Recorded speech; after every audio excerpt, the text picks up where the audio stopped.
World Cup Game Day live on TalkSport. Brought to you by Enterprise Rent-A-Car. Whatever it is, we're here for it. Unbeatable radio gameplay. It's game on for the World Cup. It had to be, didn't it? World Cup Game Day live on TalkSport. TalkSport live in the Azteca Stadium, where England are due to take on Mexico, co-hosts of this tournament, who have played for 1-4, not even conceded a goal yet, Mexico, but this is England and they have a key goal scorer in their side, a certain Harry Kane. More on him in a moment, but in about 5 minutes there may well be a weather update, so we'll keep you up to date with everything that's going on. As it stands though, this game will kick off in 55 minutes time. You'll get it live on TalkSport. Mexico City, a party town. Expect no different tonight. If England are to have any hope of dampening the Mexican spirits, they'll need to rely on their main man, Harry Kane, to serve up the shots, as TalkSport's Darren Bent explains. Yes, just touched down in Mexico. England are in the round of 16 and spirits are high. Their captain delivers again. Ready to experience the famous Mexican hospitality. I'm looking for something iconic. You've got obviously the King and Queen, the Prime Minister, then he's probably the England manager, then the England captain. Something that'll be remembered, something that leaves a long-lasting impression. He is ahead of Pele in terms of World Cup goals. A shot, I hear you say. Why, absolutely. Wait, tequila? It's Kane! I was talking about Harry Kane.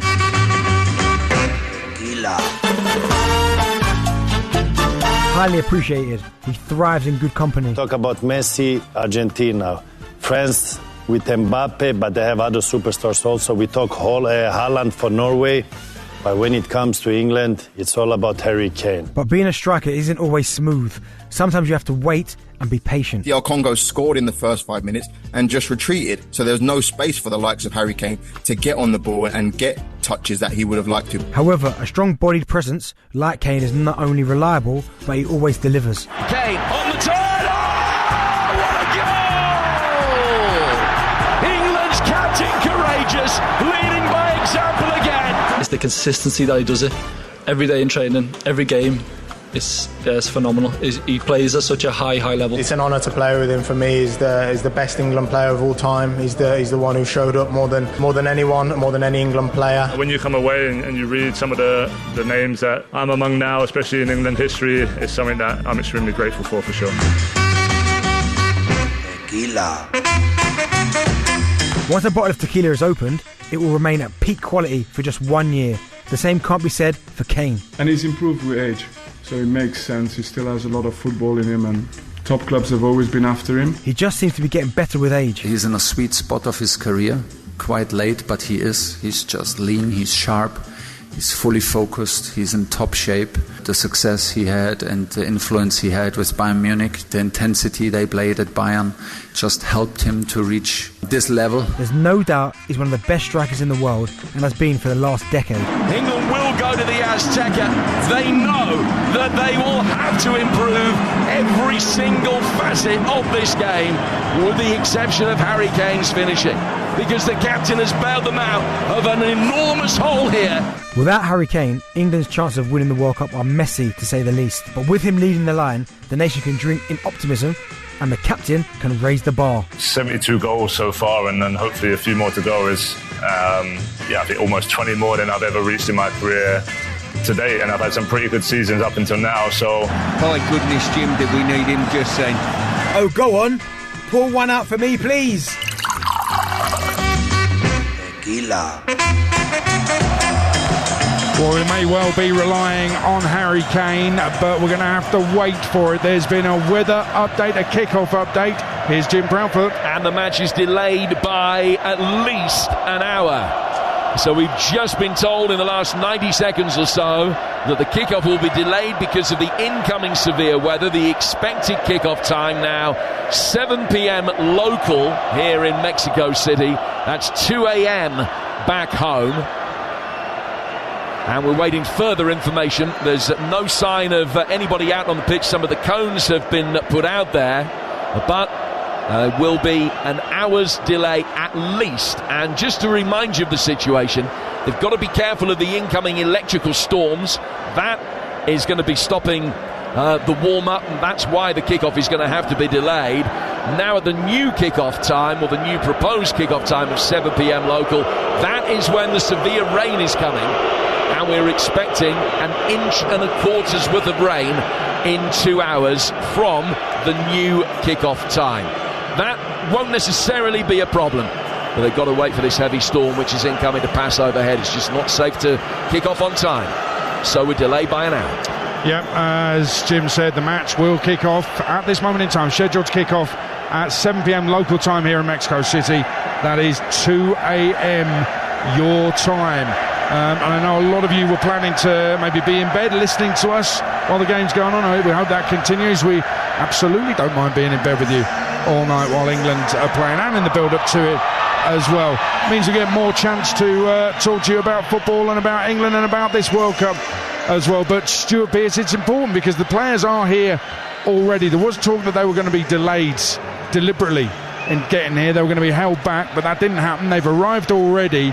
So how difficult is this going to be for the players, knowing now there's an hour delay to the kickoff at least? Well, Jim's kept us up to date all day, so he's been on top of this, and he's been suggesting for most of the day there's every chance that this game will not kick off on time. So if he knows, the players and the England staff, the Mexican staff, they know before we do and before Jim speculates on it, I'm sure. So they'll have a protocol now. If I'm a player, the perfect thing for me is I've not got started to get changed yet. But we've got an hour-ish or 50 minutes. The players, some will start to get changed, some won't. If it was me, I'd be in the dressing room now and I would find probably the physio's bed and just have a little lie down. Different players will do different things. That's what I would do. Put my head down, have a little doze, and then restart the process again in an hour's time. Well, the announcement is just being made now in Spanish over the public address system here. It says the match has been delayed in a graphic in English on the big screen at either end of the ground, but the announcement is being made in Spanish, and you can hear the accompanying boos. The only surprise for me, guys, is that both teams have made their way here, because this weather forecast has proved to be very accurate, and even 24, 27 hours ago we knew exactly what was coming, and sometimes you don't get what they anticipate. This time round they have been really accurate with it. The rain started this afternoon at 3 o'clock. They said that was going to be the case. It would pass over, then it would come back with a real intensity. Now we've got, if you look at the skies at the moment, the cloud is lifting, but there is the threat of the incoming band of weather from the west, which is going to bring the lightning with it. That means that they're going to have to delay it. So on the basis that the radar has this time been really accurate, it does seem a little bit of a surprise that the players set off so that they're in here waiting as opposed to having had an extra hour back in their respective hotels. I wonder what the thought process of both teams will be at this stage. 48 hours ago, Aid, we sat and we spoke about the game being moved to a 12 o'clock kickoff. If it was kicked off at 12 o'clock today, this game would have gone ahead. The bad weather didn't come in here till probably about 2:45-ish, I would have said. Absolutely, yeah. So at 12 o'clock kickoff, they'd have been fine. At 12 o'clock, we got to the ground at 11 was it, Stu? Yep. And it was mild, it was blue skies, watery blue skies, but there was no rain at all. So had they brought it forward, as they were talking about doing, the game would have been all over, as scheduled, no problem at all. Now, how long's a piece of string? Yeah, I get that. So were the two teams, the two FAs, if you like, the two managers, were they wrong to block that? Is that what we're thinking? Well, it shouldn't be their choice really to block it or not block it. It's on a safety issue in my mind, and once you make a statement to them and put the facts out to the players, these are the facts. Look, you might be here at the stadium ready for a 6 o'clock kickoff, but the weather's telling us that game will probably not kick off on time, as Jim's been telling us for hour upon hour, and then probably make that situation and make that judgment call, because if the weather comes in and stays in, I'm not sure what they'll do if the kickoff's delayed for 2-3 hours. Do they postpone it? Do they come back tomorrow? The one thing you do know is there's a quarter-final waiting in Miami next Saturday. It looks as though the pitch will drain okay. I mean, we haven't had a huge amount of rain, not nearly the kind of sustained volume of rain that we're going to be getting later, but at the moment it looks absolutely fine. So on that basis, I think that it doesn't matter how hard it rains during the game, providing the thunder and lightning have gone. And we're hoping that that will be the case just before the new scheduled kick-off time of 7 p.m. here, 2 o'clock in the morning back home. Okay, and let's just reiterate those, the protocols, which are lightning strikes in an 8-mile radius, instantly a half-hour delay. That resets with every lightning strike. Although, as we know a couple of nights ago from our commentary, Jim Proudfoot, that can't always be relied on. Yeah, when they adhere to it. So it was a strange situation in Miami for the Argentina-Cape Verde game the other night, because the players were out on the pitch warming up, and all the lightning radar websites showed that there was lightning in one of the local Miami suburbs 4 miles away, and they're not supposed to let you go out on the pitch when there is lightning within 8 miles for half an hour. But there was the sporadic bolt just 4 miles away, yet they kind of turned a blind eye to it. They knew the weather was going to go past the stadium, and probably there was absolutely no danger. They'll be really skilled in reading it. Of course, they'll make decisions, but I don't think it is cut and dry. They talk about this protocol of lightning in 8 miles. That's a mandatory 30 minutes off. I would suggest what we saw in Miami, that things aren't that black and white, and that they look at it on an individual basis, because certainly that game shouldn't have started on time if they were adhering to the protocol that has been published. Well, quite incredible, really, that they didn't adhere to that, from what we can gather. What next, Aid? Red cards getting overturned for host players? By the president? By the president? Allegedly. Incredible. It has been an incredible World Cup, so many stories in it, and another one here tonight in Mexico City at the historic Azteca Stadium, which, as you can hear, is already pretty full of fans, but they're going to have to wait. Kickoff delayed an hour. It's going to be 7 p.m. our time. England-Mexico is going to kick off 2 a.m. your time. My advice is get yourself in bed, leave the radio on, and we will be with you all night on TalkSport. You're listening to World Cup Game Day Live on TalkSport, brought to you by Enterprise Rent-A-Car. Here for it. Book now at enterprise.co.uk.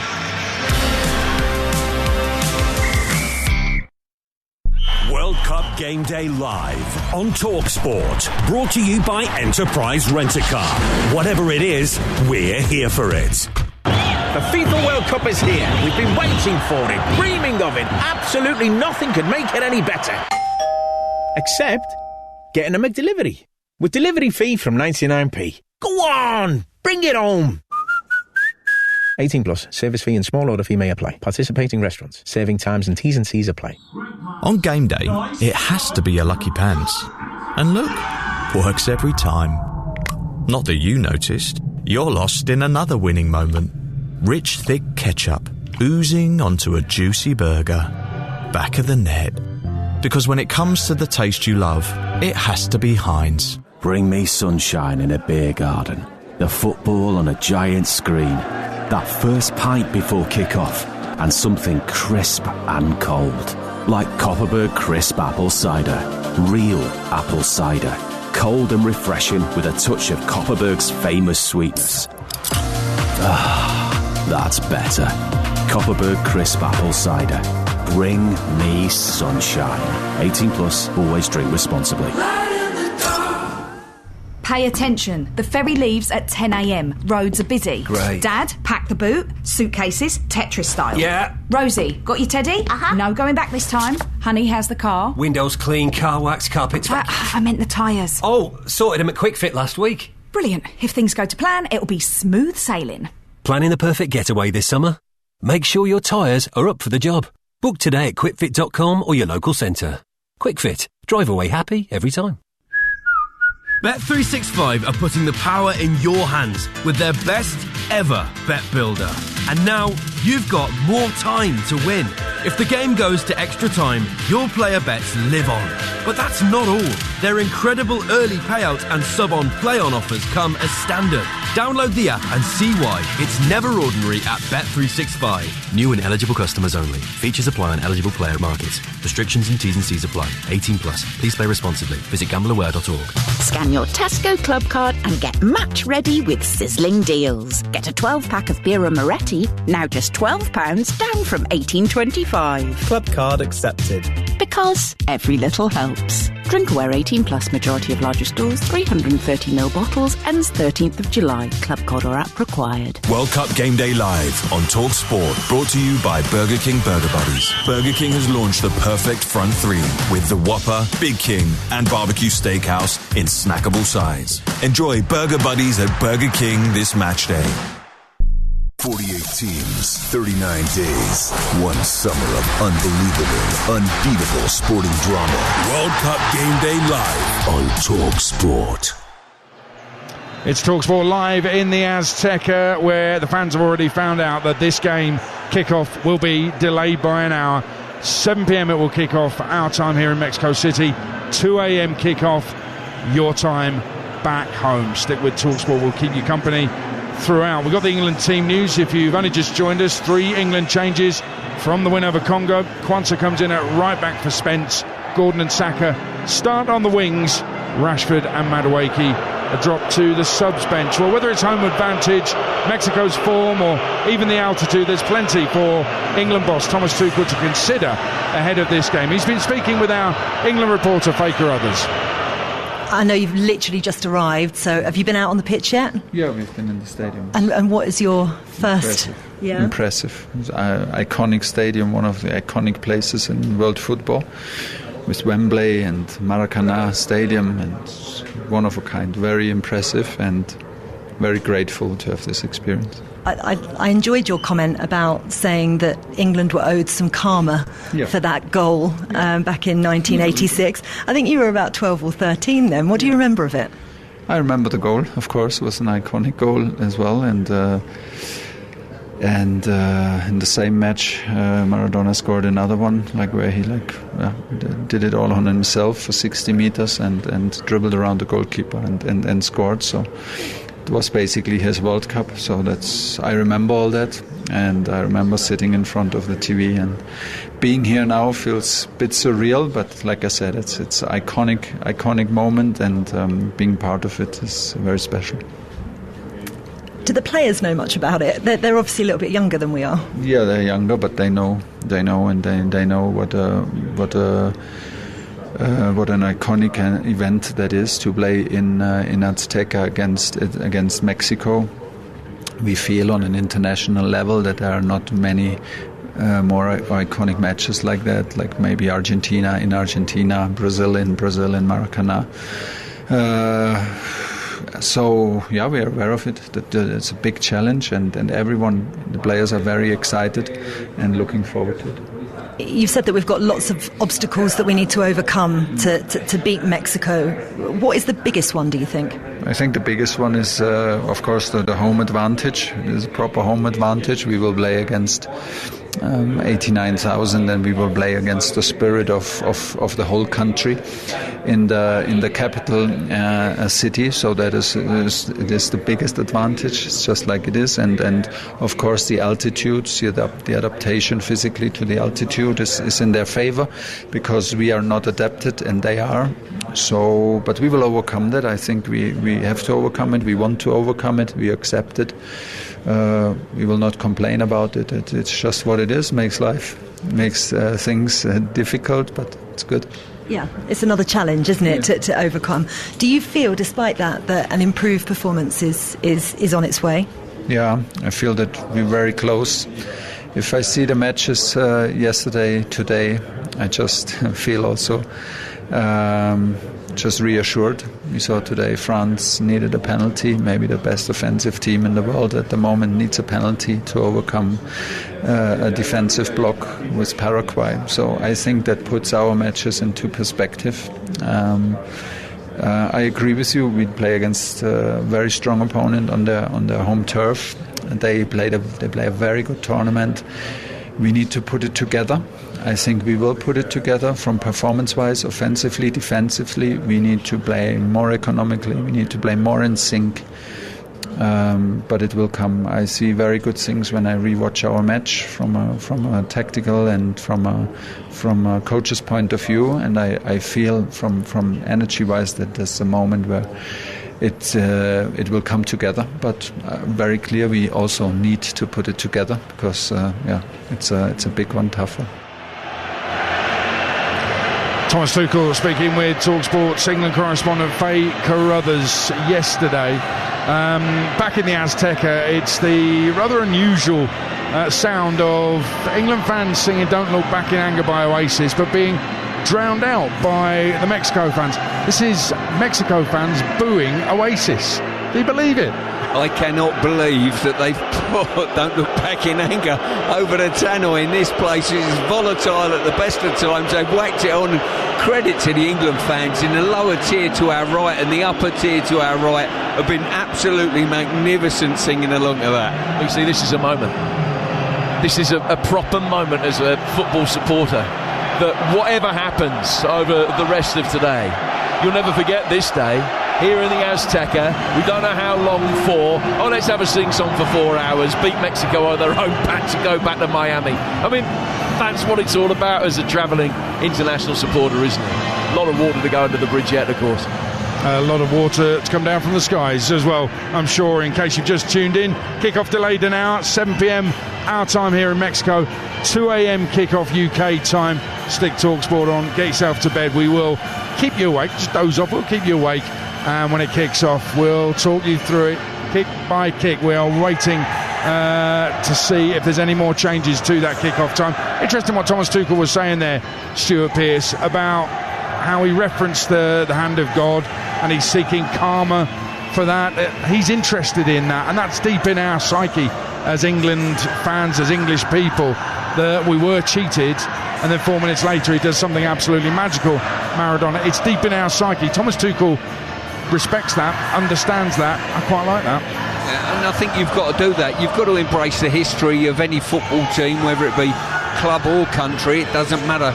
And I think especially if you're not a national of that country, it shows that you care about not just the job you're doing and you're doing it for a paycheck, but you care about the whole process, and rightly so. Yeah, absolutely. He also said that he feels they're very close, England, to being at their best, to producing. So we saw a half hour, a second half against Croatia, a last 15 minutes which was absolutely needed against Congo. It's whether are we trusting the idea, this notion that England could be just getting themselves to a peak at the right time at this World Cup. At this moment in time, we played 4 games and not played against anyone who can continually for 90 minutes cause us that much problems to knock us over. I still feel as though to be successful here and win silverware, we've got to play better than we have. But there's question marks continually about a lot of nations at this tournament. So it's, we watched Argentina 3 nights ago or whatever, and Cape Verde pushed them to the limit, and I'm not exaggerating, I don't think Cape Verde played particularly well, but Argentina were awful as well. And if that was England playing like Argentina did that day, the fan base wouldn't accept it. We said that to each other coming out of the stadium. The Argentinian fans, I've got to say, were incredible. They stuck by their team right the way through and they got the desired result at the end of it. But the performance, I thought, was really awful. England themselves, we've hit highs, but we've hit the odd low as well in all the games. But we're still fighting, and no one's proved that they're good enough to knock us over as yet. When you look at the England curve, are they far enough along it, far enough up it, for where you would have hoped that they would be coming into Game 5 of the tournament? Bearing in mind, Germany are out, the Netherlands are out, Brazil are out, Spain, you can say, are flawed in some areas. France weren't at their best last time out, etc., etc., etc. But are England where you would want them to be if you were in the dressing room at this stage? I think my mentality would probably be similar to Thomas Tuchel's. If push comes to shove and he's talking behind the scenes, he'd probably want a touch more, Jim, to just make so he can sleep a little bit better at night, if you know what I mean. He knows he's got an outstanding front man who can get a goal and get the team out of trouble, as a lot of the big hitters here at this tournament have. We're fortunate we've got one. He's got Bellingham, who's playing particularly well. He's got a fairly settled side from midfield up front. That attacking part of the team is pretty settled. Interchangeable wide players. That's not knowing who your best two are. It's just interchangeable. So that front part of the team's well and truly in place. It's the back four just slightly, and the goalkeeper on occasion are just making us a tingling bit nervous, I would say. All we're going to do is score more than the opposition, though, and we can do that. And what I love about this World Cup is those golden goal scorers are all pushing each other on. Now it's up to Harry Kane to catch up with Haaland, Messi and Mbappe. I absolutely love that. What Haaland has done today is incredible. But what you've said there is correct too, that not only were Argentina pushed all the way by Cape Verde and Argentina didn't play well, France, all right, they were kicked basically by Paraguay. They had a different test, and as Thomas Tuchel said in the interview with Faye, only came through it thanks to a penalty. So he's saying that he's seeing these teams, and actually, yes, they've got high quality, and yes, people fancy them, but at times they're going to find it tough as well, and England have found it tough. Brazil are out. Let's not forget that. Brazil, who, all right, you might not fancy them to go all the way. They will have fancied themselves, especially with Ancelotti in charge. But they are out, beaten by a Norway side. We're now saying, would it be a big surprise? Yes, of course it would, because they've never won the World Cup. They've never got to this stage in a knockout tournament before. However, nobody really picked them out before this tournament. So it would be a massive shock for them to win the World Cup. But we're saying it's possible. Yeah, we are. And their one ace card is Haaland. Make no mistake, I think that's a pretty... I don't want to be detrimental to Norway, but they wouldn't have the qualification record they had, and they wouldn't be the threat in this tournament if they didn't have him at the front of the team. But you know what? They have. They have, and he's scoring the goals. Keeper was brilliant as well today for Norway, who are through, and they'll meet the winners of this. England taking on Mexico in the Azteca in Mexico City, but kickoff delayed. 7 p.m. our time, it'll start 2 a.m. UK time. We get underway live on TalkSport, and we're bringing you the World Cup Daily Podcast on our travels around this World Cup. Jim, Stuart and myself, we arrived in Mexico from Miami yesterday. We recorded an episode as soon as we got to our hotel, reflected on the chaos basically in the short space of a couple of hours in Mexico City. It has been absolutely crazy. A brand new episode will be out early hours of Monday morning, so check that out. Brand new episode of the TalkSport World Cup Daily Podcast, and it'll have all the reaction after the result, whatever it might be for England against Mexico. You can listen wherever you get your podcasts, find it on the TalkSport app, or even watch it on YouTube.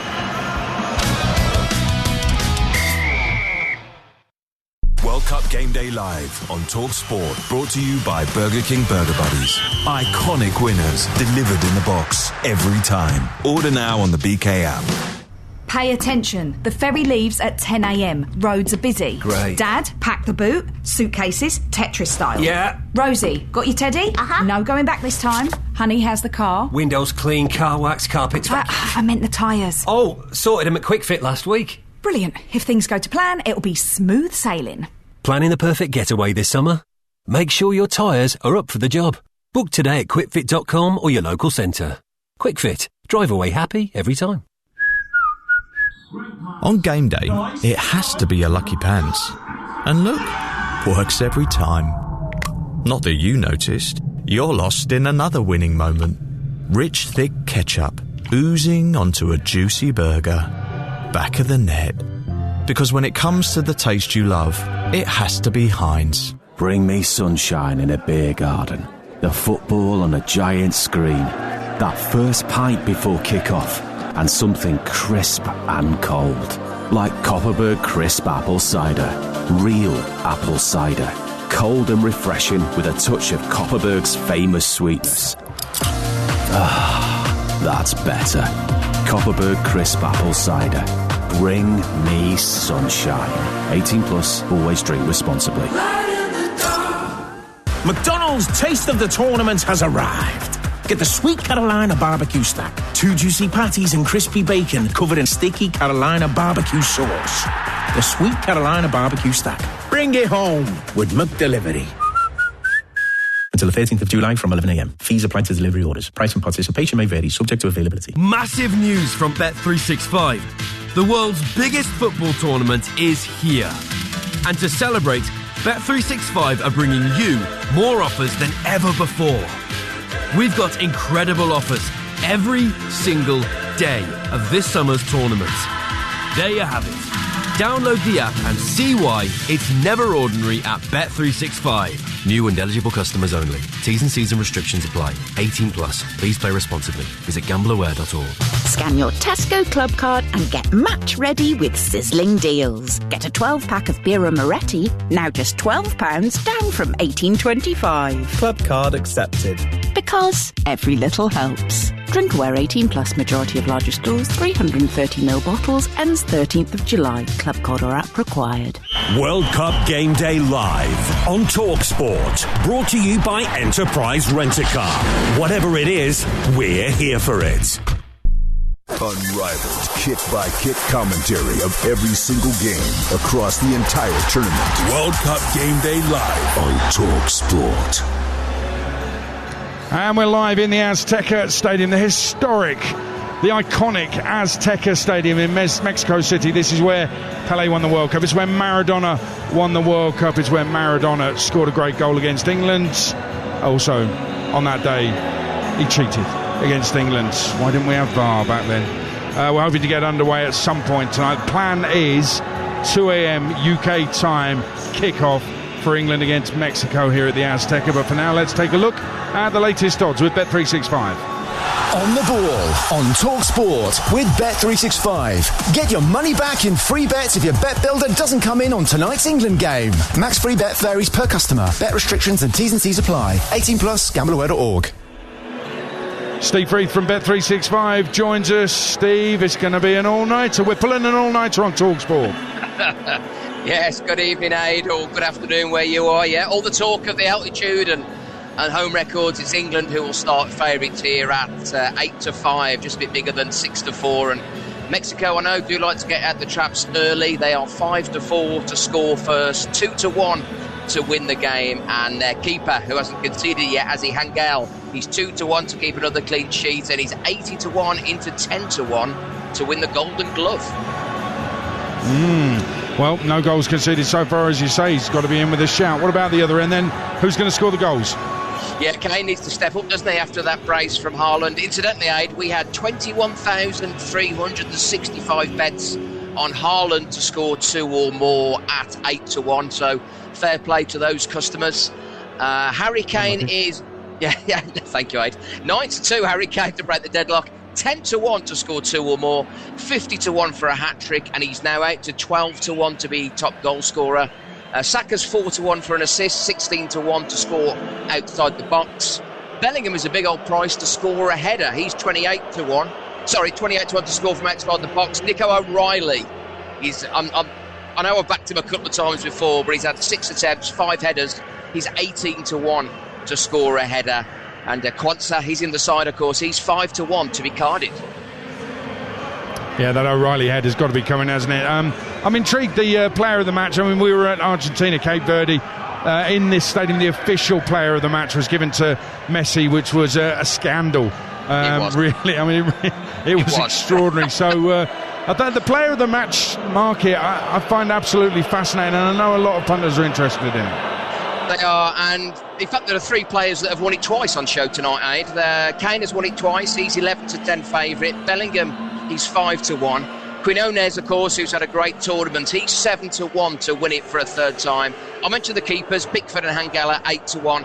A bit of an outsider, how about Elliot Anderson? I'm still waiting for him to step up to the plate at this tournament. 25-1 to be named player of the match. Yeah, he's not having a standout World Cup, you're right. Steve, thank you very much. Those the latest odds with Bet365, whatever the moment. It's never ordinary at Bet365, 18 plus, gambleaware.org. On the Ball on TalkSport with Bet365. Get your money back in free bets if your bet builder doesn't come in on tonight's England game. Max free bet varies per customer. Bet restrictions and T's and C's apply. 18 plus, gambleaware.org. It's an hour and 20 to kick off here in the Azteca. 2 a.m. delay kick-off your time back in the UK. Stick with TalkSport. We'll talk you right through the night at the World Cup 2026 here in Mexico. Let's hear more from the Three Lions camp now. A lot was made of Jordan Henderson's inclusion in this World Cup squad. He already made history as the first England player to play at 4 World Cups, coming on as sub. He's been speaking with our correspondent, Baker Others. Jordan, when the draw was made and you saw that if we topped our group and Mexico topped their group, this game was a possibility, what ran through your head? It would be a pretty special game. Mexico are a very good side, but to play a World Cup game in Mexico against Mexico, I don't think it gets much bigger and better than that, to be honest. So it's a really special game for us to play in, and that'll come with a lot of challenges for sure. They're a really good side, good team. The record speaks for itself at the stadium, so we're all expecting a really, really tough game, of course, but one that we hopefully can show what we can do and perform to the levels that we're capable of. And if we do that, I think we'll have a good chance of winning. I know you've just been out on the pitch. I've just been out there as well. It is one of those bucket list stadiums to go to, isn't it? What did you think when you stepped out there? Yeah, it was amazing. Coming up the steps and then looking at the stadium, it just feels so big. The pitch was in really good condition. Everything looks ready to go, really all set. So yeah, it's a pretty special stadium, and it'll be even better, I suppose, tomorrow when it's full. So yeah, looking forward to it. In terms of where it ranks in the stadiums that you've played at, where would it rank? I'll have to tell you after tomorrow. But in general, it's a pretty iconic stadium, isn't it, I think, and being here feels really special. Just walking out up the steps there felt really special, so I can only imagine tomorrow how special it will be when the stadium's full and it's bouncing. So yeah, I'm sure it'll be very high. Yeah. One other question about obviously the infamous game that happened here. I mean, you're too young to remember it, I know that much, but what do you know about it? And does it give you, because your coach has said, obviously Thomas Tuchel has said, maybe England are owed some karma? Maybe. Yeah, obviously it was before I was born, but it was an iconic moment in football, really, I suppose, that everybody knows about. So it's pretty special to be able to come here and play a game here. And like I say, playing against Mexico in this stadium, it doesn't get much bigger than that. So we'll be ready, and we'll just be ready to give everything. And hopefully, like I say, that's enough for us to get through to the next round. Just finally, what's the mood been like since that game against Congo? Well, very good, really. I mean, obviously delighted to get through to the next round. There was a lot of good stuff I felt within the game. Of course, it wasn't easy, but no game in the World Cup is easy, so I thought the lads did really good to keep going, and we got our rewards in the end. So the mood's been good, training's been good, but also focused on this game because we know it's a big one, and there's a lot of challenges that come with it. So yeah, we're just ready to take on them challenges and hopefully make everybody proud back home. Well, Jordan Henderson is correct. It is a pretty iconic stadium. I'm going to let you into a little secret. When we arrived here very, very early, because none of the three of us, Jim Proudfoot, Stuart Pearce and myself, had been to this stadium before, and it's, as Faye said there, she's absolutely bang on as usual, an iconic bucket list stadium, and we've done it now.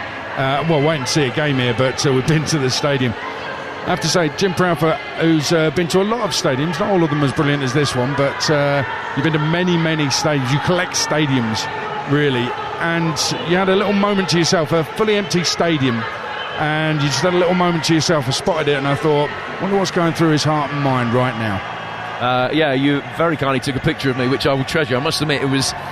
you were sat up here in our commentary position. I was sat where the photographers are, so that's probably about 3-4 rows down effectively from where we are now, away to our right hand. So I was just looking out over an empty stadium and just thinking back over the moments here, 1970, which I don't remember, but which I have seen on television many times, and the extraordinary performances of Pelé and that wonderful goal against the Italians and the step-overs and Carlos Alberto, and then 1986, which I do remember, the hand of God, which happened in the goal away to our left, and the half of the pitch that we're in this position, because we're right over the most extreme left of the commentary positions, so we're near the edge of the penalty area where he scored his 2 goals. And it's just, feeling very thankful to have the opportunity to be at one of the great stadia in world football. Never been to Central America before yesterday, and it just makes the hairs on the back of your neck stand up, doesn't it? That we've got the best job in the world, but when you get the opportunity to come here and then touch wood, to see a game when it's England playing away from home against the co-hosts of a World Cup. That's never happened in a knockout game in the World Cup before, ever. So it's a very, very special occasion. So it's nice just to have a minute to myself. There's something about sitting in an empty stadium. You know this, and this is a real perk of the job. But we tend to get here early, 3-4 hours before kick-off. Today, because you couldn't take any chances with traffic, with road closures, with taxis being able to get down here, we were here more than 7 hours before kick-off.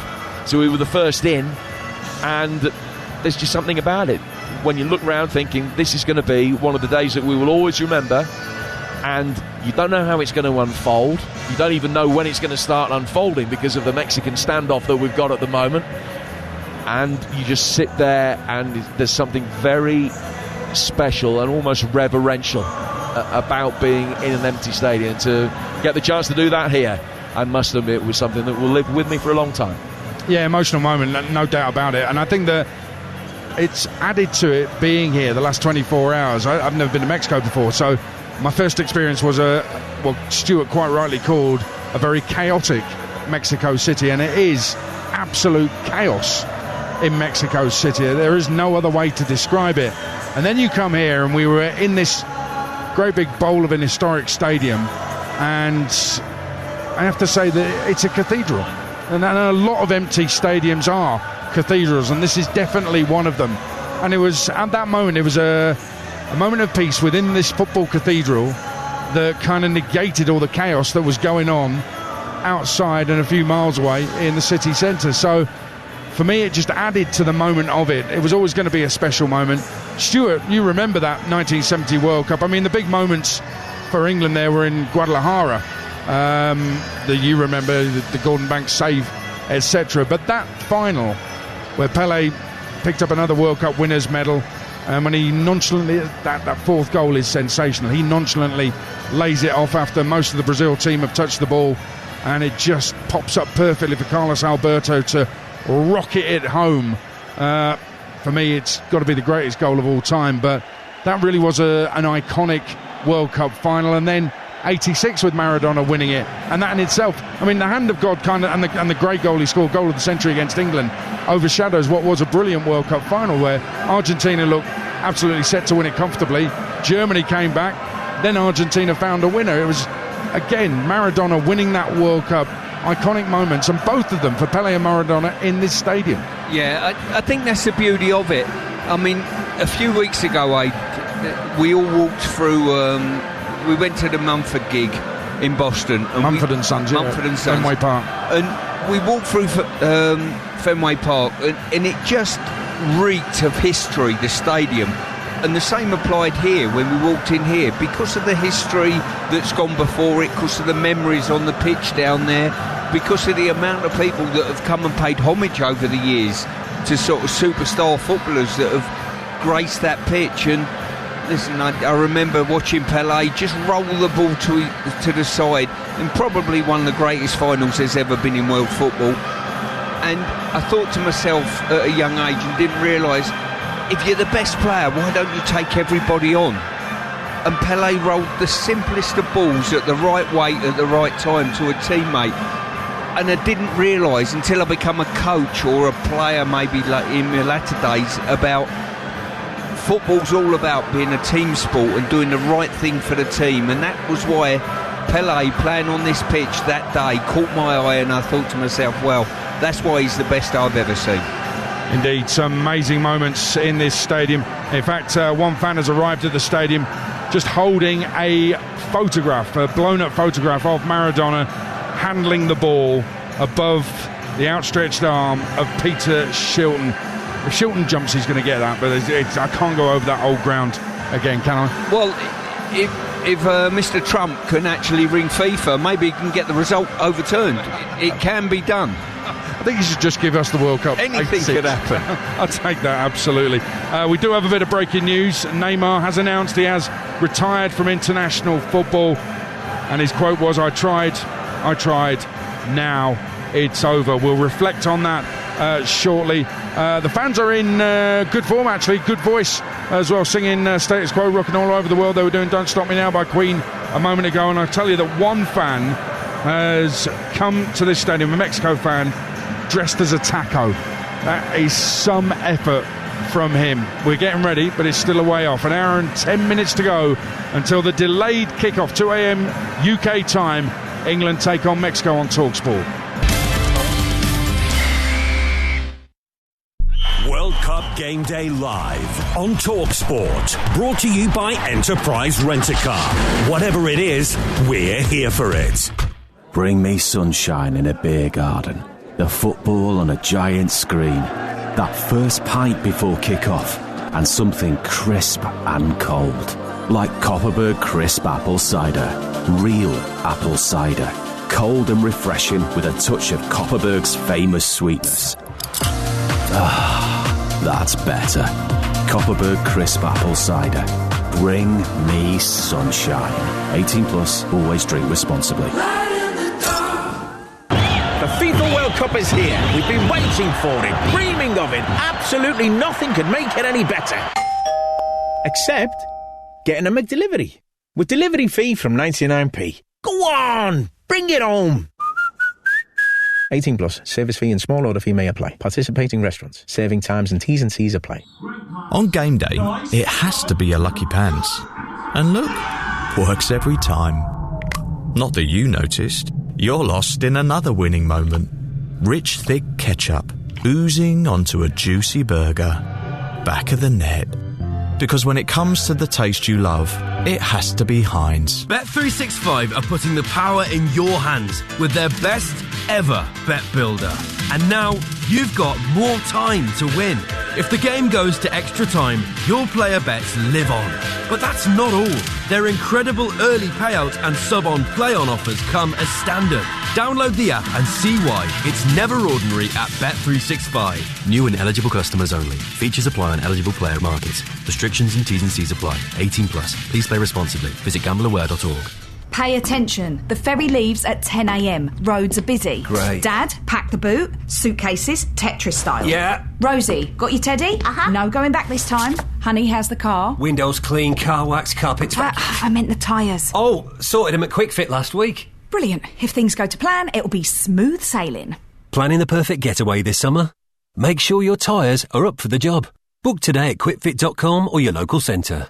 Quick Fit. Drive away happy every time.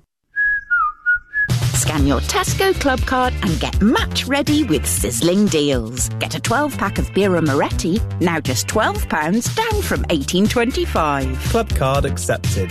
Because every little helps. Drink aware 18 plus, majority of larger stores, 330ml bottles, ends 13th of July. Club card or app required. World Cup Game Day live on TalkSport. Brought to you by Burger King Burger Buddies. Total tournament satisfaction. Delivered by the experts. Order now on the BK app.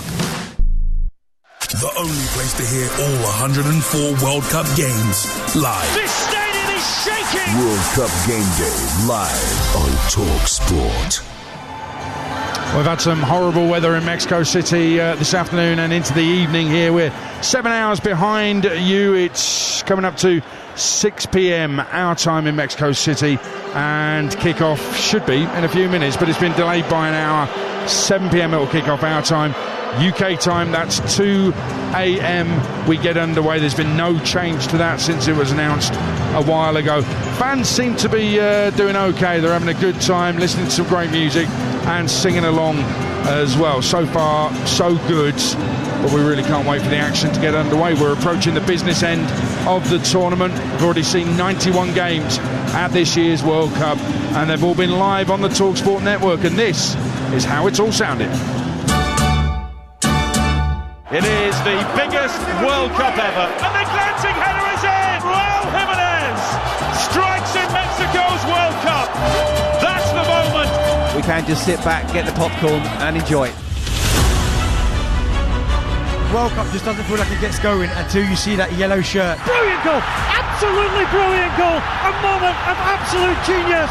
And Vinicius Junior celebrating. There he is, their main man, Vinicius Junior. And so to the turn of one of the World Cup heavyweights. Mbappe, 25 yards out! Magnifique!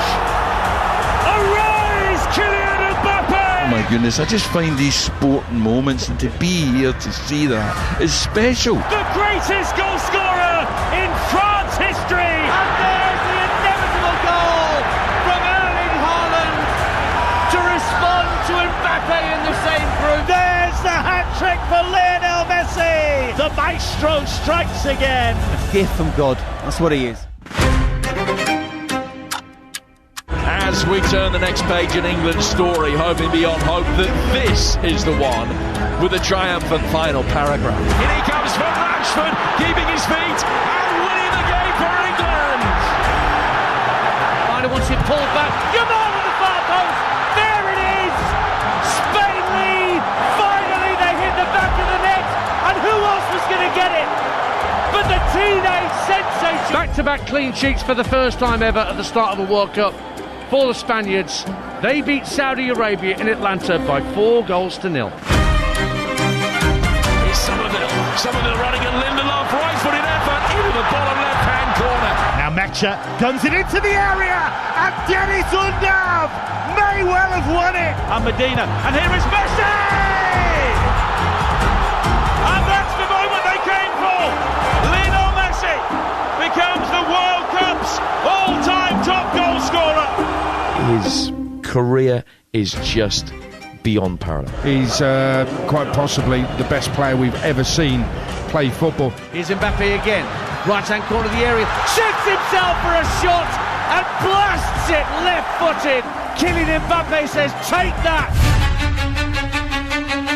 One more step. A massive story could be unfolding here. The Blue Sharks are in uncharted waters. Cape Verde, in their first ever World Cup, have made the round of 32. It's three. No Scotland, no party, they say. Well, the Scotland party might not be far from being over. Scotland 0, Brazil 3. History once again for Lionel Messi, the first man to score in 7 consecutive World Cup Finals matches. There's the round of 32. Come on, let's do the Congo. 2-0 to England here in New Jersey. We started with 48, we're down to 32. Chance, the winner, Gabriel Martinelli. Brazil have got away with it. The ante has gone through the roof. Now we're in knockout stage. It's going to be penalties between Germany and Paraguay. And Canale score. Here he comes. Oh! He does! Paraguay are through to the last 16. But boy, I really feel like Paraguay deserved it. I think we have quality everywhere. Olise slipped it through. They're in here, and it's Mbappe again. Magnificent! Honestly, Kevin, I've never seen a forward line as good as this one. Bob with an excellent ball into the area. Patrick Berg finding Haaland! And Erling Haaland may have won it!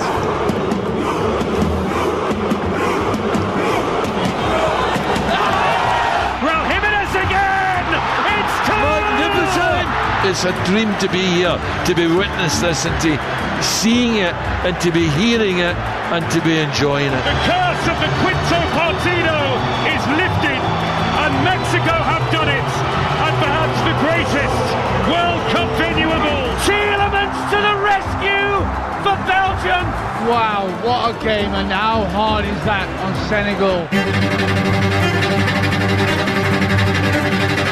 Pickford's been to the near post, and Sipenga gives the Congolese the lead.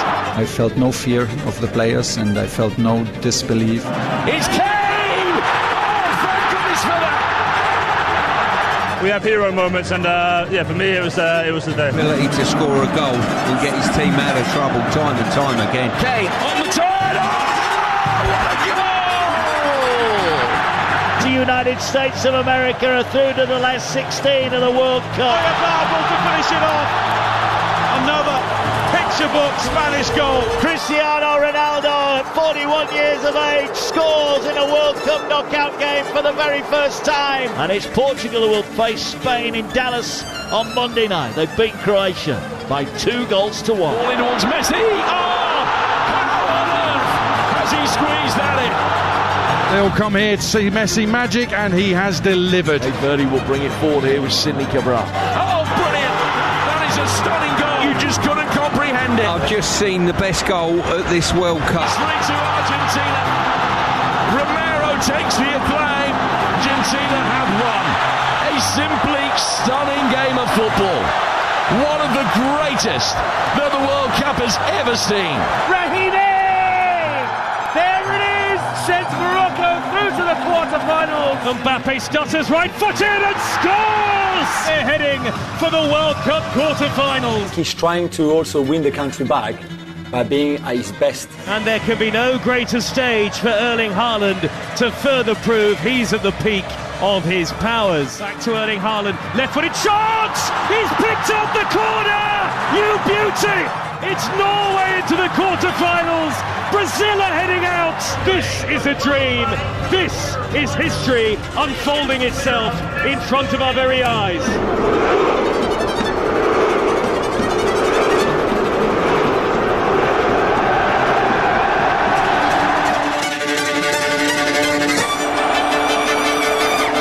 Well, I know back home it was a slow burner, this World Cup. Some kick-off times affected that, but boy, has it got going. I've loved it from the start, but then I'm a football nerd, really. Jim Proudfoot, your favourite moment so far? Definitely the Sidney Cabral goal for Cape Verde, the second equaliser against Argentina. I mean, there'll be moments that will mean more to me, I suppose, as an England supporter. The Harry Kane equaliser the other day, just the sheer relief. But that Sidney Cabral goal was a massive shot. I couldn't comprehend what he'd just done. To be able to pick the ball up on the left-hand side, cut inside and curl one beautifully into the top right-hand corner. And listening back to the commentary there, I completely undersold it, but it was because I was so stunned. I just couldn't get my head around it.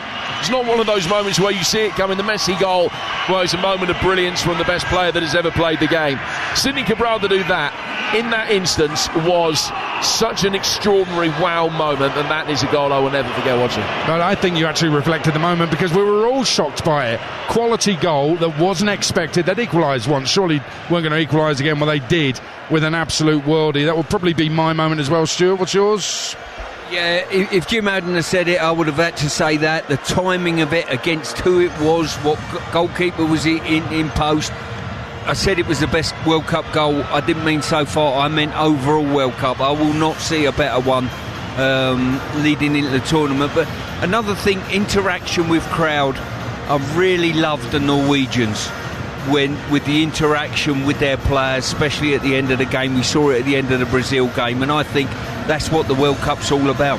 Well, England had that at the end of the Croatia game, and then Norway rocked up and did it even better. They were sensational. And what I love about the Norwegians is so many smiles on faces as they're doing it as well. Listen, there's been a whole host of fantastic moments. Verzinia against Spain, Verzinia cuddling Messi, just fantastic. Kalancic with that late goal for Austria to see them through. He's had 3 ACL injuries.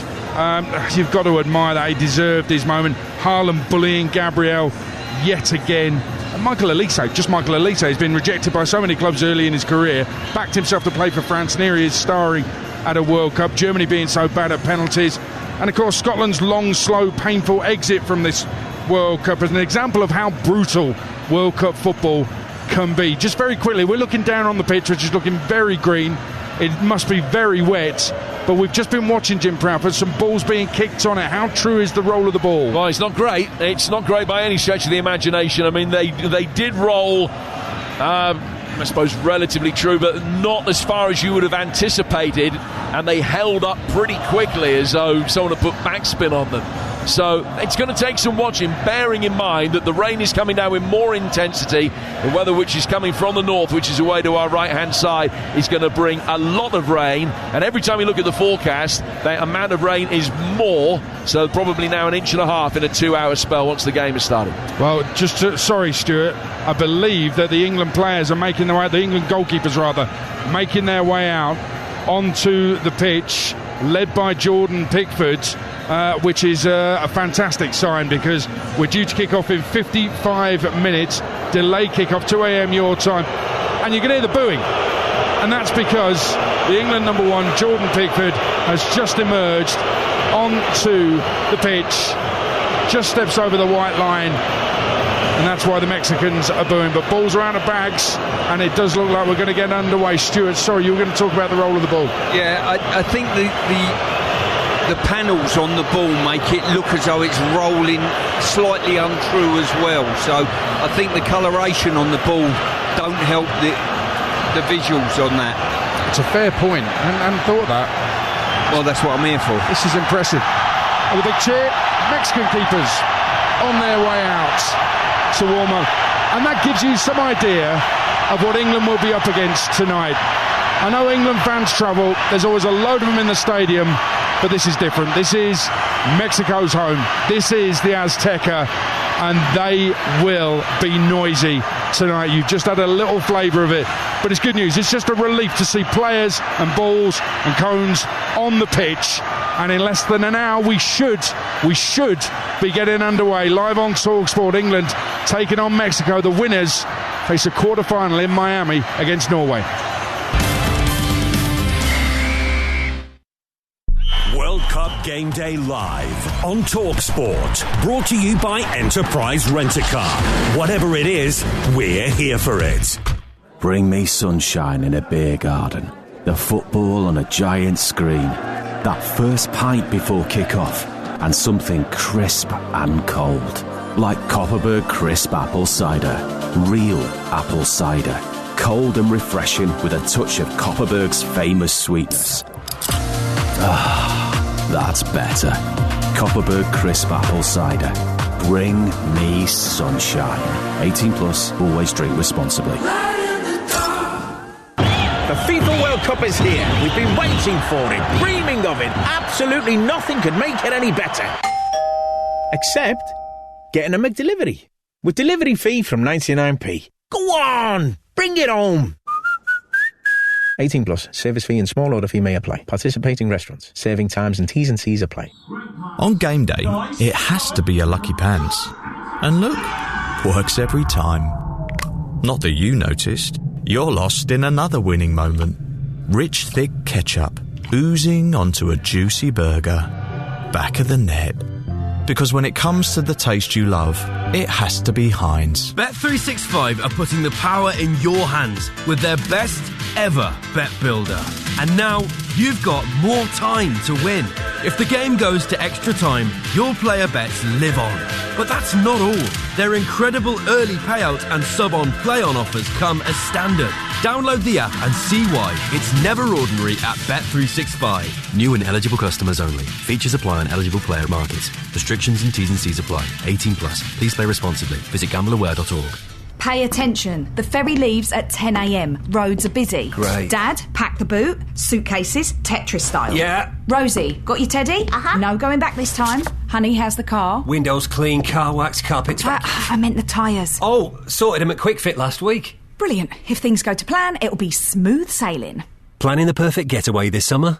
Make sure your tyres are up for the job. Book today at quickfit.com or your local centre. Quick Fit. Drive away happy every time. Scan your Tesco Club card and get match ready with sizzling deals. Get a 12-pack of Birra Moretti, now just £12, down from $18.25. Club card accepted. Because every little helps. Drinkware 18 plus, majority of larger stores, 330ml bottles, ends 13th of July. Club card or app required. World Cup Game Day Live on TalkSport, brought to you by Burger King Burger Buddies. Total tournament satisfaction, delivered by the experts. Order now on the BK app. The only place to hear all 104 World Cup games live. This stadium is shaking! World Cup Game Day live on TalkSport. Huge roar in the stadium as the Mexico players join the keepers on the pitch to warm up ahead of Mexico against England in the World Cup round of 16. Winner takes on Norway in the quarter-final in Miami on Saturday. At the front of the queue of players was the youngster Mora, 17, and it was a fascinating moment, hilarious moment really, when his mascot was bigger than him and he had to swap mascots with Quinones the other day because he is that small. He is a proper playmaking number 10 and he can produce some magic. One to be watched by England tonight. The youngster just looks like a boy, looks like he's still at school and probably should be, but what a footballer he is going to be. One suspects a move to Europe will be happening very soon. I mentioned Brazil because they've gone out earlier, and since then Neymar has retired from international football. We'll get more reaction to that very shortly, but let's focus on England and their fans. They're still in fine voice here in the Azteca despite the delay to kick off. Let's head to our reporter Angelina Kelly, who's with one now. Yes, Adrian, just with an England fan now. What's your name? Phil. And Phil, we've been in the stadium for a while now, got a little bit to go before kick-off. You've been enjoying the Azteca? Absolutely loving it. Unbelievable. Now, we've had a lot of England songs being played, a bit of booing for Oasis from the Mexico fans. Do you feel that the atmosphere is going to be a bit hostile tonight? Not really. It's been absolutely amazing. This is probably the third beer I've had and I haven't paid for it yet. Mexicans come. I've never been nicer. That's unbelievable. They've been buying you drinks for you? Yes, absolutely. And are you feeling confident about the game? I think 2-1 to England. And regarding some of the changes, it looks like it will be Anthony Gordon and Bukayo Saka on the wings, Gerald Kwanzaa in the defence. Are you a bit worried about that maybe? No, not at all. Get behind him. Let's smash it. And it's coming home? Absolutely. There you go, Angelina Kelly with an England fan who's feeling very positive. 2-1. Mentioned the booing of Oasis. They played Don't Look Back in Anger earlier. The Mexicans booed it. And there's a big reason for it. The most popular band from the 90s in Mexico, a band called still have a frontman called Fer Olvera, who's here tonight at the game. And he and Liam Gallagher, frontman for Oasis, the most popular band, apart from Blur, in the 90s in the UK. They had an online Twitter spat about what the score would be. Liam Gallagher said originally 5-0. He was confronted on social media about it by this lead singer, and then he backtracked a bit, said no, I was kidding, it'll only be 3-0. So that's why. That's been big news in Mexico. That's why Oasis's music is being booed by the Mexicans, plus the fact that England fans absolutely love it. Neymar, let's talk about him because he has retired from international football, and I feel that Carlo Ancelotti, Stuart Pearce, possibly made a big mistake bringing him to this World Cup. João Pedro's had a great season for Chelsea. Well, I say a great season. He's had a really good season for Chelsea. I thought he was worth a place in the squad. And Neymar has basically been a substitute who scored a penalty with virtually the last kick of the game today, and they're out before the quarter-finals, Brazil. It was a mistake, surely? Yes, it certainly looks that way. I was quite surprised João Pedro was omitted from their squad. I think he's one of these individuals that could have thrived in this environment. He's probably been the bright spark of Chelsea this year when they've had some down moments.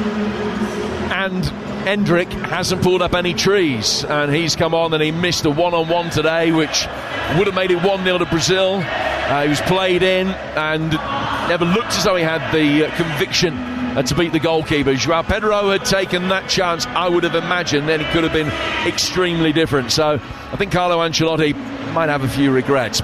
As for Neymar, 80 goals and 130 appearances for his country, and an emotional farewell, scored with his last touch in a Brazilian shirt, but when it comes down to it, he couldn't help them win the World Cup or even come close to winning a World Cup, and he will leave with regret.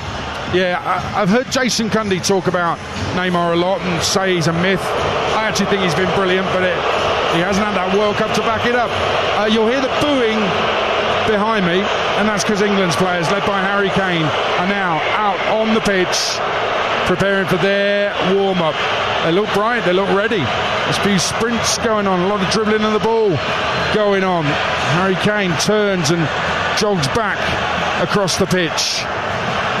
And I think this, Stuart Pearce, very quickly, I think this is great, because the England players will now realise, okay, wow, yeah, we knew the Azteca was something else, but these fans, Mexico fans in the Azteca, they will feel they can make a difference tonight. Yeah, they certainly will. I think the England fans have been brilliant, I've got to say, in this build-up. The Mexican fans, listen, the footballing environment's going to be sensational. What a place to play your football tonight. England got a wonderful opportunity to progress in the tournament. They know that Norway are waiting in Miami for them at this moment in time. So, listen, I think the likes of Bellingham's got to play with a real cool head tonight, but lead the team on and drive the team forward. Also, as well, the skipper, Harry Kane. Down to our left here, the Mexican 11 minus keeper in a huddle, having a big chat. Raul Jimenez, a big part. The experienced Wolves striker, big part of that, back at Wolves. He'll be there next season in the Championship. And in place for TalkSport, behind the goal, behind Jordan Pickford's goal, away to our right, while the warm-ups go on, is Faye Carruthers, who's braved the elements, best seat in the house, wettest seat in the house as well. Faye, absolutely magnificent work down there, getting in position. What can you see? Well, I can see some brilliant England fans just behind me. Jordan Pickford has just gone to Kitman Pat Frost at that part of Vindaloo. England right in his face. This is just brilliant, the atmosphere, because the England fans are trying to out-voice the Mexico fans, failing, but they don't care. They keep going anyway. White ponchos, blue ponchos. The flags that we normally see adorned all across the side, you can't see those England flags, so the players won't be able to see them because they're pretty much facing upwards, if you like. So I can see Wolves, I can see Leeds, Crawley Town, Blackpool, Chester, so many flags, but the players won't be able to visualise them because they are behind the advertising hoardings here rather than high up in and around the stadium, as you can see the Mexico flags are. But they're trying to make themselves heard where they can. The weather is not going to dampen their spirits. The ones that are getting wet just behind me, because I'm getting soaked too, because we're in the outside part of this stadium, they don't care. Full of voice, fine voice. Sorry, I'm just on air at the moment. Somebody's just tried to drop something on my equipment. I'm sorry. I was going to be very professional doing that, but I can't, unfortunately, because it almost hit my toe. But yeah, the fans are doing amazing things currently. I've got two lions behind me. I don't know where the third one is, but I hope they've not just come as a pair, because otherwise that's not really working. They definitely come as a trio, you're right. I will say that you are literally just behind the goal. I mean, the netting will be virtually right in front of you, so fantastic vantage point, but it is very wet, as you said, and the rain is still coming down. We heard your interviews earlier with Jordan Henderson and with Thomas Tuchel. Thomas Tuchel proving once again that he is grasping the English culture by understanding about the hand of God and how much it affected all of us. Yeah, well, I asked him, he said he was about 12 or 13 at the time and remembers it very vividly. And, you know, he's very much anglicised, Thomas Tuchel, and he understands the DNA of us and when we feel as if we've been wronged. He doesn't want to make too much of it. In the press conference, he was very keen to play it down and said, you know, it's not really revenge because ultimately, yes, it's the same stadium, but it's a different opponent. But equally, he understands the gravitas of it. And even when I spoke to Jordan Henderson as well, you know, the older players in the team absolutely understand the cultural significance of England playing in the Azteca and righting a wrong from so many years ago, even against a different opponent. And you know, to be able to play against Mexico here in this iconic stadium, I think they are all, because they're all football fans ultimately, they're all really excited about it, and this kind of energy that you hear right now behind me in the stadium is only going to push them on. I don't think it's going to intimidate them. That's a big roar is for Quinones, who has been brilliant. As Jim was telling us earlier, the kind of left-sided right footer in attack for Mexico. Top scorer in the Saudi League, ahead of Ronaldo and ahead of Ivan Toney. He actually nicked it on the last day with a hat-trick, and he's got to be watched. And up against him, Faye Carruthers, is Jarell Quansah, who I know you did a brilliant interview with earlier in this tournament. He's had a little injury. He's come back again.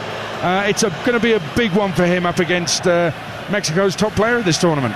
It is, but I tell you what, he's ready for it. He was absolutely devastated when he had to come off on that last game, having rolled his ankle against Panama, because he'd been given his opportunity and he was more than ready for his opportunity when I sat down and spoke to him a couple of weeks ago. And I've said this before on the radio, he's a player that is always in Thomas Tuchel's squads when he's fit. He's getting a run of fitness, then that goes and happens. It was a real shame for him, but he's got the stature of a player that Thomas Tuchel likes. He's tall, he's lean, he's got pace as well. He's going to absolutely have his wits about him for this game, but he's a brilliant defender as well, one-on-one. So, you know, I think Gerard Quansah in this role makes perfect sense in many ways, and he is going to want to show everybody what he can do, having had to come off early enough in that last group game.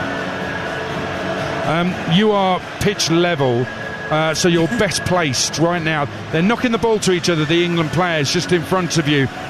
We were talking about how true the ball is rolling on the very wet surface. Up here, it kind of looks okay. How does it look like down there? Looks okay here. I've just seen Dean Henderson ping a ball to Jordan Pickford, and Jordan Pickford's just, a lot of Jordan Pickford's balls this tournament have been quite flat when he's been kicking them. I've said that as well about Declan Rice, and his corners aren't getting the same kind of lift and set pieces that we're used to seeing. So maybe it's a ball thing. Certainly I can't feel the difference in the altitude, and I can't see that it's making a difference to the ball. But I mean, maybe the rain is then contributing to that. Additionally, there's so many things. In fact, the ball that Dean Henderson has just brought over just then was quite slow in the air in many ways, and that may be the rain. You know, they're going to have to contend with these conditions. They would have liked to have got out and spent more time on the pitch, I think. You know, certainly I was watching when I was down in the tunnel, where our kind of flash position, as it's known, which is where I do the post-match interviews, was right by the England dressing room, so I could see some of the players pacing up and down. They were desperate to get out. I actually heard one of them, I don't know who it was because I couldn't see, but it was behind the wall, basically say, can we get out there and have a look? Because some of them wanted to come and see it. They wanted to take in the atmosphere, and they haven't had that opportunity. Obviously, we would normally see the players come out and, you know, experience the stadium as it is, almost acclimatise themselves. Even if they come out in headphones, they get that experience to take it in, and they haven't had that. Only Jordan Henderson and Thomas Tuchel had that when they came here yesterday. So, you know, that's a big miss for them in many ways. They've just been, you know, in the bowels of this stadium, in the dressing room, having to wait to come out, but now they're getting this experience, and of course it's much busier now with all the fans in here. It's a great insight, that, Faye. I love that story. I mean, the fact that they care that much is brilliant. Faye Carruthers is behind the goal, away to our right, where Jordan Pickford and the other keepers are currently warming up. All the outfield players for England and Mexico on the pitch as well. And we are just under 40 minutes away from kick-off. It's been delayed, obviously, by an hour. 2 a.m. kick-off, your time, back in the UK. And we'll bring you live commentary. And for those England players who wanted that close-up view pre-match but couldn't get it of the Azteca, well, they've got a chance to do something very special once we kick off. They could be heroes in this stadium. They could make their mark in the same way others have in the past in this iconic venue. You're listening to World Cup Game Day Live on TalkSport, brought to you by Enterprise Rent-A-Car. Whatever it is, they're here for it.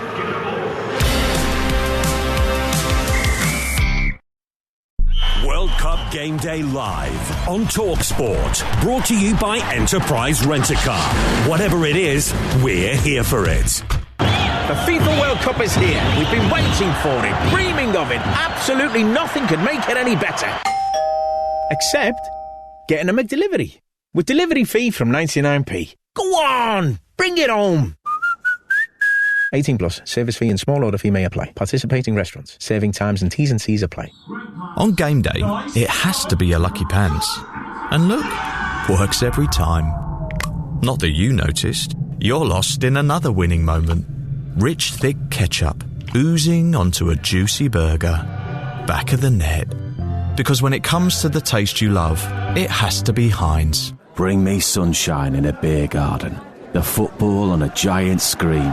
That first pint before kick-off. And something crisp and cold. Like Copperberg Crisp Apple Cider. Real apple cider. Cold and refreshing with a touch of Copperberg's famous sweetness. Ah, that's better. Copperberg Crisp Apple Cider. Bring me sunshine. 18 plus, always drink responsibly.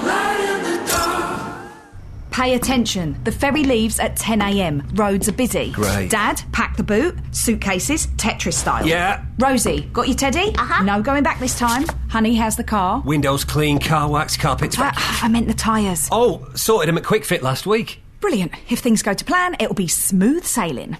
Planning the perfect getaway this summer? Make sure your tyres are up for the job. Book today at quickfit.com or your local centre. Quick Fit. Drive away happy every time. Bet365 are putting the power in your hands with their best ever bet builder. And now you've got more time to win. If the game goes to extra time, your player bets live on. But that's not all. Their incredible early payout and sub-on play-on offers come as standard. Download the app and see why it's never ordinary at Bet365. New and eligible customers only. Features apply on eligible player markets. Restrictions and T's and C's apply. 18 plus. Please play responsibly. Visit gambleaware.org. Scan your Tesco Club card and get match ready with sizzling deals. Get a 12-pack of Birra Moretti, now just £12, down from $18.25. Club card accepted. Because every little helps. Drink aware 18 plus, majority of larger stores, 330ml bottles, ends 13th of July. Club card or app required. World Cup Game Day Live on TalkSport, brought to you by Burger King Burger Buddies. Burger King has launched the perfect front three with the Whopper, Big King and Barbecue Steakhouse in snackable size. Enjoy Burger Buddies at Burger King this match day. 48 teams, 39 days, one summer of unbelievable, unbeatable sporting drama. World Cup Game Day Live on TalkSport. As the players warm up in the wet here in the Azteca, we're still scheduled to kick off in just under 35 minutes, live on TalkSport. England against Mexico for the right to play Norway in the quarterfinals in Miami on Saturday. Let's bring in football journalist, co-host of TalkSport Sunday edition, Henry Winter is with us. He's here at the Azteca as well. Henry, how are you doing? What a privilege this is. It is tough. It's an empty press box. Sorry, we're going to have to leave that there till we get a better line. My apologies. Henry Winter will be back with us. What I'm going to do is I'm going to put this to Stuart Pearce alongside me, because more details have emerged from Flo Balogun being allowed to play against Belgium for the USA men's national team. We know that Donald Trump, the president, phoned Infantino. We also know the appeal process is run by an independent board. What we've since found out, it's been reported that the US government provided additional evidence that was used in the appeal process. I'm struggling to think what could possibly be provided by the US government to make sure that Flo Balogun can play against Belgium. No, it seems to me almost a sort of smokescreen, you know what I mean, to suggest there is more evidence out there. We all saw it with our eyes. We've all got an opinion whether it's a sending off or not. I personally didn't think it was. I thought it was accidental. He's landed on the player. It looked worse than it actually was, in my opinion.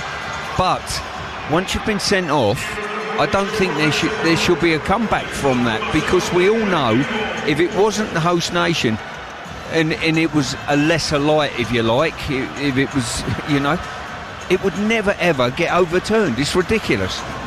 If it had been Kevin De Bruyne, would it have been overturned? Would he be in a position that he could play against the United States? If the Belgian government had been able to provide additional information to FIFA, how would that have gone down with American supporters, with the American government? I mean, the bottom line is I don't believe that under those circumstances that decision would have been overturned. And it's very unfortunate for Balogun. It was a poor decision.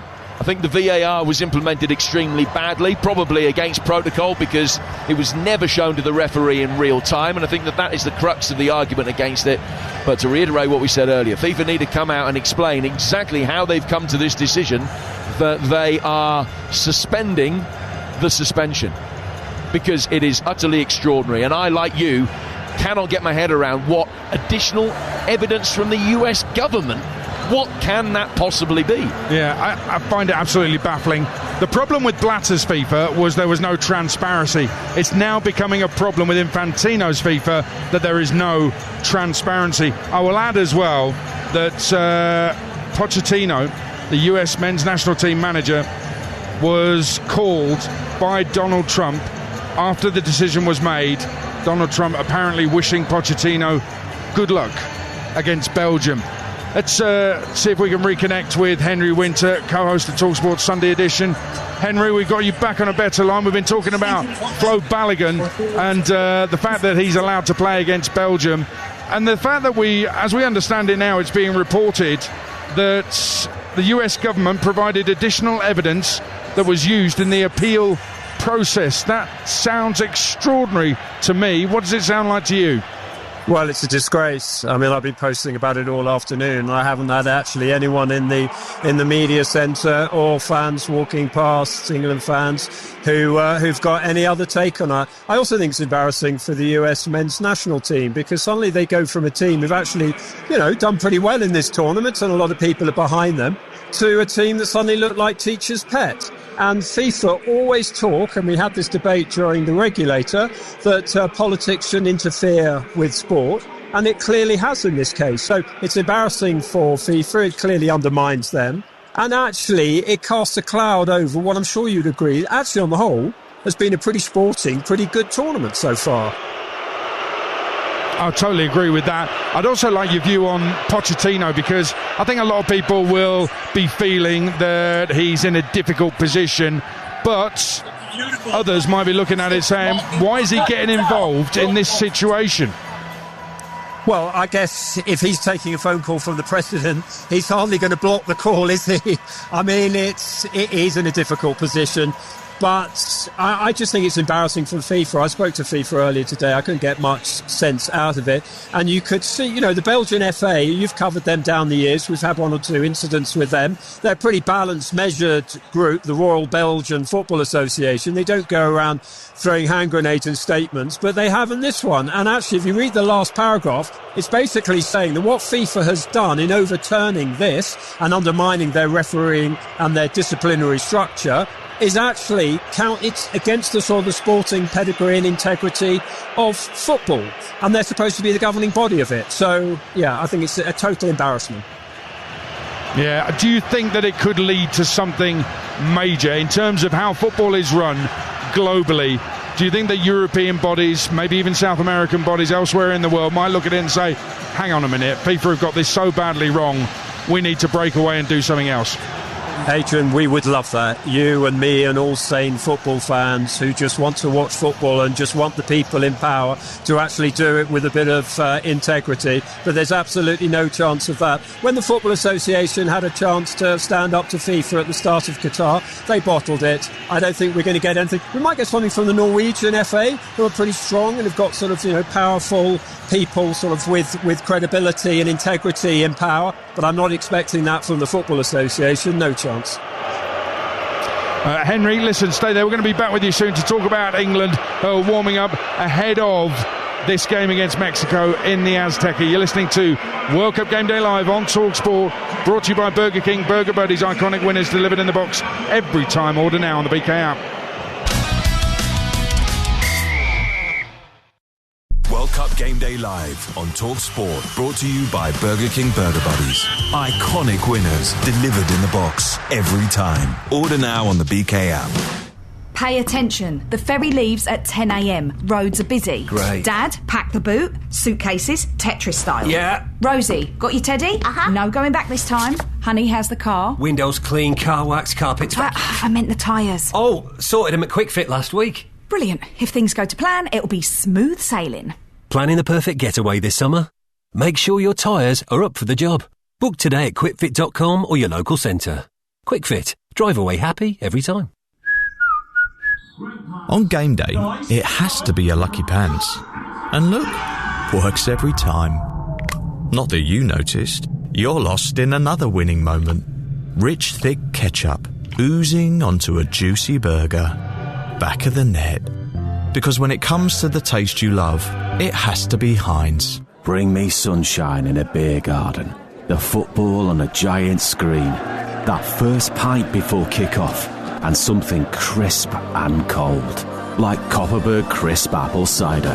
Real apple cider. Cold and refreshing with a touch of Copperberg's famous sweetness. Ah, that's better. Copperberg Crisp Apple Cider. Bring me sunshine. 18 plus, always drink responsibly. McDonald's Taste of the Tournament has arrived. Get the Sweet Carolina Barbecue Stack. 2 juicy patties and crispy bacon covered in sticky Carolina barbecue sauce. The Sweet Carolina Barbecue Stack. Bring it home with McDelivery. Until the 13th of July from 11 a.m. Fees apply to delivery orders. Price and participation may vary, subject to availability. Massive news from Bet365. The world's biggest football tournament is here. And to celebrate, Bet365 are bringing you more offers than ever before.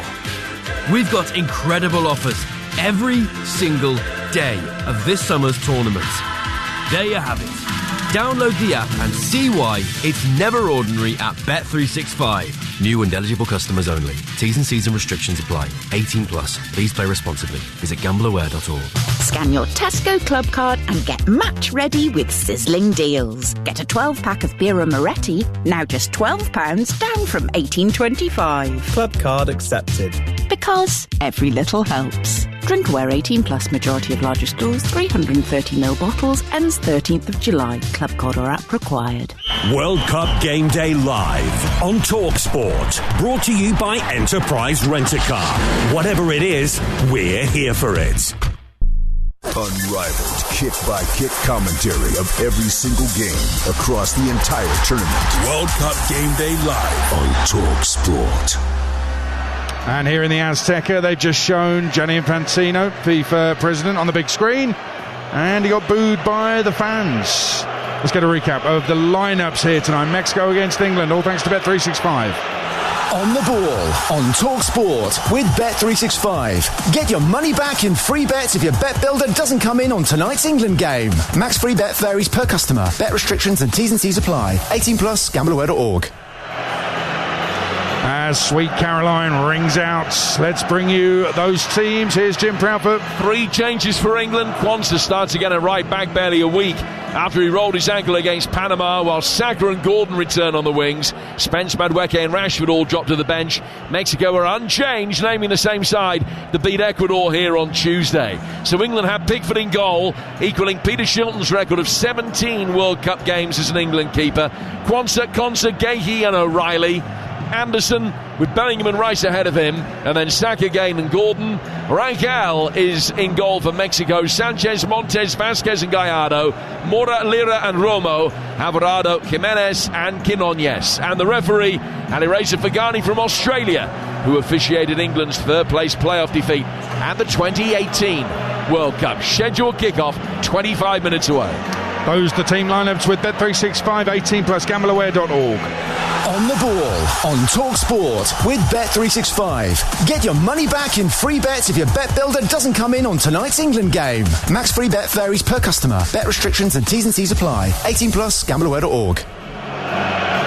Let's reconnect with football journalist Henry Winter, co-host of TalkSport's Sunday edition show. And Henry, it's rain all the way, but these England fans in the stadium are having a right good sing-song, and they seem to be enjoying being booed by the Mexican fans. They're kind of playing up to it in a way. They're refusing to wear the ponchos. They're taking off their shirts. They're twirling their shirts above their heads. I have to say, it's been a fantastic atmosphere. Just walking around, the England fans and the Mexican fans, there've been absolutely, as you say, a few chants, a bit of rivalry, a bit of 86 fun and games. But actually, the atmosphere is brilliant. Of course, when it starts, they will boo absolutely every England touch. And I quite like the way that Jordan Pickford just paused at the top of the tunnel as it built, because the Mexican fans could see him, and they booed and booed and booed. And then he walked out very defiantly with the goalkeepers. Players, obviously, outfield players came out slightly after that. But as you say, the atmosphere between the fans has actually been really good. And okay, they're booing each other's songs, but, these are fans. I think it's great. The atmosphere absolutely sensational with 20 to go till kick-off. What's going to happen in the game? What do you make of the changes that Tuchel has made? Well, I mean, the whole right-back situation is of his own making. The fact that we got one of the best right-backs in the world playing for Real Madrid has been left at home in Trent Alexander-Arnold. Look, we've had that argument, we've lost that argument. Whatever the reasons for it, it doesn't seem like they're footballing reasons for me. And, of course, you knew that Reece James had injury problems, Tino Livramento. You've been discussing this for the last sort of 2-3 weeks. So he's had a problem there. Kwanzaa is a centre-half, and he's going to be up against arguably Mexico, well, certainly one of their players of the tournament, in Quinones, who is absolutely fit and is flying. And as we know, the first 15 minutes, 20 minutes, I personally think too much is made of the altitude. I think so much of the game is about fear, and England have to banish that fear, which apparently they have done. They haven't focused on the altitude. They've just got on with preparing. They are elite athletes, so I think they'll try and withstand that first 20 minutes and then impose themselves, because they've got the ability. We've got two world-class players, probably three in Declan Rice, although he's not at his best. Bukayo Saka's not at his best, but Bukayo Saka had to come in because Madueke wasn't tracking back. Madueke can come on in the second half and make a difference. Rashford wasn't really delivering, so Gordon has got this opportunity. When he came on the other day, he made a difference as well. So I understand the changes, but look, we know it's going to be the Harry and Jude show if England are to get through to face Norway. Indeed. Mark Gay said Mexico are favourites for this. Do you agree?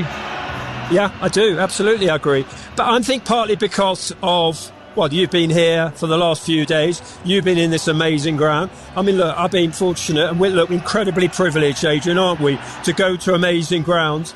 There were two grounds left of the big grounds that I've not been to. One Azteca, the other Boca. I've been doing this 40 years, just really looking forward to this opportunity to come here. And I have to say, I don't know, I'm sure you feel the same way, it hasn't let us down in terms of atmosphere, in terms of the DJ cranking it up.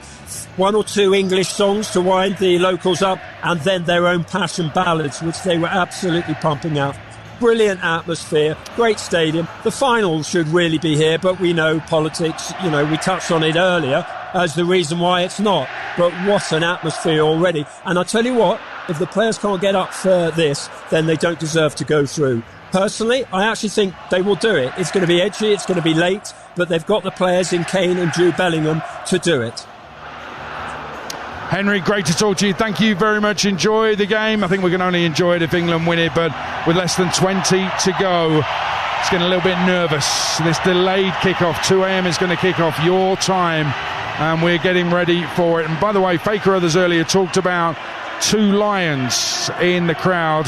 The third lion has been found. There are 3 lions here, and they need to roar tonight. England taking on Mexico for the right to play Norway in the quarterfinals of the World Cup in Miami on Saturday, and we'll be there on TalkSport. We're here in the Azteca for this game, and England have scores to settle from the past, and they've got a World Cup tie to win. Live on TalkSport. World Cup Game Day Live on TalkSport. Brought to you by Enterprise Rent-A-Car. Whatever it is, we're here for it.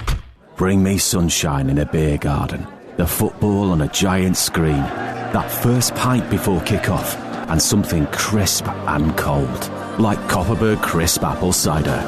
Real apple cider. Cold and refreshing with a touch of Copperberg's famous sweetness.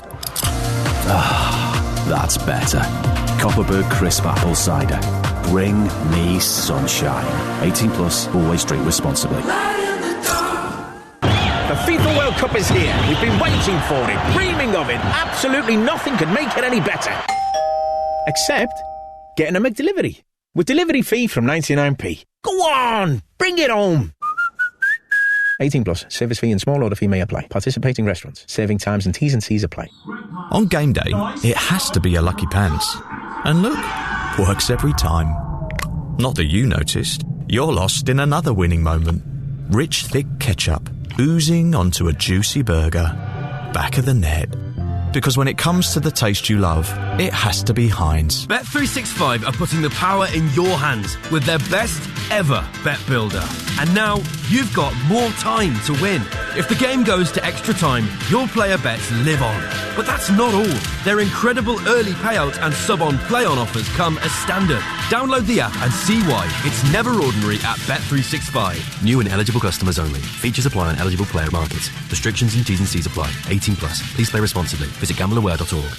Pay attention. The ferry leaves at 10 a.m. Roads are busy. Great. Dad, pack the boot. Suitcases, Tetris style. Yeah. Rosie, got your teddy? No going back this time. Honey, how's the car? Windows clean, car wax, carpets vacuum. I meant the tyres. Oh, sorted them at Quick Fit last week. Brilliant. If things go to plan, it'll be smooth sailing. Planning the perfect getaway this summer? Make sure your tyres are up for the job. Book today at quickfit.com or your local centre. Quick Fit. Drive away happy every time. Scan your Tesco Club card and get match ready with sizzling deals. Get a 12-pack of Birra Moretti, now just £12, down from $18.25. Club card accepted.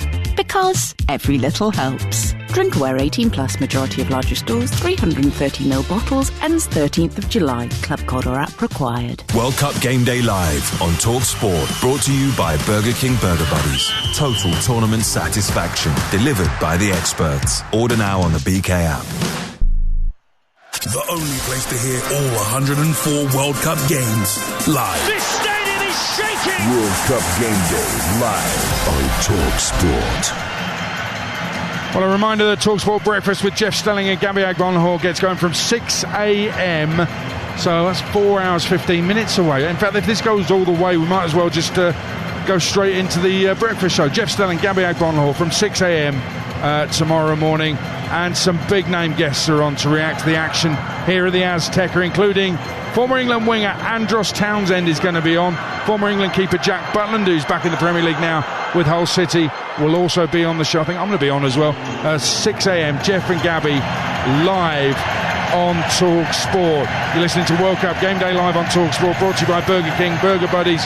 Total tournament satisfaction delivered by the experts. Order now on the BK app. Also, Drive 4 till 7 Monday. Andy Goldstein, Darren Bent are in New York. They've landed and they are stateside. They're going to bring you Drive from New York 4 till 7 tomorrow. Portugal, Spain in Dallas Monday night 7 till 10, the Iberian Derby. If it's anything like their 6-goal thriller in Sochi at the 2018 World Cup, you are in for a treat. And finish 3-3 with a Ronaldo hat-trick for Portugal. And what a build-up to the game we've had here in the Azteca. The pitch is being made ready, photographers in place.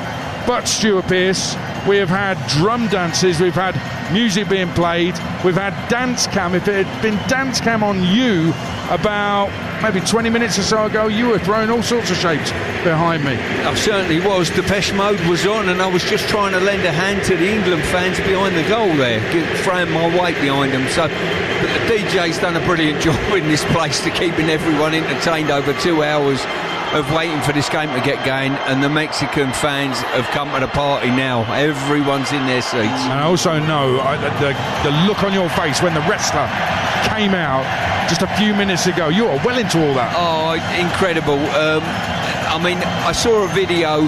He was taking on a man much smaller than himself, but it looked an incredible night at the wrestling. It was a mismatch. I don't think there was any kind of weight limit going on there, was there?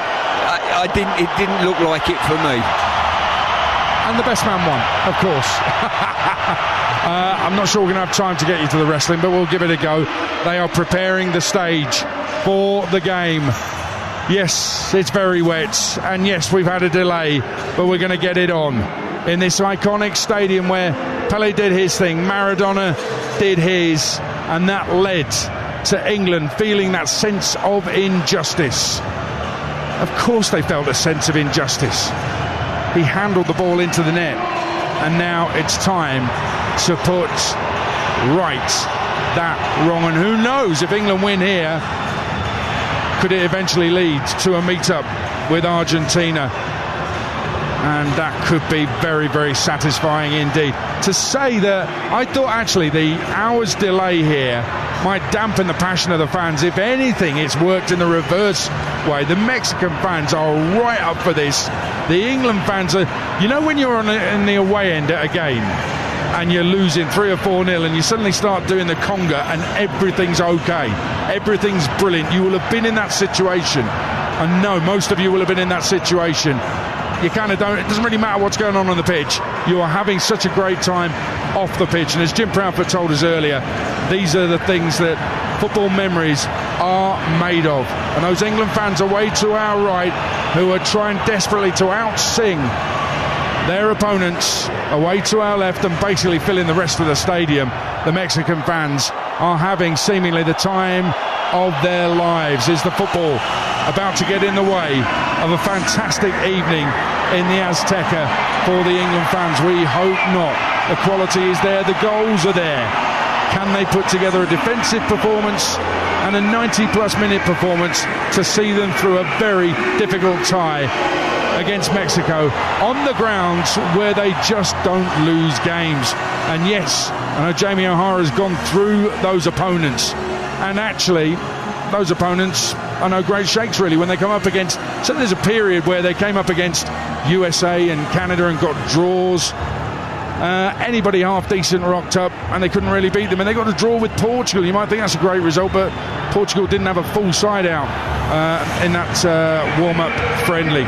Teams are in the tunnel. Declan Rice looking focused, just looks down to check his mascot alongside him is okay. Bukayo Saka behind him. The Mexican players in front of their own fans. One wonders if they might just feel the pressure. It's been a fairly straightforward ride for them so far.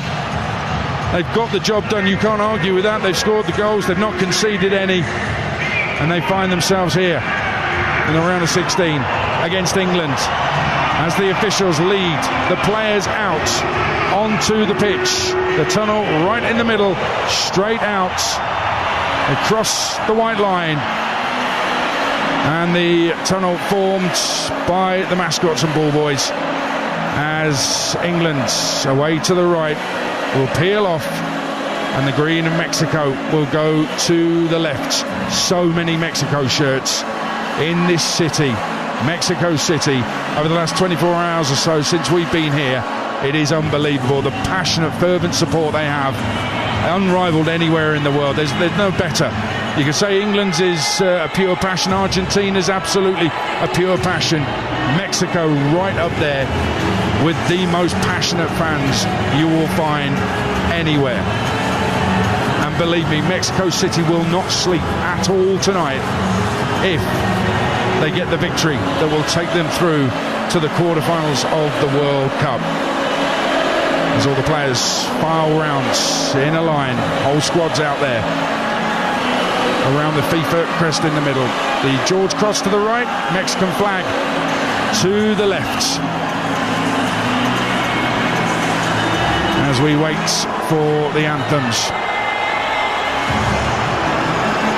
FIFA sign right in front of us, in front of the photographers. There'll be no problem with the managers being able to witness the anthems here today.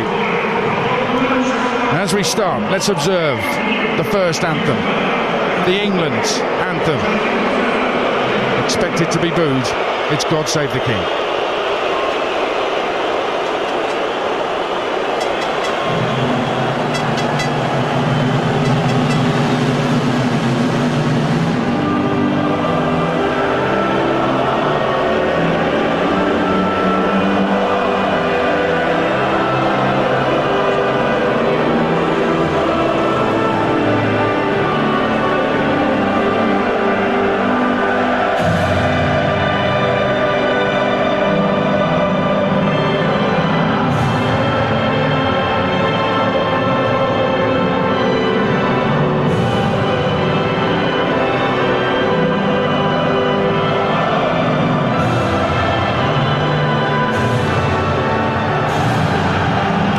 Tell you, Thomas Tuchel did have an altercation with the photographers as he came out. It was settled very quickly. He did get to see his players sing the national anthem, but there was an altercation there. Now the Mexican national anthem featuring the opening line, Mexicans at the cry of war.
passion in that, wasn't there?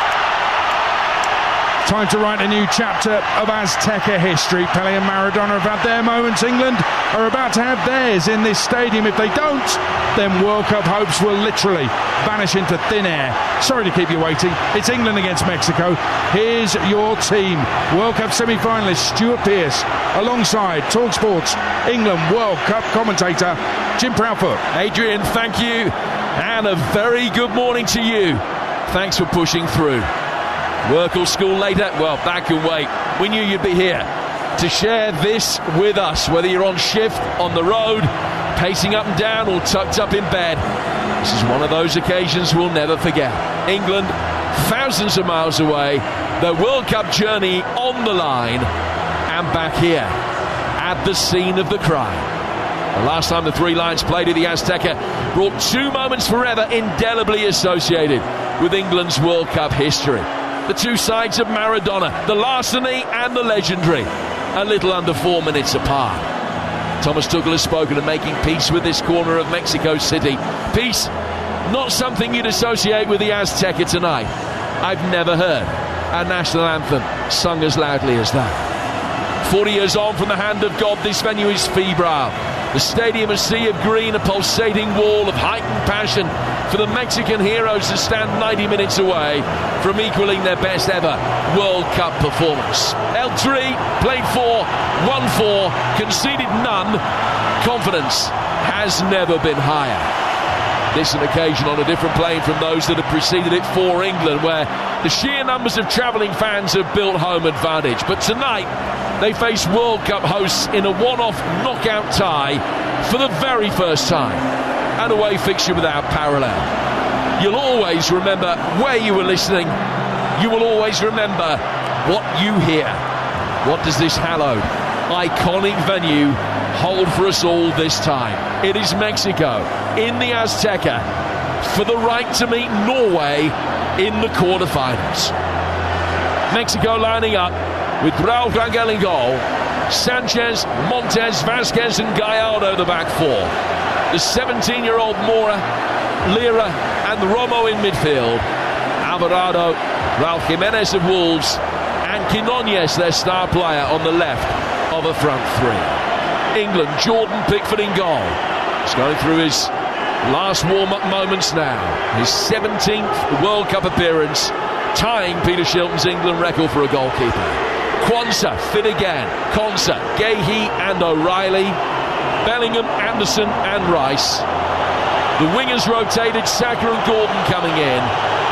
And Harry Kane up front, captaining England for the 91st time today. And that is a new all-time England record. Mexican players in a huddle away to our left-hand side. Final instructions just being dispensed. Harry Kane going round one or two of the England players, high-fiving them, embracing Bukayo Saka. Declan Rice has got the ball on the centre spot, just a little bit of juggling. A few keepy-uppies, just practising the kickoff. Just plays a couple of passes into the feet of Elliot Anderson before battle commences. Well, at a time when you're normally in the land of Nod, welcome back to the scene of the hand of God, where there is a score to settle with footballing fate. England have never been knocked out of the World Cup at the same venue twice. So can they avoid a Mexican wave farewell to their hopes on their Azteca return? Slightly later than advertised, the countdown is on.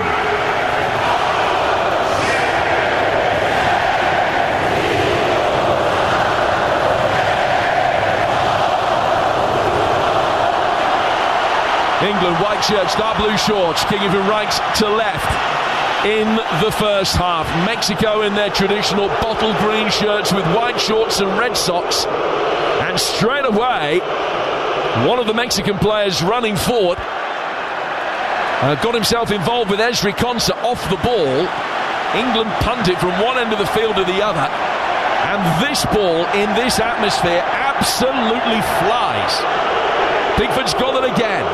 Taking a touch just inside his penalty area.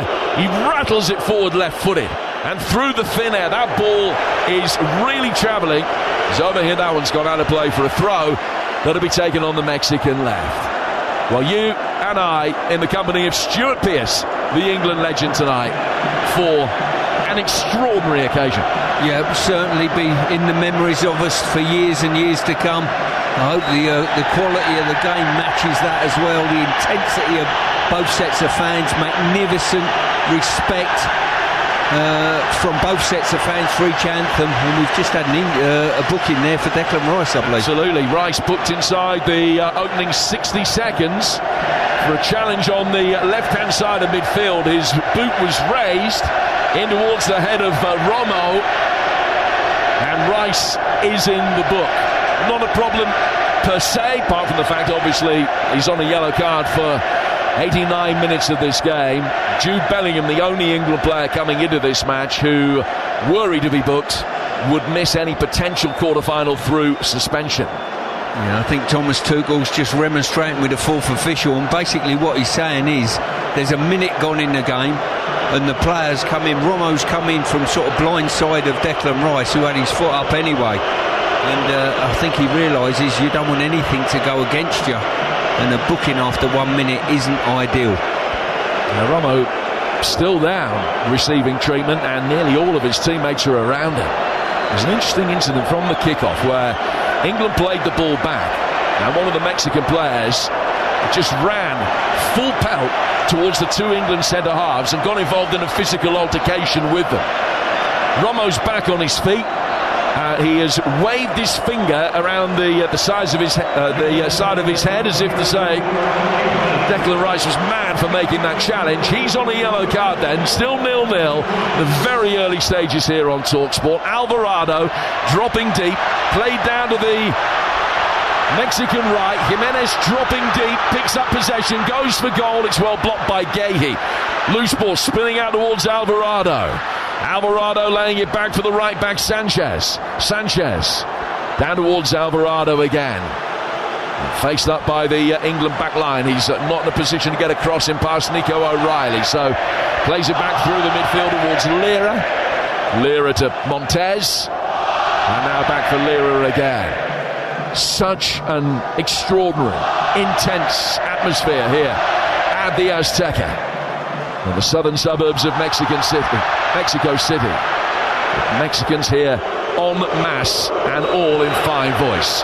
They've conceded a free kick just on the edge of England's penalty area, which Mark Gahey will come across to take. So much made of the way that England start this game, the importance of the opening 20 minutes, almost to hang in there, get to the first hydration break, and then take the game on from that point.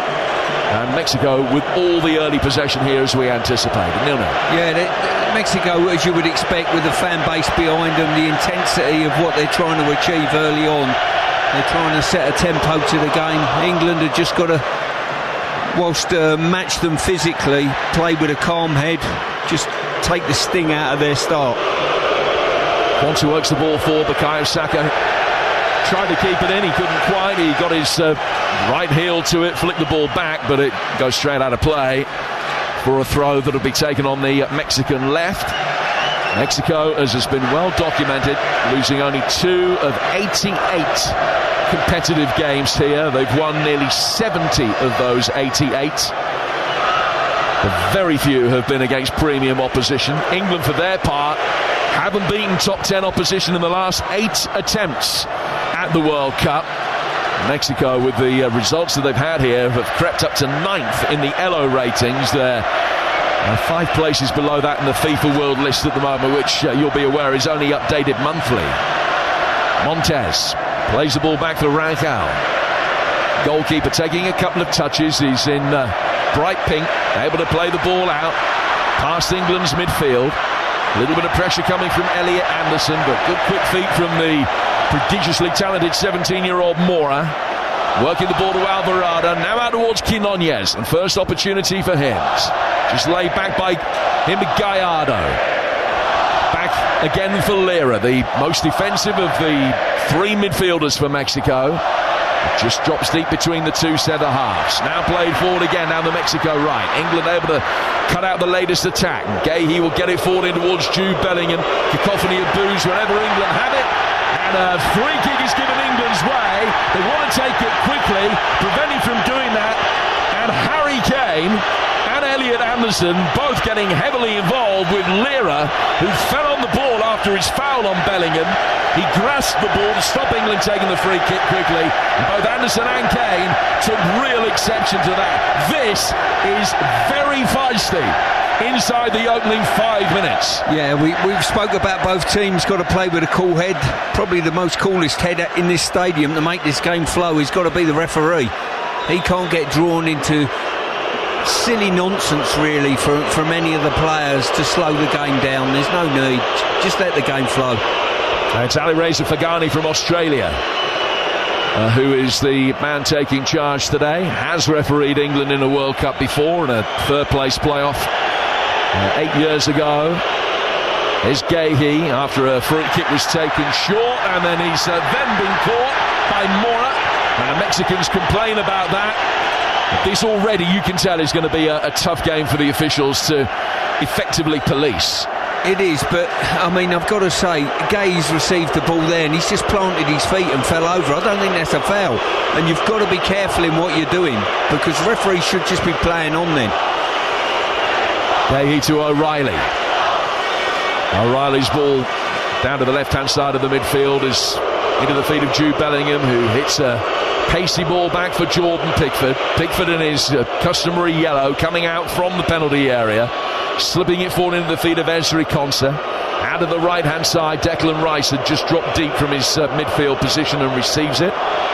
Down to Gahey again to Konsa. Out to Declan Rice. Quinones chasing after him, but Rice just waits for him to come and then slips it back to Konsa again. Now down towards Mark Gahey. England maintaining the centre-half partnership today. O'Reilly, tap for Bellingham, cleverly using his body, letting the ball drift past him, took a couple of Mexican players out of the picture, finds Anthony Gordon, who had those 2 assists against DR Congo. He'll make his way forward, and he has won the first corner of the night, which will be taken on the England left with 8 minutes gone and 0-0 here on TalkSport. England playing with a little bit of confidence about their play, I think. You know, they look like a team that know exactly what's coming, exactly what they're facing, and great play there by Bellingham. Just turned the press round the corner and all of a sudden drove forward, give it to Gordon, and great opportunity now to pop the ball in the box. Quality, please, Declan. So Rice will take this corner, which will come in from the left. It's a congested 6-yard box, as always. Nico O'Reilly doing his best to stand in front of the goalkeeper. Anthony Gordon is in there as well. Kane stands on the edge of the 6. Corners actually work short for Bukayo Saka. He'll get it in, curving it deep towards the back post from the left flank, and he's overhit it, and it goes straight out of play on the opposite touchline for a throw that'll be taken on the Mexican left. And there have been a few illustrations of that, Stuart, through the opening 9 minutes. You don't need to hit the pass quite as hard as you think. No, the rarefied air, without a doubt, and also as well the amount of moisture we've had. The ball's going to slip rather nicely, so you've got to get used to that. I found that probably when I was on the coaching staff in South Africa at a similar altitude, actually. Just a wee bit higher here, not much in it. England have it with Rice. Rice is 10 yards aside the Mexican half, but has hit it back into his own half here for Ezri Konsa. To his left for Mark Gahey. England taking the sting out of the Mexicans in the opening 9 minutes here, which is still 0-0. Declan Rice already on a yellow card, the fastest shown to any player in a World Cup tie for 8 years. Tell you what England are doing, they're getting Konsa forward very early, very advanced, you know, and I think that's obviously something they've worked on a little bit. Anthony Gordon picking up the ball on the other flank, so Rice will just drop in, almost sort of a half and half central midfielder right back, and that allows Konsa to make his way forward. Konsa has it now. It's just put to the ground by Quinones after the ball had been played. Play goes on. England in possession again in the midfield, and it's Manchester City's Nico O'Reilly. Down for Barcelona's Anthony Gordon, sending it down the line. Bellingham will chase after it. The retreating midfielder Lira has tapped it out of play. He was looking for a free kick. Didn't get one. Bellingham right touch tight to him, but didn't put his hands in his back to allow Lira the opportunity to go to ground, and it's a throw to England. Yeah, really poor play there by Lira. He's picked the ball up and he's just waiting to get fouled and trying to initiate a foul that was nowhere near being put into place. O'Reilly taking the throw. Gordon coming to meet it. Brushed off the top of his foot, gone straight out of play for a goal kick. 0-0 through the opening 10 minutes here on TalkSport. Don't forget, breakfast tomorrow morning as far as we're concerned, but only in a few hours as far as you're concerned. 6 a.m. your time. Jeff Stelling and Gabby Agbon-Lahore. So that's just a shade under 4 hours. That will start. Jack Butland and Andros Townsend amongst their guests on TalkSport Breakfast at 6. What is it back home? Just coming up to 2:15. 0-0 here at 7:15 in the evening here in Mexico City. The rain really coming down with ferocity. They are expecting a good inch and a half or so over the next 2 hours, but the lightning has dissipated, so there's absolutely no sense that this game will be interrupted at any point from here after the delayed start. Lira getting it forward through the midfield. Jimenez dropping deep, coming to meet it, and will turn it round the corner. Alvarado has seen plenty of it in the early stages and plays it forward. Now he goes back for Montez. From him to Vasquez, and to Montez again, who was sent off in the opening game of the tournament here. One of the 3 red cards in that first match against South Africa. Alvarado chips one for Raul Jimenez's run, but he was very well marshalled there by Esri Konsa, who just followed him every step of the way and could let it run through towards Jack Butland. 12 gone, no undue alarm for England. They haven't created anything at the other end, though. It is still 0-0 here on TalkSport. Yeah, as I say, I'm quite enjoying what I'm seeing at the moment from England. Seem nice and composed, no panic in their play. What I would like to see, probably on turnover of possession, be a little bit more dynamic going forward. We've had 1 or 2 opportunities because Mexico will spread to play. That gives us opportunities to break on them. The other thing that we haven't seen so far is a touch for Harry Kane. I don't think he's had a single one. There's O'Reilly inside his own half, happy to go backwards. Mark Gahey clipping one over the top. It's an excellent run from deep. Osaka just trying to bring it down, and it's as he stretched out his left foot, come off his toes and gone through to the goalkeeper. But he made a great run there from out to in. That's not the kind of run that you would associate with Bukayo Saka. Certainly in an England shirt, but he got him behind the Mexican back line and just couldn't bring it under control. It'd have been in. Now he's got to chase all the way back at the other end as Mexico play a long diagonal down towards Quinones. And Saka's defended that well. It's gone out of play, and it will be a goal kick to England. Gallardo actually a little bit unlucky. The ball might have gone out of play actually for a throw. No, goal kick is the verdict, which would be taken by Jordan Pickford in front of the England fans. Away to our right, 0-0. Yeah, it actually was a corner. Last touch come off of Saka, but wonderful defensive work from Saka from a run behind the back line. Angled his run magnificently well, stayed on side, used the body of Montez to keep him on side. England will get it forward again. Flicked on towards Saka and cleared. Ball down in the midfield by Lira to Quinones, now to Gallardo, the left back. From him to Vasquez and on to Montez. Both of these teams playing a 4-3-3. Anthony Gordon leading a press there.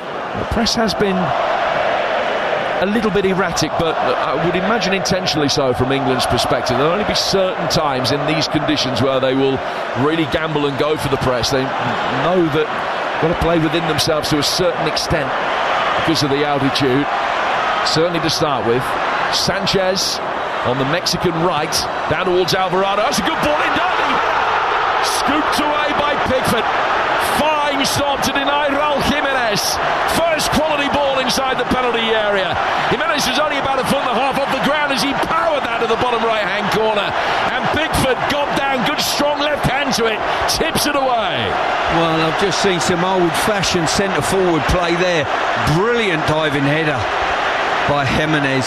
And I've got to say, Pickford would have been beaten by that unless he got that strong left hand parry to it. Fantastic save by the goalie, fantastic header.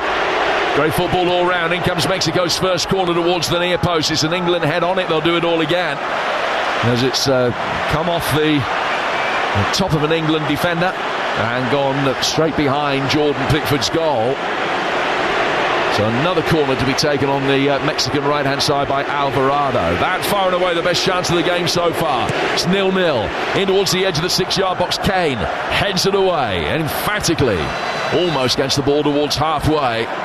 And the Mexicans will mop up and go back to their goalkeeper. Faye Carruthers, TalkSport's England correspondent, had a perfect view of that Jordan Pickford save. Faye? That was incredible. Right tipped round the post. It was going into the far corner, Jim, and Jordan was so alive on his feet. Tipped it round the post, and then that defensive header a second ago off, just before Harry Kane's one, was from Jude Bellingham, who lay flat on his back afterwards. It stunned him very quickly, but the danger is appeased for now. Faye, thank you. Ball chipped over the top. And towards that goal that Faye is sitting behind, but all Morrow could do in herring after it is stop it going out of play for a goal kick. He's put it out of play for a throw instead. England will take it in their right back position, which is over on the far touchline from us. They have progressed in the last 16 in 6 of the 8 attempts that they've had, beaten by Argentina on penalties in 1998, and then Bloemfontein on a poor day, well beaten by Germany. Other than that, they've won every last 16 tie that they played in the World Cup. England hoping to continue that run here, trying to get the ball away from inside their own half. Their job's going to be made a lot easier by a foul that has been given their way. Bukayo Saka was caught. It's been feisty from the first 5 seconds of this game. One of the Mexican players barreled into Ezri Konsa off the ball. And that element hasn't left the game at all. Even nearly 20 minutes later, Rice already in the book. Lira perhaps a little bit lucky not to join him. Pickford to take the goal kick. Here at the wonderful Azteca. Massive bowl of a stadium. England's first game here since 1986 in the World Cup defeat to Argentina. They had won against Paraguay very convincingly earlier that week with a couple of Gary Lineker goals. So they've won here at the Azteca in the past. They'll bring the ball forward here with Ezri Konsa. Gets the ball to the halfway line and stops it. Then plays it to his right for Gerald Quansah. Into the feet of Elliot Anderson. Sliding challenge. Cuts out his pass for Rice. Quinones cleverly through the midfield. Kane forced to come back and retreat and provide an extra body in midfield. England have got their shake back behind the ball. Yet to get the ball back though. And the Mexicans will fire it out towards the left for Quinones. Quinones to Morrow. And he will come forward. Getting it again on the edge of the penalty area. This is dangerous. And it was well blocked. Morrow just couldn't get himself into a shooting position. England then will get it away from down by their own corner flag, getting towards halfway. Bellingham goes down and the referee said that he was fouled off the ball. And Montez will be spoken to. It's an angry reaction from him as well. He towers over the Australian referee, very intimidatory in the way that he leans over Ali Reza Fagani and argues the toss with him. That is a free kick to England. Yeah, I think we've got a super game on our hands. Two teams that are very, very well matched. Both of them not taking a backward step. Both of them want to go forward and impose themselves on the opposition. And it was definitely a foul on Bellingham on that occasion. And Montez, I'm not sure how we can argue with the referee. And disciplines might well play a big part in this over 90 or 120 minutes. Rice, who's already walking the yellow card tightrope, lays it back for Pickford. All the boos that you can hear indicating that it is England that are in possession. Anthony Gordon coming forward towards the edge of the penalty area, showing great pace, taking on the right back and winning a corner with a sliding challenge that comes in from Montez to clear it after Gordon had beaten Sanchez. Yeah, as I say, fantastic run by Gordon. He's taken his man on Sanchez on the outside, and he's got him for toe. Now that should fill him with confidence. Next time he receives it, more of the same, please. Possession 57-43 in England's favour, but all three attempts we've seen so far have come from Mexico. One of them forcing a tremendous Jordan Pickford save from a Raul Jimenez diving header. England hoping to evoke the spirit of the 2018 World Cup by doing damage from a set piece. Rice swinging this in, cross the corner of the 6-yard box, and very nearly flicked on towards Kane. It was cleared and goes out for a throw on the England left. That was a good tantalising delivery, well dealt with in the end by the Mexican back line. Rice retrieves the ball, but underarms it. Trevor Chappell style down the touchline for Nico O'Reilly. He takes the throw and has just thrown it straight out of play for a goal kick. 21 gone, 0-0. Well, that's two he's thrown straight out of play now. Just a misunderstanding between him and Gordon, really. Gordon's come short, he's thrown it long.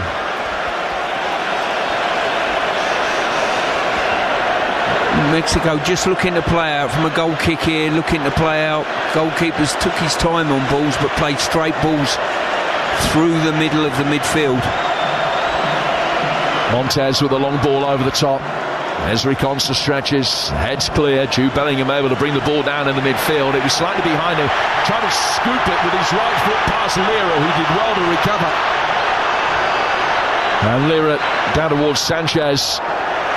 And now we'll find Alvarado, the diminutive 17-year-old Mora, the second youngest player ever to play a knockout tie in the World Cup, linking things up in the midfield for Mexico. Now works it out of the left flank for Gallardo. Quinones has been kept pretty quiet so far. Referee gets a good touch of the ball there. It's going to be a drop ball to England, but only after the hydration break, midway through the first half.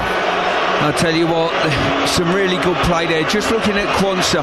Quansah's been chaperoning Quinones and just going inside. It's really important that Saka, as he's shown already, sees his man out, because if you vacate that position as a right back, you have to make sure that your wide player does his defensive work. What's going on down the hydration break here, pitch side at the moment? Thomas Tuchel had been speaking before to Nico O'Reilly. He's been furious with Nico O'Reilly, especially for that throw-in that he threw out of play, but also because he's not pushing up far enough and his positioning isn't quite right.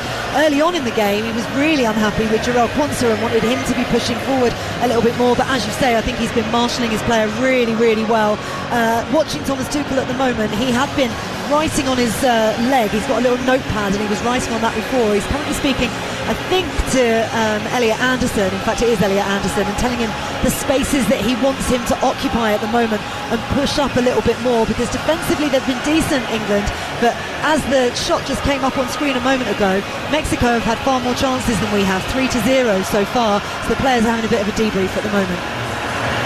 Faye, just going back to that save by Pickford, it was his positional play that I admired. You know, yes, he showed athleticism and a good parry, but he was in the right place. A very tricky header from Jimenez.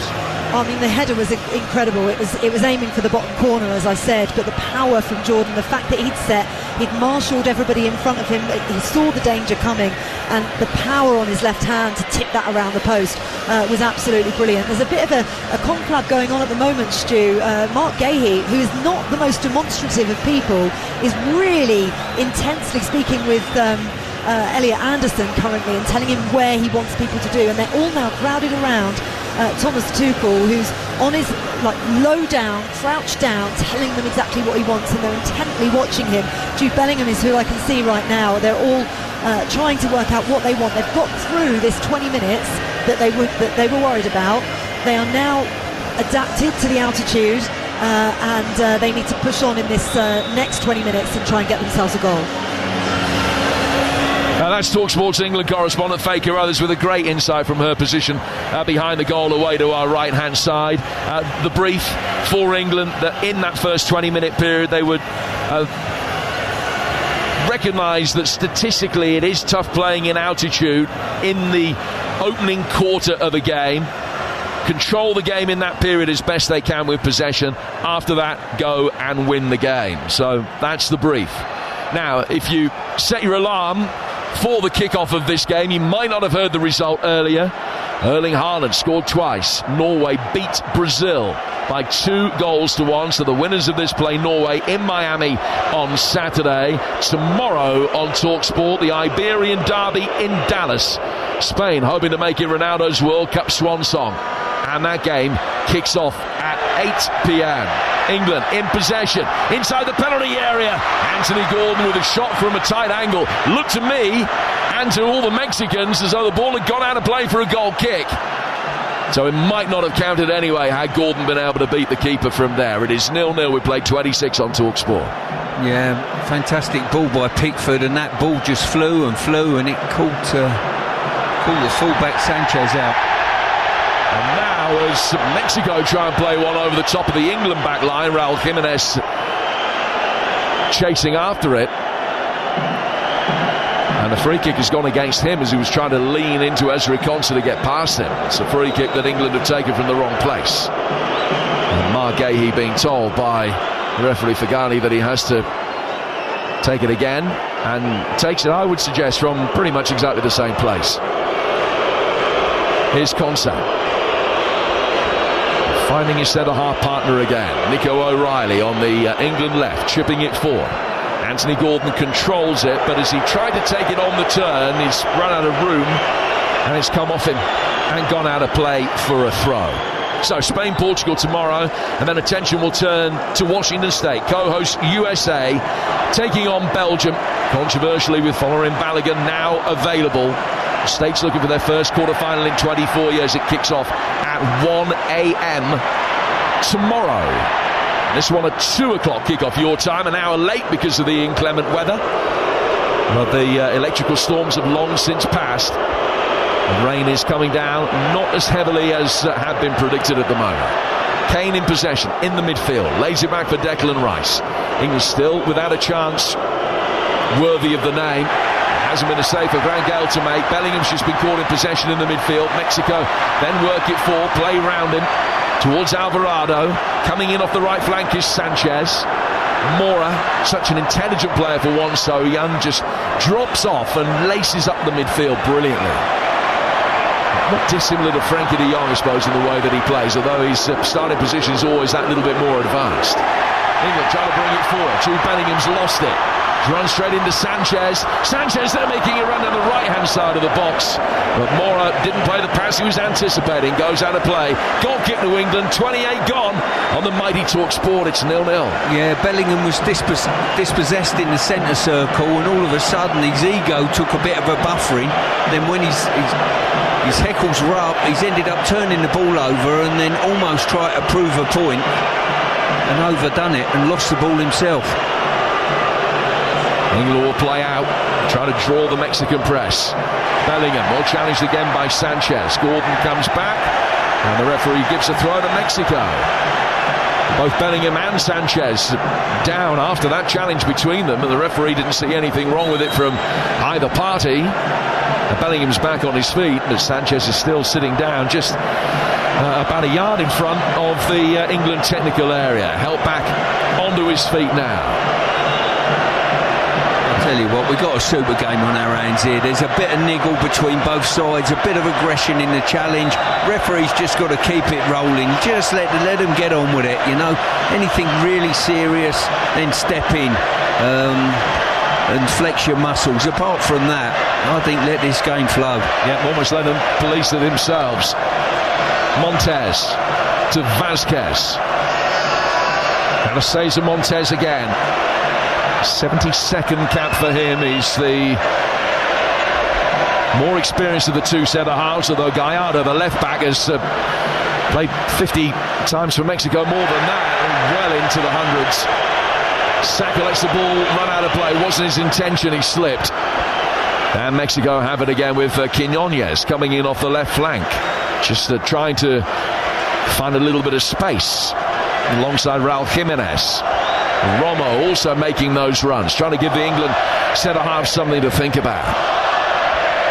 I'm sure the atmosphere will be coming across back home. It is as loud as I can ever remember in a football stadium. So intense. England doing well to deal with it. Trying to silence this vociferous Mexican crowd. The passes are going astray. Anderson unable to find Rice. It's another Mexico throw.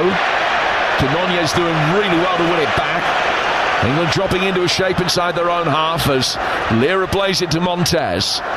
Turn to the midfield. Romo, Alvarado, and the right winger at right back for a moment for Mexico. More than happy to go back inside his own half for Montez. Ole's long since out for every successful Mexican pass.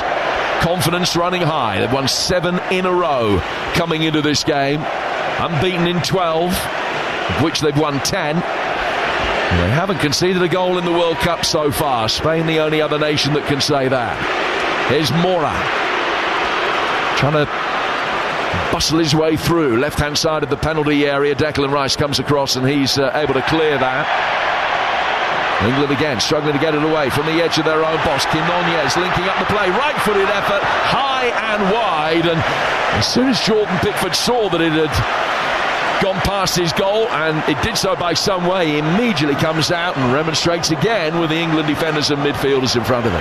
Yeah, I tell you, I think having a real good effect for Mexico. Lira, this deep line midfield player, he's a little bit niggly, he's getting under the skin of one or two, but I tell you what, he's knitting things together. I don't think the two centre-halves can see a pass, so it's important that he, for Mexico, gets on the ball. Here he goes again, look. Yeah, this is his home ground as well. He plays his football for Cruz Azul.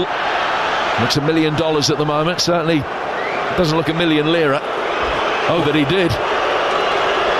Lira might have more work to do as O'Reilly brings it forward. O'Reilly's just won a free kick from Mora, which England will take on the left. We've got 13 minutes plus at least 3 in this first half. Here on TalkSport, where tomorrow afternoon, or this afternoon should I say, in New York City, it's Andy Goldstein and Darren Bent with Drive from 4 today. That'll be followed by that Portugal-Spain game and the build-up starting at 7 your time ahead of an 8 o'clock kickoff. So Drive from New York City, Goldstein and Benty at 4 o'clock later this afternoon. England have it. Will they be reacting to a famous England victory and progression, or will it be an elimination? Pickford with one important save to keep this at 0-0 so far, but if you're just waking up, that is pretty much all you've missed amidst a flurry of shadow boxing that's been going on. It's been such an absorbing game, but only the one real concrete chance, and it's fallen Mexico's way with a Jimenez diving header that was really well saved. On the Mexican right, Sanchez lays it back for Alvarado. Alvarado scoops the ball through the midfield. And here's the impressive Lira again, wearing 6, relatively slight in stature, coming forward, engages with Harry Kane before playing it to his left-hand side for Vasquez. Vasquez in towards Quinones, and England have so far been able to keep him quiet, and plenty of credit due for that. 3 goals in his 4 games so far. 3 of the 8 that Mexico have scored. Well, Jimenez has got 2 of the other 5. Now Vasquez coming forward towards the edge of the penalty area, the centre-half crossing it in. It's way too deep, bounces once inside the penalty area, and Gordon can make sure that it just goes over the touchline out of play for an England throw on their left with 11 to go to half-time. Yeah, as you picked up earlier, Jim, this ball don't stop, does it? If you think you've overrid it slightly, the chasing player is not going to catch it. And for England, it's a game of concentration out of possession. There's good movement by the Mexicans. They're looking to probe 1-2s. But we've got to get in slot and make sure there's no room for them to play those little bump passes in and around the edge of our box. The midfield 3 have played well for Mexico. Romo and Lira linking up here. Now Mora making his way towards the edge of the D. Quinones, little reverse ball. Romo tries to play a progressive pass, he can't, so he's got to turn it back for Lira. Mexico will continue to build, but from a deeper area. Alvarado and Sanchez, the two players on this near touchline, the right. That was the area that the cross came for that Jimenez diving header. And they're linking up again. Sanchez to Alvarado. Check back by Sanchez from Montes. Thomas Tuchel still cutting a really animated figure, trying to talk two or three of the players through it. Not happy with some of the defensive combinations that he's seeing off the ball. Ball chipped over the top. Jimenez is going to chase it. Oh, Pickford came out. And if Jimenez had been able to get a little flick, it was past Pickford. But Pickford saw the ball drop into his hands and bowls it out quickly. And here come England with Declan Rice gallivanting forward. His club teammate Bukayo Saka to his right. Saka inside the penalty area. Stands up a ball and a diving header is in. And England silence the Azteca with Jude Bellingham on the score sheet.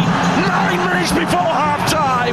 England breaking so quickly. And that is what they can do. In games where they don't have as much possession, they can hit the opposition brutally. Great interplay between Rice and Saka. Delicious ball in.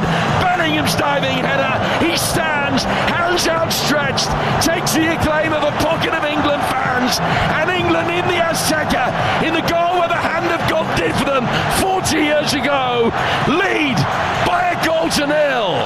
Well, I've got to say, there was a situation in our box. Mark Gahey got caught out by the movement of Rahul, but I'll tell you what, you've got to give Pickford credit. He's picked the ball up nice and early, got Rice on his way. Rice has gone sort of acres with the ball, driving into the opposition's half. And then Saka, some great wing play, and stood one up to the far post. And the easiest of tasks for Bellingham. And England have rocked the Mexicans now, who've started very well in the game. But it's England who have broken the deadlock. Third goal of this World Cup for Jude Bellingham. It's his fourth in 10 World Cup ties. England lead at the Azteca. First goal that the Mexicans have conceded in this World Cup. And now England have robbed them of possession again. They'll try and bring it forward. It's Bellingham again, and he slipped it to his right-hand side, and he scored again. It's 2 in a minute. Oh, bring on the Norwegians in Miami. Jude Bellingham on the double. Turning over possession in the midfield, slipping the ball to his right-hand side, getting the immediate return pass, and side-footing it in. The game turned on its head. And no one in the Azteca can quite believe what they've seen. Mexico dominant. Jude on the double. It's Mexico 0, England 2. And is the 2026 World Cup beginning to open up for England here? Well, I've got to say, a brilliant press there. I think it was Anderson. I'm sure it was Anderson. He's gone, he's detached himself. Mexico delayed on the ball too much. We've turned it over, and all of a sudden, I thought the ball out to Harry Kane was a little bit too wide. He's pulled it back, and Bellingham's there to roll one in again. What an incredible minute's play that was for England, Jim. The last time they were here, they were undone by 2 goals at that end of the ground in the space of 3 minutes 50 seconds. Today, 2 goals in barely a minute, both scored by Jude Bellingham. And England lead 2-0 on a ground where the hosts have only been beaten twice in 88 competitive fixtures. And now you can really believe that the World Cup campaign is taking some serious shape. Mexico in the Azteca, 2-0 down. Free kick goes the way of the hosts for a handball. Hadn't conceded a goal in the tournament. They've let in 2 in just over a minute. And now Harry Kane and Gary Lineker are the only players that have scored more World Cup goals for England than Jude Bellingham. who has given England a massive foundation here for a place in the quarters and a meeting with Norway. Alvarado standing over this free kick. England with everybody back. Swung inside the penalty area. Kane heads it away. England looking to break.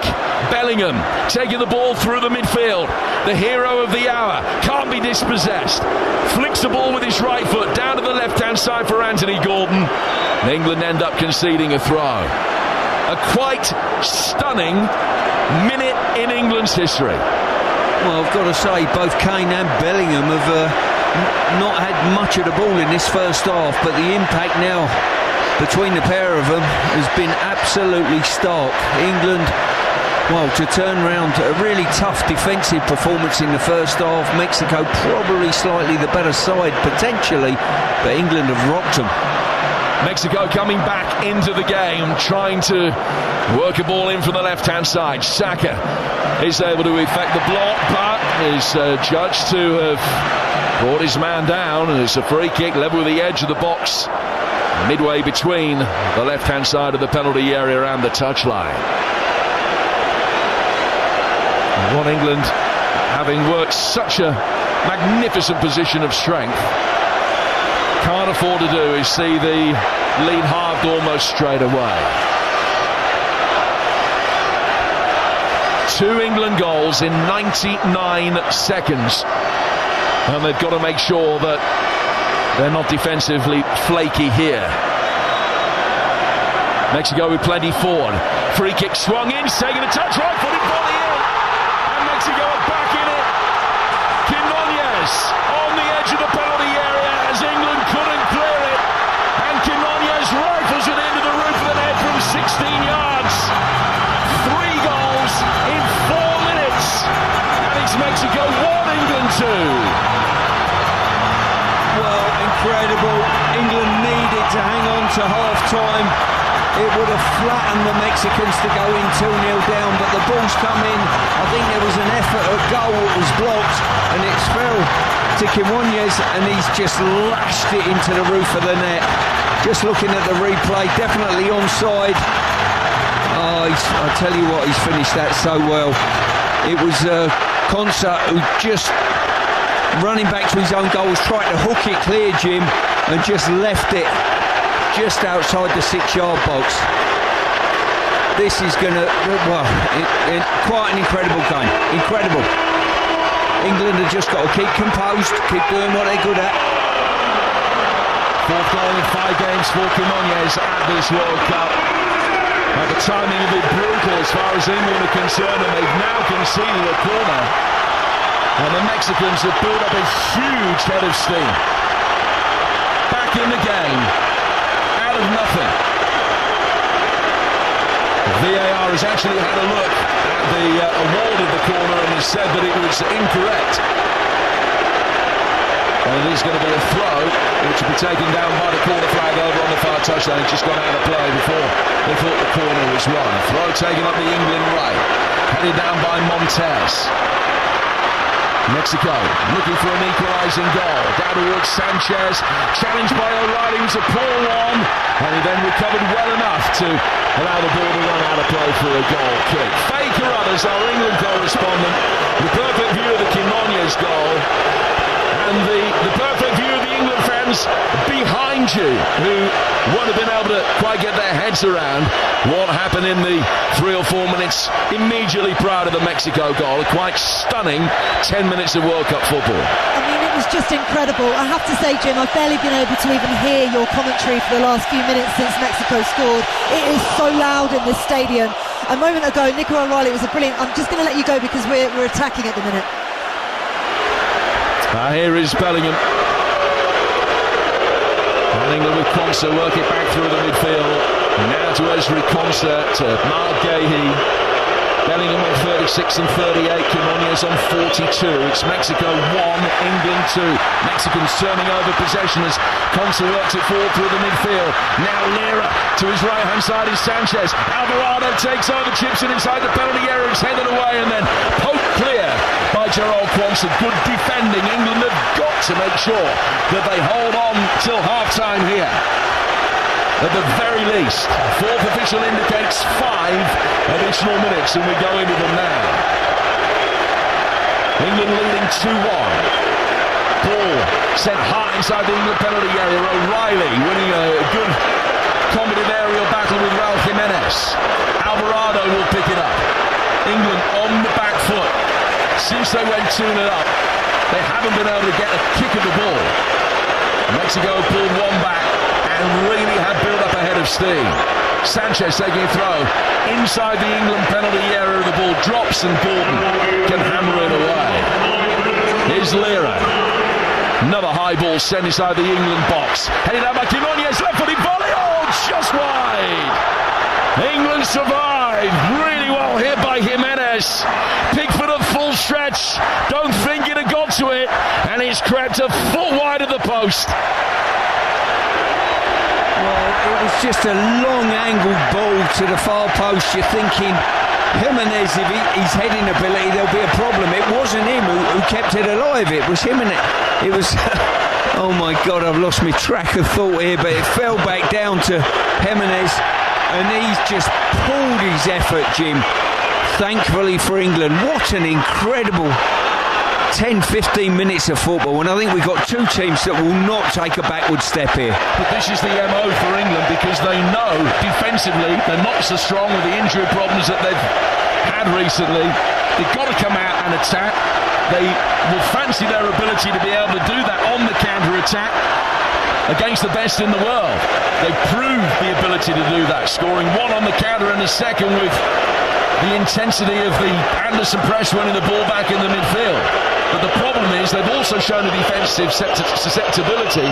Pickford's made an outstanding save. They've let a goal in and then had a real let-off with that one that went wide. They could be 3-2 down in this, but they are 2-1 up.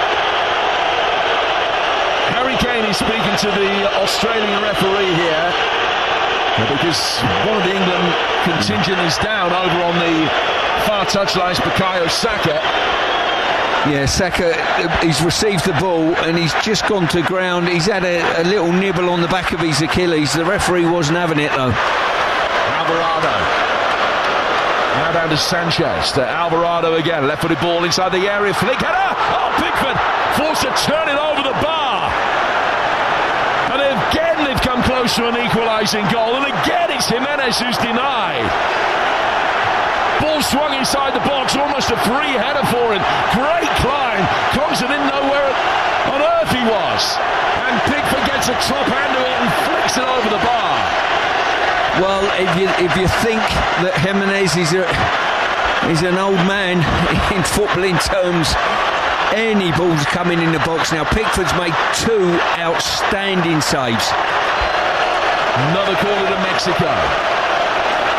90 seconds ago to half-time. A left-footed away swinger headed down to chance, and somehow Montes has missed it. Nodded down to him, 4 yards from goal. And the reason he's missed it is because Jude Bellingham has denied him. He's coming from nowhere.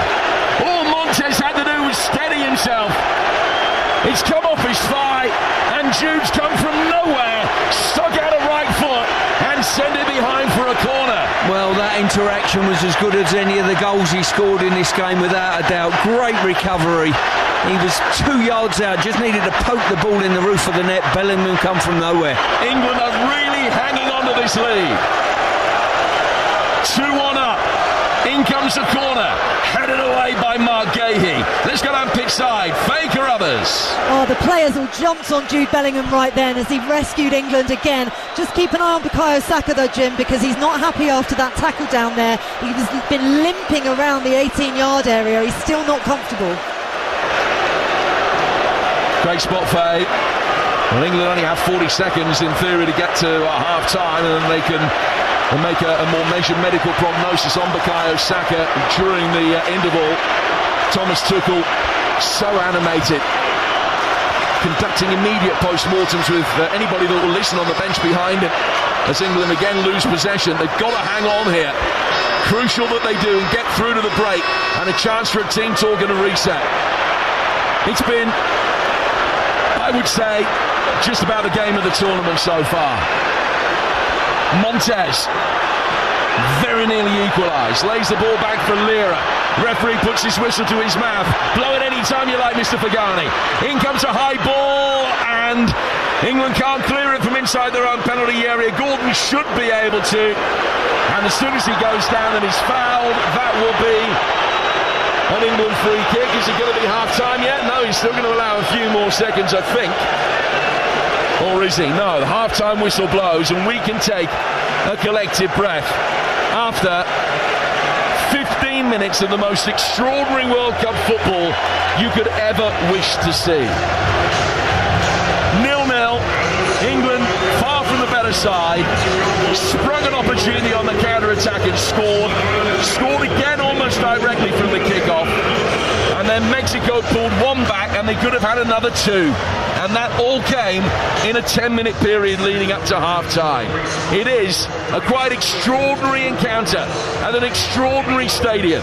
Mexico 1, England 2 at half-time. It's so perfect. There's nothing that's not perfect about it for me. A great game, great venue, great atmosphere, unreal noise, goals, meaty challenges, proper football.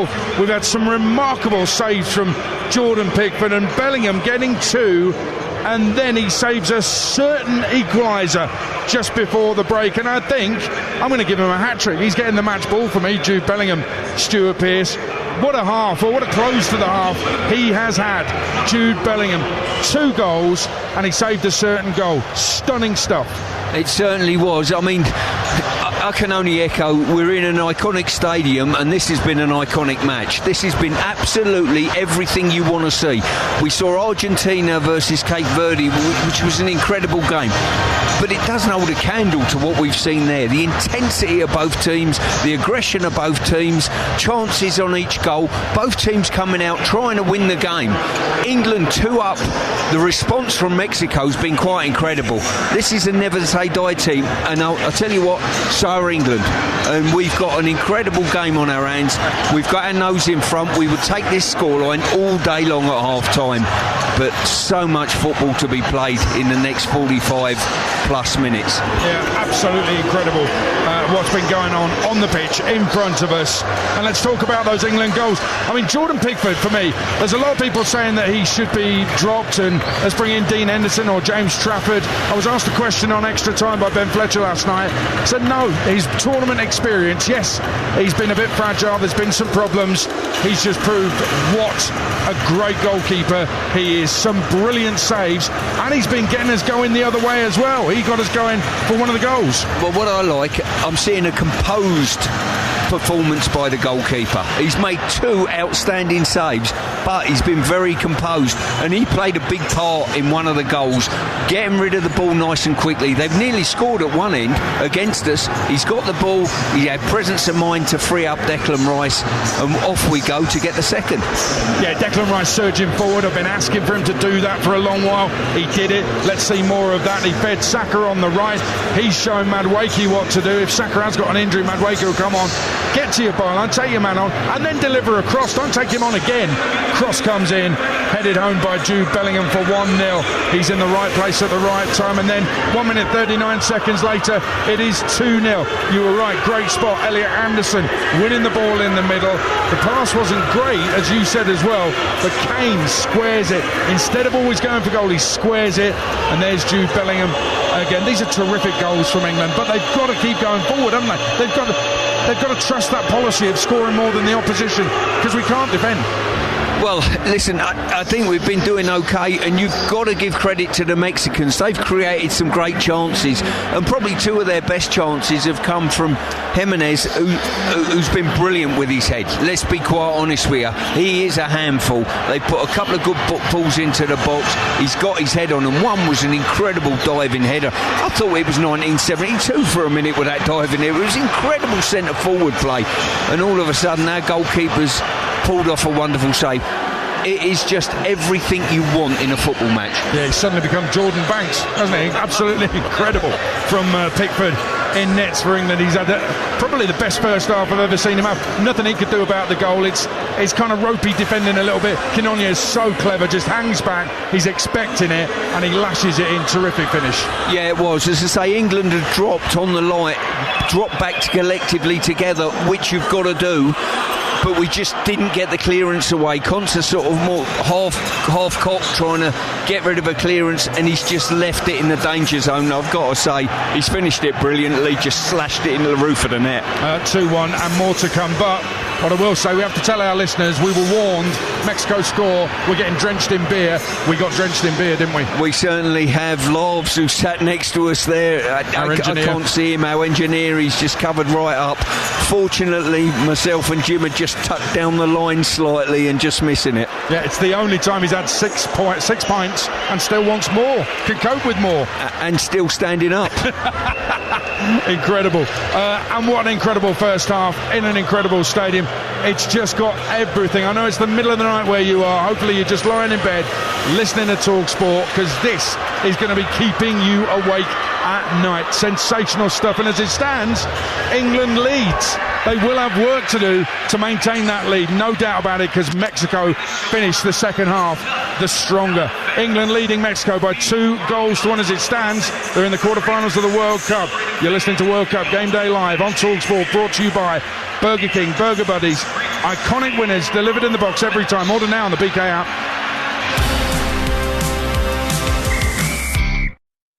World Cup Game Day Live on TalkSport, brought to you by Burger King Burger Buddies. Try the new Burger King Burger Buddies box, a hat trick of 3 flame-grilled iconic snackable burgers, now available for delivery. It's made for sharing, sort of. On game day, it has to be a lucky pants. And look, works every time. Not that you noticed, you're lost in another winning moment. Rich, thick ketchup oozing onto a juicy burger. Back of the net. Because when it comes to the taste you love, it has to be Heinz. Need anything from Tesco? Like 3 for £8 on selected Tesco finest picnic food, such as burrata with semi-dried tomatoes or whipped feta and tabbouleh. Club card accepted. Because every little helps. Majority of larger stores ends 11th of October. Club card or app required. Pay attention. The ferry leaves at 10 a.m. Roads are busy. Great. Dad, pack the boot. Suitcases, Tetris style. Yeah. Rosie, got your teddy? Uh-huh. No going back this time. Honey, how's the car? Windows clean, car wax, carpets. I meant the tyres. Oh, sorted them at Quick Fit last week. Brilliant. If things go to plan, it'll be smooth sailing. Planning the perfect getaway this summer? Make sure your tyres are up for the job. Book today at quickfit.com or your local centre. Quick Fit. Drive away happy every time. Bring me sunshine in a beer garden, the football on a giant screen, that first pint before kick-off, and something crisp and cold. Like Copperberg Crisp Apple Cider. Real apple cider. Cold and refreshing with a touch of Copperberg's famous sweetness. Ah, that's better. Copperberg Crisp Apple Cider. Bring me sunshine. 18 plus, always drink responsibly. Bet365 are putting the power in your hands with their best ever bet builder. And now you've got more time to win. If the game goes to extra time, your player bets live on. But that's not all. Their incredible early payout and sub-on play-on offers come as standard. Download the app and see why it's never ordinary at Bet365. New and eligible customers only. Features apply on eligible player markets. Restrictions and T's and C's apply. 18 plus. Please play responsibly. Visit gambleaware.org. McDonald's taste of the tournament has arrived. Get the Mexican Chipotle chicken. 100% chicken breast smothered in smoky Chipotle and fiery Diablo sauce. Now that's what I call flair. The Mexican Chipotle chicken. Bring it home with McDelivery. Until the 13th of July from 11 a.m. Fees apply to delivery orders. Price and participation may vary, subject to availability. World Cup Game Day Live on TalkSport. Brought to you by Enterprise Rent-A-Car. Whatever it is, we're here for it. From kickoff to the full-time whistle. Live World Cup football all night long. World Cup Game Day live on TalkSport.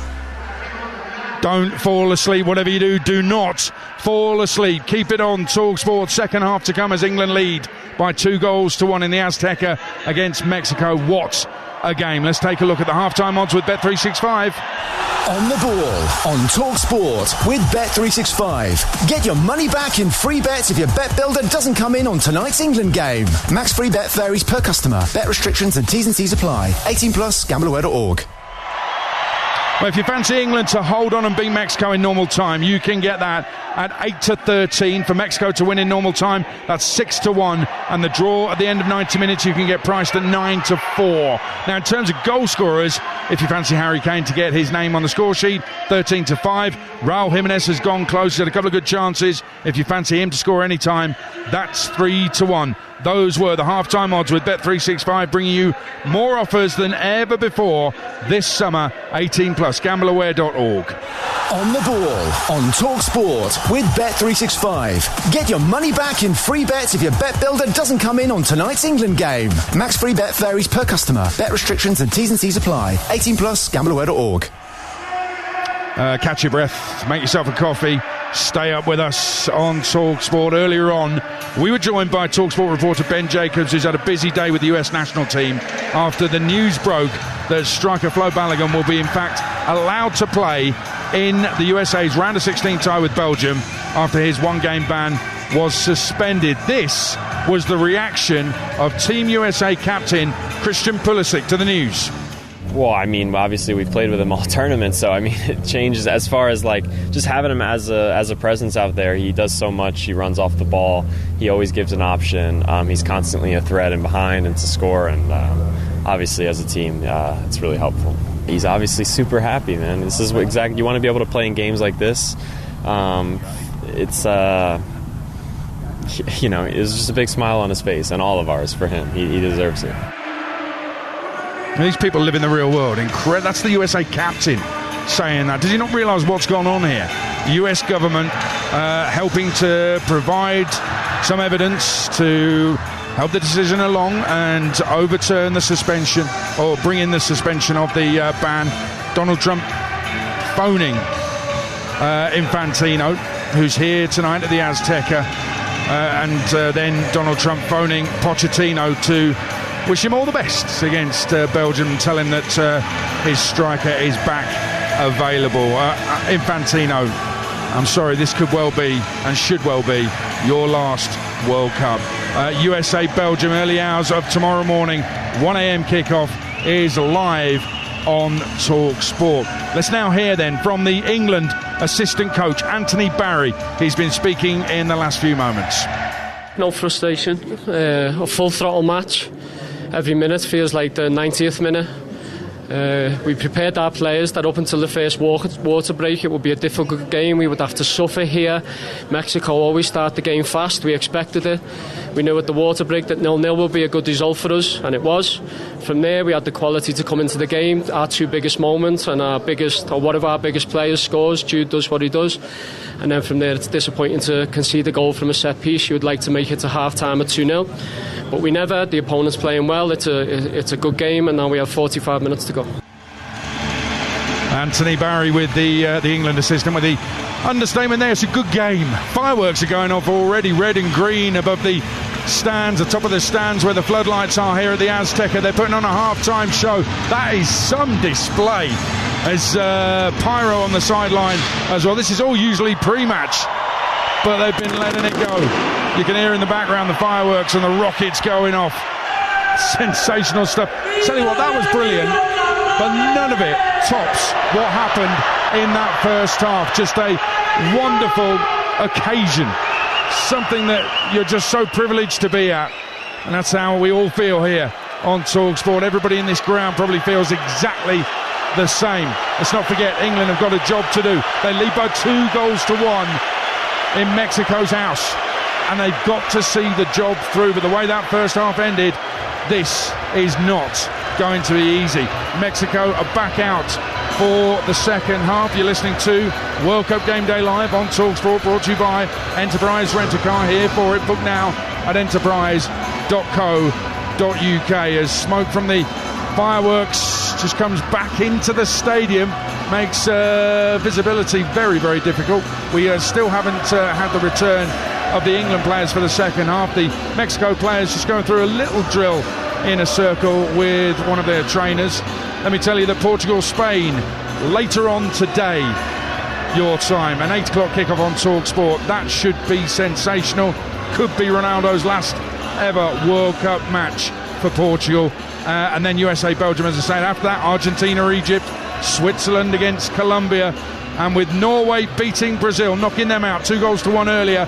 Both the Norwegian goals, of course, from Erling Haaland, a brilliant header, and then a sensational left footer rifled in from the edge of the box. And for the header, by the way, if you haven't seen it, he bullied Gabriel. Those two will have scores to settle next season at the top of the Premier League table, I am sure. Well, Mexico have been out for a couple of minutes. A couple of England fans with sombreros in the crowd. They enjoyed the sing-song beforehand. Faye Carruthers is in front of those England fans. We're still waiting for England. They might be on their way out very shortly, Faye. They're on the way out, but you probably can't see them because of the smoke from the fireworks aid. And I can actually tell you that Reece James has his England shirt in his hand currently, jogging down to the bench. So does Trevor Chalobah, to be honest. It doesn't necessarily say anything. 4 of the England substitutes warming up: John Stones, Kobbie Mainoo, Ollie Watkins and Dan Burn currently. Jed Spence also has his shirt round his neck as he walks out along with the goalkeepers. The England team themselves, the substitutes are out. Thomas Tuchel and his assistant Anthony Barry. Anthony Barry was just trying to run across the pitch to get to the dugouts quicker, and Thomas Tuchel has said, no, that's not what we're supposed to do. We have to go all the way around. So they are walking all the way around as the England players make their way out. They are cutting off the corner though. The mist has cleared here, and I can now see all the England players, rest of the England players coming out for the second half. Jordan Pickford goes over to the goal, away to our left. He won't have the England fans behind him in this half. He was truly sensational in that first half, and he'll probably need to be again as we get ready for the second half. This has been a stunning night already, and there could be so much more to come. As it stands, England are heading into the quarter-finals. England leading Mexico in the Azteca by 2-1. Second half live on TalkSport with Stuart Pearce and Jim Proudfoot. And Mexico are making a change, bringing on West Ham's Edson Alvarez to play at centre half. He's replaced Cesar Montes at half-time. Mexico in bottle green shirts, white shorts, red socks. National colours. And they're kicking from right to left in this second period, and the smoke from the fireworks has just about dissipated. Bukayo Saka back out for England. We were a little bit concerned, and not that he picked up in the last couple of minutes of stoppage time in that first period, but he is back out there. So England, Pickford in goal, Konsa, Gahey and O'Reilly, Bellingham, Anderson, Rice, Saka, Kane and Gordon. And for Mexico, Rangel in goal, Sanchez, Alvarez, Vasquez and Gallardo, Mora, Lira, Romo, Alvarado, Jimenez and Quinones. And here is Raul Jimenez again, who forced a number of good saves out of Jordan Pickford in that first half. He can't do anything with it. This time the ball's gone out of play for a goal kick. Going to be taken by Jordan Pickford away to our left-hand side. This has the makings of being an all-time World Cup classic. Great to be sharing it with you. Past 3 o'clock in the morning back home. Let's face it, you wouldn't have been able to sleep anyway. You certainly won't be able to after this, with the adrenaline running. Well, Stuart, it's just been remarkable. Yeah, it's been a super game, it really has. Just from a tactical point of view, I'd like to see England just feed our wide players that little bit more. Gordon's gone past his man and Saka's set up the goal, so I think feeding them a little bit more, and I think there's going to be some impact somewhere down this second half from the two auxiliary wingers as well, and I think they could be coming on to win us the game. Your thoughts on Edson Alvarez coming on at centre half? Not a position that West Ham fans are used to seeing him in. Yeah, exactly. I think they brought him on. Montes weren't the greatest in possession of the ball, building up. All he could do was bumper pass in and not create a great deal. I think he's been brought on to actually get on the ball and get his team playing a little bit quicker, Alvarez. Alvarado with a throw over on the far touchline, which is the Mexican right. He's played it back here for Alvarez, wearing 4 for his country. Vasquez on halfway. Down to Gallardo. Gallardo's ball forward up the line for Quinones. England have turned over possession again. Harry Kane rides the first challenge. Beautifully chops back inside and finds Jude Bellingham, whose goals were the first that Mexico have conceded in the first half of a World Cup tie since 2010. They have it again with Quinones trying his luck from distance. Marguehi blocks the shot with his thigh on the edge of the D, and England will be able to break. It's gone out towards Anthony Gordon. Gordon square to Harry Kane. Kane waiting for movement to come from his right hand side. Jarell Quansah provides it. Saka's ahead of him. Bellingham waiting with Kane near the edge of the D. England slow things down, leading 2-1 here. They've worked it back for Elliot Anderson. Anderson out to Anthony Gordon. Gordon taking on Sanchez, running inside the penalty area, slipping it in, back! And Kane couldn't quite get there from the pullback. Saka's then pushed over. The referee has given England a throw, I think, rather than a free kick on this near touchline, but it was a magnificent ball in from Nico O'Reilly. He just couldn't find any of the 3 England players who were trying to attack it. Yeah, great combination play there by Gordon and O'Reilly, and he pulled it across the face of goal, and Gallardo had the presence of mind to let it go, fortunately for him. Throw comes in, left-footed volley, hits the post from O'Reilly. England so nearly 3-1 up. Saka back for Quansah, fired in over Kane and cleared. And it'll drift over the far touchline out for an England throw, but Nico O'Reilly 4 inches away from making it 3-1 England. Oh, it's just come to O'Reilly on the edge of the box, and he's had a decent strike at it. I think it's just got a deflection, and it's just edged it onto the post. It can't possibly end 2-1 this game. So you feel that England need another one. Good start they made to this second half. Better possession. Saka for Quansah. Quansah just given a little bump by Quinones once the ball had gone. Ezri Quansah. And Marguehi into it. Out he goes towards Anthony Gordon. Gordon running towards the edge of the penalty area. Shuffling forward, getting a left-footed ball in, but he's drilled it at O'Reilly. Very difficult one for the England left-back to bring under control. Mexico clear it away with Lira, but this has been a really promising start. You can hear the boos and whistles from the Mexican supporters around us. They're just reflecting England's period of dominance here, where they've been able to enjoy much better possession in good areas as well. Quansah's got to make sure that he doesn't delay too long before playing it forward. Finds Saka. Saka's drilled it, really fired it back towards Pickford, who was able to control it on the right-hand side of his penalty area. Now he's hit a long one left-footed that goes over halfway. Gordon able to guide the ball back through the midfield. And out to Jude Bellingham on the England left. Bellingham with a beautiful turn. He's got past 2 and 3. And now he runs towards the edge of the penalty area. Challenge comes in to thwart him from Alvarez right on the edge of the box. Bellingham went down, wanted a penalty, hasn't got it. It's back on his feet, putting the pressure on the nearest Mexican player. Romo can lay it back to his goalkeeper and then get a return ball. And Mexico will build from the back. Yeah, Bellingham done well, squeezed out of a tight challenge from 2 players, and then he just had no one with him, so he's took it upon himself to keep going. Romo, look at the left back Gallardo, sliding challenge from Quansah was a fair one. The Mexican bench are off the bench as one. Remonstrator pushing, Thomas Tuchel pushing going on between the 2 sets of management, and substitutes from both sides getting involved.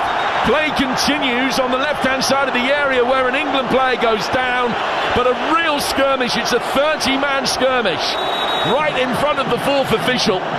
The Mexican bench absolutely cleared out as soon as the Mexican player went down. It was Gallardo. Didn't appear to be an awful lot wrong with the challenge. They were off. Thomas Tuchel was furious with that reaction. He came out, wasn't taking a backward step, and then it all got ugly. Yeah, it certainly did. I think it was Barry that got involved and got pushed in that melee, but Gallardo's gone down, and then It was a fantastic. I've got to say, it's a wonderful tackle. He has got caught though on the follow-through, so credit to him for that. He has got caught, but what a tackle that was. But on a different day, he's looking at it. Well, and the this is VAR, worrying. I think he's going to get sent off for this. Gerald Quansah is the defender, and as he's come in, the still looks horrific. He's come in and tackled the ball, and he's won the ball cleanly, but the bottom of his right leg has bounced off the top of the ball that has made contact inevitable with the left leg of Gallardo. The VAR has told the referee to come over and have a look at it. We'll hear what he's got to say, but I fear this could be bad news. And I think Gerald Quansah is about to get sent off. Let's listen. Number 26 commits a serious foul play. He received a red card. He's off. Quansah dismissed. And England's right back curse continues. Gerald Quansah sent off. And although England have the lead, they are now down to 10 men. Well, to be fair, Jim, when I've seen the replay of it, he's gone over the top of the ball when he's taken the player, and I don't think we can have any complaints. I really don't. England have got to just recoup now. Quansah's just walking to the sideline, and England have just got to maintain a calm edge and maybe a rejuggle here. Substitution potentially. Second red card of his career. He had one very early on in that loan spell at Bristol Rovers where he really made his name. And now sent off at the Azteca. So England down to 10 men. Jim, this game's had absolutely everything. And that is the last thing England needed, to go down to 10 men with the Mexicans on the front foot. And they have a free kick, which is 15 outside the England penalty area. The ball is swung in, it's travelled a long way. Kane's come back and has been caught. And a few England players are remonstrating with the Mexicans about that as well. Kane writhing around inside the 6-yard box, his own 6-yard box, having come in and made the challenge to be able to get the ball away. Just having a look at a replay, he was having his shirt pulled, he's travelled across the near post, he's kicked it away right-footed, and he's been just caught by Gallardo, who has wrapped his left foot around him. I don't think there was too much wrong with that, truth be told. No, there wasn't enough in that. Both players committed to go for the ball, but what I will say, that was top quality defending by Harry Kane there. He got his position right on the line, he's gone back into play, and on the half volley he's cleared it in a real dangerous area. And England have just got to settle down. Thomas Tuchel will need to chat with his coaching staff. Does he make a change now? Well, he's got to, surely. You would think so. At the moment, Saka has dropped in at right back, so that's how England have reshuffled. Saka playing in Quansah's position. And an extraordinary World Cup evening, early morning for you guys back home, has now got an added layer to it. Gerald Quansah sent off, the fourth England player to be sent off in a World Cup match. 35 minutes to go.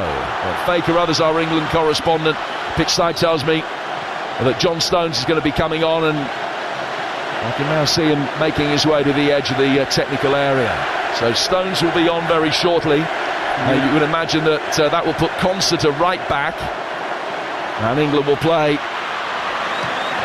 with a 4-4-1 formation of some variety. They can now make that change, and Saka is the man coming off here. Stones for Saka, who's the sacrificial lamb after Quansah's dismissal. Yeah, the one thing this will do, it'll bring Mexico onto us. They were anyway, they're chasing the game, now they'll certainly be onto us. Really important that John Stones gets the tempo of the game very, very quickly.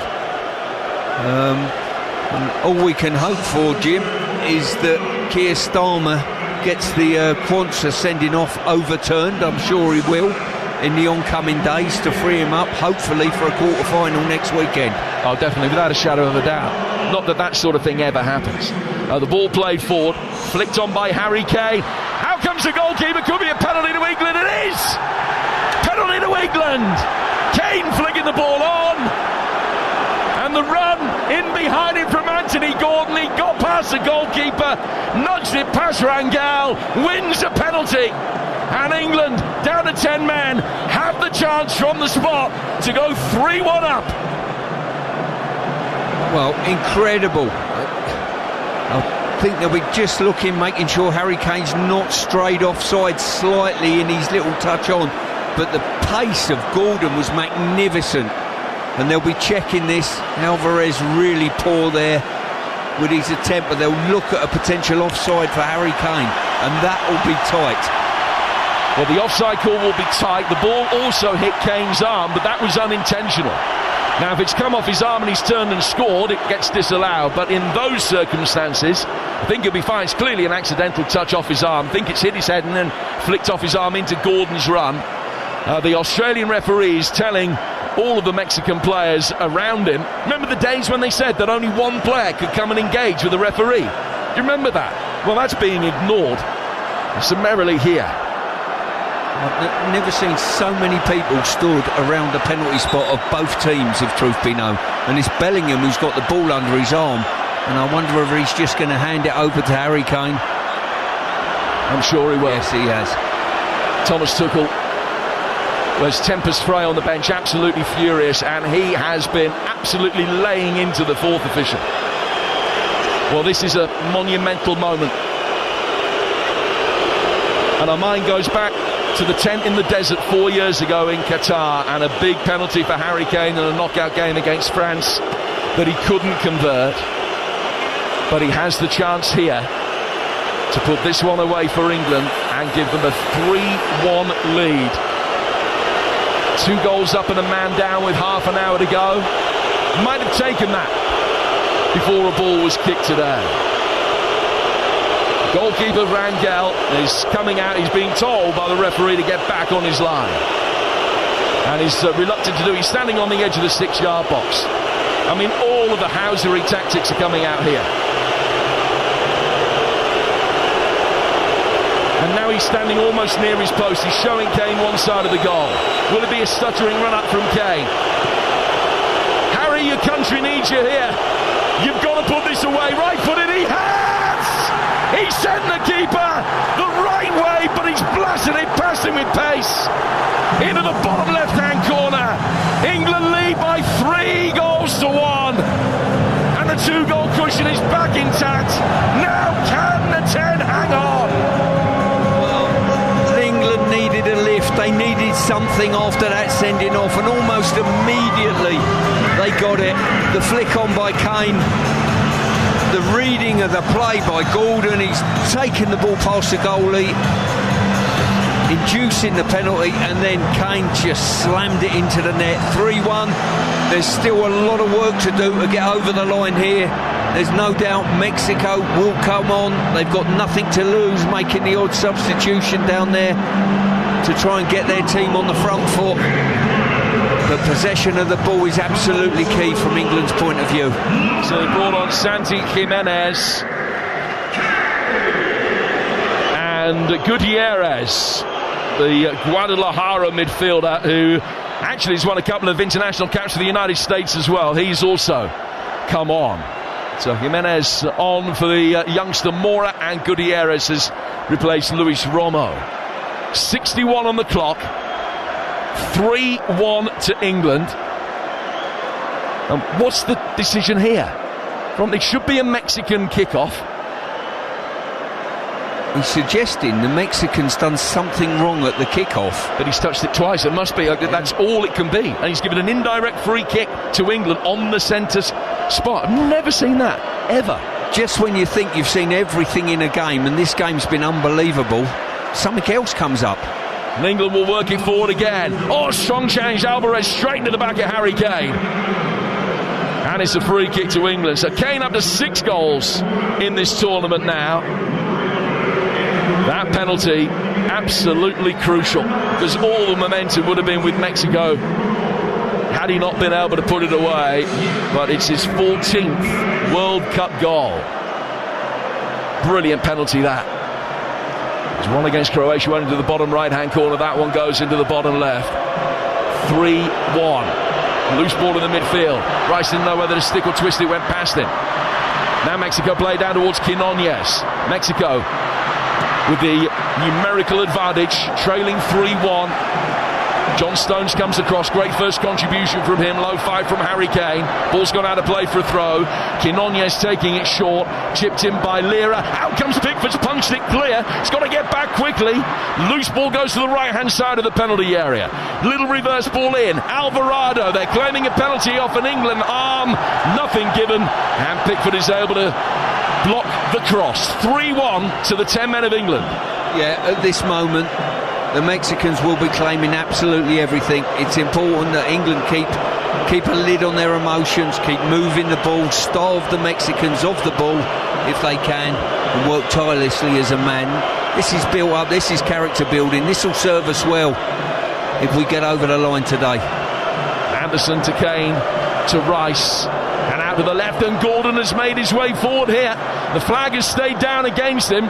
He's got there ahead of Alvarez. He was played onside by Vasquez, who was a little slow in pushing out. But Mexico have been able to deal with the threat of Gordon. They doubled up on him, one possession back, and now they will play it down to the left. That pace of Gordon on the counter is an invaluable weapon for England coming forward here, because they're not going to have that much of the ball from here on in. Quinones, good, strong blocking challenge from Anderson. And it's out for a Mexican throw. You're with TalkSport. Jeff and Gabby on breakfast coming up at 6. Will they be reacting to one of the most famous England wins? Could well be. Jack Butland and Andros Townsend, former England internationals, amongst their guests.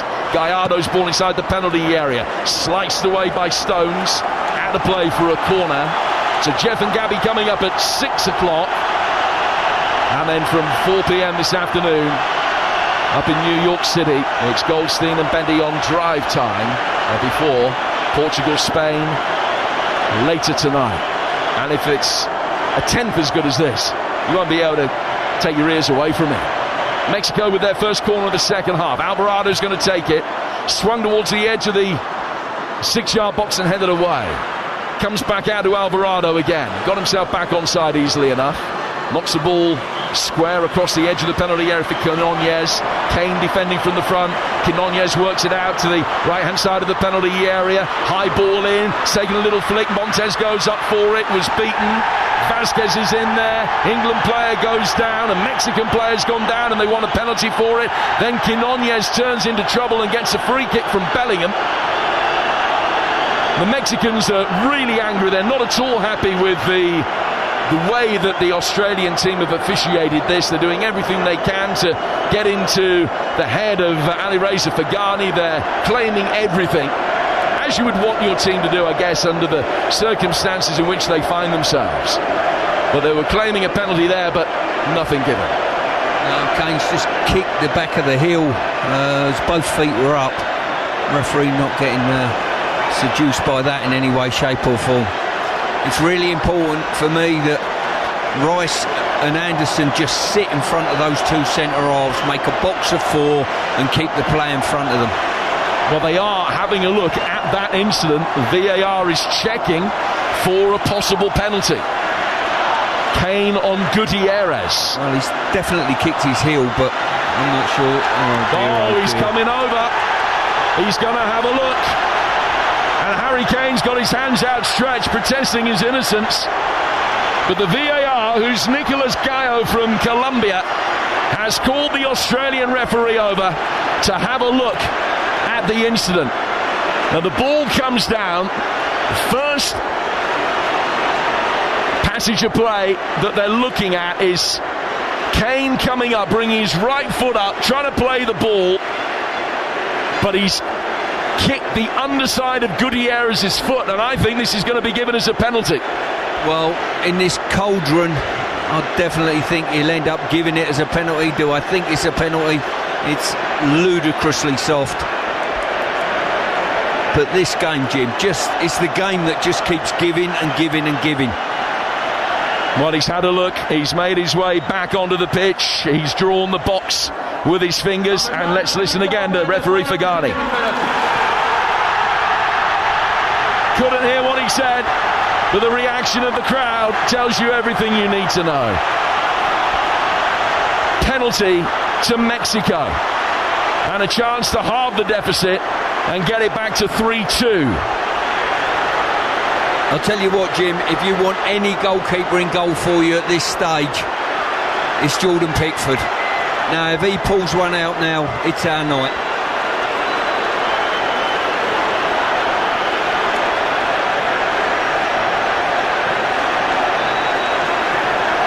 Pickford stands just by the goal away to our left-hand side. He's not on the goal line at the moment. I think Kane's picked up a yellow card as well for the foul. He has. And it's his first yellow card of the tournament.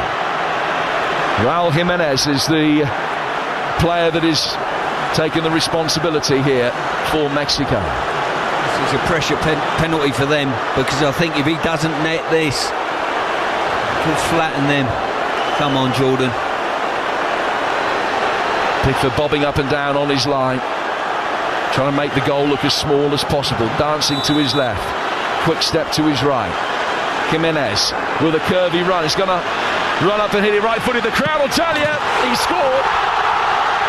Slots it into the bottom left-hand corner. The lead is back down to 1. Pickford retrieved the ball from the net. He's trying to stop the Mexicans taking it back to the centre circle.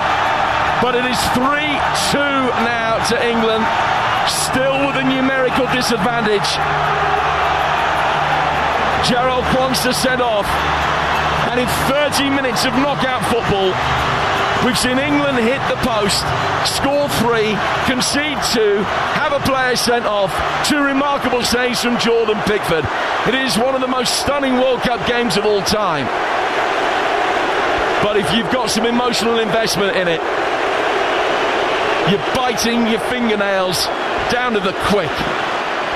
3-2 to England. Ball played forward. Kane controls it. Gordon trying to wriggle his way through inside the box. And then it'll be cleared again. O'Reilly in with a strong challenge.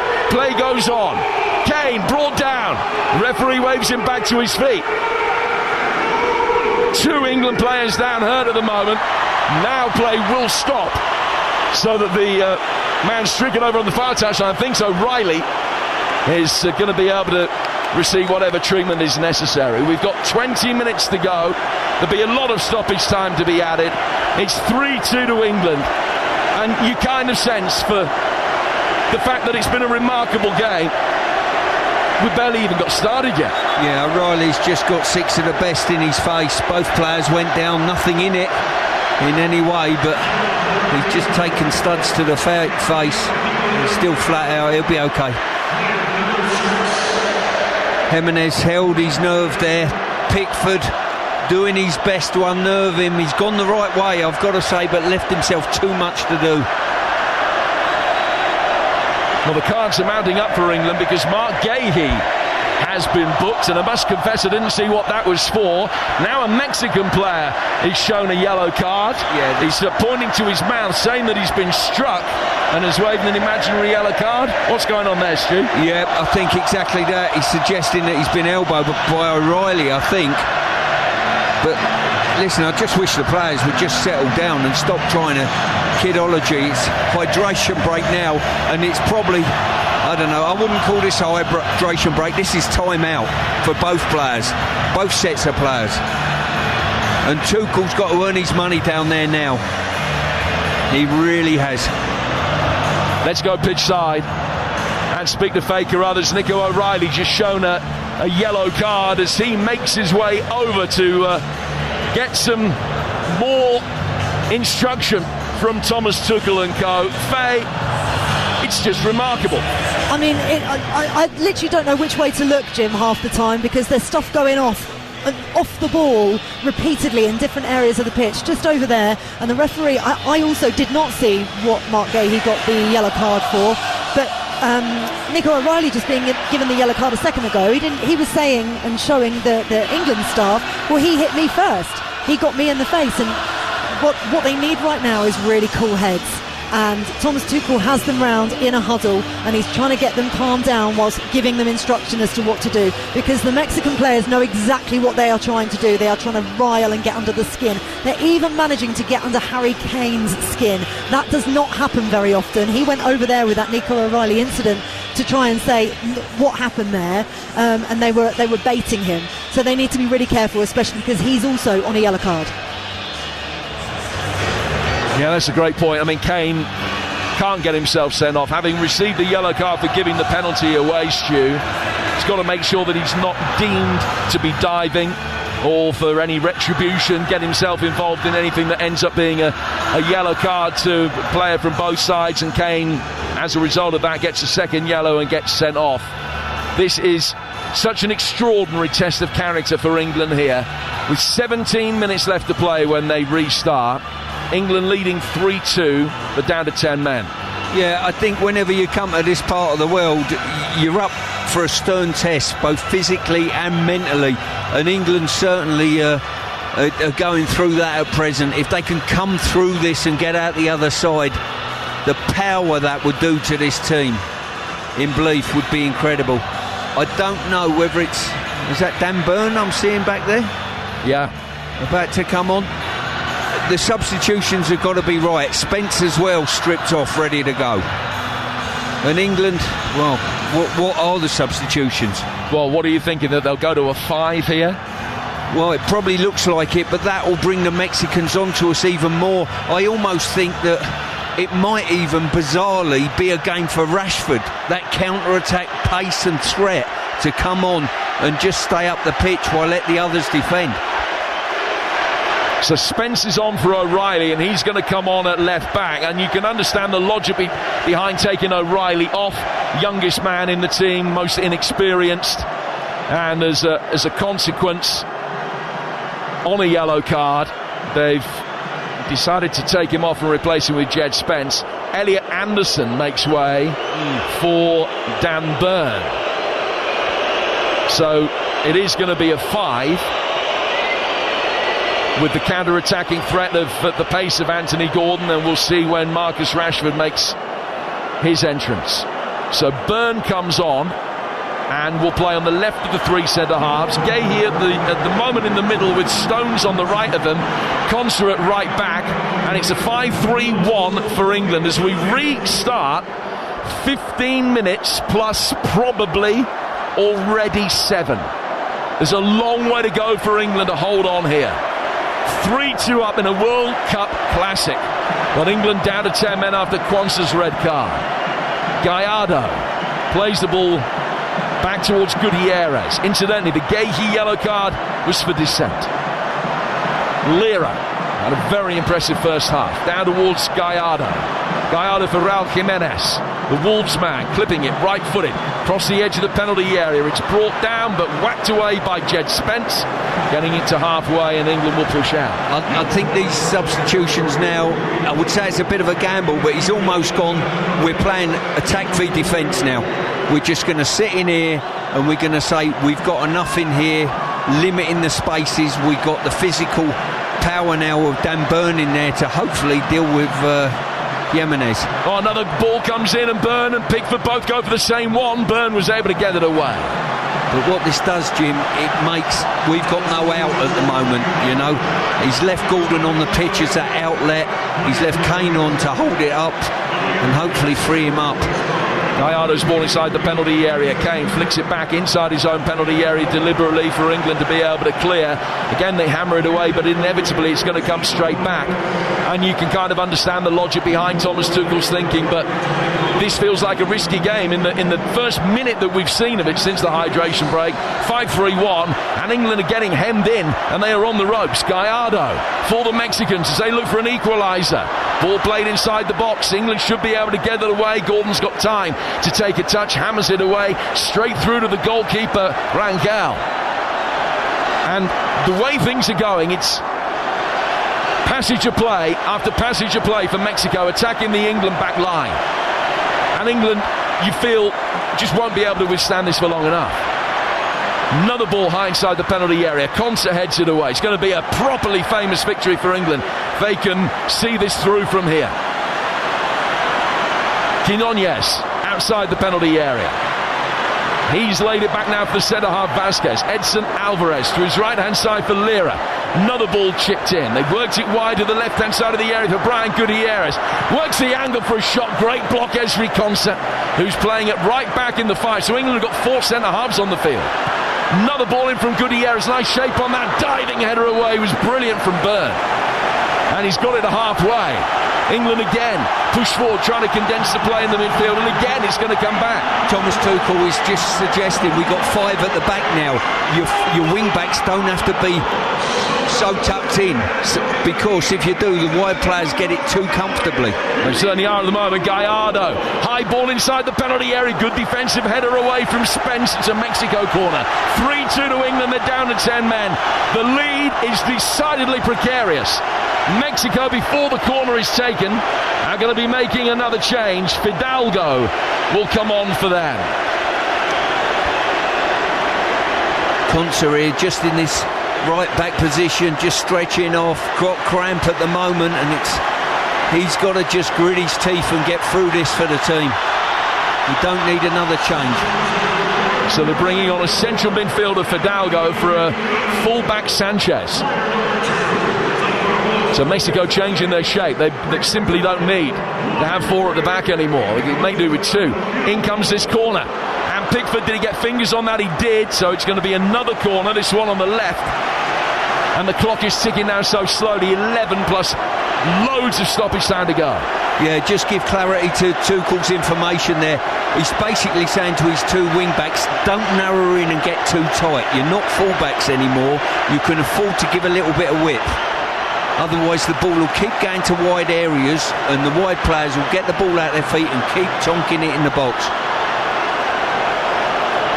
Gutierrez worked the corner short for Alvarado, and he wins yet another corner. Should be taken again in front of us on the Mexican left. And now does the referee blow his whistle. Alvarado gives the signal. It's going to be a left-footed away swing. There's plenty of pulling and shoving going on. And there was the first contact from the Mexican player, but all he's done is flicked it on and out of play for an England throw. That was very dangerous, and England survive it. Yeah, Alvarez. It was Alvarez. He climbed really well, I've got to say. A gilt-edged chance. He's got just behind Gahey, who's lost him. And I tell you what, it's not easy to score. I mean, we've got our hearts in our mouths here because we're supporting England. But the bottom line is, if it was us trying to get a goal, you would think there's no room. There is literally no room and no space.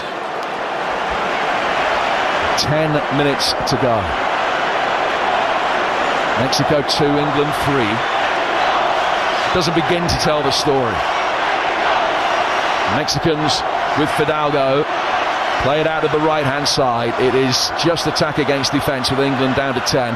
Right-footed ball worked inside the penalty area, should be easily cleared. It is by Bellingham, but doesn't take a touch when perhaps, and it's very easy from up here. He had time to do so. And he just hammers it away. Another change. Quinones comes off, and they're bringing another striker on to replace him, Guillermo Martinez, who started against the Czechs. He has never scored a competitive goal for Mexico. Might fancy his chances here.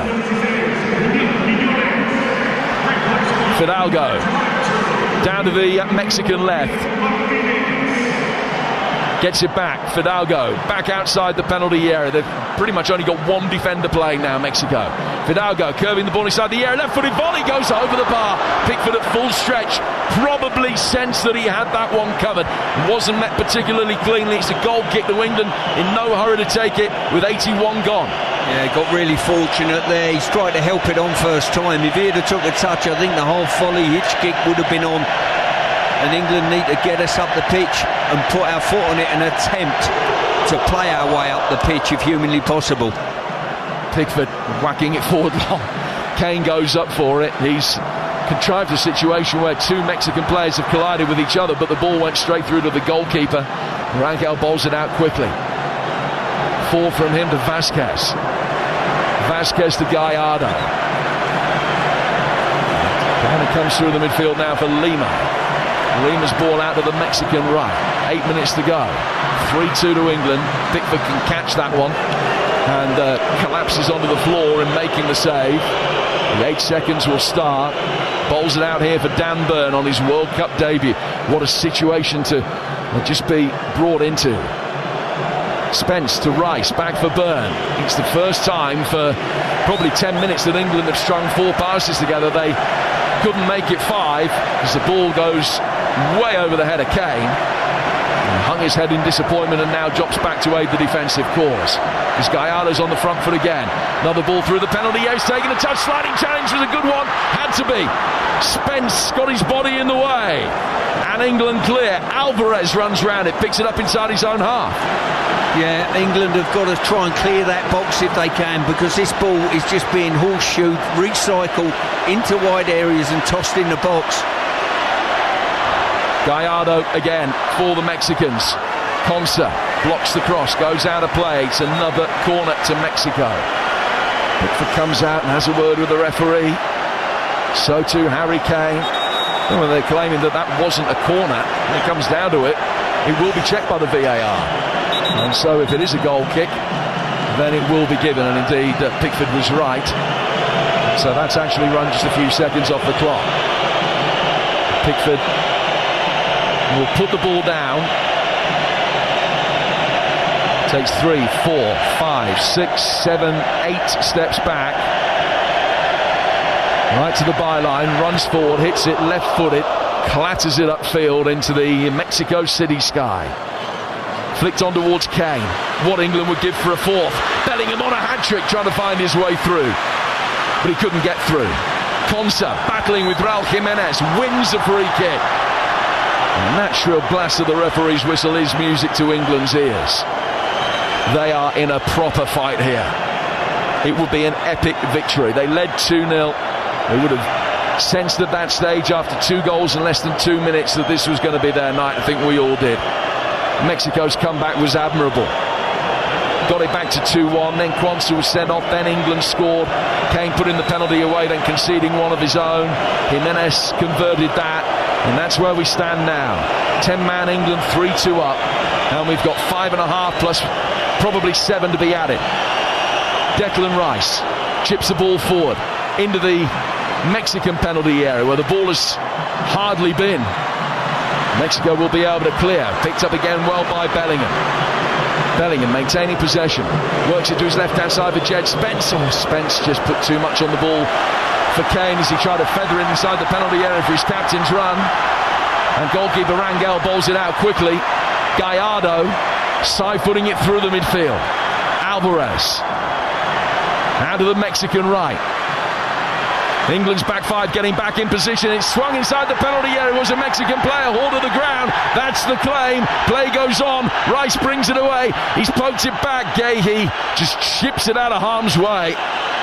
And again, it's going to go through for Rangel, the Mexican goalkeeper. Did they have a case, Stu, do you think? Was there a pull of the shirt? I don't know whether you've seen a replay or not. Too many bodies. I've not seen a replay at the moment. Far too many bodies in there to suggest there was. And all they're doing is just tossing it in the box and hoping something will fall to them, the Mexicans, at the moment.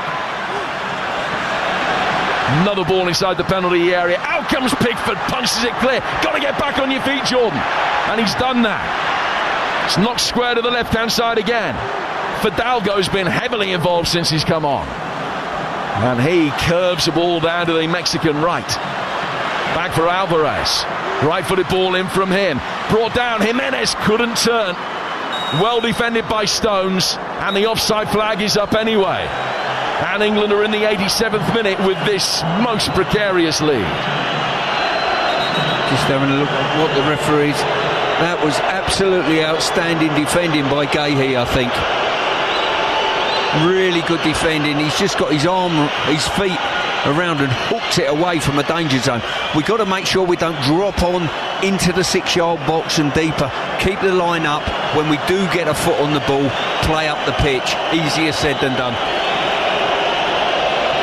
Well, England have done well to run a good 30-40 seconds off the clock before taking this free kick. Tension emanating around the Azteca. England getting closer and closer, but very slowly. Rice has took the ball forward over his shoulder. Rangel picks it up, bowls it out. Edson Alvarez brings it forward. England's back five, looking around, making sure that they've got their distances between them right. Mexico almost level the edge of the England penalty area. The ball comes in, Stones can knock it away. Header then from Konsa, turned forward by Bellingham. It's all hands to the defensive pump here for England. Comes out for Alvarez, who sauntered towards goal but thought better of a shot. The Mexicans pick it up, still over on the right-hand side, level now with the edge of the England penalty area. Spence doing everything he can to try and stop Alvarado getting the ball in. They're doubling up. It's cannon back off Gordon, brought down by Lira to Alvarado again. Ball clips inside the penalty area. Diving header away from Dan Burn. First touch gets it for Fidalgo. Good challenge on him from Bellingham. England then trying to bring it away. No foul by Kane or on Kane. And play goes on. Down for Gallardo. Chipped inside the England penalty area once more. Another good header away from Gahey. Off the top of Gordon's head and out of play for a throw. I can't imagine how you're feeling back home, or in factories, or on the road, listening to this. The lead, precarious with a capital P. Fidalgo, straight at Pickford, got his body behind it, just spilled it for a moment, but then is able to pick it up from Martinez. And England in the 89th minute, and are going to be making a change with Morgan Rogers poised to come on. Yeah, I think they're trying to freshen up the midfield. I'm probably a guess, and who knows, Gordon, I would think. Oh, that's a shove on Konsa as he misjudged the bounce of the ball and got caught underneath it. And Raúl Jiménez made contact with him, and England get a free kick just inside Mexico's half. Morgan Rogers is going to be coming on. Harry Kane is coming off. Yeah, as I say, it might just give us a bit of legs up there if we can get hold of the ball in any way, shape or form.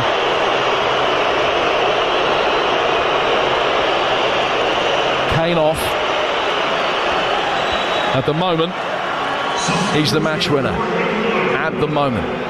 Morgan Rogers on. Bellingham will play as the striker. 15 seconds to go. The fourth official is Jalal Jayad. He's got the numbers board ready. I can't imagine it could possibly be less than 8, but we'll find out in a moment. Mexico will bring the ball up the right-hand touchline, and they've won a free kick. And all eyes on the... Oh, it's 11 added minutes.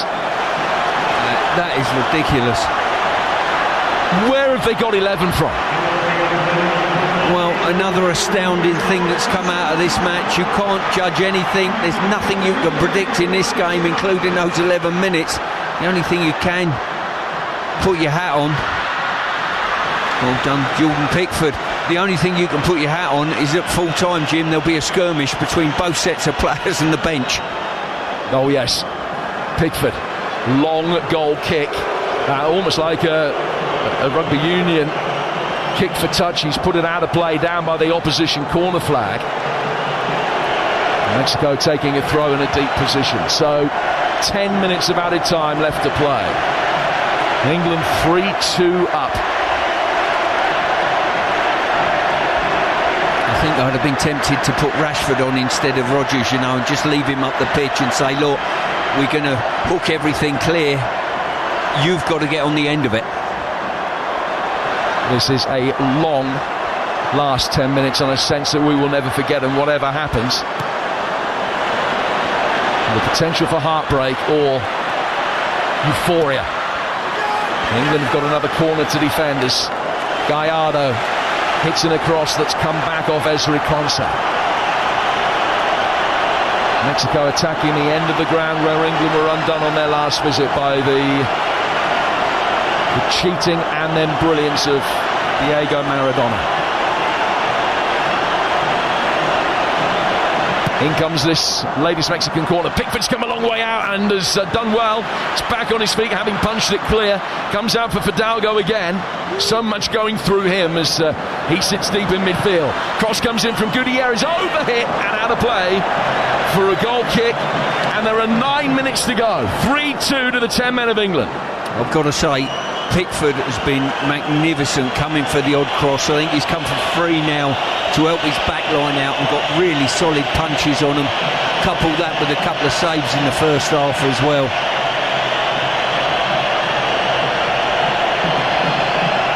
Boos are encouraging to take this goal kick, which he now does. It's flicked on by Bellingham, who is furious that his close friend and teammate Morgan Rogers wasn't in a more advanced position. Straight out of play for a Mexican throw.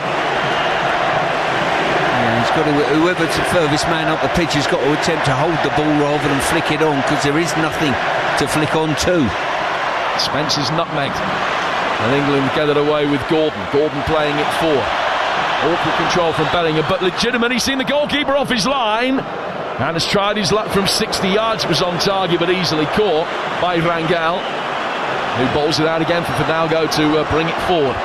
And there are 8 minutes to go for England to hold on.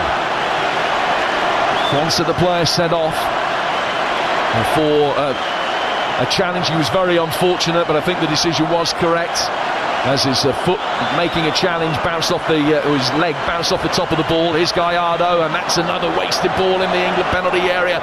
Straight out of play for a goal kick. Now, that Quansah red card, if you're just joining us, as he made the challenge, won the ball cleanly, but then his leg bounced off the top of the ball, and his studs made contact with Gallardo, who went down, and Quansah was dismissed on the advice of the VAR. Subsequently, the 15 minutes after that, both sides scored a penalty. England lead it 3-2.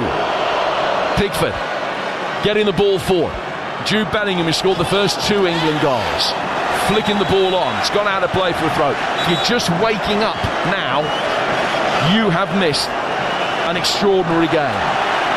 One of the most talked about England World Cup games in their history.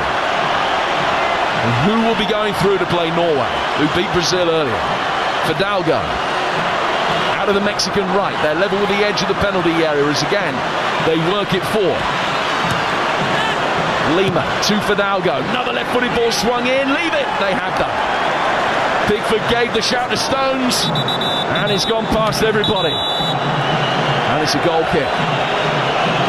And there is 6 to go. Yeah, good goalkeeping there. He started to come, and I'll tell you what, he's had a really good shout from his teammate John Stones there. Just ducked under the ball. It's probably from Pickford. This is the composure you want from a goalkeeper with the caps that he's got at this stage of the game. Well, I don't think that they would have heard my inadvertent defensive advice for them to leave it, but they did, and that was all that mattered. We've all got to play our part at this stage, Jim. Oh, I'll claim it. Listen, if we win, I'm claiming it. Mexico bring it forward with Gallardo. Gallardo to Fidalgo. Another ball in from him, chested down the edge of the area. Great defensive play by Dan Burn as Jimenez unleashed an overhead kick from the edge of the D. Burn saw him coming, very bravely pushed out, got in the way. He could have got his teeth knocked out there. He did brilliantly. Really brave defending from Dan Burn. I think you'll think that Dan Burn will think it was worth losing all his teeth to stop that one. Brilliant defending. 5 to go. Gallardo. Alvarez. Great block again. That time it was Rice that threw himself in the way. One number 4 blocking the effort of another. And he waves everybody forward. Here's Alvarez once more. You're with TalkSport. One of the greatest World Cup games ever. It's had everything and more.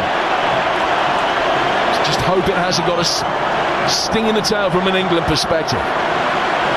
5 to go. England, a goal up and a man down.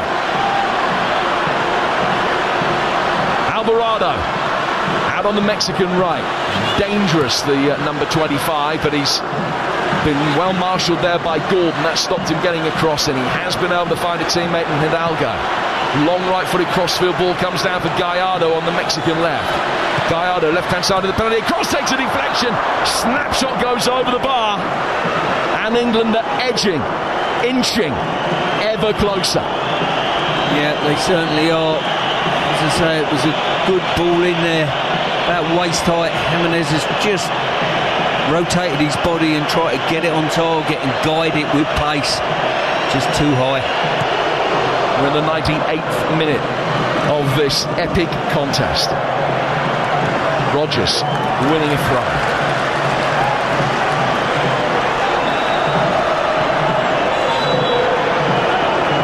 Ponce will take it.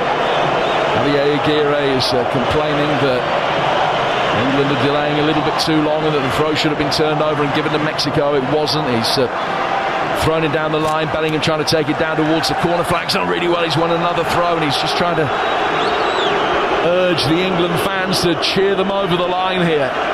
3 to go. And England in no hurry to take this throw. They're claiming that they're trying to set things up and inside the penalty area, and that's why they don't have to adhere to an instant 5 seconds. Yellow card was shown to one of the England substitutes there. Jordan Henderson, I think. England trying to win a corner. Gutierrez knocking it away. Byrne leaves it. Gahey will play it back to his goalkeeper. Pickford dresses the ball, slams it forward, left-footed. Vasquez, the Mexican defender, has been shown a yellow card as well. Goalkeeper for Mexico, Rangel, bowling it out. 2.5 to go. 3-2 to England. Mexicans play it forward. They got around the back of Jed Spence. Good recovery challenge, but he's had to put it out of play on the slide for a corner. Corner that will be taken on the Mexican right. England have got a player down hurt, I think. No. Oh, it's a Mexican player that is down hurt. He's rolled over the dead ball line so that they can restart play as quickly as possible, showing that he doesn't need treatment. He's rolled his ankle there. Just looked at the replay of that. It was quite a nasty one as well. I wonder whether he'll play any part in this game. 10 for 10 now. In comes the corner to the edge of the 6-yard box. He's taking a touch. Pickford catches it. And then again throws himself to the floor. And the stricken Mexican player still hasn't received any treatment. He's rolled off the playing surface so that they can restart play with that corner. I take it their subs are used because I'm not seeing on what I saw with him rolling that ankle, him coming back on again. Who knows? Just can't keep up with it. I think they are. Mexico in possession. They'll make it 90 seconds left. What time will they add on at the end of the 11 minutes? 10 against 10 just for a moment with the injured Mexican player now receiving treatment. Dan Byrne clears his lines, gets it forward towards halfway. Vasquez will run round it, the Mexican centre half, and side-foot it forward. And we're in the 11th of the 11 minutes. Gallardo square to his right-hand side. Ball in past Jed Spence, coming in round the back. Raul Jimenez has headed it down, and England are able to hook it away again with Ezri Konsa. Mexico pick it up in the centre circle, but it's not a great touch. Bellingham chases after it, can't win it. They'll bring it forward one last time. Lira, square to his right-hand side for Gutierrez. 30 yards out. Fidalgo doesn't put a shot in. He's worked it out to his right-hand side. Now he gets it back. Chance to deliver. England trying to push everybody out and get Mexico offside. There's no ball coming in. England have cleared their penalty area. Now they're forced to drop deep. It will come in. From Alvarado, heads go up for it. He should be cleared. Oh, it was nearly put in for an own goal. It's gone out of play for a corner. England survived it with Stones on the stretch. Steered it away. Almost kissed the outside of the post. The 11 minutes are up. Forward comes the Mexican goalkeeper, Raul Rangel, for this corner. And if England can repel it, they might have won. In it comes from Alvarado, sent in deep, off an England head, right Left-footed volley back in and cleared by Gehi. Right-footed again comes in. Deflects off an England player and goes out for a corner. And there will be time to take it. And Alvarado will sprint across to the right. I'll tell you what, Tuchel's done the right thing bringing Big Dan Burn on, because he is throwing himself at absolutely everything in that box. So is every player in a white shirt. Wonderful rear guard action. In comes the corner, it's an in-swinger. Pickford punches it away. Referee, blow your whistle. He has! England have won! They've laid bare the curse of the Azteca. The scene of one of the most devastating defeats in England history, and the manner of it with the hand of God. And they've responded with one of the greatest victories they've ever had in the World Cup against a Mexico side who played for 40 minutes with a numerical advantage. A Mexico side who've only lost 2 out of 88 competitive games here, who had the home advantage with altitude, and England have beaten them by 3 goals to 2. Jude Bellingham with 2, Harry Kane the captain with a match-winning penalty, and England, after Jarell Quansah was sent off, hung on and somehow got over the line. It was a game that was delayed. It was worth the wait and more. Nobody here will ever forget it. The England players, the England fans, the England coaching staff. It was a day where they came of age. It is a sensational victory against all the odds in the last 40 minutes. That is a massive step in this World Cup campaign. England have beaten Mexico in the Azteca. They've now got Norway in Miami in the quarterfinals. What a famous day. July the 5th, 2026. 40 years on from the hand of God. And they've come back here for a day and a win they will never forget. Pride doesn't even begin to cover it. Mexico 2, England 3, and you heard it in the middle of the night, live on TalkSport. Well, that was emotional. England haven't just knocked Mexico out, they've left Mexico in tears.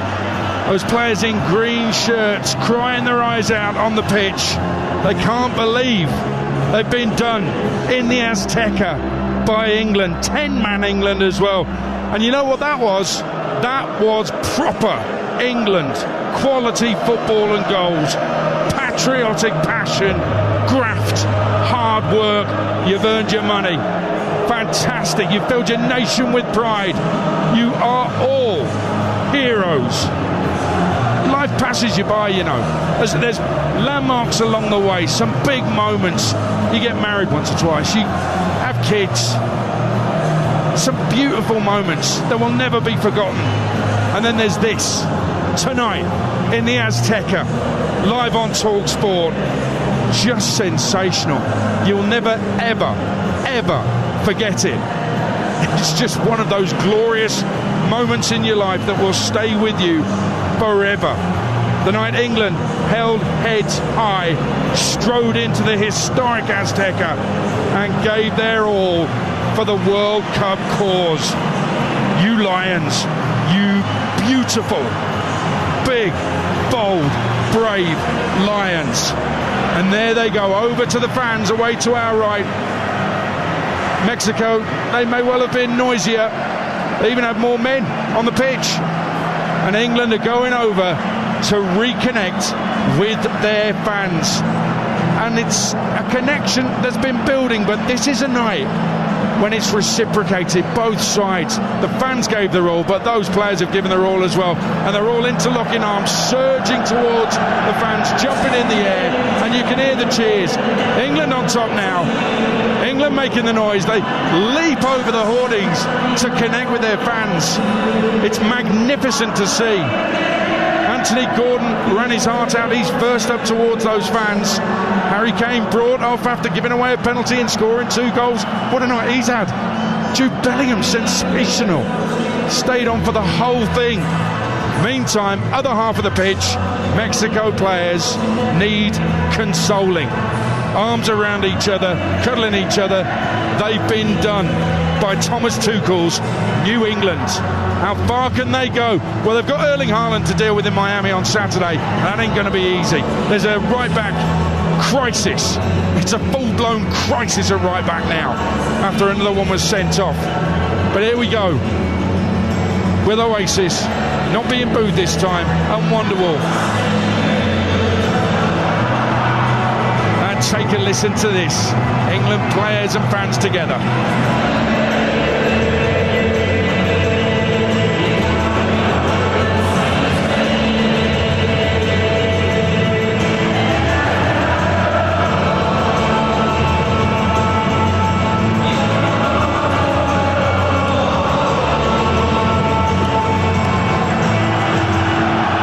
Jordan Pickford tonight, honestly. Listen, I've given them marks out of 10. You won't be surprised to hear that they're very, very good. There's a 10 in there, by the way. But so many players have redeemed themselves after some of the criticisms that they have had. Listen, not just from me, everybody's been doing it. And Jordan Pickford, one of those. His position was put in doubt. But boy, has he stepped up to the plate tonight. Absolutely brilliant. Those marks out of 10 will be on the website very, very shortly. TalkSport.com. But the Azteca is alive.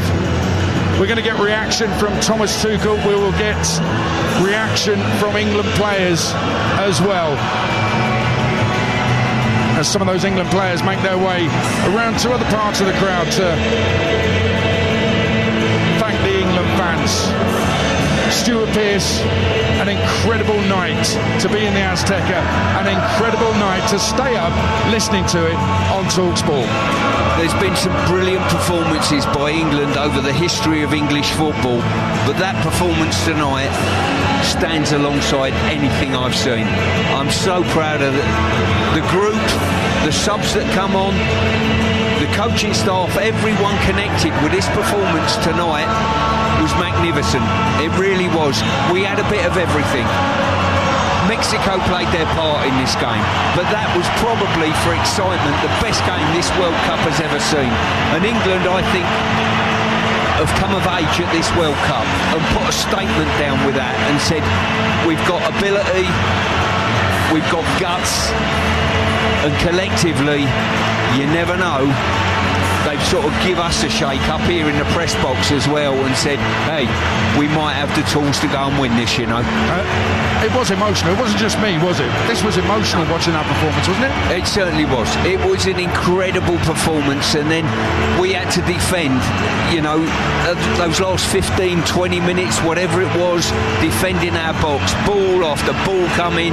The goalkeepers come for things that you think, don't get involved in that. He's done brilliantly. Dan Burns shoved his head in the way of things. John Stones is at full stretch, come off the bench.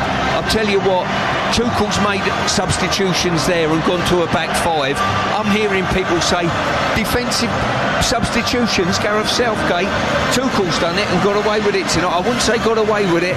There was a belief amongst the team, I think, to get an incredible performance, a commitment, a physical commitment as well.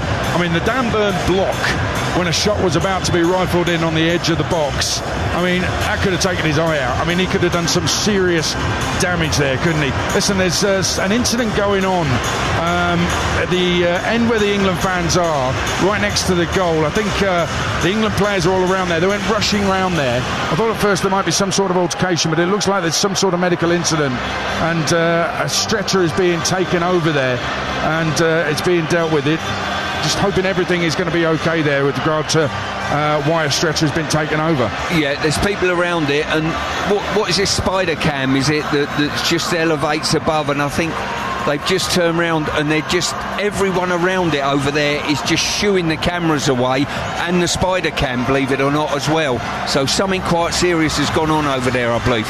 Listen, there's still some hugging going on among the England players, so I'm hoping that isn't too too awful down there. It doesn't look great with the stretcher going over there, but we will try and find out exactly what it is. Jim Proudfoot, what do you know? I mean, I can't see much more than you. Eyes on from people that have got better pictures suggest that maybe an England player has collapsed through exhaustion. Hopefully it is nothing more serious than that. As you say, the way that the England players immediately rushed round and formed a circle around whoever it is that is down there that is stricken suggests that it was quite serious. The flip side of that, there are still 2 or 3 England players who are hugging people. That makes it look as though maybe it isn't disastrous, but we'll try and find out exactly what the situation is as soon as we can. Yeah, listen, it's been on the pitch an incredible night tonight. You heard it all on TalkSport. We're going to get reaction from the England camp. We'll find out what has happened behind the goal there as well. That's coming up on TalkSport. World Cup Game Day live on TalkSport. Brought to you by Enterprise Rent-A-Car. Whatever it is, we're here for it. On game day, it has to be a lucky pants. And look, works every time. Not that you noticed. You're lost in another winning moment. Rich, thick ketchup oozing onto a juicy burger. Back of the net. Because when it comes to the taste you love, it has to be Heinz. Need anything from Tesco? Like 3 for £8 on selected Tesco finest picnic food, such as burrata with semi-dried tomatoes or whipped feta and tabbouleh. Club card accepted. Because every little helps. Majority of larger stores ends 11th of October. Club card or app required. Pay attention. The ferry leaves at 10 a.m. Roads are busy. Great. Dad, pack the boot. Suitcases, Tetris style. Yeah. Rosie, got your teddy? Uh-huh. No going back this time. Honey, how's the car? Windows clean, car wax, carpets. I meant the tyres. Oh, sorted them at Quick Fit last week. Brilliant. If things go to plan, it'll be smooth sailing. Planning the perfect getaway this summer? Make sure your tyres are up for the job. Book today at quickfit.com or your local centre. Quick Fit. Drive away happy every time. McDonald's Taste of the Tournament has arrived. Get the Mexican Chipotle Chicken. 100% chicken breast smothered in smoky Chipotle and fiery Diablo sauce. Now that's what I call flair. The Mexican Chipotle Chicken. Bring it home with McDelivery. Until the 13th of July from 11 a.m. Fees apply to delivery orders. Price and participation may vary, subject to availability. Bring me sunshine in a beer garden. The football on a giant screen. That first pint before kick-off. And something crisp and cold. Like Copperberg Crisp Apple Cider. Real apple cider. Cold and refreshing with a touch of Copperberg's famous sweetness. Ah, that's better. Copperberg Crisp Apple Cider. Bring me sunshine. 18 plus, always drink responsibly. Massive news from Bet365. The world's biggest football tournament is here. And to celebrate, Bet365 are bringing you more offers than ever before. We've got incredible offers every single day of this summer's tournament. There you have it. Download the app and see why it's never ordinary at Bet365. New and eligible customers only. T's and C's and restrictions apply. 18 plus. Please play responsibly. Visit gambleaware.org. World Cup Game Day live on TalkSport. Brought to you by Burger King Burger Buddies. Try the new Burger King Burger Buddies box. 3 iconic flame-grilled burgers. Enjoy a snackable Whopper, Big King and barbecue steakhouse, all delivered to your door. From the land of the free and the home of the brave. Total crowd-pleasing commentary. What a moment! World Cup Game Day live on TalkSport. Well, behind that goal, everybody seems to have moved away. They're going down the tunnel now, and saw footage of an England player down on the floor, Stuart. We both had a good look at it. I mean, the player is up and about, we believe now, but I mean, there was some reports that it might have been an arm injury more than anything else, but we'll wait and see on that one. You just want to quickly mention the 2 managers at the end of what have been a really feisty game. Yeah, it was an incredibly feisty game. I always look round to see the periphery, what's going on at the end of the game, and I've got to say Javier Aguirre conducted himself very, very well after the game, him and Tuchel, and well, listen, they should be both managers should be immensely proud of what both sets of players have put into this game to make it the spectacle it's been. One of the all-time best England games I've ever seen, and probably one of the best games this stadium's ever seen. Not just a pleasure and privilege to share it with you, Stuart, but to share it with the TalkSport listeners back home as well. Listen, time now for us to pick our King of the Match with Burger King. TalkSport's King of the Match with Burger King Burger Buddies. Total tournament satisfaction delivered by the experts. Order now on the BK app. So, plenty of contenders in there from an England point of view. They've won 3-2. They are through the quarterfinals of the World Cup. By the way, a Mexican player is being interviewed right now in tears. They literally can't believe what has happened, but England have knocked them out on their home turf. But who's your King of the Match, Stuart Pearce?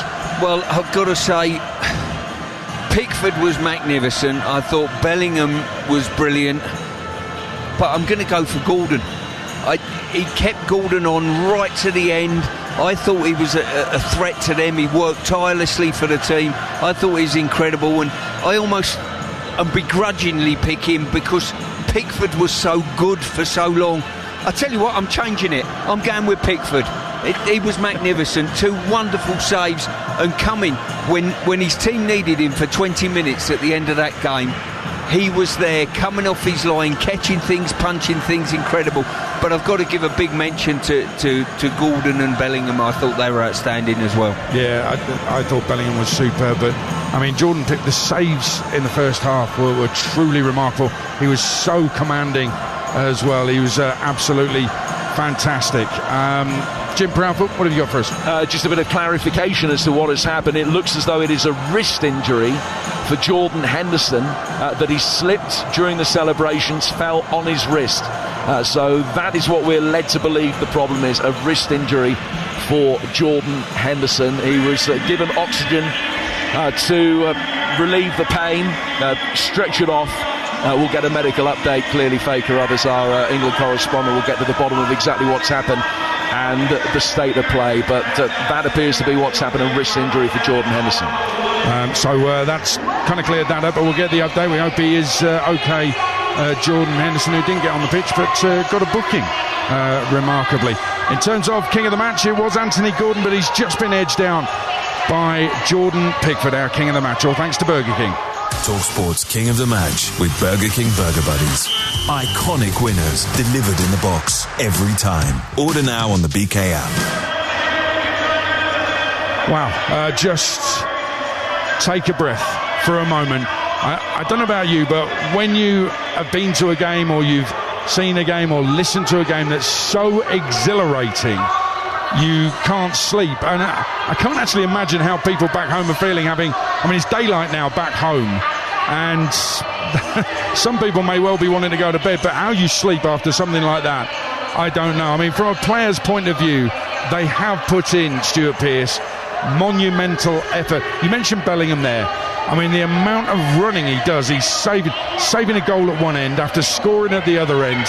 Even when we were hemmed in, the big defensive effort, he was the one trying to get upfield as well. I don't think there really was an individual man of the match, really. They all deserve a load of credit, but Jude Bellingham, for all that time, over 100 minutes, he seemed to be non-stop committed to the cause. Oh, and by the way, he's got a couple of goals as well. Phenomenal. Yeah, it was. I mean, to be honest with you, the understanding between him and Kane is absolutely sensational at the front end of the team. We started this programme off by saying, irrelevant to what we do defensively, we've got people that can score goals, and we certainly have got that. Bellingham, we've got to throw in there in the mix with Harry Kane, individuals that can score goals.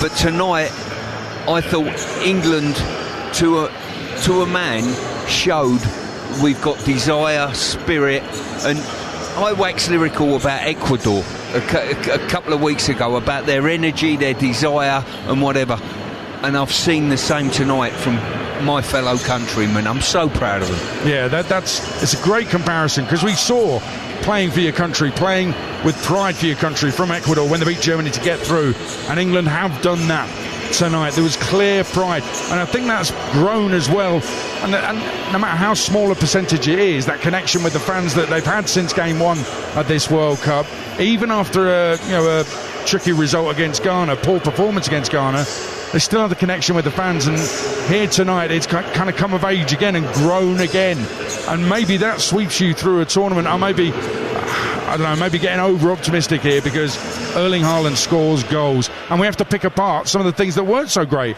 about tonight as well. But ultimately it was about Thomas Tuchel saying, do you know what, we're going to defend this lead, get out there and just defend for your lives, and it's exactly what they did. Nobody gave up. No, they certainly didn't, and the good thing is we've got 5 clear days before we face Norway next Saturday, which the players will certainly need on recovery. Absolutely magnificent, and well, listen, I'm so looking forward. I need a rest, you need a rest, Jim needs a rest, the staff here on TalkSport need a rest. We need to re-energise again and get ready to give up our best for next Saturday. I've got to say, I'm so looking forward to that game. Yeah, it's so exciting to still be in the tournament. Listen, there's some great things that we will focus on and major on, of course, because England are through. But I must get your view. In hindsight, I definitely thought it was a red for Jarell Quansah. I think he's gone in studs showing and too high and over the top of the ball, and a crazy challenge in that part of the pitch that even if you don't think it was a red, you've given the referee a decision to make there. Yeah, I think he was probably right in going for it, but he's just lifted that right leg up too much. You know, you've got to keep it grounded almost. Slide in and take it with your laces more than have your studs in the air. It's not easy. Once you commit to it, to do that. I thought at one stage, you know, there was a bit of player acting in it, but the referee got the right decision. We can't moan about that, and I think the majority of his decisions with the usage of VAR were correct. Yeah, they were. I mean, there were some difficult moments for England. Nico O'Reilly got taken off, and he got booked for an incident where there's a little elbow to the face. It's not a swinging elbow as such, but there's a little elbow to the face of an opponent just before, I think it's just before the hydration break. Now, another referee could easily have sent him off for that. It would have been a harsh red, but I think that's why Thomas Tuchel has taken him off. Yeah, it was probably a wise move, to be fair. That, you know, he's raised his elbow almost to shrug the player off, but you can't do that here, and he was probably fortunate in some respects that the player didn't go to ground. It was probably one of the first times players didn't go to ground when there's been any sort of contact. Should we get on with the positives? Oh, and there's so many of them. It was incredible. The last 15 minutes of the first half had us all completely drained. England went 2-0 up and then conceded. It's a cliche, but that next goal at 2-0 was vital. And of course, Quinones scored it with a brilliant finish. Then there was a goal-saving challenge from Jude Bellingham. I mean, we were exhausted by half-time, weren't we?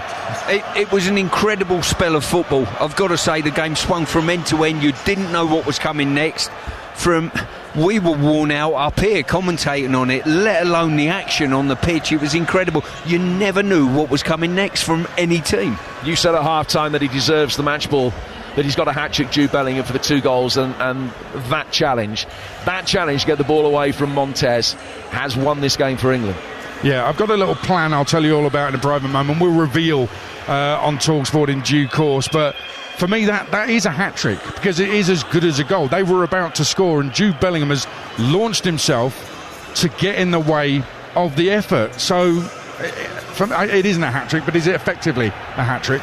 Well, I as a defender appreciate what he's done in his own box. You know, he was so second favourite to get to that ball, but he was the one thinking, reading and just getting there and purely dynamic, pushing off and just got to it first. If it wasn't for that, it's a tapping. Yeah, he wasn't even in the frame when the ball comes down to Montez to start with.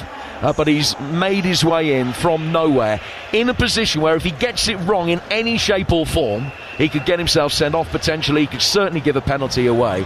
And if he doesn't make any kind of challenge, Montez cannot miss. It is an extraordinary moment in an absorbing, incredible game. But it was that 15 minutes leading up to half-time from when England took the lead through Jude on 36 was as good a 15 minutes of World Cup football as you could wish to see. And all that did was set the scene for the second half. But Bellingham with 2 goals in less than 2 minutes and then that challenge remarkable. Let's talk about the second half in a second.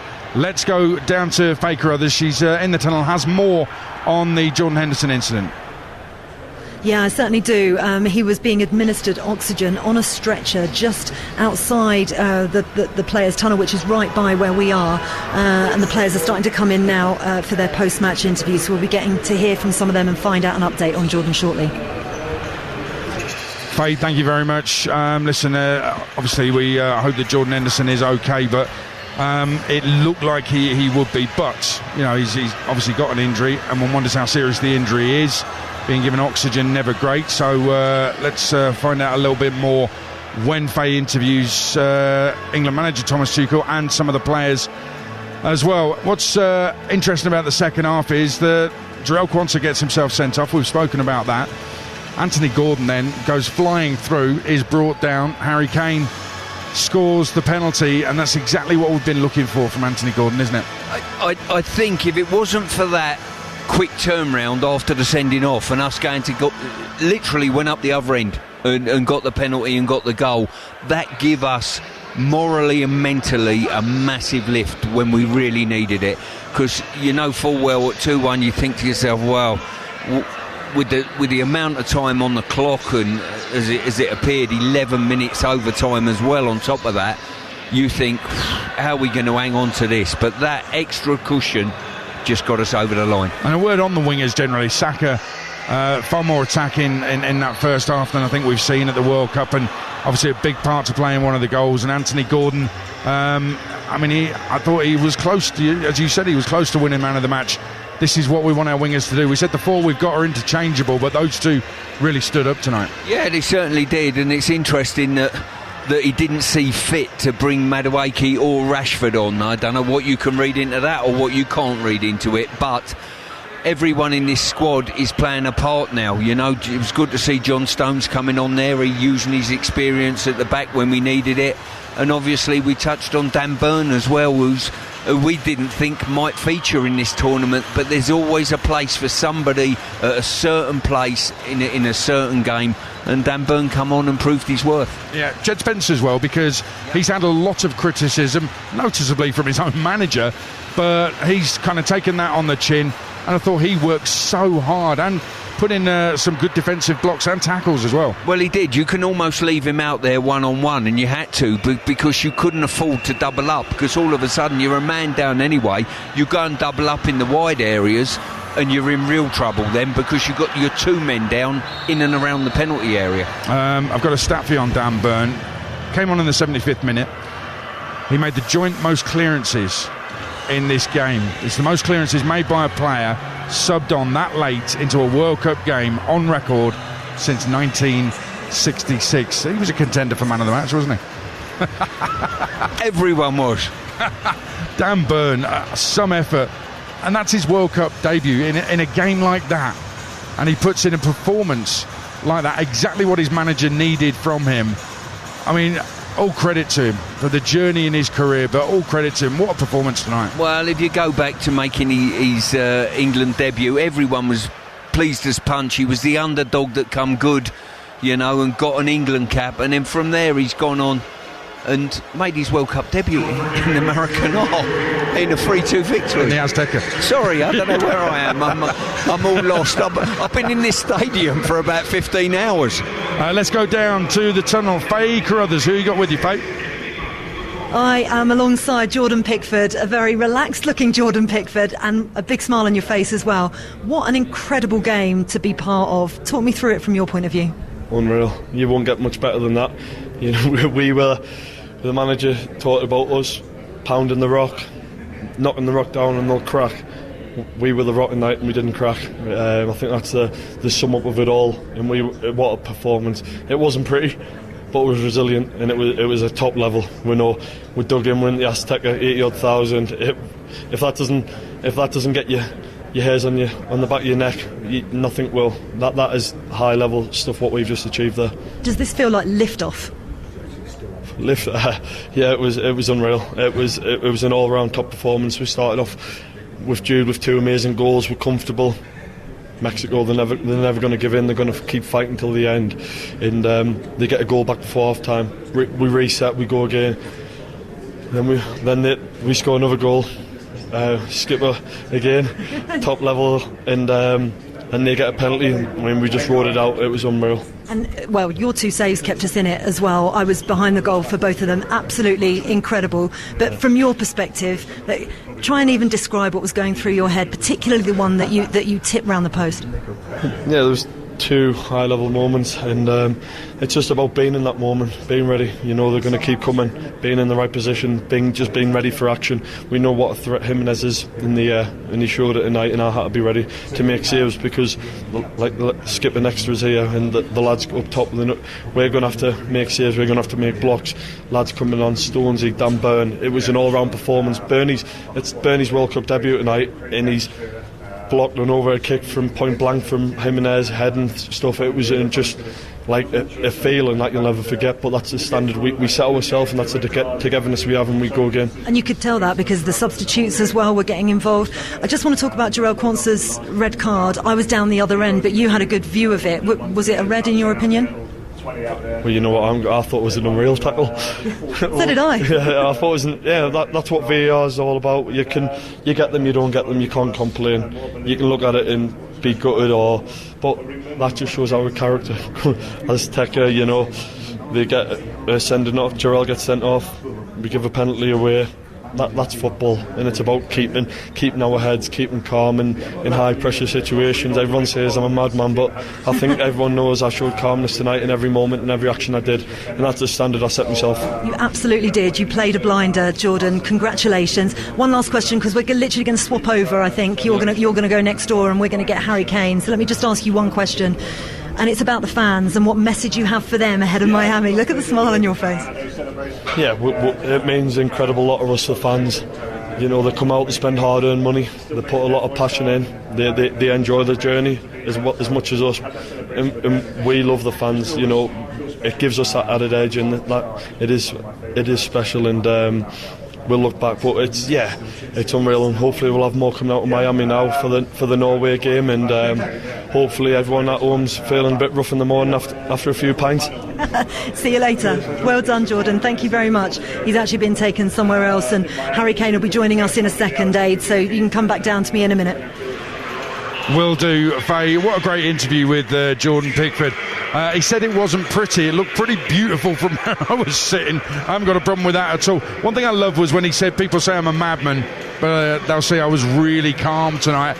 All those balls being pumped into the box, he just handled them with calm, didn't he? You know what? He's made that statement because he sat and thought about it from maybe the last performance. Stuart, just stop there. Let's go back to Faye Carruthers, Faye. Harry Kane, congratulations. What an incredible game, an incredible result, an incredible performance. What does this say about your team? Just everything. We talk about desire, togetherness, determination, wearing the shirt with pride, and we had to show everything. Every last drop of sweat, blood, tears, whatever it was, we found a way to get through a really difficult night for many reasons. A crazy atmosphere, credit to their fans, were incredible. Amazing stadium, altitude, red card, penalties, so many decisions going against us throughout the 90 minutes. But we found a way, or 100 minutes, but we found a way, and just really proud to be part of this team. What a special group of players and staff, and I think we showed the whole world, what we're made of today. I can smell the throat sweet. You've lost your voice. I've just done the worst interview of all time on BBC Sports. I'm going to have to go back over and redo it. I sounded like Mickey Mouse. My friend actually said you sounded like Marge Simpson. So I couldn't get it after singing Wonderwall and singing all the songs with the fans. So good. I think the lads in the studio something to laugh about for sure. Oh, listen, no one's laughing. That was such an incredible performance. Your penalty as well, knowing what that meant for England. What was going through your brains standing on the centre spot there? Yes, surprisingly was pretty calm, in different situations, but I think there was so much time in the game, and I knew how important that goal was to give us a bit more of a lead, but went through my usual routine. I knew with the altitude the ball moves quick out here, so going for a bit more power would be difficult for the keeper, but I executed it well, and I did that. Yeah, look, one last question, because I'm being wrapped up here. What does this not just say about this team, but what does this give us in terms of momentum? We now know that the next opponent is Norway in Miami. What does that do to the team, a performance like that in these circumstances? I think both the last 2 knockout performances, you find a way to win, and today scoring 3 goals away from home in a really tough place we can take credit for, and playing 50 minutes with 10 men and finding different ways to get through it. That's only going to give us more momentum, more belief, more togetherness. Nights like this will only help that. So I just want to celebrate it. I don't want to think about the next one yet. I want to celebrate this for the next couple of days, and then obviously our full focus will be on Norway. Enjoy that celebration. Thanks, Harry. Thank you very much. He's some superstar, isn't he, Harry Kane? I'm going to get the bad thing out of the way. Gave away a penalty. It looked totally innocuous, and then when you do look at the replay, I can see why a penalty was given in the end against Harry Kane. He couldn't believe it, though. No, listen, the ball's bouncing around in the box. You've got to try and make an effort at clearing the ball. You can't just leave it there, and if someone gets their foot there before you, there's no malice in it, there's no intention in it, but sometimes that happens, and with the laws of the game as they stand at the moment, any slight thing like that will be picked up on, especially seeing there was a penalty in our direction not so long before, so you almost knew that this is going to be given.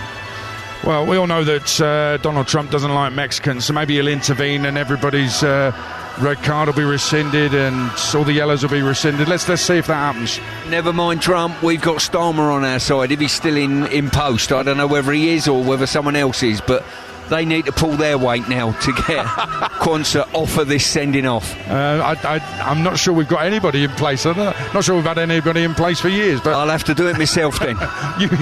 Now that's something I'd like to see Stuart Pearce running the country. But listen, after that penalty, you were thinking, crikey, down to 10 men, these home fans, and they're just going to wave after wave come at us, which is exactly what they did.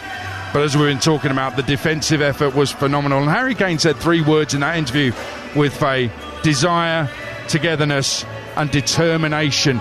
All these things growing as the tournament goes on. In adversity, they showed all of those things. Yeah, they certainly did. They probably showed, I would say, they showed everything that we probably haven't seen all together in the last 4 games at this tournament, But that was... Listen, that'll go down as one of the best England performances of all time in my eyes. When people grab me from yesteryear about performances and Gazza's goal and all that type of thing. Holland 4-1 in 96. That performance of guts and energy and drive and quality and everything thrown in the mix will go down, and that will be remembered. That was some performance, make no mistake, when you consider where we are at altitude, in this stadium, in a World Cup. It was incredible. Yeah, you're right. The stadium and the history of it, Mexico's record here, home fans, altitude, decisions going against England, and they have found a way to get through sheer hard work, and that was on top of the quality that went before. We'll actually assess what our favourite performances from England were over the years, but you're right, this could well become the number 1. Extraordinary from England, who are in the quarterfinals of the World Cup. They head off to Miami, where they'll take on Norway next, and you'll hear it on TalkSport.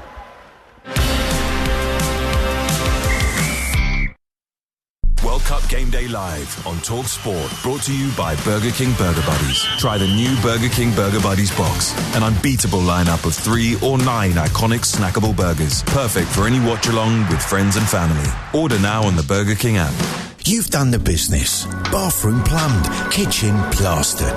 Now, let Nissan's van range do the rest. With award-winning Townstars Car-Light Comfort, Prima-Star's large cargo space and easy loading, or new award-winning Interstars wide range of conversions, all with a 5-year warranty. Search Nissan Vans or visit your local Nissan Business Centre. You do the business, Nissan do the vans. Warranty terms apply, 5 years or 100,000 miles, whichever comes first. Visit nissan.co.uk. Mr. Q. Okay, next question. What do a reality TV romance, your ex, and Mr. Q withdrawals have in common? 3, 2, 1. That's right. None of them last long, if you know what I mean.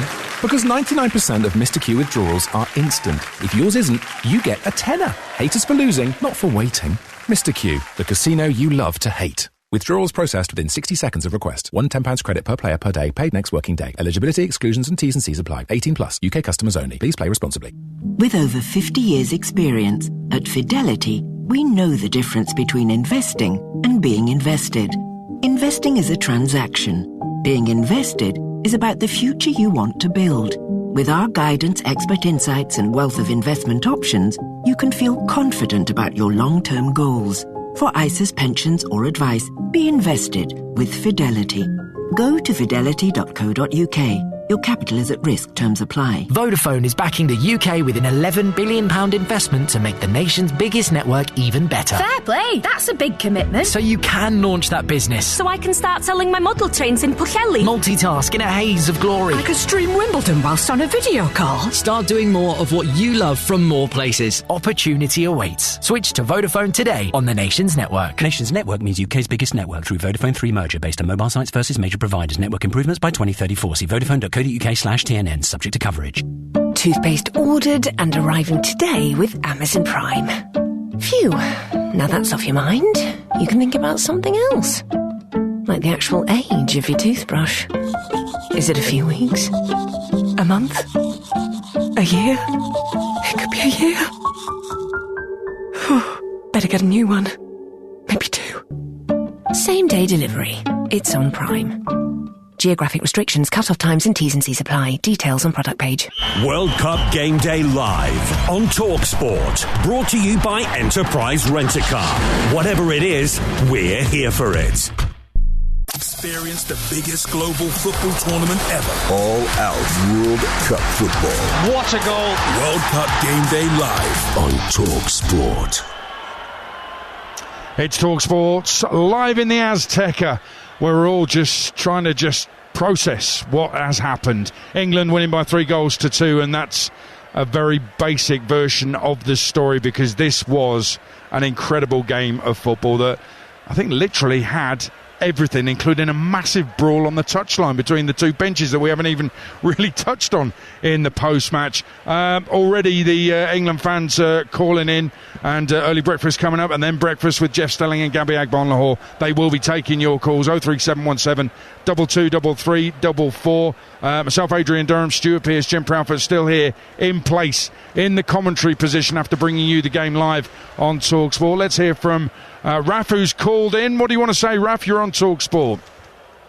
Hey, how you guys doing? You all right? We're absolutely overwhelmed with what happened in the Azteca here tonight, Raf. It was incredible, wasn't it? You know what? I really think it was a brilliant performance, considering the red card, the penalty as well. I thought it's down to Tuchel, in my opinion. I think this is what we were lacking in the previous tournament. I think the changes that he made at the time that he did, I thought fantastic, and we just managed that game really, really well. We did. What we did, though, was something I've criticised managers before in the past, which was saying, right, we're going to defend, can you score against us? I do wonder if you do that against a better side with more prolific strikers. Remember, Mexico took off their top scorer this World Cup, Quinones. If you do that against a Haaland, if you try and do that against France later in the tournament, potentially, couldn't it be a problem? You know what, we're always going to face better and better teams as the sort of tournament goes on, but we had 10 men, and the way we managed that with that, this win felt better than winning 3-0. Oh yeah, I don't think there's any doubt about that. Raf, just want to ask you a quick one. Who was your man of the match? Tuchel for me. I think if we had him in the Euro, manager we gets would have won it. Yeah, I think the manager gets it. We'll never know that, but listen, Raf, thanks for the call. Bellingham was the superstar. I had Bellingham down as my man of the match. You can check out the ratings on the website talksport.com. Raf, thanks for the call. Listen, I do want to say something. Everybody knows I'm a big Gareth Southgate fan. I had a message on social media the other day saying the subs by Tuchel were brilliant. Southgate wouldn't have done this. Ollie Watkins was brought on, scored the winner in the Euro semi-final.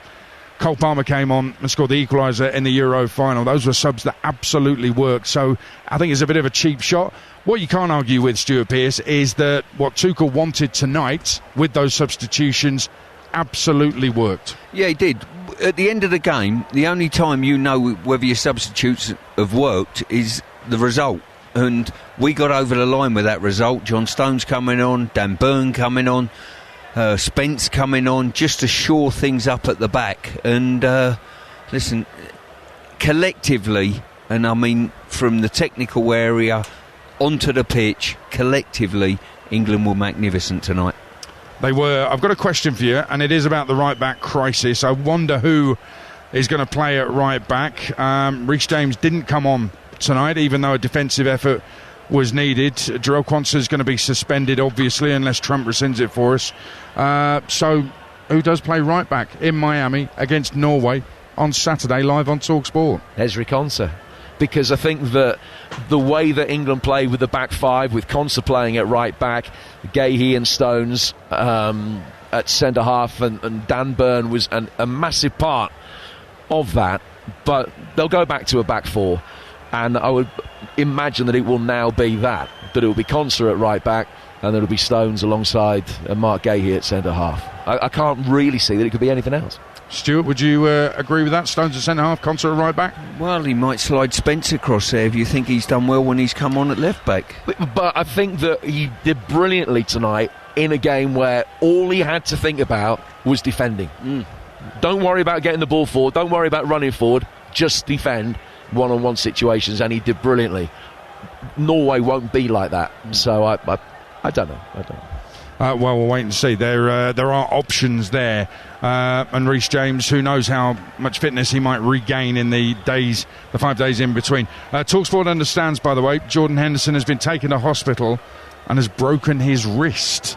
So is that him out of the World Cup, or will he just get strapped up and could he play some part? He'll run it off, Aid. Don't worry. He'll run it off. If he's the Jordan Henderson that I've been revering for the last decade or so, he'll run that off. He'll want to be part of this. I've no idea, to be fair, what the situation, how bad that will be, or how much damage he would do if he fell on it again. Yeah, I mean, what I do know is if somebody has to go in goal, it's not going to be him. Let's put it that way. Can I just mention Declan Rice as well? Booked in the first minute, stayed on for the whole lot, and doesn't get a second yellow despite all the challenges he had to put in, the work he had to do, confrontations, the defensive effort. I mean, I think this was a big night for Declan Rice. I think it was a big night for him and a big night for the team, confidence-wise. I think they'll gain so much from this esteem. You know, they've had the odd question marks, and it's not just question marks from the media. I think internally they'll question themselves a little bit more, that the level of consistency has been not there for the 90-minute period, and I know you can't do that all the time, but this would be brilliant for their confidence to come away from this and say, hey, I tell you what, we keep going in the right direction, and you just never know. It'll always be something they can draw upon. I mean, how many times are they going to say at stages in games, the rest of this tournament, and then going forward, remember the Azteca? And that's all they'll have to say to each other, and be able to draw on it and get the best out of themselves in games to come as well. Yeah, it's just going to be one of the new buzzwords, isn't it? Azteca. And they'll give themselves a little look, little wink, and they'll know that they can see themselves over the line. Just back to the right-back situation, more the centre-back situation. When you're up against Erling Haaland, I mean, I don't know how many defenders can actually handle him, to be honest. But John Stones knows him very well, but then Haaland knows John Stones very well. So I don't know what the right answer is there. Well, you know what? I'm not going to compare the two players, but I tell you what, Jimenez probably offered a hell of a threat tonight against us, and I'm hoping that Haaland won't offer us as much of a threat as Jimenez. He's had two magnificent headers. Apart from that, he was getting on the end of things. He was a real handful, and I would say we dealt with him, but we needed our goalie as well to deal with him. I can't remember the last time I saw him play as well as that. I would say it was before his horrific injury. He was brilliant. He was immense. Clearly means so much playing for his country. And the overhead kick, I mean, goodness knows where that would have gone had Dan Burn not bravely thrown himself into the line of fire. That is one of the moments that I will always take away from this. He might never play another World Cup game, conceivably, Dan Burn. The age of 34, come on for 25 minutes. Tell your kids, your grandkids about it. Bore everyone. You deserve it all. just brilliant. Yeah, it'd be all told 25 minutes that he can just replay to anybody who's willing to sit with him and watch it, and I think we'll all be in that number, won't we? So, best ever England performance, let's talk about it. We're just waiting to hear from Thomas Tuchel, which we will very shortly, by the way. But there's a few contenders tonight. It's right up there. It's right in the conversation, Jim, isn't it? Yeah, right up there. I was lucky enough to have been at Munich for the 5-1. That was an extraordinary night. Germany scoring first, England equalising straight away, and then absolutely destroying them. That is a game that I will never forget. 25 years on, I think this was better because of the context of it, because it's Mexico, because it's here, because it's the World Cup, because Norway have beaten Brazil, etc., etc. I would put this up against anything I've ever seen in terms of an England game. You haven't quite told us your number one. Is this joint first then, or? Well, I think this is first on its own. I mean, you've got a huge recency bias, and I would have to look back at the whole list of all of those that I've seen, but it feels pretty good from here. We'll get Stuart's in a moment, but let's go and hear from Thomas Tuchel with TalkSport's Fake Carruthers. Thomas, congratulations. You look exhausted. We've all been through the ringer. I am exhausted. I can not even imagine how the players feel. Like they let their hearts out. They refuse to give in. They refuse to lose these matches. It's just a mentality is so outstanding. They do it with pure will. Even when things go really against us, we need to play so many minutes in altitude against the home nation, and they just refuse to give in. They keep believing, and very impressive. You wanted this team to write its own chapters. What's this one called? That's a big one. That's really a big one. That's an extraordinary night and a huge night, and very, very important for us. So now it's full steam ahead. I think we overcame the grind now. The moment in the tournament, round of 16 and round of 32, where it's just the most important that you overcome it, that you stay and you stay in the tournament. Now comes quarterfinal. Now you see the end of the tunnel, and now from the quarterfinal, every team can win it. We're in the last 8. That's top, and it's full steam ahead now. Has a performance like that given you even more belief in this side that you can go all the way? I think there's still a disconnect. I think from what I see from my players in glimpses in the match and what I see in training on a daily matter, I think we still can play better. It's easy to say on the sideline, and I think we still have to improve offensively and defensively. Yeah, we rely on pure will, on determination, on togetherness, and this is a lot, of course. But I think we will get better and need to get better. But of course, we just enjoy it now. It's a big one. You need to enjoy it. It is a big one. Look, there were so many incidents that I want to go over with you. I'm not going to have time to do all of them. Obviously, we'll be here for another 100 and so minutes. But first of all, Jarell Quansah's red card. What was your view of that? Well, I saw the tackle. I saw the tackle live on the sideline. I think it is a tough tackle. There's no need for this kind of tackle. The leg, later on VAR on the screen, I saw that the leg is quite high, but I think there's no risk of an injury. Still, I still struggle with the decision because it's no goal, no foul given, and then it goes straight into a red. The penalty, I think VAR can never get involved in a penalty like this. This is never a clear and obvious error. So I think they jumped into, they jumped into this, rushed into these decisions, and gave them against us, which made it really, really, really difficult. And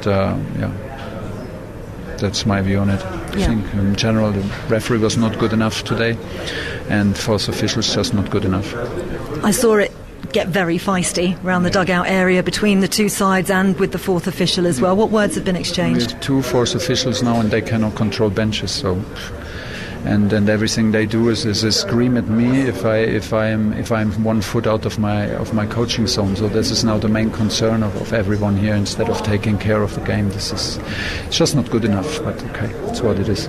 We'll focus on the win itself and the mentality of your players. You mentioned it right at the top in your first answer. How important was that, and how important were your substitutions? You've been given by one of our callers, actually, player of the match yourself, or man of the match, for the substitutions that you made.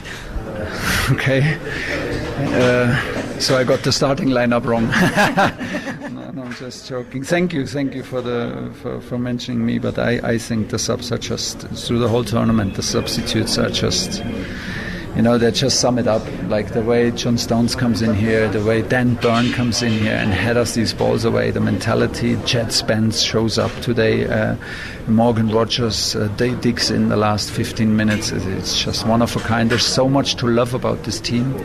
I know we can play better. I'm the first one to want us to play better and more clinical in the passing, more rhythm, whatever. But as a fan, there is so much to love because they just leave everything out there, and I think that is the beauty of it. 2 last quick questions. One is just on celebrations tonight and what you're going to do. I don't know. I'm actually a bit torn in my emotions. I'm exhausted. I'm unbelievably proud, so happy, tired. Then we have an injury now in the end of the match with Jordan Henderson, who needs to go to hospital and has a wrist injury that is quite serious, obviously. So I'm sad and concerned about that, and it's just a big mix. The chances are very likely that I will not speak for the next 24 hours and just, I don't know, close the curtains, go to bed and sleep for 24 hours. You'll deserve it. Thank you very much, Thomas. Congratulations. Thank you. Well, fantastic stuff from Thomas Tuchel. He actually did sound absolutely exhausted in that interview. I don't think there's not going to be a big night of celebrations going on when he's that tired.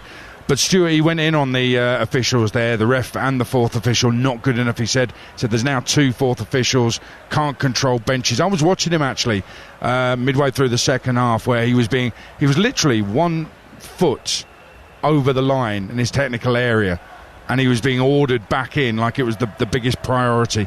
He went back in, the fourth was still talking to him, and he just literally walked away from him, stayed in his technical area, but walked away from him. And I just thought to myself, there's far bigger things going on in this game than sending a manager back into his technical area when he's literally 1 shoe out of his technical area. I think he's got a point. I'm not quite sure if the officials listening to that or hearing his criticisms will be on his side after that. What was the point of that outburst? Well, he spoke honestly, I think. As a manager, he spoke honestly. He could have avoided it.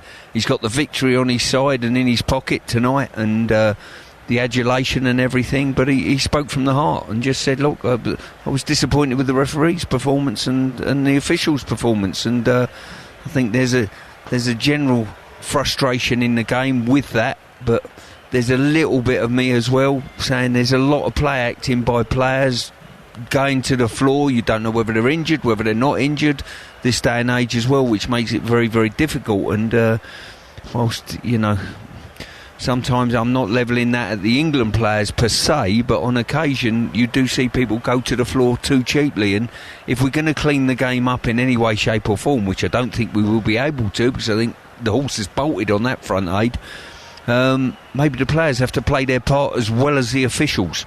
Yeah, you talked about it a couple of times in commentary, how players, even England players, plant their legs, feel something in the back of them because the momentum has taken the opponents into them, and go down and try and win a free kick. Occasionally, a referee doesn't buy it and play goes on, and I'm all for that. He didn't in the game today, the referee. People were planting their feet and going down, and the referee was playing up. Then all of a sudden he got to a stage in the game and thought, I can't keep doing this. And so he just let about 3 or 4 go after that. And that's the ludicrous state of the game. Either you think you've been conned at the start of the game by the players, and then all of a sudden you think, oh, I'm not going to settle for this anymore. I'm just going to wave everything on. But listen, let's not talk about that. Let's talk about a wonderful England performance. Was it the best I've ever seen? Best I've ever been involved in was a 4-1 victory against Holland. That game went in England's way. We got on top of the Dutch and it went England's way. This game, it went our way, but my goodness, we needed the other side of the game as well. We needed guts, we needed energy, we needed performance, we needed skill, we needed talent. It needed absolutely everything. It had the whole lot in the melting pot. This was good, and I'm going to throw the World Cup final of '66 in. We cannot overlook that. That's when we had silverware. Yeah, and we talked about that. Well, Goldbear. We talked about it the other day, and it was actually a really good game and a really good performance from England, the 66 World Cup final, if you haven't seen it. So it has to be in there, doesn't it? But, there's most definitely a recency bias that says this is the number one. But what a night. Listen, have yourselves a great day because your day has already started. Keep it on TalkSport as well. Up next with the early breakfast, a couple of gingers, Laura Kirk, Francis and Perry Grove, Sam Ellard as well. And they will be taking your calls on what has been a monumental night. We're going to have the TalkSport World Cup Daily as well. That'll be dropping basically when we've done it. That's going to be in a couple of hours. You'll find that from where you get your podcasts, and it'll be on YouTube as well. So do check that out. We'll get more from Stuart and from Jim and myself on the TalkSport World Cup Daily. Listen, thanks for staying up. One of the best nights of my life, without doubt, and a privilege to share it with you live on TalkSport. 48 teams, 39 days, 3 host countries, 1 summer of unbelievable, unbeatable sporting drama. He makes no mistake! Official broadcast partner of the 2026 FIFA World Cup. This stadium is shaking! World Cup Game Day live on TalkSport.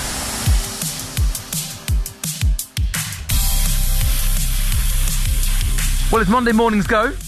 That was pretty decent, wasn't it? England are through to the World Cup quarterfinals after winning a quite ridiculous game of football against Mexico 3-2. Penalties, red card, touchline antics, VAR drama, a post-game injury. The match had a little bit of everything, but after going down to 10 men into the second half, England showed fight, hunger, bottle and determination to reach the last 8 of the World Cup. England will face Norway Saturday night, 10 p.m. live on TalkSport. It is still the early sports breakfast show with Sam Ellard and Laura Kirk-Francis, but on a special morning like this, the Arsenal title winner Perry Groves is also with us for the next hour. And the next hour is very, very simple, isn't it? England fans, come on.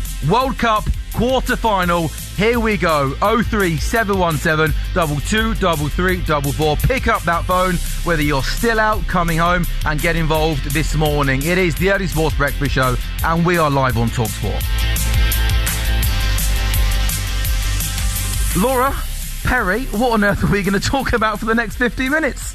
Formula One. Yes. Formula One. Wimbledon was good yesterday. Wimbledon was good yesterday. I also thought, Perry, I thought England were unlucky against Australia in the T20 World Cup final at Lords. Honestly, tough place to go and get a result. When is this World Cup going to ignite? When is it going to take? I don't know. When it's a slow burner. I always slow beige. I always knew this World Cup was going to be rubbish. Whatever. Yeah. 48 teams. Liven up. Like, I haven't even watched it, mate. No. Yeah. Maybe the next round we'll see some good. Yeah. I think the quarters would do a good game. More jeopardy. There's not enough jeopardy. No. Not enough drama. Not enough red cards. Not enough penalties. Yeah. A quiet one. A quiet one, yeah. Quiet Monday morning at the office. Perry, can you try and make sense of that? It was, if you was a neutral, right, you would absolutely love every minute of it. If you're an England fan or a Mexico fan, it would twist your blood. And every time that Mexico went forward, obviously when we're 3-2 up, we go down to 10 men. We'll talk about Dan Burn later on coming on and going 5 at the back. Every time the ball goes into the box, you think, oh, there's going to be a chance, there's going to be a mistake, there's going to be a penalty. The referee was out of his depth. You know, you think, is he going to give a rascal decision? Rascal decision. And it's like... But he gave a few of those, didn't he? Yeah, but then you look at it at the end, you think, that was... We're lucky enough to have Stuart Pearce doing, obviously, the co-commentaries like TalkSport. That was 15 Stuart Pearces. That's what it meant to their country, because Stuart Pearce, everybody knows how patriotic he is about his country and that, you know, the England, the 3 lions on his shirt. That was 15 Stuart Pearces right there. We're playing at altitude, right? By the way, the Azteca is all that. No, you know what I mean? Overrated, really. Third defeat in 90 games, isn't it? It's like, yeah, whatever. No, apparently they've never ever lost a game of football in their history before. Ever. Apparently. At the Azteca. Because of the altitude. On the top of the Himalayas. It's high, apparently. Right, yeah, very high. Right. We play the next one at Everest. Yes. No, on the moon the next one is. Yeah, that'll be coming down, though, won't it? They're more down to sea level. But, again, that has to be put into context of going down to, like, 10 men for the period of time that we did and defending as they did. Yeah. You can have ability, you can have technique. Sure. There's one thing you cannot put into a player or any sports person is heart. That was all about heart. That was all about desire, and that's what got them through. And you saw at the end, quite understanding, all dropped to their knees because the energy was completely like sapped out of the systems. But it sometimes we've got to milk that. I don't hear any negativity about anything at all, about any, maybe a part of their play, which not this morning. No, I mean, come on now. This is you milk it for the next day and a half, 2 days. Okay, yeah. There'll be a time and a place to talk about what is to come. Could have done better. And etc. Not now. Like on Thursday, we can talk about how to stop Erling Haaland, etc. Fine. Beyond there, no. I have 415 questions to ask you both, but the phone lines are going crazy. Let's get straight to them. 03717 22 33 44. Ravin is a Spurs and England fan. Rav, good morning, mate. How are you feeling? Come on, the England. Yeah, come on. Yeah, absolutely. I'm feeling great. I mean, I've been ever since I think it was after the first half of the Croatia game, I thought, okay, I need to change how I'm watching this game. So I literally take my phone into my room and just watch it on my phone. And then we did so well to Croatia in the second half. I've just kept doing that from now on. So I was literally by myself in my room watching it on my phone. So I don't. Superstitious, Rav. You've got a TV licence. Yes, I've got a TV licence, of course I do. So, sorry, we're not checking. We're not the police here.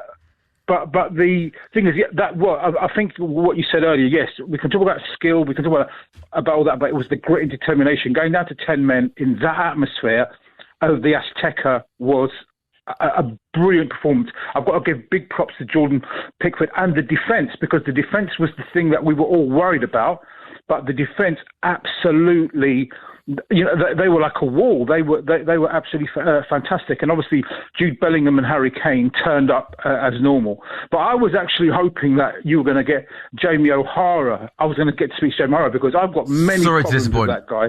Yeah, well, because the way he was talking earlier about how easy it was going to be against Mexico, you know, and everybody could tell you it wasn't going to be easy. And we should actually value that victory because, you know what, they can actually, I think it was Adrian Durham was saying earlier, that they know now they've got that in their toolbox. When the game's up against them, where their back's against the wall, they can actually remember the mentality that they produced to do this. So I think it was a fantastic England performance, one of the greatest England performances ever. I mean, Rav, absolutely well said, mate. Unbelievable performance. Rav, thanks for the call. John's also called 03717 22 33 44. Jordan, my man, how are you feeling this morning?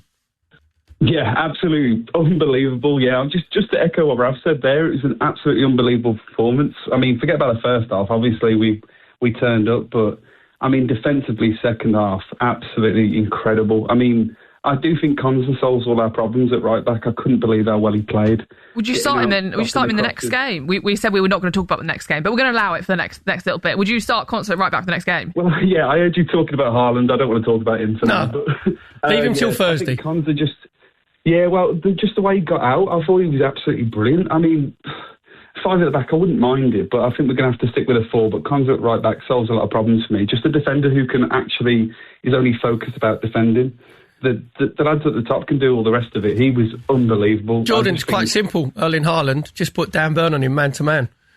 Let's be honest, right? Well, was you one of those, right? When the squad come out and went, why is Dan Burn in it? I'm happy. George, I'm happy to come in and look into that camera and apologise and say, yeah, what is Dan Burn doing in this 26-man squad? He was in it, Perry, for literally, John, thank you for your call, mate. He was literally in the squad for a situation, a game like that, defending deep on the edge of the box to win those headers. The thing is, he's Darlington Dan. Like, if you go back, he made his debut 17 years ago for Darlington against Torquay United away from home. Tough place to go and get a result. Came on as a sub, and he got beat 5-0. Wow. Right? So, when I said about, I thought he was brought into the squad, to be honest, if in the last 5 to 10 minutes we're piling pressure on and you want to put physicality in the box to try and nick yourself a goal for set pieces. Thomas Tuchel's like that. Told you. That's exactly why I've put him in. And they were all heroic, don't get me wrong. But the good thing about him, he didn't look fazed by it at all. You know, when you're coming in, and I don't know what you was like, Laura. I automatically thought, oh, Dan Burn's coming. I hope he doesn't make a mistake. Yeah. You kind of expect him to come in, do a bit of a job, but also look a bit shaky. Yeah. If Dan Burn does nothing for the rest of his England career, he will go down as an England legend to me. Yeah. What a cameo. I think Dan Burn only ever looks shaky sometimes when he's got the ball at his feet and has to play out from the back. Whereas obviously this evening, he didn't have to do that. He had to head the ball and win the ball. And that was him. That's him at his absolute best. But the thing is, it doesn't matter if he doesn't play for the rest of the World Cup. No. That is why he was put into the squad. It justifies his selection. Perry, is this one of England's greatest results in history? It's modern times. Obviously, you're going back, obviously, to World Cup 66. Then the PC mentioned the Holland result in Euros. We beat them 4-1 and we actually out-Dutched the Dutch. Do you know what I mean? So I'm sure there'll be other games that come up. But I just think, iconically, this is up there because we were talking about even the time of kickoff. Like, should be 1 o'clock in the morning, go to 2 o'clock in the morning. Everybody's in the pub when they're not normally in the pubs. They're coming out at 5. When they should be in work. It's going to work, and there'll be a lot of 24-hour viruses, trust me. Yeah. Quite rightly, a lot of school kids not going to school. But everybody will remember where they were. I agree, mate. I agree. Who they watched the game with, every little segment of the game, with the sending off, with the penalties, with the referee. Alireza Fagani, I think, was out of his depth, to be fair, but he was out of his depth for both teams. He wasn't biased at all, so it's not that. He just wasn't competent enough to referee the game. But it had everything you want in the game. It had everything. Sending off, penalties, Jordan Pickford being brilliant and being actually calm. He's save obviously had one on the half volley, didn't he, from Jimenez, where he just flicks it round the post from the diving header. Then he has the one he tips over. But normally he wants to get involved in the game too much. Yeah. He didn't really have, because the game was coming to him, obviously, in that last 20 minutes. But I just thought he gave a calmness and assurance to the centre halves, where you just think, right, the goalkeeper's coming in and he's going to punch it. It is Monday, July the 6th. It is 5:17. I'm delighted to say, live on TalkSport, that England are through to the World Cup quarterfinals. I'm proud of the boys. They had to fight hard, didn't they? They had to dig in. I'm sure it's going to be a fun week as we build up to that Norway game in the quarterfinals on Saturday night, live on TalkSport. We're building up to the breakfast show at 6 this morning. Jeff Stelling is back on breakfast this morning. Get involved, though, on 03717 22 33 44. You're listening to the Early Sports Breakfast on TalkSport, sponsored by Costa Express. Real beans, real milk, real signature taste. We are back in a couple of minutes' time taking your calls. World Cup Game Day Live on TalkSport, brought to you by Burger King Burger Buddies. The new Burger Buddies box from Burger King features a snackable Whopper, Big King and barbecue steakhouse burger. Flame grilled perfection, now made for sharing. Sort of. Mr. Q! Okay, next question. What do a reality TV romance, your ex, and Mr. Q withdrawals have in common? 3, 2, 1. That's right. None of them last long, if you know what I mean. Because 99% of Mr. Q withdrawals are instant. If yours isn't, you get a tenner. Hate us for losing, not for waiting. Mr. Q, the casino you love to hate. Withdrawals processed within 60 seconds of request. £1 £10 credit per player per day, paid next working day. Eligibility, exclusions and T's and C's apply. 18 plus. UK customers only. Please play responsibly. Vodafone is backing the UK with an £11 billion investment to make the nation's biggest network even better. Fair play. That's a big commitment. So you can launch that business. So I can start selling my model trains in Pwllheli. Multitask in a haze of glory. I could stream Wimbledon whilst on a video call. Start doing more of what you love from more places. Opportunity awaits. Switch to Vodafone today on the Nation's network. Nation's network means UK's biggest network through Vodafone 3 merger based on mobile sites versus major providers. Network improvements by 2034. See vodafone.co.uk/TNN, subject to coverage. Me and Stu always used to wonder what we were doing in life. Him especially. He was a wicked carpenter, but he'd done it for years. So he started signing up for marathons. He was clearly needing a bit of something else. So when he landed this job, training future chippies at the college, it felt right. Now he's made up with work again. And that's better than him banging on about his PB all the time. Give your skills new life. Train others. Search jobs in further education. Get more bang for your bet on this summer's football with Quiff. Right now at Quiff, join and bet £10 and you'll get £40 in free bets. Plus, your bet could be instantly boosted to bigger odds. We call it a supercharged bet. Get more bang for your bet. Download the app or visit quiff.com. 18 plus, new customers only. £10 bet at minimum 2.0 odds within 5 days to get 4 £10 free bets with 7-day expiry. T&Cs apply. Please gamble responsibly. TalkSport Breakfast in partnership with Arnold Clark. We guarantee the best used car deals in the UK. Move up through the gears every morning with top of the range sports edition, ABS, story breaking news, and more goal talk to the gallon. Plus a stellar lineup of super celebrity sports guests as standard. TalkSport Breakfast every weekday morning from 6 on TalkSport with Arnold Clark. We guarantee the best used car deals in the UK. World Cup Game Day live on TalkSport. Brought to you by Enterprise Rent-A-Car. Whatever it is, we're here for it. The 2026 FIFA World Cup live on TalkSport and TalkSport 2. Oh, it's in! Join TalkSport on a historic football odyssey of agony, anticipation and result. And what a moment for this World Cup! Official broadcast partner of the 2026 FIFA World Cup. TalkSport and TalkSport 2. Harry, your country needs you here. You've got to put this away. Right footed, he has! He sent the keeper the right way, but he's blasted it past him with pace into the bottom left-hand corner. A very good morning. It is the Early Sports Breakfast. We are live on TalkSport. Sam Ellard, Laura Kirk, Francis and Perry Groves are with you after 10-man England. Hold on for a breathtaking World Cup win over Mexico. One of the greatest results in England's World Cup history. We will now play Norway in the quarter-final this Saturday night live on TalkSport. Bellingham scored 2 in 98 seconds. Mexico pulled one back before Kane scored the third after Kwanzaa was sent off for a pretty reckless challenge. Jimenez did score a penalty, but then England, they defended.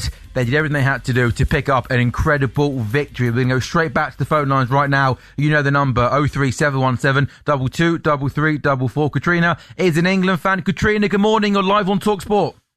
Hello, how are you? Hi, Katrina. How are you? Yeah, I'm very well, thanks. How are you doing? Well, we're really good. We're buzzing this morning, aren't we? How are you? Absolutely magic. Did you enjoy it? Where did you watch it? Insane. Well, we watched it in the London Fields pub. It was unreal. But I was just calling. I'm actually a Liverpool fan by trade.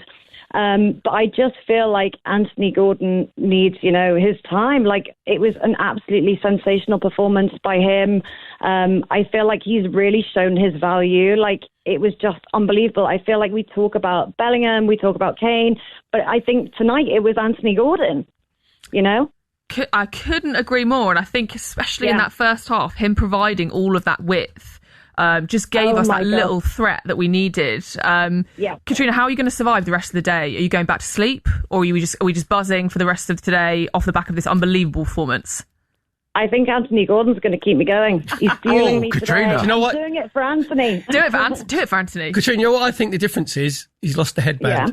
He's got the headband's gone. His barn is less messy. I think it's the hair. I think it's freed him up a little bit. Yeah. And when he was playing, you could tell that he knew he had Sanchez. You could tell that he knew that every time he had him. And here's one for you as well, Katrina. Right? What about our wingers going on the outside? He'll never catch on, Perry. And if there's one person running through, when Harry Kane flicks it on, there's one person running through, getting on the end of it, and you know who's going to get the penalty is Anthony Gordon. 100%. And he's so quick. It's amazing to see. He's rapid. Katrina, thank you so much for the call. Yeah, Stuart Pearce on commentary gave Anthony Gordon man of the match despite Jude Bellingham scoring those 2 goals. Let's go to Chris, the West Ham and England fan. Chris, good morning. What did you make of the game, mate? Good morning, guys. Oh, absolutely brilliant. I'm in the summer house now. I've been here all night with my guide dog. I listened to the Brazil game against Norway, and then I stayed up, and I thought, I know it was delayed to 2 o'clock in the morning, but I thought, I'm still going to stay up because I stayed up all that time. Absolutely fantastic. I think we'll go all the way, boys and girls. It will go all the way. Because that was a big test today, this morning. Now we can. I think we'll have no fear against Norway, and then it's a toss of coin. Because I think Argentina will be in the semi-final. It's a toss of coin between England and Argentina to get to the final, and we'll get to the final. We're going to win it. How about that, Chris? You're in your man cave, right? Could you feel the pride? Could you feel when you was listening to it, the commentary? Could you feel the pride coming through the radio and made you proud to be English? Oh. Absolutely, my friend. I had the door open and my guide dog was wandering around the garden, and he knew something is happening, really exciting. Every time England scored, I'll jump up and down. He run around the garden. And I can't go back to bed now because I take for a walk at 6:30. So I've got to get myself organised. So, I'll be a bit sleepy this morning, but it's worth staying up all night. And thank you, TalkSport, because, I appreciate it because, I'm Mr. Blind, so I've got to rely on TalkSport. Thank you for Stuart Pearce. Thank you for Adrian Doan. Thank you for Jim, and thank you for Faith Faith Roberts. You know, they were all fantastic to keep me awake, and that's what it's all about, isn't it? Chris, we want to thank you for listening because TalkSport is anything without our listeners. You make TalkSport. Chris, you're a good Thanks, man. Chris. Go and take the dog for a walk, mate. Yeah, I will do, mate. Now I've spoken to you, I've got to go for a walk. Oh, what a nice call that is, by the way. Well done, Chris. What a good man. I'm glad he enjoyed the evening and the morning, and I'm glad he enjoyed TalkSport's wonderful commentary. Do you remember this weird time where I'm sure no one in this room would have suggested this? There was that time where people were talking about Jude Bellingham and does he make an England starting 11? Does he even make, dare I say it, an England 26-man squad?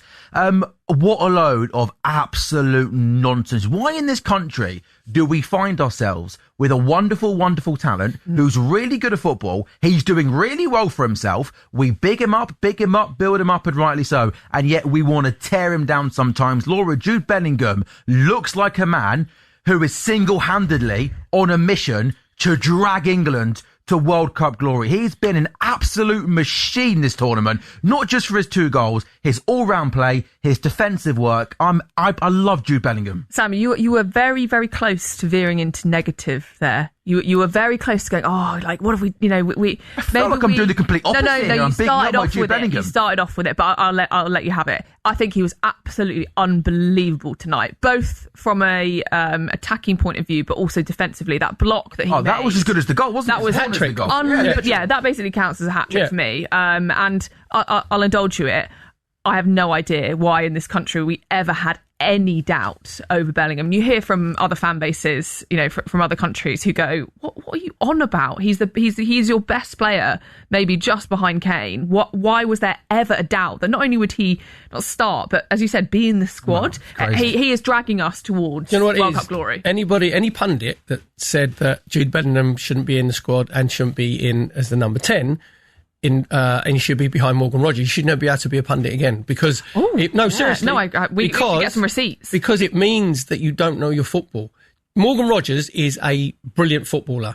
Jude Bellingham is on a different level because he's a generational talent. And when you see him, the great players have auras. We talk about going into Azteca. I mentioned obviously it was 2 defeats in. And players like that and the England players, that's where they want to be. From when little kids, when you love your football, that's where you dream of going to an 80,000 stadium. You're going in there like the pantomime villains. You could tell his body language is, this is all about me. This is my yard. This is where I should be. And my analogy was, Morgan Rogers is Ollie Muir's, brilliant entertainer.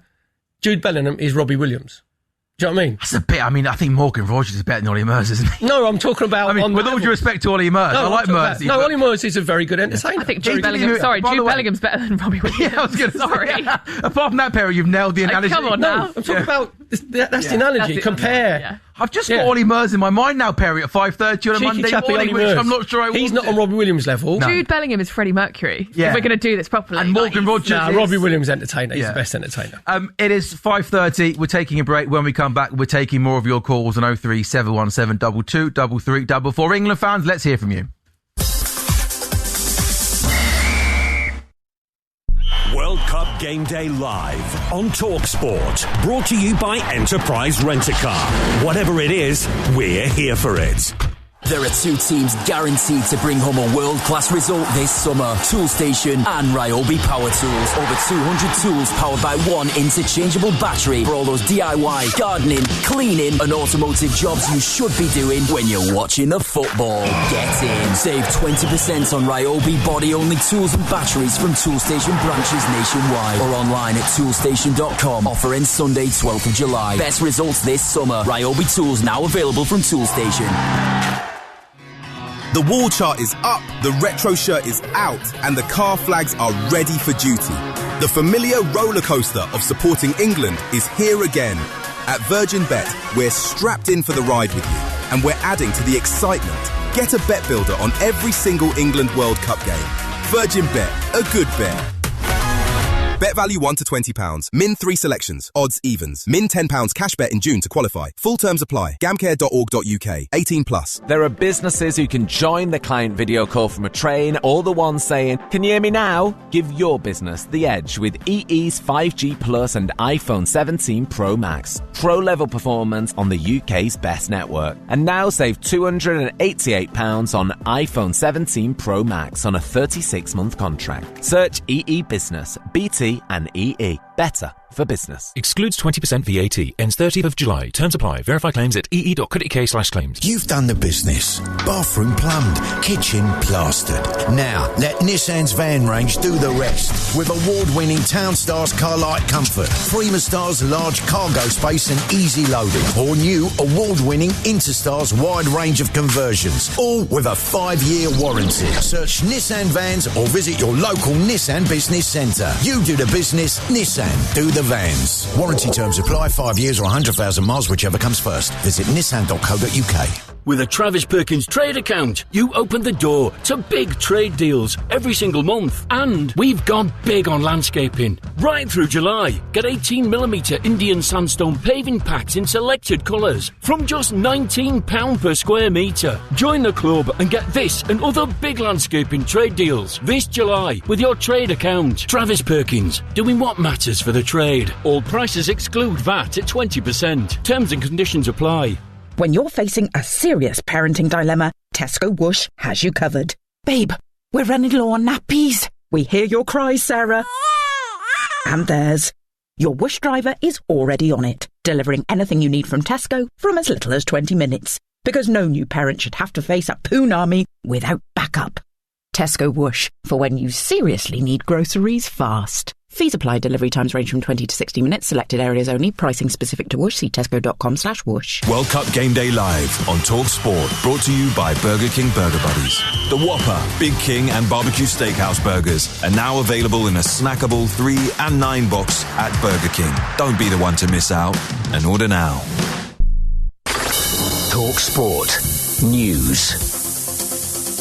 It's just gone 5:30. Come on, England fans, keep your calls coming in. 03717223344. England are in to the World Cup quarter-finals. Time now, though, for your news headlines this Monday morning. Good morning, Emma Kerwin. Thank you, Sam. Good morning. And it is a very good morning if you're an England fan. England have won!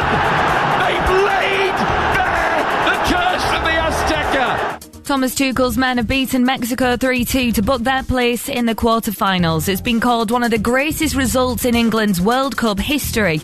Did you stay up for it, like these lots, at Box Park, Wembley?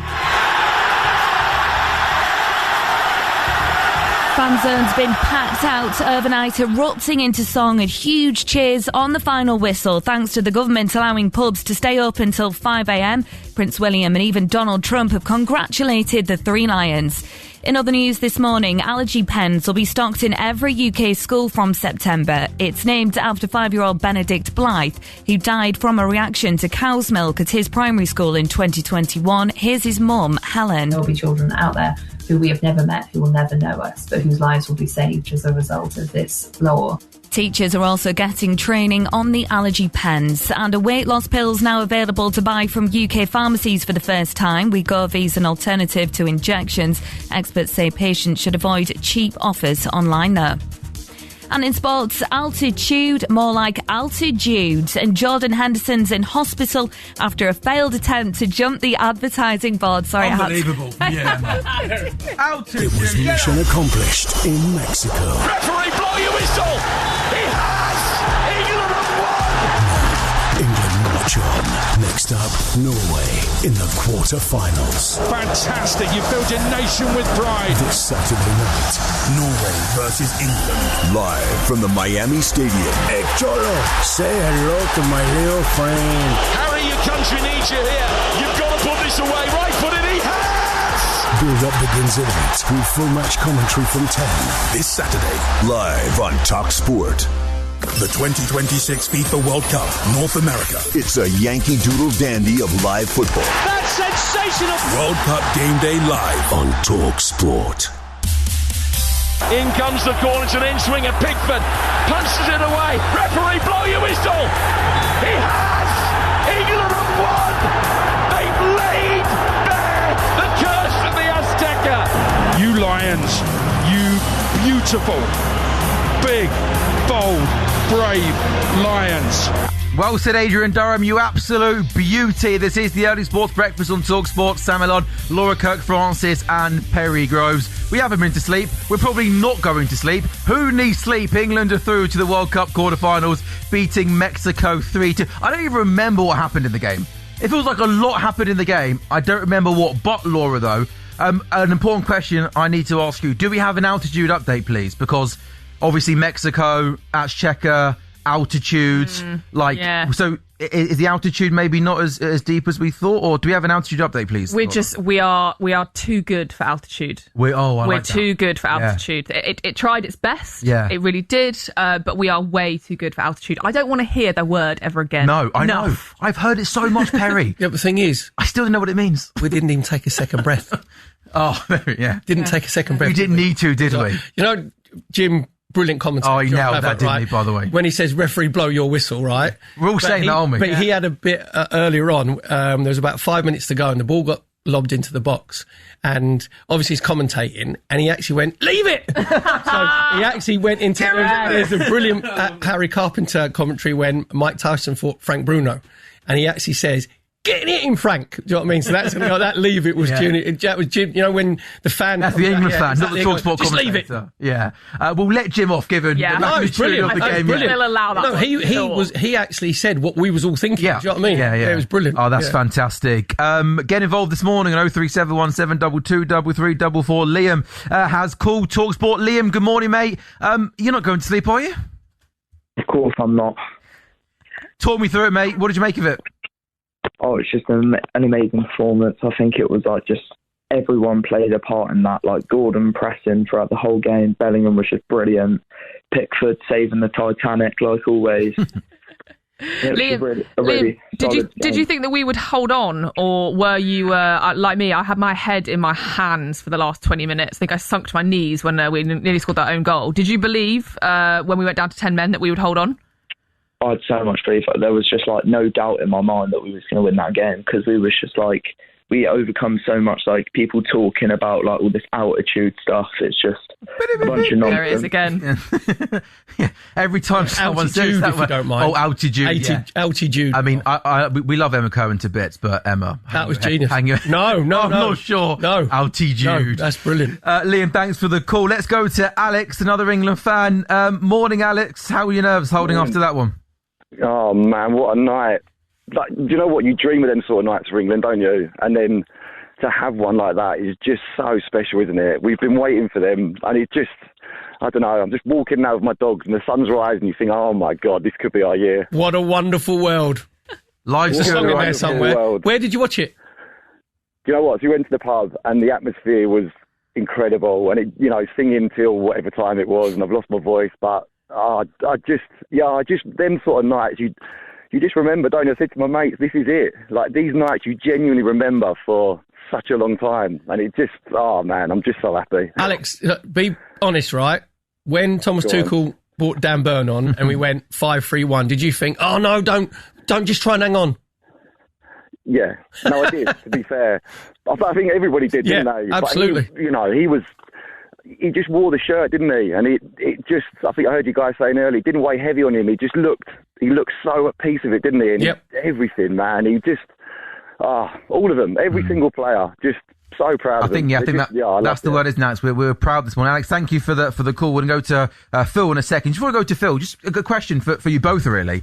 I mean, look, maybe now we do this in a daytime, but just overall, though, the style of play that Tuchel implemented before we went down to 11 men, I would say that in the first half, it was sitting pretty deep, pretty defensive, and trying to play on the counter-attack. Are you guys happy with that? I must admit, I was hoping that we'd look after the ball a bit better. When we got the ball, I thought we gave it away a few times. Elliot Anderson especially got caught on it a few times. But what you have to do is, if you're going to play in that rope-a-dope sort of style, then when you have your ball and you have your moments, we had the two massive moments. And like the first goal was brilliantly crafted because it starts at Jordan Pickford and it goes to Declan Rice, then Declan Rice out to Saka. Saka goes on the outside of the It'll never catch on, Who would have Perry. thought it'd never catch on? And he puts a brilliant cross in. Harry Kane runs it near post, and there's a brilliant angle where the ball goes past him, and he's like, and he thinks, oh, that should be me in there. I've messed up. Yeah, I should be heading that. And then Jude Bellingham heads it in. And the second goal is brilliant play by Elliot Anderson because he gets the interception in the centre circle, then gives it to Anthony Gordon, then Anthony Gordon to Bellingham Reece's Kane, and it's a brilliant cross. Harry Kane's a brilliant cross because he just whips it back across himself. You got Elliot Anderson coming in the far post. So it was the two moments of quality that you need, we capitalised on. And the thing as well, the narrative, like we rely too much on Harry Kane and Jude Bellingham. Every international side relies on their star player. Yeah. Or we've got two. And both of them, like Harry Kane 6 goals, Jude Bellingham 4 goals, and both delivering at the right time, and that's what great players do. Yeah, that's not really criticism, is it? Well, you rely on Kane and Bellingham. Also, well, yeah, obviously that's quite a nice place to be in, right? This has been a World Cup of kind of individuals as well. You think about Mbappe and Messi, etc. So if we have to rely on them, as long as they keep coming up with the goods, absolutely. I think that first 20 minutes as well, we had quite a lot of the ball, and I think if you just said, right, we get to the first hydration break, and we're 0-0, our job's done, really. Yeah. And I think Alan Shearer said it on comms, like, from another radio station, dare we mention them? So you're not listening to my watch-along? No. Maybe I imagined it. But basically said that half the job is done, taking the sting out of the environment in that first 20 minutes, and we did just that. Let's go to Phil, who's called 03717 223344. Phil, good morning. What did you make of that England performance? Happy days. Oh, fantastic performance. Absolutely fantastic from all the team, especially Bellingham. I mean, what a player. I can't think of another player like him. I mean, maybe Rooney, but since Gascoigne, the guy just bleeds for his shirt. Do you know what I mean? And he's just got the charisma and the skill, and I think he's going to go right to the top. But talking about today's performance, I thought the entire team was fantastic. Even the lad that got sent off, I thought it was a bit unlucky, but you can understand why he got sent off. Do you know what I always feel? I think it's because he takes the top of the ball, and then he follows through. Slides over and gets it in there. Yeah, but the thing and it's dangerous as well. The way that he was coming in. I think in the Premier League would have got a yellow card. But also the thing that annoys me with the VAR is in this country, and the PGMO have told the VARs not to show the still first. Sure. He saw the still first, and it always looks worse. It's not like I'm going to show you different angles and then you make up your mind, because the two massive decisions the referee didn't actually give them. I think when you look at it, it is a sending off in modern day. It's a 1980s tackle, basically. In the 80s, you get a round of applause and everybody punches the air. The penalty, I don't think is clear and obvious. But then once... You know what, right? But the thing is, it was a foul, and I don't think it was a penalty, if you know what I mean. But it was a penalty because it was in the box. Well, it was a foul. It's a penalty, right? I think in the Premier League, it's not a penalty. It's soft. Yeah, it's very soft, but it's a new day that we're playing now. I thought, Phil, thank you very much for the call. I know we didn't give them both. I thought they came to the right decision on both in the end. I did think it was a red card, and I do think for the pen, I do think Kane's a bit reckless and does kick through. So you think that's clear and obvious? Yeah, I thought it was a foul. No, clear and obvious. Yeah. I don't think it was clear and obvious. I think you could have looked at that for 20 minutes and still come to different. That's sitting on the fence. Which one are you going for? That means it's not clear and obvious. Well, that's my point. It's not clear and obvious. That's what I'm saying. You're looking at over and over again, looking for a reason to find. But I think the red card, when I first saw it, go on, great tackle, great tackle. Yeah. That's the moment. That's the turning point. And then we saw the as you said, the still in the pub, and thought, we're in trouble here. Do you know what's ironic though? Is the Mexicans getting outraged about a bit of like physicality and attacking. You think you've been doing that all game, and all of a sudden it happens to you, and you're outraged. Yeah. We'll try and squeeze in one more show before the break. Yeah, let's go to John, who's called 03717 223344. John, what did you make of it all, mate? What did I make of it all? Absolutely brilliant performance from England. Absolutely amazing. Did I think they deserved the penalty? What do you guys think? I don't think it was clear and obvious. Perry says no, I say yes. Laura's sitting on the fence. No, I said I don't think it's clear and obvious, therefore I don't think it should be given. Fair enough. What did you reckon, John? Absolutely so. Apparently the intervention is meant to be clear and obvious. Yep. If it is clear and obvious, perfect, fine. But it wasn't. So I don't know why they got the penalty. But forget that. Forget the penalty. How well did we play? I thought we played amazing. And also, Jed Spence should never play a game again for England. Oh, John. Why is that? You've not seen the manager. He did well when he came on, John, I thought today. A couple of very important blocks as well in the box that you won late on. No? Forget tonight. You go back to a few games, right? Not even to a few games. You go back to the training. We've got Tuchel shouting, Jed, Jed, Jed, Jed, Jed, what are you doing? Then you go into the games, he's shouting, Jed, Jed, Jed, Jed, what are you doing? Why is he playing? He did the same thing to Nico O'Reilly. That's what he does. Thomas Tuchel does. Yeah. Because as well, they're the closest players to him. Right. You answer me this then, right? Who's a better player in the wing back or full back? Nico O'Reilly or Jed Spence? Yeah, but Nico O'Reilly has been playing left back and Jed Spence is normally a right back. John, we wanted no negativity this morning. By the way, John, are you a Man City fan? He's not normally right back. Jed Spence is a left back for Spurs, is he not? But he can play both, can't he? But he's not. Are you a Man City fan? Am I a Man City fan? Yeah. No, absolutely not. I'm a Liverpool fan. Okay. So I thought Jed Spence did really well when he came on. So, exactly. So Jed Spence is a better fullback than... Well, let's go back to that. Nico O'Reilly is a better fullback. By the way, John, we don't need negativity. We said John, no negativity. We've got a milk. Thank you very, very much for the... You know what? I think... Look, if you'd have said to me before the score was announced, would I have picked Jed Spence in my 26? No, I wouldn't. But I thought some of the criticism Jed took in the last game was unfair and uncalled for. I thought the goal that DR Congo scored, he had to come across and deal with it because space was left. No, that was the two centre-halves' fault. Yeah, exactly. Yes. Too much space was left. So he had to come in where the danger is. Exactly that. He had to come across right with the header. And he came off the bench today and he had to defend 50 minutes. And from what I could see, he won every challenge. So I think that's a little bit harsh there from John. It is the Early Sports Breakfast on TalkSport, sponsored by Costa Express. Real beans, real milk, real signature taste. We are with you until 6 this morning. Then Jeff Stelling is back on breakfast alongside Gabby Agbon-Hoki because coming in England through to the World Cup quarterfinals. World Cup Game Day Live on TalkSport, brought to you by Burger King Burger Buddies. Hit the target with the new Burger Buddies box at Burger King, featuring 3 of our snackable icons in one box. Order now on the BK app.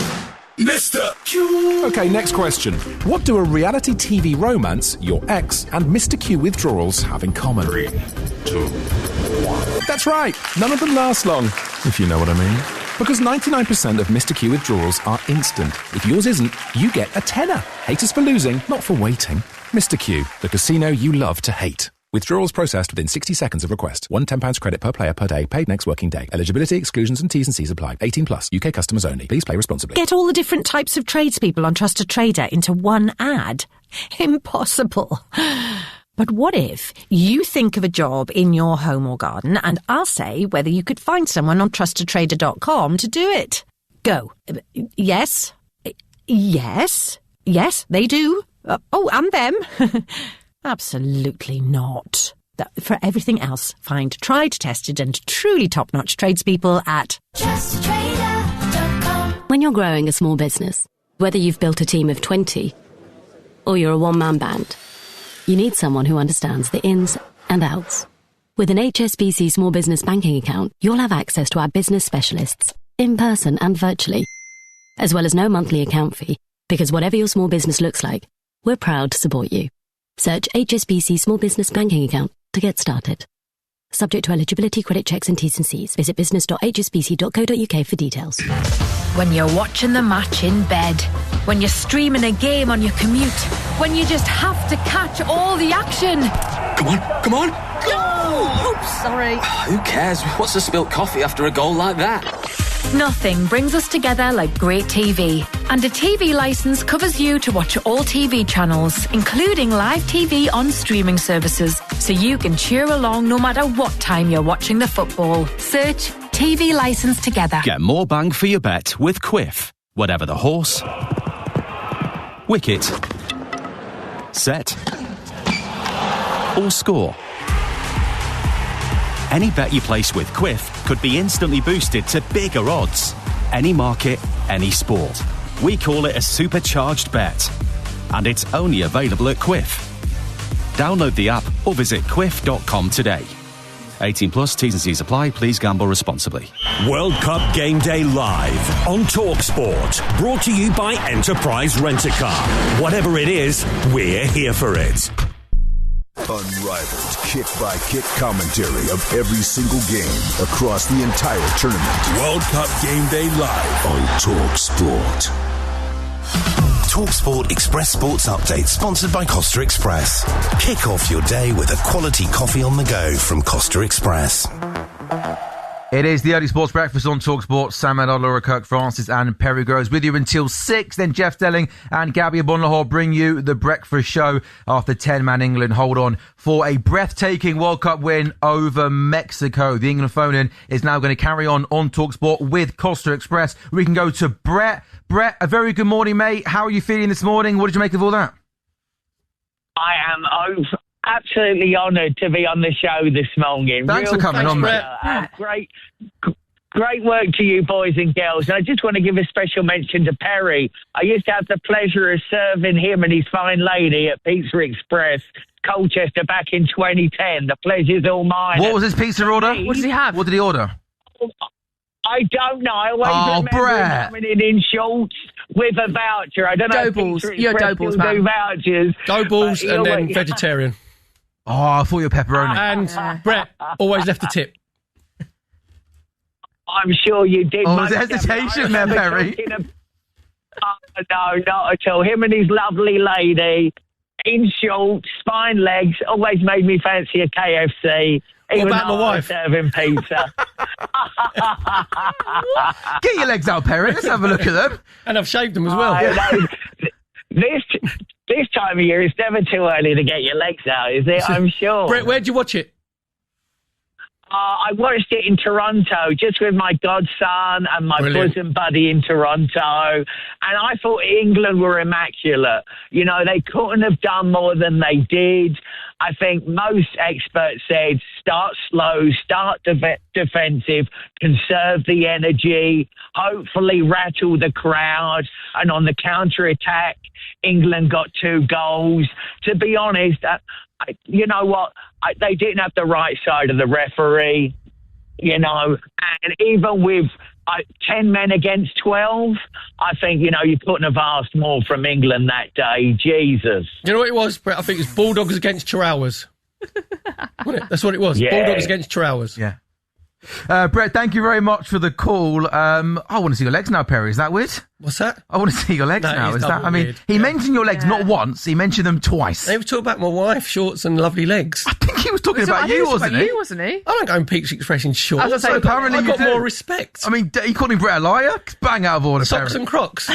Let's go to Eddie, a Coventry and England fan. Morning, Eddie. Just don't talk about Perry's legs, whatever you do, please.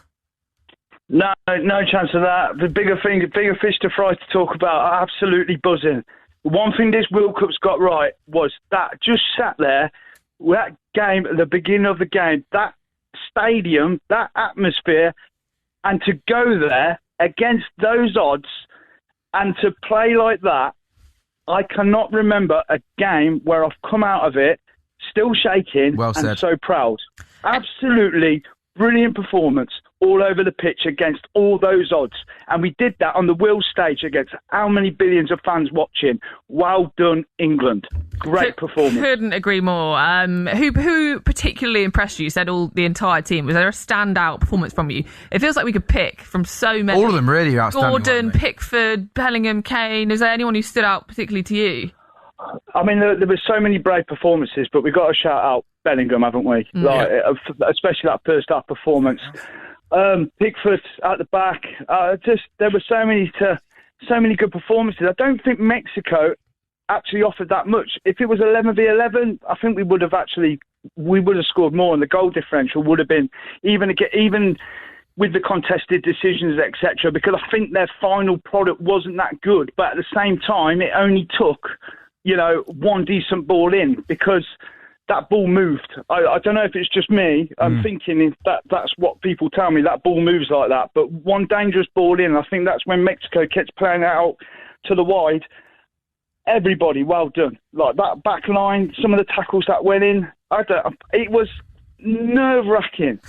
But to come out the other end feeling like this is this is what World Cups are about. I'm so immensely proud. But that atmosphere with all those fans against us, I don't know whether it was where I was sat, the pub I was in, but it was immense. Eddie, it's our final call this morning on the Eddie Sports Breakfast Show, and what a way to end it, Eddie. Top man, brilliant call, mate.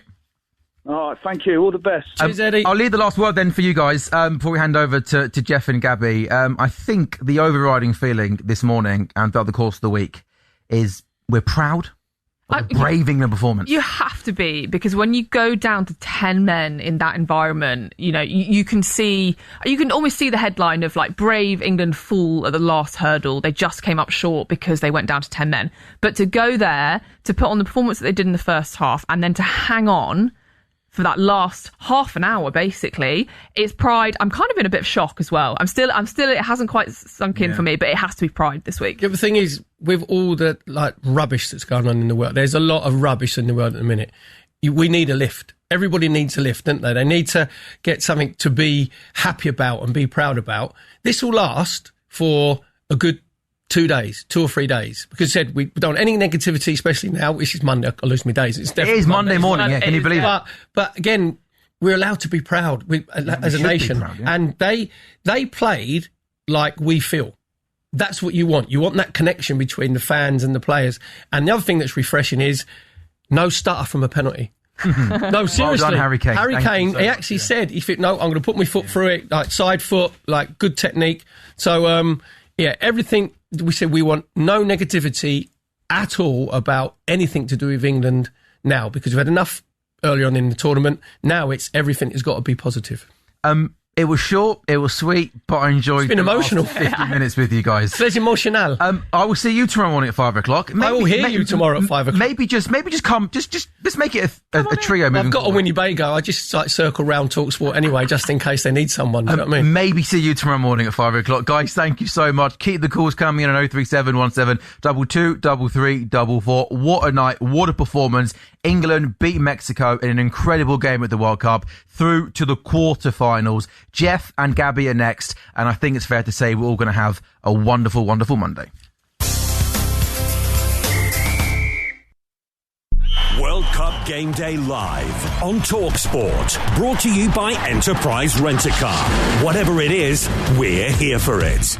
You've probably played slot games before, online or down the pub. But imagine a place purpose-built for the best in slot gaming. Step into Merca Slots and discover the ultimate slot gaming experience right on your high street. Packed with the latest gaming machines and hottest slot titles, plus regular in-venue events, and all in a sleek, comfortable setting designed for fun and safe gaming. Come and explore the ultimate slot gaming experience at Merca Slots. Find your nearest venue at mercacasinouk.com. 18 plus. Gambleaware.org. Play responsibly. You love being your own boss. Captain of your calendar, director of your destiny. But you're so busy being head of your heroic handiwork that there's not always time to let more people know just how good you are. Thankfully, millions of people go to trustatrader.com to find tremendous tradespeople like you, so your skills get seen by the people who need them most. Apply to join the tried, tested and truly top-notch at trustatrader.com. Vodafone is backing the UK with an £11 billion investment to make the nation's biggest network even better. Fair play, that's a big commitment. So you can launch that business. So I can start selling my model trains in Pwllheli. Multitask in a haze of glory. I could stream Wimbledon whilst on a video call. Start doing more of what you love from more places. Opportunity awaits. Switch to Vodafone today on the nation's network. Nation's network means UK's biggest network through Vodafone 3 merger based on mobile sites versus major providers. Network improvements by 2034. See vodafone.co.uk/TNN. Subject to coverage. Looking to boost your career or just starting out? As the experts in online learning, the Open University has over 200 qualifications to choose from, like business, psychology, computing, and many more. With tutor support and courses that fit around your life, getting those in-demand skills employers are looking for isn't so far away. Search the Open University to find out more. The Open University. The future is open. Get more bang for your bet with Quiff. Whatever the horse, wicket, set, or score. Any bet you place with Quiff could be instantly boosted to bigger odds. Any market, any sport. We call it a supercharged bet. And it's only available at Quiff. Download the app or visit quiff.com today. 18 plus, T's and C's apply. Please gamble responsibly. World Cup Game Day Live on TalkSport, brought to you by Burger King Burger Buddies. Burger King has launched the perfect front three with the Whopper, Big King and Barbecue Steakhouse in snackable size. Enjoy Burger Buddies at Burger King this match day. It's a transatlantic summer of goals, guts, grass, and true grit. Football in America. The 2026 FIFA World Cup live on TalkSport and TalkSport 2. TalkSport. A very, very, very good morning. Here are your sports headlines on TalkSport. I'm Will Hobbs. Azteca, Schmazteca. Altitude, what altitude? It was gritty, it was grisly, it was grimacing, it was glorious. It was one of the great nights in English football history. In comes the corner, it's an in-swinger. Pickford punches it away. Referee, blow your whistle. He has! England have won! They've laid bare the curse of the Azteca. Bellingham did a Bellingham with 2 goals in 98 first-half seconds before nearly 50 minutes of football with England down to 10 men after Kwanzaa's crunching high tackle. 5 minutes later, who else but King Kane, who arrested his demons from the World Cup knockout penalty spot. Harry, your country needs you here.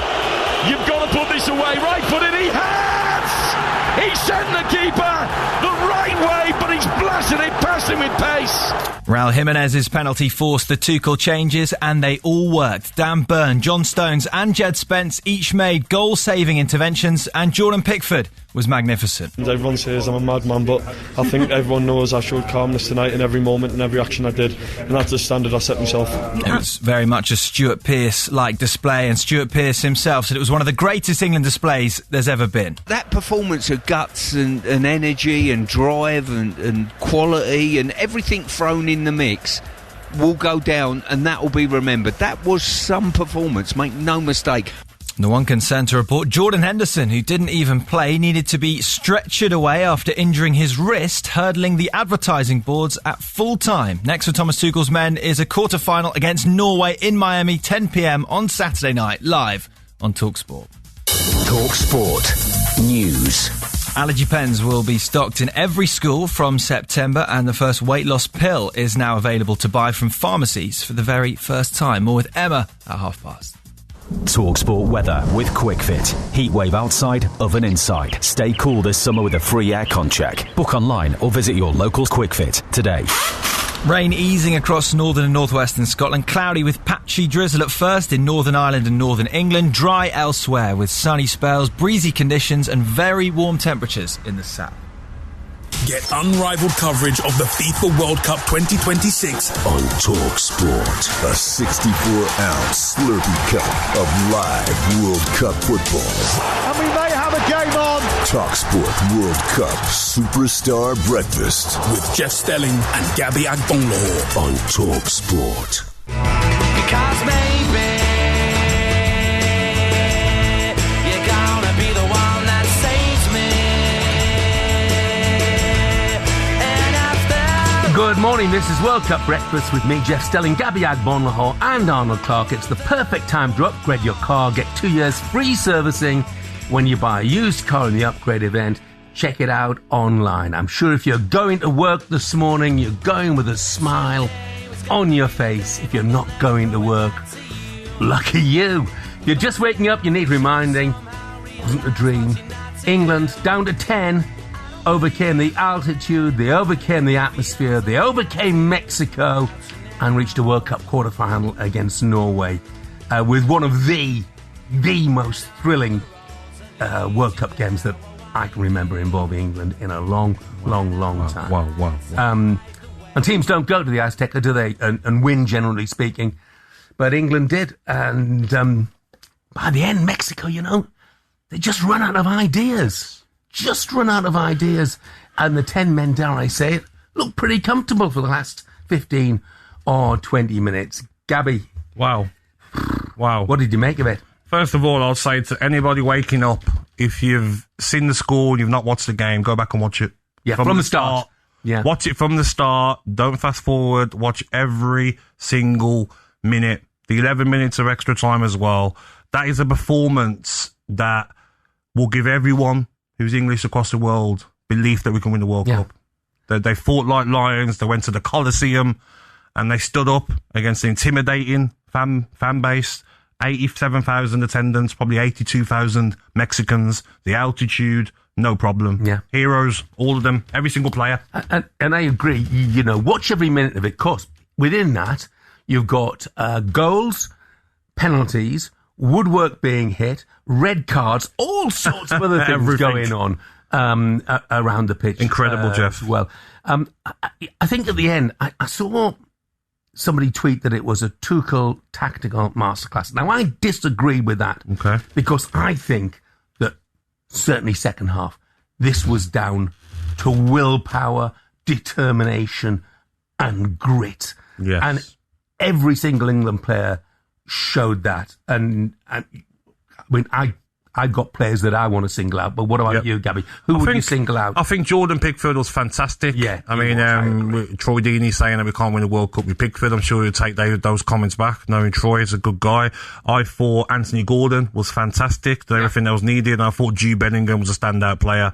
2 goals. He was the clearance off the line in the first half, near the end of the first half. The way he was running with the ball, he was like a man possessed. But it's hard to even give anyone a standout performance because they all fought like lions. Like you said, Jeff, maybe not a tactical masterclass, but the way he went to a 5, the way he brought Dan Burn on, do you know what I mean? I think that worked in our favour as well. And such a heroic performance. And I agree with you. They ran out of ideas, Mexico. They were shooting from weird positions. They just couldn't get through a stubborn defence. And Jordan Pickford, fantastic. Great credit to England. Yes. I would mention Bellingham as well. Yeah. Because people have often criticised him as being a bit of a prima donna, you know? Yeah. Well, I tell you what, that performance last night showed that he is anything but, as you said, the goals, the clearance, the goal-saving clearance, but the fact that he was on his knees by the end. It was everywhere. Because he'd run himself into the ground. He was absolutely inspiration everywhere, and that was the perfect goal as well. I mean, great play from Saka, going on the outside, been crying out for it. Think that's a Lampard goal where you're attacking the box late on. Bellingham's got that role now. Fantastic goal. Second one, Harry Kane. Normally Harry Kane shoots there. So unselfish team player as well. Harry Kane squaring it for Bellingham. Fantastic performance, and that's what you want to see, Jeff. Who wants to stand up? Who wants to win the World Cup? Who wants to dig in and take their team all the way? Bellingham does, Rice does, Pickford does, Kane does, so many others. Fantastic performance, mate. And that opening goal, that began with Pickford as well. Yeah. Because it was Pickford's distribution. And then a brilliant lung-busting run from Declan Rice. Yep. Then Saka, who I think has nailed his place down on the right-hand side of that England attack. And you know what, though, Jeff? The finish from Bellingham arriving. Also, I know we're not here to do that, but credit to Mexico. Because I thought they were fantastic. They showed fight. They're a very good side. The fans in the stadium created probably an atmosphere for the ages. I think we were talking about this result, Jeff. No matter what happens in this World Cup for years to come. So I think Mexico deserve credit because they're a team that looked like a very good side. Yeah. I'm not sure we'll be talking about it for years to come if we lose against Norway, but that's good team, Norway. That's for another day, and we'll talk Norway later on. But right now, let's hear from boss Thomas Tuchel, who, unsurprisingly, was full of praise for his side. Exhausted. I cannot even imagine how the players feel. Like they let their hearts out. They refuse to give in. They refuse to lose these matches. It's just. Her mentality is so outstanding. They do it with pure will.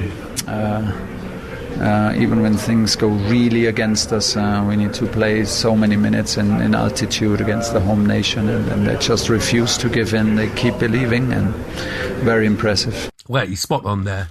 Refused to give in. Carl in Norwich says, what a performance for England. Best ever individual performance from an England player by Bellingham. You know, Carl, ever is a long time, pal. Ever is a very long time indeed.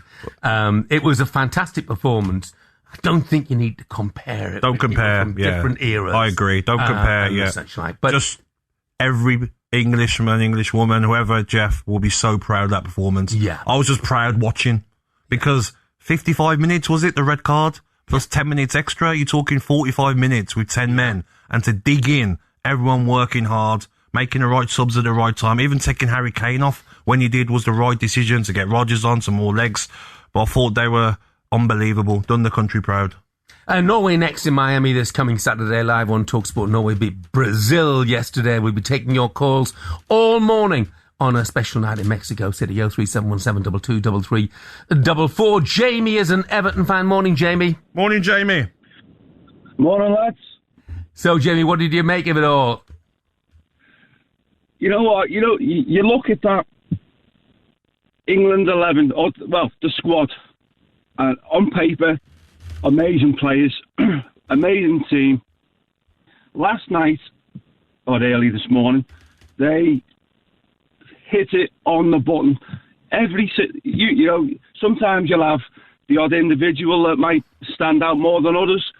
All of them last night, even down to the manager, they got it absolutely bang on, and it was unbelievable to watch. Yeah. But my main reason for calling was, as a Blue, Jordan Pickford, sounding a bit hoarse, lad, sorry, not been to bed.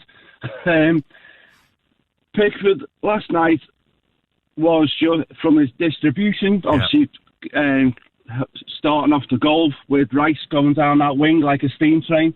Some of the saves he pulled off. I really hope last night that these people that are on Pickford's back for when he makes the slightest mistake. Agreed. He silenced them last night. Yeah. He was absolutely exceptional, Jamie. Exceptional. Are you going to work, Jamie? I'm actually sat in the car park at work now waiting to go in. Good lad. Get it done. Have a good day. It'll fly Well past, done, mate. Well done. Dan is a Coventry fan. Morning, Dan. Morning, Dan. Morning, guys. So, Dan, did you enjoy it? Oh, I'm literally walking into the office now and still just catching my breath. I tell you what, there are going to be some happy workplaces in England today, aren't they? That's for sure. Oh, they are. I just want to say, all these callers, brilliant calls so far. No one's actually mentioned, to me, that was probably England's best performance I've ever seen. Fair. How old are you, Dan? I'm 46. Okay. You see, I'm old enough to remember England beating West Germany in the World Cup final in 1966. But not that quite old yet. Yeah, so that's why ever is maybe not quite the right word, but it's got to be up there. It was fantastic. It was thrilling. It was exciting. I think it's the conditions as well. Yeah. The altitude and playing against a crowd that's 99% Mexicans as well, and they were fantastic. The crowd as well. So some performance. Yeah, I mean, I think the thing is, Dan, it was great to see an England team who didn't wilt, who was so determined against the odds, effectively.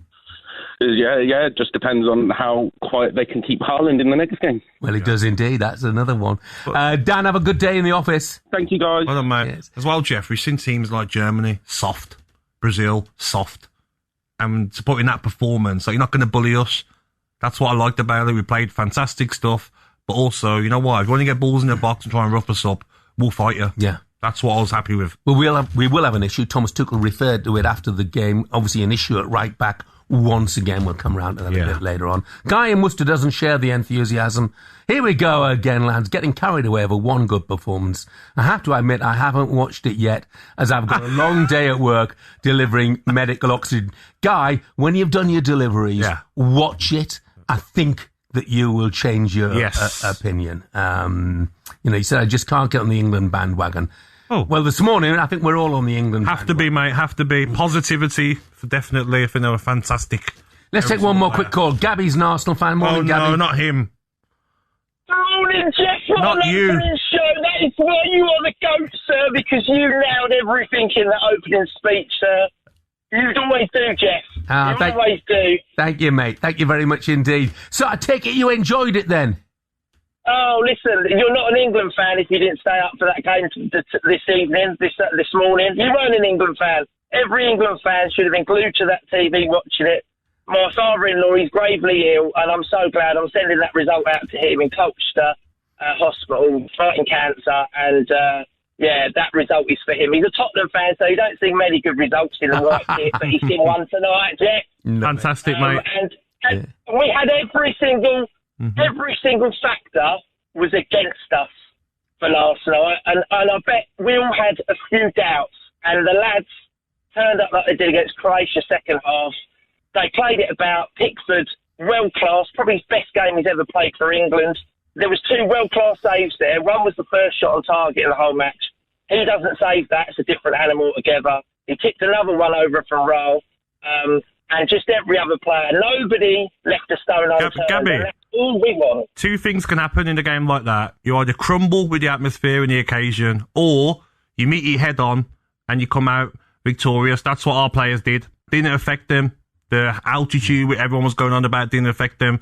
The 87,000 Mexican fans in the stadium didn't affect them. Proud of them. Gabby, thanks very much indeed, and our best wishes to your father, mate, as well. Just very briefly, Blairy says the England win 5-1 in Germany was better, boys. The only thing I would say about Blairy is I get that, but it's the significance of the game. That was a qualifying game, wasn't it? Whereas this was, knockout phase of the World Cup. I think as well, Jeff, if this game was in, America, it'd be different. Is it because of where it was? It was in their backyard. Exactly, mate. Absolutely. If you're just waking up, England through to the quarterfinals. They take on Norway. It's live on TalkSport, of course. Bellingham with 2 goals in 2 minutes. A Harry Kane penalty sent Thomas Tuchel's 10 men through to the quarterfinals. Coming up across live to Mexico to continue reviewing what was an incredibly special night at the Azteca.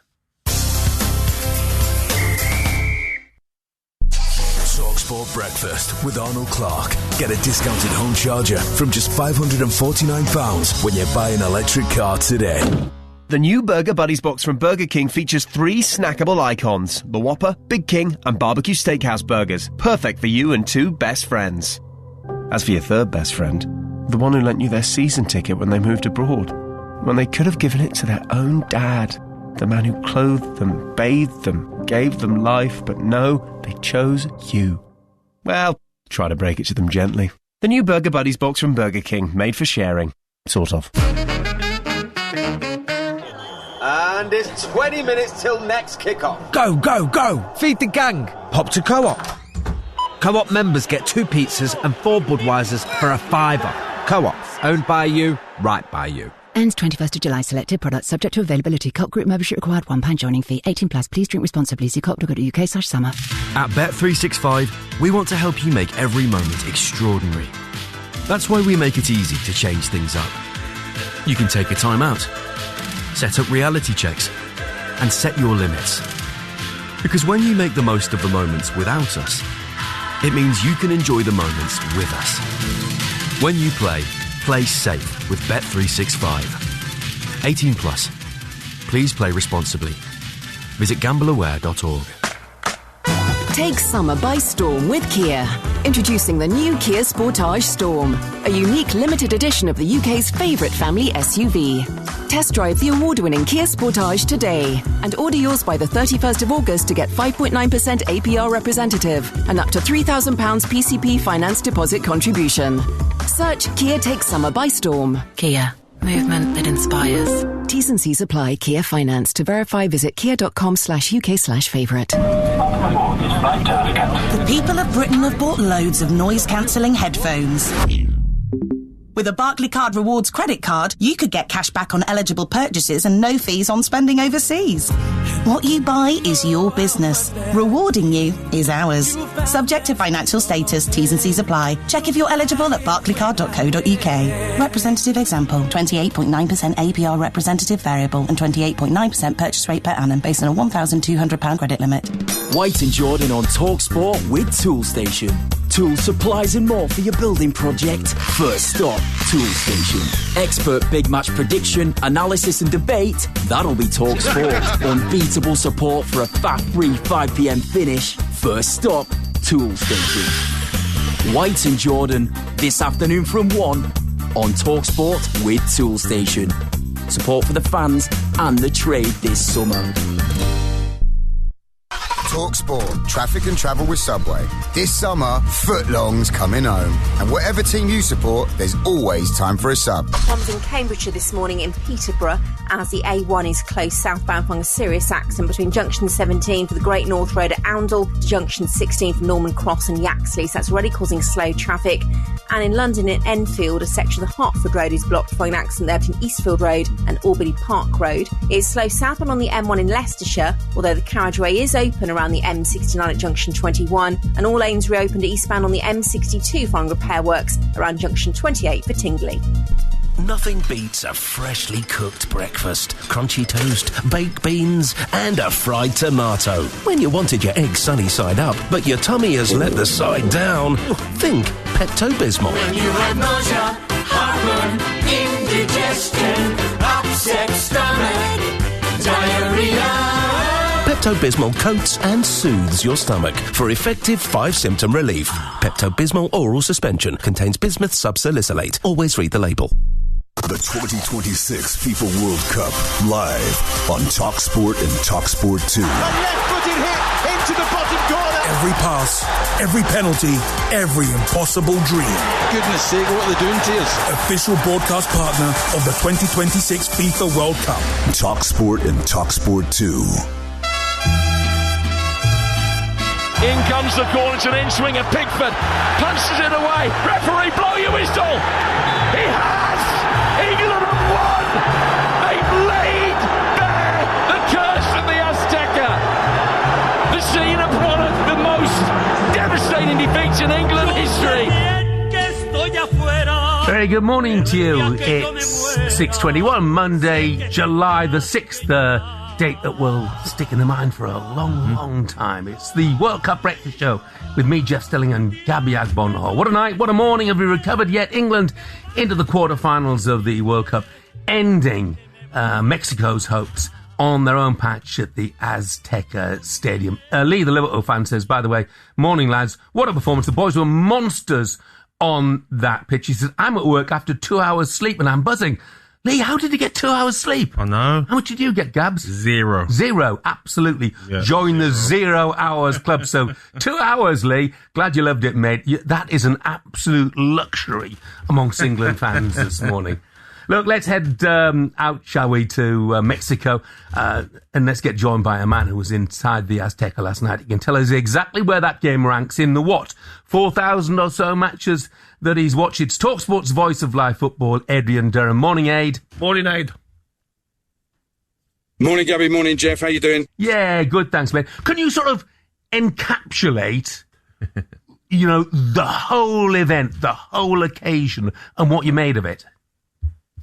Well, I said on air towards the end, well, after the game had done that, there are moments in your life that are very, very special, like all of your marriages, the kids that you have, all that sort of stuff. And, those things will never be forgotten. But this, I mean, the privilege of being there to witness it, to bring it to the audience live on TalkSport, I have to say that this is right up there with anything else. And I absolutely know at least one of my two children's listening, and I don't care how they react to it, but this is right up there. Adrian, I honestly, mate, watching the game, I was so jealous of you guys being there because the atmosphere, was it more electric than it sounded on our screens? Because they didn't stop all game, did they, the Mexican fans? Mate, the Mexican fans were absolutely sensational. And what you're saying there, Gabby, is right, because it's the whole package. The fact that it's a World Cup match, it's at a World Cup, so that's huge in itself. Mm-hmm. It's at the Azteca where we've got some history. That whole place just reeks of history. Their fans were magnificent. Their record at the Azteca is magnificent, and their record at this World Cup, Mexico, has been magnificent. So this was, I mean, in terms of the result and what it means, sensational. How they did it with some real quality, backed up towards the end of the game with a defensive block and wall that, it was never going to be beaten. And behind all of that, a guy who's had a load of criticism, Jordan Pickford, he puts in a stellar performance. He was absolutely stunning. It was Stuart Pearce's man of the match on TalkSport. I just think the whole package together makes this. I mean, I know people will have a debate. This is the number one, certainly in my lifetime, England performance. I think one thing is for sure. It's the moment the World Cup really took off for England. Okay, second half against Croatia, we were terrific. But this is the game that sent out a message to all of those sides who are surviving. And by the way, a lot of the big boys are not there, are they now? Germany are not there, the Dutch are not there, Brazil are not there. This is the game that sent out a message to everyone else that we're the real deal, Aid. Yeah, I think so. Don't forget Scotland aren't there either. That's worth throwing in there, Jeff. So let's not forget that. I think No, you're right, and we have to be seen seriously as contenders. To do that with 10 men, to show two sides of the game, and they will all know that we have Harry Kane who's going to score goals. They'll all know that we've got Jude Bellingham. And by the way, Jude Bellingham tonight, a couple of goals. Incredible. He then had, a goal-saving challenge just before half-time that I said on air is effectively a hat-trick for Jude Bellingham. He deserves the match ball. And he's still there right at the end, running the length of the pitch, giving everything for the cause. This is a proper national hero, a national treasure, Jude Bellingham. And all those other teams in there, the fancy teams like Argentina, who, by the way, weren't particularly great against Cape Verde the other night, got a little bit lucky. And France, who Paraguay got stuck into them. And listen, I don't think we like Paraguay's tactics, but it shows there's a potential fragility or some sort of flaw within that France side. I'm not saying England are definitely going to go and win the World Cup, because overall France have been better at this World Cup. But we've got a chance. We're in there. We've got a chance, and we've shown something tonight, made a statement tonight. You know what I loved, Adrian, is how strong we was in that last 35, 40 minutes, because we've seen Germany weak. We've seen Brazil weak.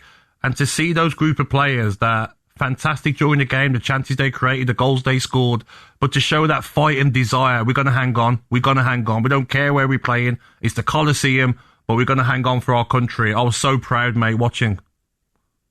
Oh, and pride is the right word, Gabby. And look at all those defenders who put everything on the line. Ezri Konsa, your man, was absolutely sensational. He was an absolute rock.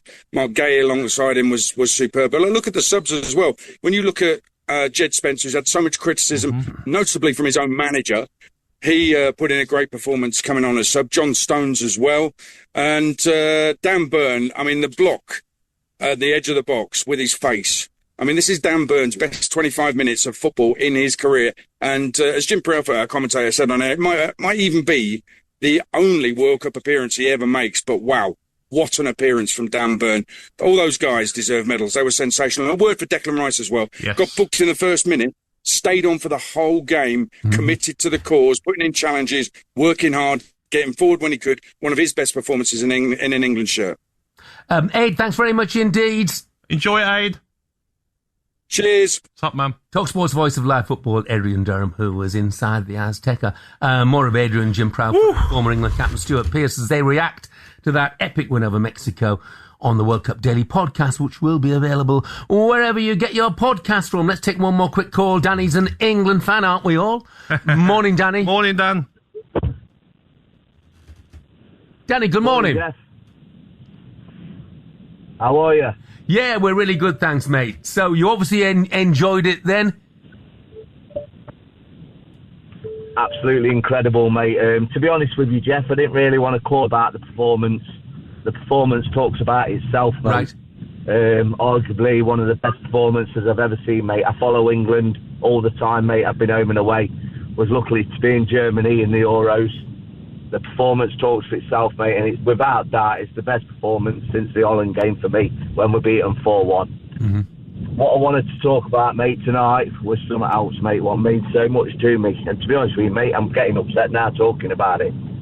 But to let your children, mate, watch that game tonight. You know, we're going through such a hard time in this country at the moment, a lot of financial strain. That was free tonight, mate. And to see my son with tears of happiness, mate, what can cost thousands and thousands of pounds to gain them will never be forgotten, mate. And if you didn't let your child watch that game tonight, mate, you've just lost an unbelievable memory. Yeah. Well, look, there might be 2 or 3 more unbelievable memories on the way for your boy and for everybody else's as well, Danny. Let's hope so. Let's hope so, mate. I hope so, mate. I really do. Because Tuchel is in still such fight in that team. And what I will say is, mate, Leicester City won the league on that. Yeah. Danny, thanks very much for the call. Thank you, mate. Not everybody's impressed, by the way. I got a text in here, which I've just lost now. But I will find it in just a moment. If Mexico, this is Joe. Oh, no, Joe. No, Joe. If Mexico had a world-class striker, we would be out. Afraid Haaland will pick this defence apart. Well, that's a discussion, if not for another day. Yes. For a bit later in the morning anyway. Let's just enjoy it now, Joe. Sun's out, blue skies. Yeah. Enjoy the win. Absolutely. England through to the quarterfinals.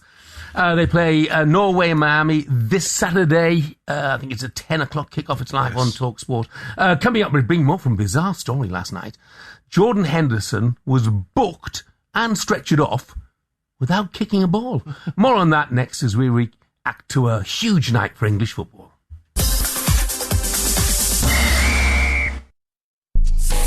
TalkSport Breakfast with Arnold Clark. Choose from over 20,000 used cars online and score your dream car today. The wall chart is up, the retro shirt is out, and the car flags are ready for duty. The familiar roller coaster of supporting England is here again. At Virgin Bet, we're strapped in for the ride with you, and we're adding to the excitement. Get a bet builder on every single England World Cup game. Virgin Bet, a good bet. Bet value £1 to £20. Min 3 selections. Odds evens. Min £10 cash bet in June to qualify. Full terms apply. Gamcare.org.uk. 18 plus. Big news, Britain! Aldi just won which Best Value Brand of the Year? So you don't have to choose between high quality and low prices. That's big. You can have your big old cake and eat it. Then have another one if you like. Aldi, which Best Value Brand of the Year 2026? There are two teams guaranteed to bring home a world-class result this summer. Toolstation and Ryobi Power Tools. Over 200 tools powered by one interchangeable battery for all those DIY, gardening, cleaning and automotive jobs you should be doing when you're watching the football. Get in. Save 20% on Ryobi body-only tools and batteries from Toolstation branches nationwide or online at toolstation.com. Offer ends Sunday, 12th of July. Best results this summer. Ryobi Tools now available from Toolstation. Disco Fever is taking dance floors by storm. Girl power is taking over the chart. Will the smartphone revolutionize the world? A lot has changed over the past 5 decades, but one thing that hasn't changed is what makes a great casino. And being backed by over 50 years of Las Vegas heritage, we should know. BetMGM Casino, the real deal. 18 plus, please gamble responsibly. Take summer by storm with Kia. Introducing the new Kia Sportage Storm, a unique limited edition of the UK's favourite family SUV. Test drive the award-winning Kia Sportage today and order yours by the 31st of August to get 5.9% APR representative and up to £3,000 PCP finance deposit contribution. Search Kia Take Summer by Storm. Kia. Movement that inspires. T's and C's apply. Kia Finance. To verify, visit kia.com/UK/favourite. TalkSport News. Normally the Sunderland fan says England fought like beavers, Jeff. Bringing back one of the legendary Chris Kamara lines, one never to be forgotten. I think he used it in regard to Tottenham. But you're absolutely right, Normie. They did fight like beavers. 6:33, Monday, July the 6th. Let's get some headlines with Emma. Morning, Emma. Thank you, Jeff. Good morning. One of the most testing, draining and magical nights in England's history. That's how some of you are describing the Three Lions win over Mexico. And England have beaten them by 3 goals to 2. Jude Bellingham with 2. Harry Kane, the captain, with a match-winning penalty. Absolute scenes overnight as fans celebrated at the hundreds of bars and pubs that stayed up until 5 a.m. for the game after the government extended opening hours. The Prince of Wales was among the first to congratulate Thomas Tuchel's men, saying bring on the quarter-final. In other news, Nigel Farage claims he's the victim of an establishment hit job over financial support given by a convicted criminal. It's after the Sunday Times revealed George Cottrell provided him with years of undeclared funding for Reform UK, but Farage says he's done nothing wrong. Life-saving allergy pens are to be sold in all UK schools from September, with teachers trained up to use them. The guidance is named after Benedict Blythe, who lost his life to an allergic reaction in 2021. And Britain's first daily weight loss pill has gone on sale. Pharmacies say they're bracing for a surge in demand, and experts are saying patients should avoid cheap offers online. TalkSport Express Sports Update, sponsored by Costa Express. Real beans, real milk, real signature taste. Character, willpower and Jude Bellingham have sent England onwards, and a yellow card and a trip to hospital for Jordan Henderson despite not playing a minute. Will has more at 7. The 2026 FIFA World Cup North America on TalkSport and TalkSport 2. TalkSport will be in America. Live commentary in America. Huge victory in America. Please not penalties in America. And the referee says penalty. The only place to hear all 104 World Cup games live. Official broadcaster of the FIFA World Cup 2026. Anyone could win it. TalkSport and TalkSport 2. Yeehaw. TalkSport World Cup Superstar Breakfast. Good morning, 6:35, Monday, July the 6th. This is World Cup Breakfast with me, Jeff Stelling, Gabby Agbonlahor and Arnold Clark. Browse the UK's best used car deals and score your dream car today. Check out their website for more details. Anyone just waking up? England into the World Cup quarterfinals after a wonderful 10-man victory in the Azteca against Mexico, who became the second of 3 joint hosts to crash out. Just before we move on, but I thought I was bonkers. I thought I was going crazy. Because I had this theory, which we will talk about at some stage, that when we come round to playing Norway with the aerial threat of Erling Haaland, Dan Burn came on last night. And everyone who watched the game will tell you Dan Burn was fantastic when he came on. And Aid mentioned a minute or two ago, that might be the only 25 minutes of World Cup football that he might get in his career.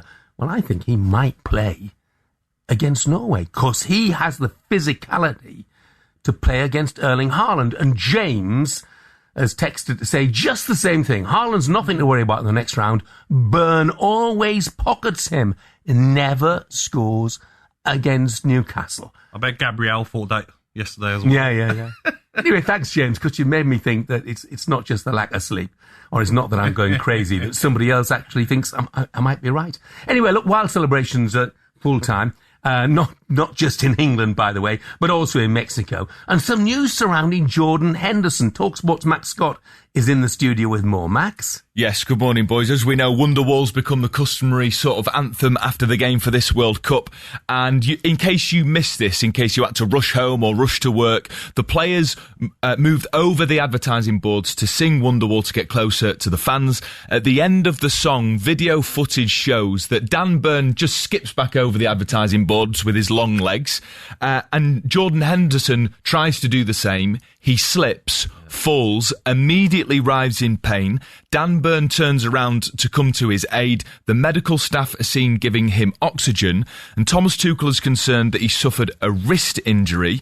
And we understand that Henderson will now not travel back to Kansas City with the England squad, that he will remain in Mexico City with an England medical staff member. Such is the severity of the injury. So Jordan Henderson somehow managed to get a yellow card and a night in the hospital. Of course, if you're watching on smart TV or on YouTube, you can see some of the footage. It's one of those random freak innocuous incidents, and of course all of our regards and well wishes go to Jordan Henderson. It looks nasty. As I said, he's had oxygen and will be spending the night in hospital in Mexico City.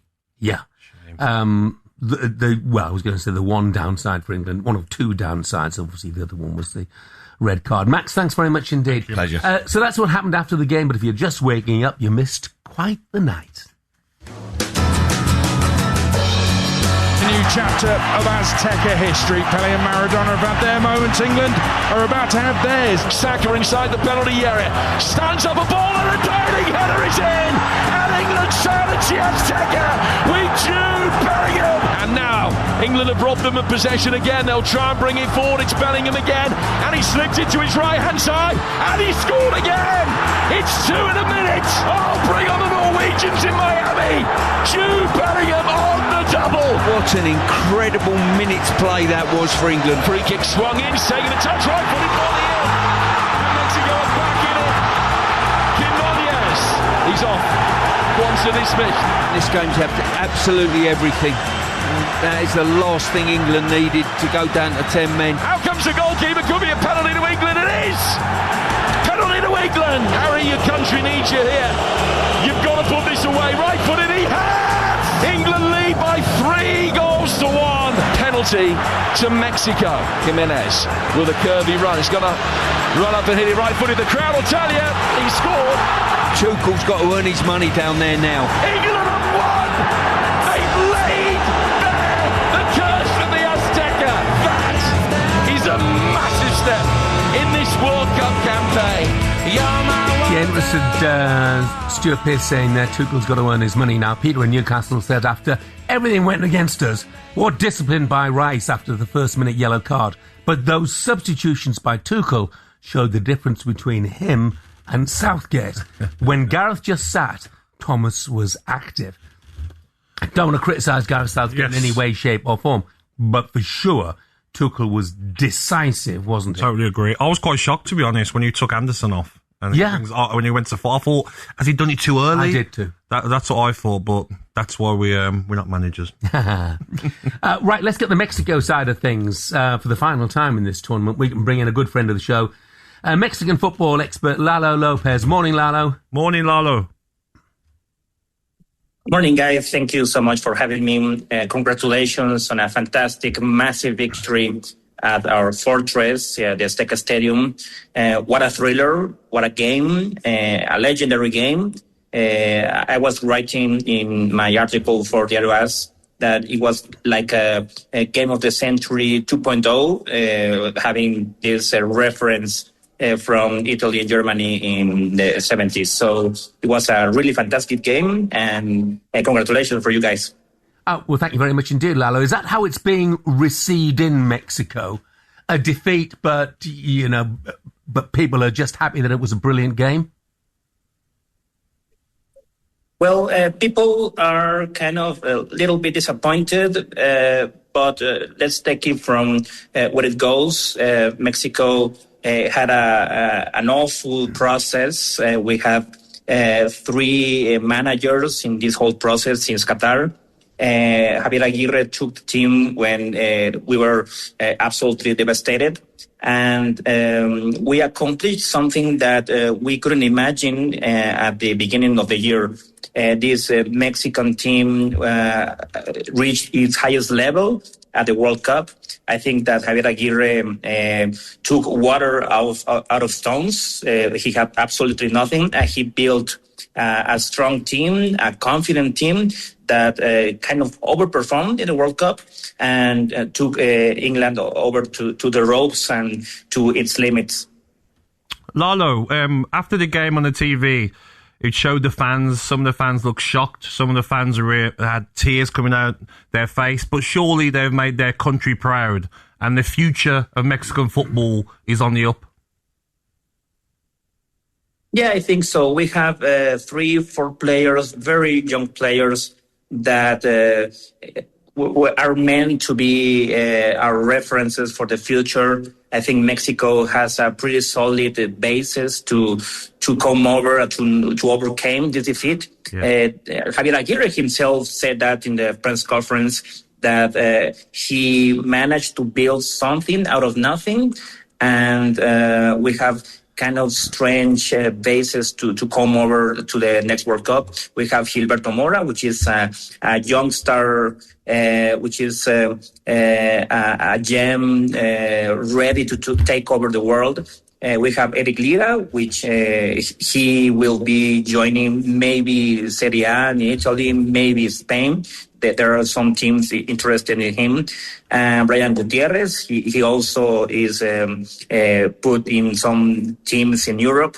So we have some expectations following the next World Cup. Rafael Marquez, the former Barcelona defender, will become our coach for the next World Cup. So we have some good positive qualifications after this big disappointment, but it wasn't so bad after all. Lalo, were people a shade surprised by a couple of the substitutions? I mean, you mentioned Mora. I was quite shocked when he was taken off after about an hour, and Canones as well, who, prolific goal scorer. Were people surprised by those substitutions? Yeah, Quiñones may be our best player in the World Cup. I don't understand why Aguirre did that. Aguirre has this awful kind of obscure story in the World Cups where when he has the neck over the water, he comes crazy, he suffocates himself, and he does these crazy, not understandable changes. In 2002, he took our best men over that World Cup towards a veteran that wasn't playing at that time. Again, in Argentina, in South Africa World Cup, he also suffocated with the changes. He managed to come over Chicharito Hernandez at the second half when he was the top scorer in the Mexican League at that time. And now this Quiñones change substitution is not quite understandable. But I don't know. Aguirre is not a coach that can overcome high pressure, high stress, and he tends to do these things. Lalo, thank you very much indeed again. Thank you very much. Thank you so much, guys. Thank you. Mexican football expert Lalo Lopez there. Still to come on Breakfast. Superstar Breakfast preview on TalkSport with Travis Perkins. Manage your Travis Perkins trade account online at travisperkins.co.uk or via the Travis Perkins app. You got to hold and give, but do it. Yeah, guess what we're going to be talking about today? It's an England morning on TalkSport. We'll be reacting to what you watched or listened to over the last 4 hours. Also among our guests, the former winger Andros Townsend, Jack Butland, who'll have plenty of words to say about Jordan Pickford's performance, and legendary journalist Henry Winter. And you can get your calls in 03717223344 is the number to have your say on a special night for English football as they beat Mexico 3-2 in the Azteca. And that was our breakfast preview with Travis Perkins.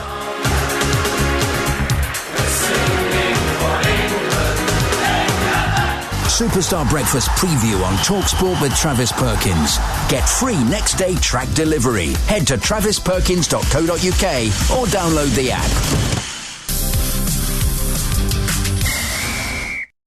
TalkSport Breakfast with Arnold Clark. Buy a used car and get a free 2-year service plan. Picnic spot secured. Snacks required. Pop to Co-op. Get 3 for 2 on picky bits like irresistible paella arancini, pancetta croquettes or margarita pizza dip. Co-op. Owned by you, right by you. Ends 8th of September. Selected products subject to availability. Co-op Group food stores only. Full times at co-op.co.uk/summer. Time for a kitchen upgrade, but not sure who to trust? At Wix, you can include installation on a wide range of kitchens, all carried out by professional installers and covered by our 2-year workmanship guarantee. Plus, we're rated excellent on Trustpilot. Book your free kitchen design appointment at Wix. SOCCER! Soccer World! We don't do half-time entertainment. We don't do octopus predictions. And we certainly don't do soccer songs. At William Hill, we just stick to what we do best. Acca Boost, now including doubles and trebles every World Cup match day. On app and in shop. William Hill, nothing but the bets. 2+ leg football Acca Boost on selected markets, online and in shops. Min odds, max boost limits and T's and C's apply. 18+ gamble aware. I'm Sean Dyche, and I've teamed up with Aqua to share a credit-building game plan. 1. Avoid giving away a penalty. Missing a payment can cost you, so stay on the ball, pay on time, and keep your finances in play. 2. Find a coach. When building credit, you're not playing alone. With Aqua, you could get the support you need to reach your goals. Search AquaCard and get that better credit feeling. Representative 39.9% APR variable credit issued by New Day Limited, 18 or over, UK only, subject to status, terms apply. Me and Stu always used to wonder what we were doing in life, him especially. He was a wicked carpenter, but he'd done it for years. So we started signing up for marathons. He was clearly needing a bit of something else. So when he landed this job, training future chippies at the college, it felt right. Now he's made up with work again, and that's better than him banging on about his PB all the time. Give your skills new life. Train others. Search jobs in further education. You do the business, Nissan do the vans. Search Nissan Vans to discover the range, all with 5-year warranty. Warranty terms apply, 5 years or 100,000 miles, whichever comes first. Visit nissan.co.uk. TalkSport. Traffic and travel with the new barbecue pulled pork sub from Subway. Keep the summer football flavours flowing with slow-cooked pork, mozzarella and cheddar cheese, coleslaw and pickles in a barbecue sauce. Available now at Subway. It's stationary now, clockwise on the M25. All traffic being held on the QE2 bridge. That's already causing queues back and beyond junction 30 for Lakeside. And Lonkeys in Cambridgeshire this morning, heading through Peterborough, as the A1 remains closed southbound from serious accidents the early hours between junction 17 for Oundle and 16 for Norman Crossing Yaxley, with congestion back towards Fletton Parkway. And it's slow in West Yorkshire, heading down to Crofton, as the A6 straight Doncaster Road is partially blocked following an accident around Penfold Drive. That's the latest. I'm Louisa Gale. Welcome to the Money Supermarket Training Academy, where we put our new recruits through their paces, training them to be their very best at saving the nation money, turning them into deal-finding hotshots, and teaching them how to come up with fantastic rewards for our customers. Is this the Money Supermarket Training Academy? Absolutely. Come in! Money Supermarket, where better off begins. Download the app today. Rewards include prepaid MasterCard, qualifying purchase with logged-in account, 18 plus UK only. See site for T's and C's. Pump up your summer. The 2026 FIFA World Cup live on TalkSport and TalkSport 2. Get your kicks on Route 66 and beyond. What a goal! It's the ultimate battle for the most sought-after prize in world football. The 2026 FIFA World Cup on TalkSport and TalkSport 2.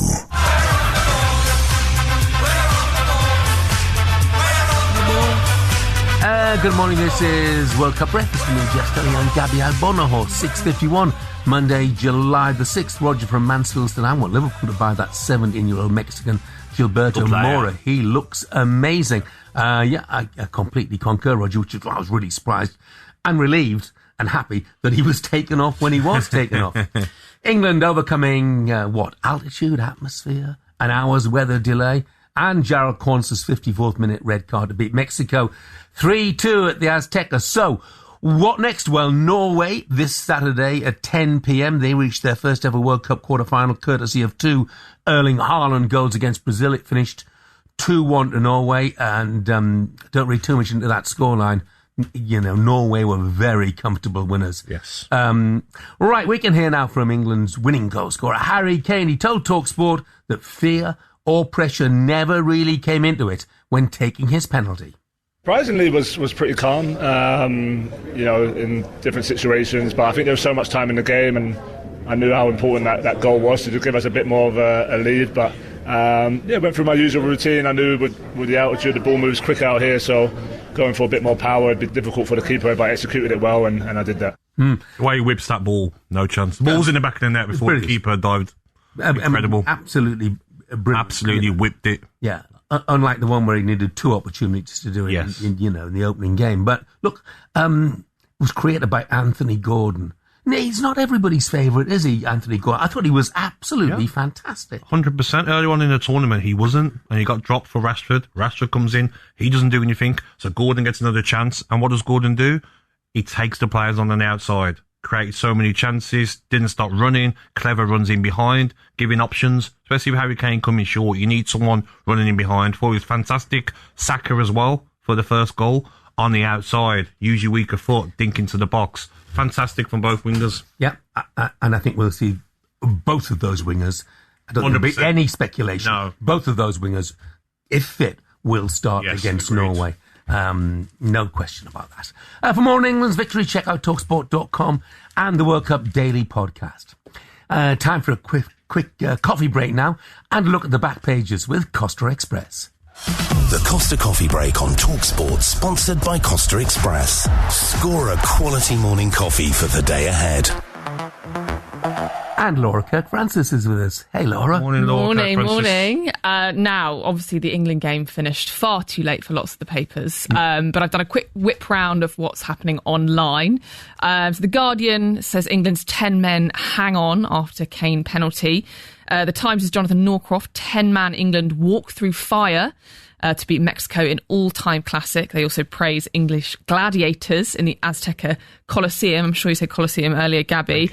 The Telegraph have gone very, very dramatic.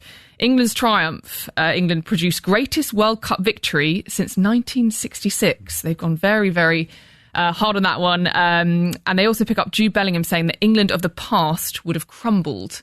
So obviously full of praise for England. Some of the tabloids, though, won't have arrived yet. So I've written my own headlines for these ones. Obviously, I think lots of them will go with altitude. Pride of England, Mexico mauled, the Lions tame the Azteca, Jude awakening is my finest one, I think. So lots and lots of praise for England. Elsewhere, there is some other sport happening as well, believe it or not. So yesterday, the British Grand Prix was won by Charles Leclerc. Quite a chaotic ending to that one. Ended under a safety car, despite the race control saying that the car would be removed. So a bit of a... I think you call it anticlimactic. Anticlimactic, Goodness me, if you paid a fortune to be there. Podium for Hamilton, George Russell in second. But a bit of an anticlimax. It could have been a last sort of lap scramble had that safety car disappeared. We didn't get that. And at Wimbledon, the biggest story of the day in the middle Sunday, Aryna Sabalenka out, beaten by Naomi Osaka, which means there will be a different women's singles champion for the 10th time in a row.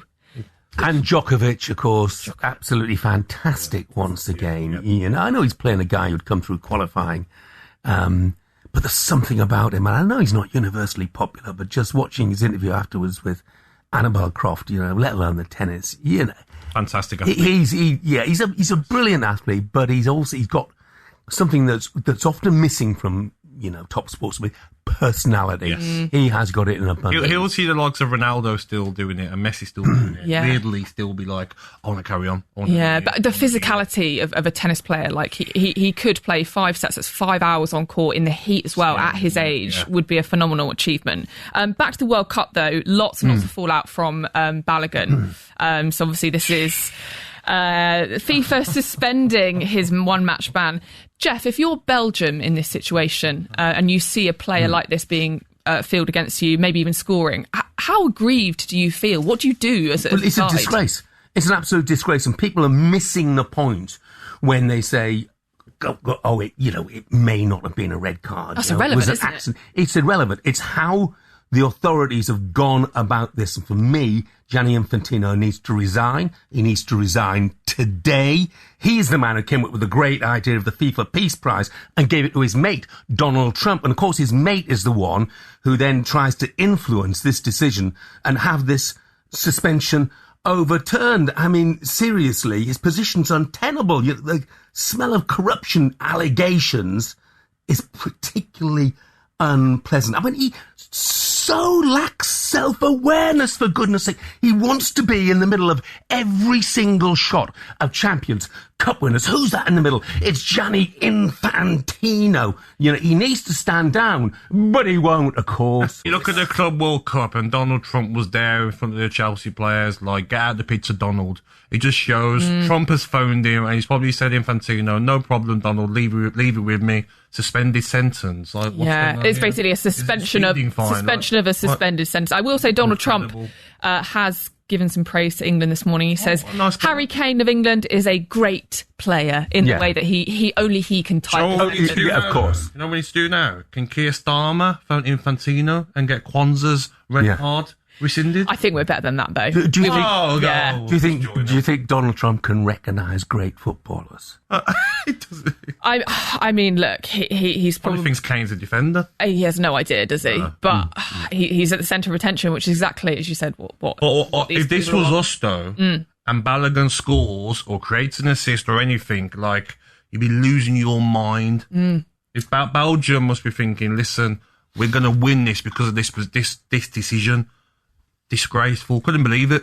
Yeah, it's just shameless, isn't it? And nobody's having a go at Balogun. No, because I like a lot of people thought he was unlucky. I mean, there was no intent at all in the challenge, but that is not the point.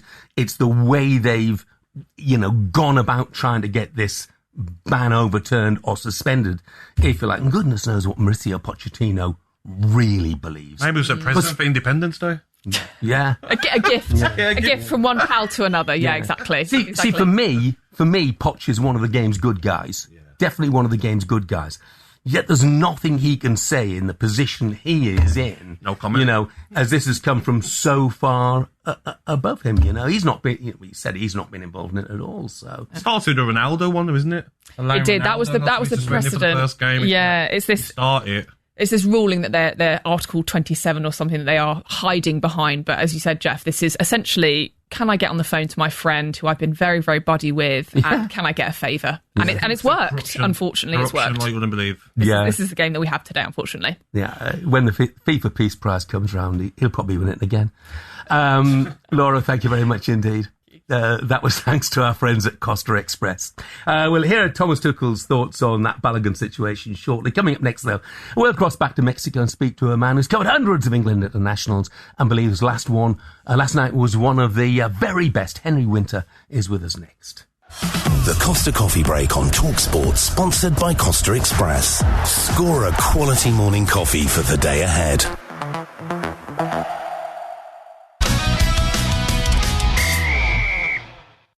TalkSport Breakfast with Arnold Clark. Get a discounted home charger from just £549 when you buy an electric car today.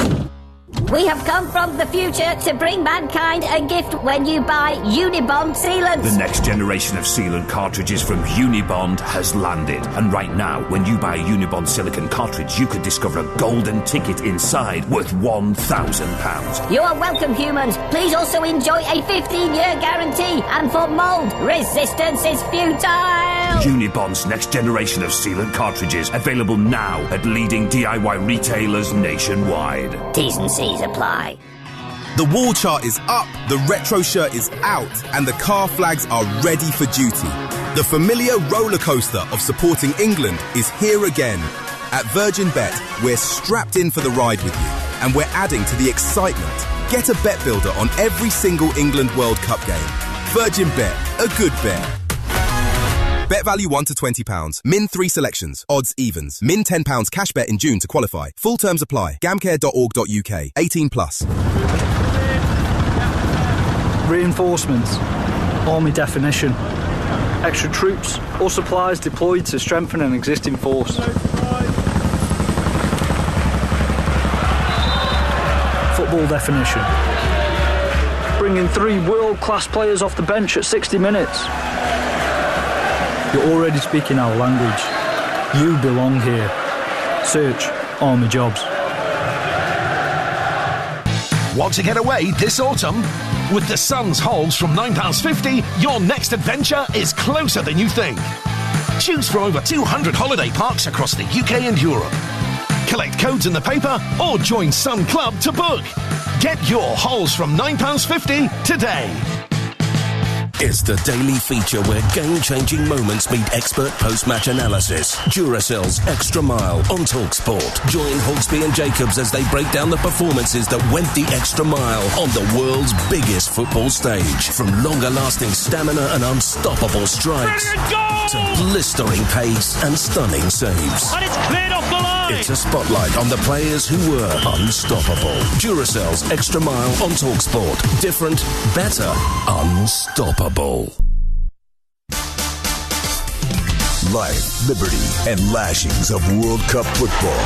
Official broadcaster of the FIFA World Cup 2026. TalkSport! Talk Sport. Just after 7 o'clock, Monday, July the 6th. Let's get some headlines with Will. Morning, Will. Morning, Jeff. 40 years after Maradona's immortal villainy, England have come back and they have conquered the Azteca. One of the greatest victories they've ever had in the World Cup against a Mexico side who played for 40 minutes with a numerical advantage. A Mexico side have only lost 2 out of 88 competitive games here. Down to 10 men for over 45 minutes. Declan Rice on a yellow for 98. On came Spence, Byrne and Stones, and the fortress would not give way. Yeah, we rely on pure will, on determination, on togetherness, and this is a lot, of course. But I think we will get better and need to get better. But of course, we just enjoy it now. It's a big one. Kane and Bellingham were magnificent once again as their partnerships continue to blossom. Gabby says England's first goal was perfection. Great play from Saka, going on the outside, been crying out for it. Dink, That's a Lampard goal where you're attacking the box late on. Bellingham's got that role now. Fantastic goal. Stuart Pearce on commentary was in rapture at the character, the defiance, the willpower and resolve, and he was spoilt for choice when it came to man of the match. I'm going with Pickford. He was magnificent. 2 wonderful saves, and coming when his team needed him for 20 minutes at the end of that game. He was there, coming off his line, catching things, punching things, incredible. And a yellow card and a stretcher for Jordan Henderson despite not playing a single minute. He suffered a bad injury to his wrist at full time when he failed to clear the advertising boards to celebrate with the fans, while the rest of the squad head back to Kansas. England say Henderson will stay in Mexico City with a member of the medical staff.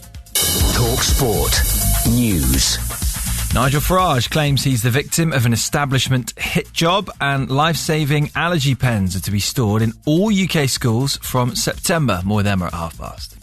TalkSport weather with QuickFit. Heatwave outside, oven inside. Stay cool this summer with a free aircon check. Book online or visit your local QuickFit today. Rain persisting across northern and northwestern Scotland. Cloudy with patchy drizzle at first in Northern Ireland and northern England. Dry elsewhere with sunny spells and breezy conditions and very warm temperatures in the south.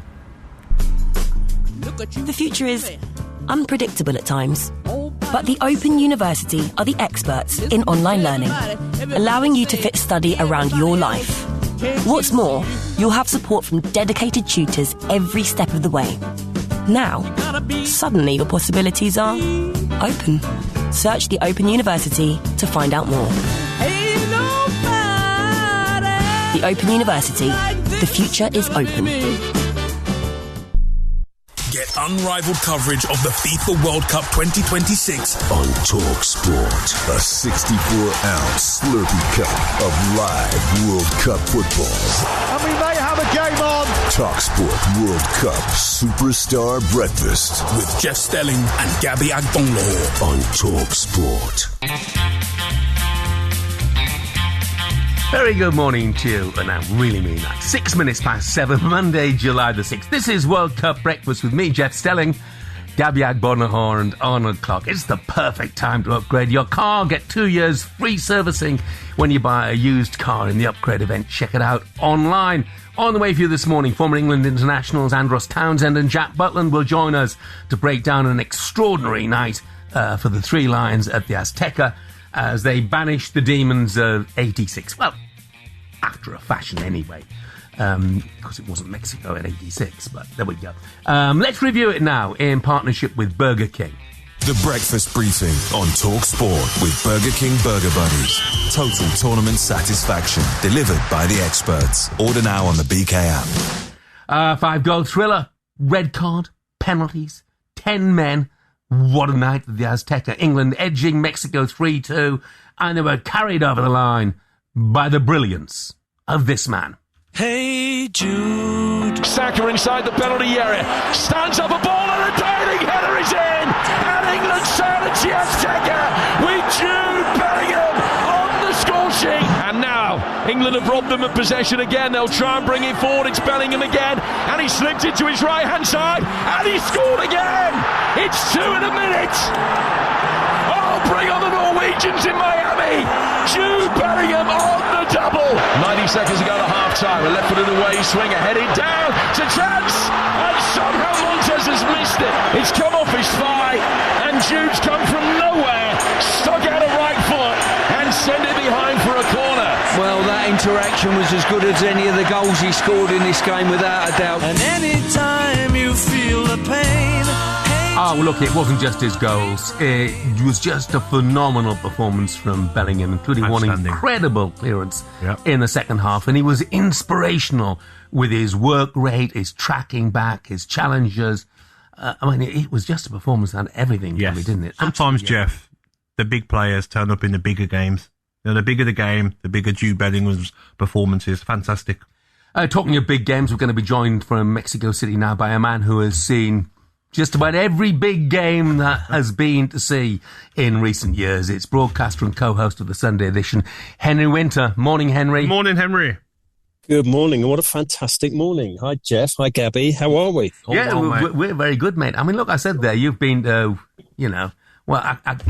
It would be easy to list the big games that you haven't been to, I guess, Henry. So where does this stand in terms of matches that you've seen, international matches that you've seen? Well, England have been playing international since the 1870s. I don't quite go far that back.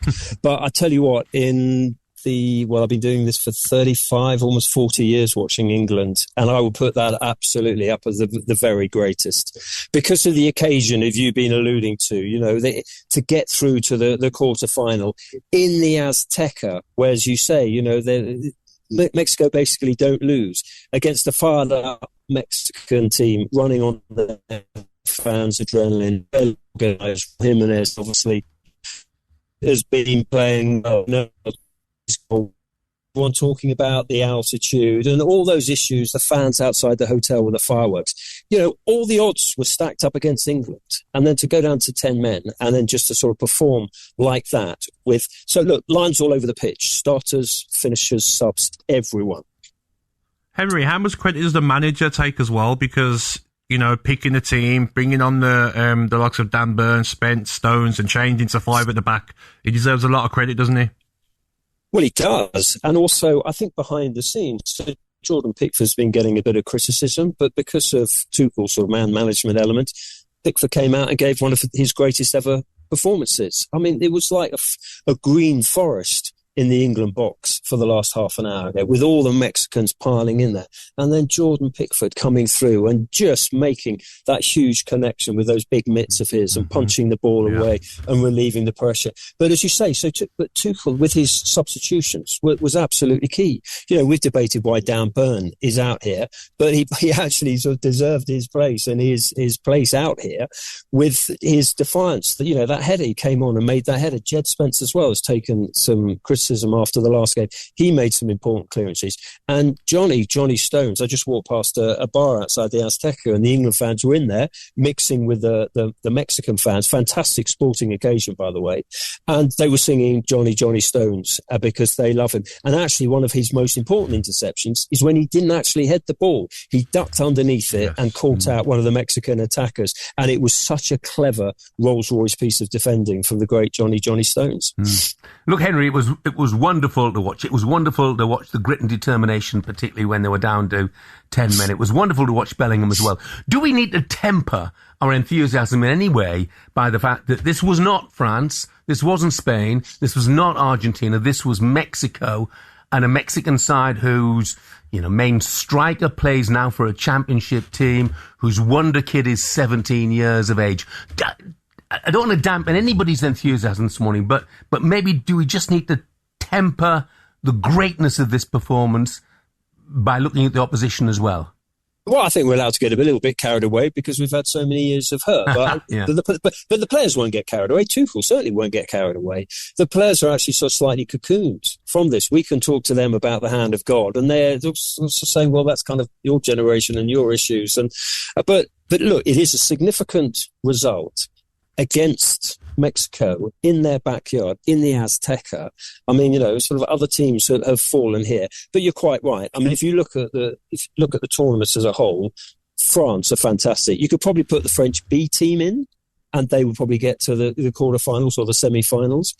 Argentina with Messi and players like that. Norway next up. I mean, that's going to be like a Premier League game, that. And, we always worry about the Premier League taking games to America. I think that Norway against England is going to be pretty much almost like a sort of Premier League game with a little bit of Bundesliga and Spanish football thrown in as well. But look, we should get excited because, if you're a Birmingham City fan, and Gabby, I'm sure you do know some, they have been saying for a long time, this 16-year-old who came into that dressing room, Jude Bellingham, and absolutely delivered. Borussia Dortmund fans, his first game for them was on tour in Switzerland, back heel to Erling Haaland, who scored. They saw there was a special player there. He went into the Real Madrid dressing room. This is Real Madrid, biggest club in the world. Lesser personalities, have been crushed by that club, and he has absolutely delivered there. So, we should cherish him. Well, Henry, he's not for everyone, is he? Because there was one idiot journalist who said Thomas Tuchel believes squad harmony is crucial to England's World Cup chances, but starman Bellingham has proved he's divisive and petulant. The obvious solution: leave Jude at home. Interesting. Yeah, well, the important decision is made by Thomas Tuchel, who's made some comments about Jude Bellingham, and does he buy into, to use his phrase, the sort of the team ethos? I think Birmingham City fans, Borussia Dortmund fans, Real Madrid fans, and also England fans will say that absolutely that he does. Just he's got this winning mentality, and some people have an issue with that because they feel he's a little bit, disrespectful to officials. But I like that winning mentality. I want more players in that England team to be inspired by that mentality. Can you imagine if Jude Bellingham was American? They would be celebrating mentality, So, look, I don't know necessarily the piece that you're referring to. And to be fair, Tuchel has encouraged some of the sort of the narrative on this. But what a player. He's one of the best players I've ever seen play for England. He's got that Brian Robson getting into the box. He can do the sort of Paul Ince in front of the back line and nick the ball. He can dribble like a Chris Waddle. There's so many elements to this fabulous player. And absolutely, you're so right, Gabby. We should cherish him. Henry, he was absolutely inspirational. Inspirational. Henry, thanks very much. Top man, Henry. My pleasure. Take care. Writer, broadcaster, co-host of the Sunday edition, Henry Winter with us there live from Mexico City. And that was a roundup of all the latest action thanks to Burger King. Just before we leave it, Matt Law in the Daily Telegraph has tweeted, a word on the Mexicans too. I've only seen people be friendly and welcoming. On my way out, I saw England fans at a bar singing Hey Jude with Mexico. Lovely. That's how you should be. That's what a World Cup should be about. Exactly. Coming up, we've taken your calls on that incredible night for England and also try and help you get through work today with minimal, or in some cases, no sleep. That's next. The Breakfast Briefing on TalkSport with Burger King Burger Buddies. Iconic winners delivered in the box every time. Order now on the BK app.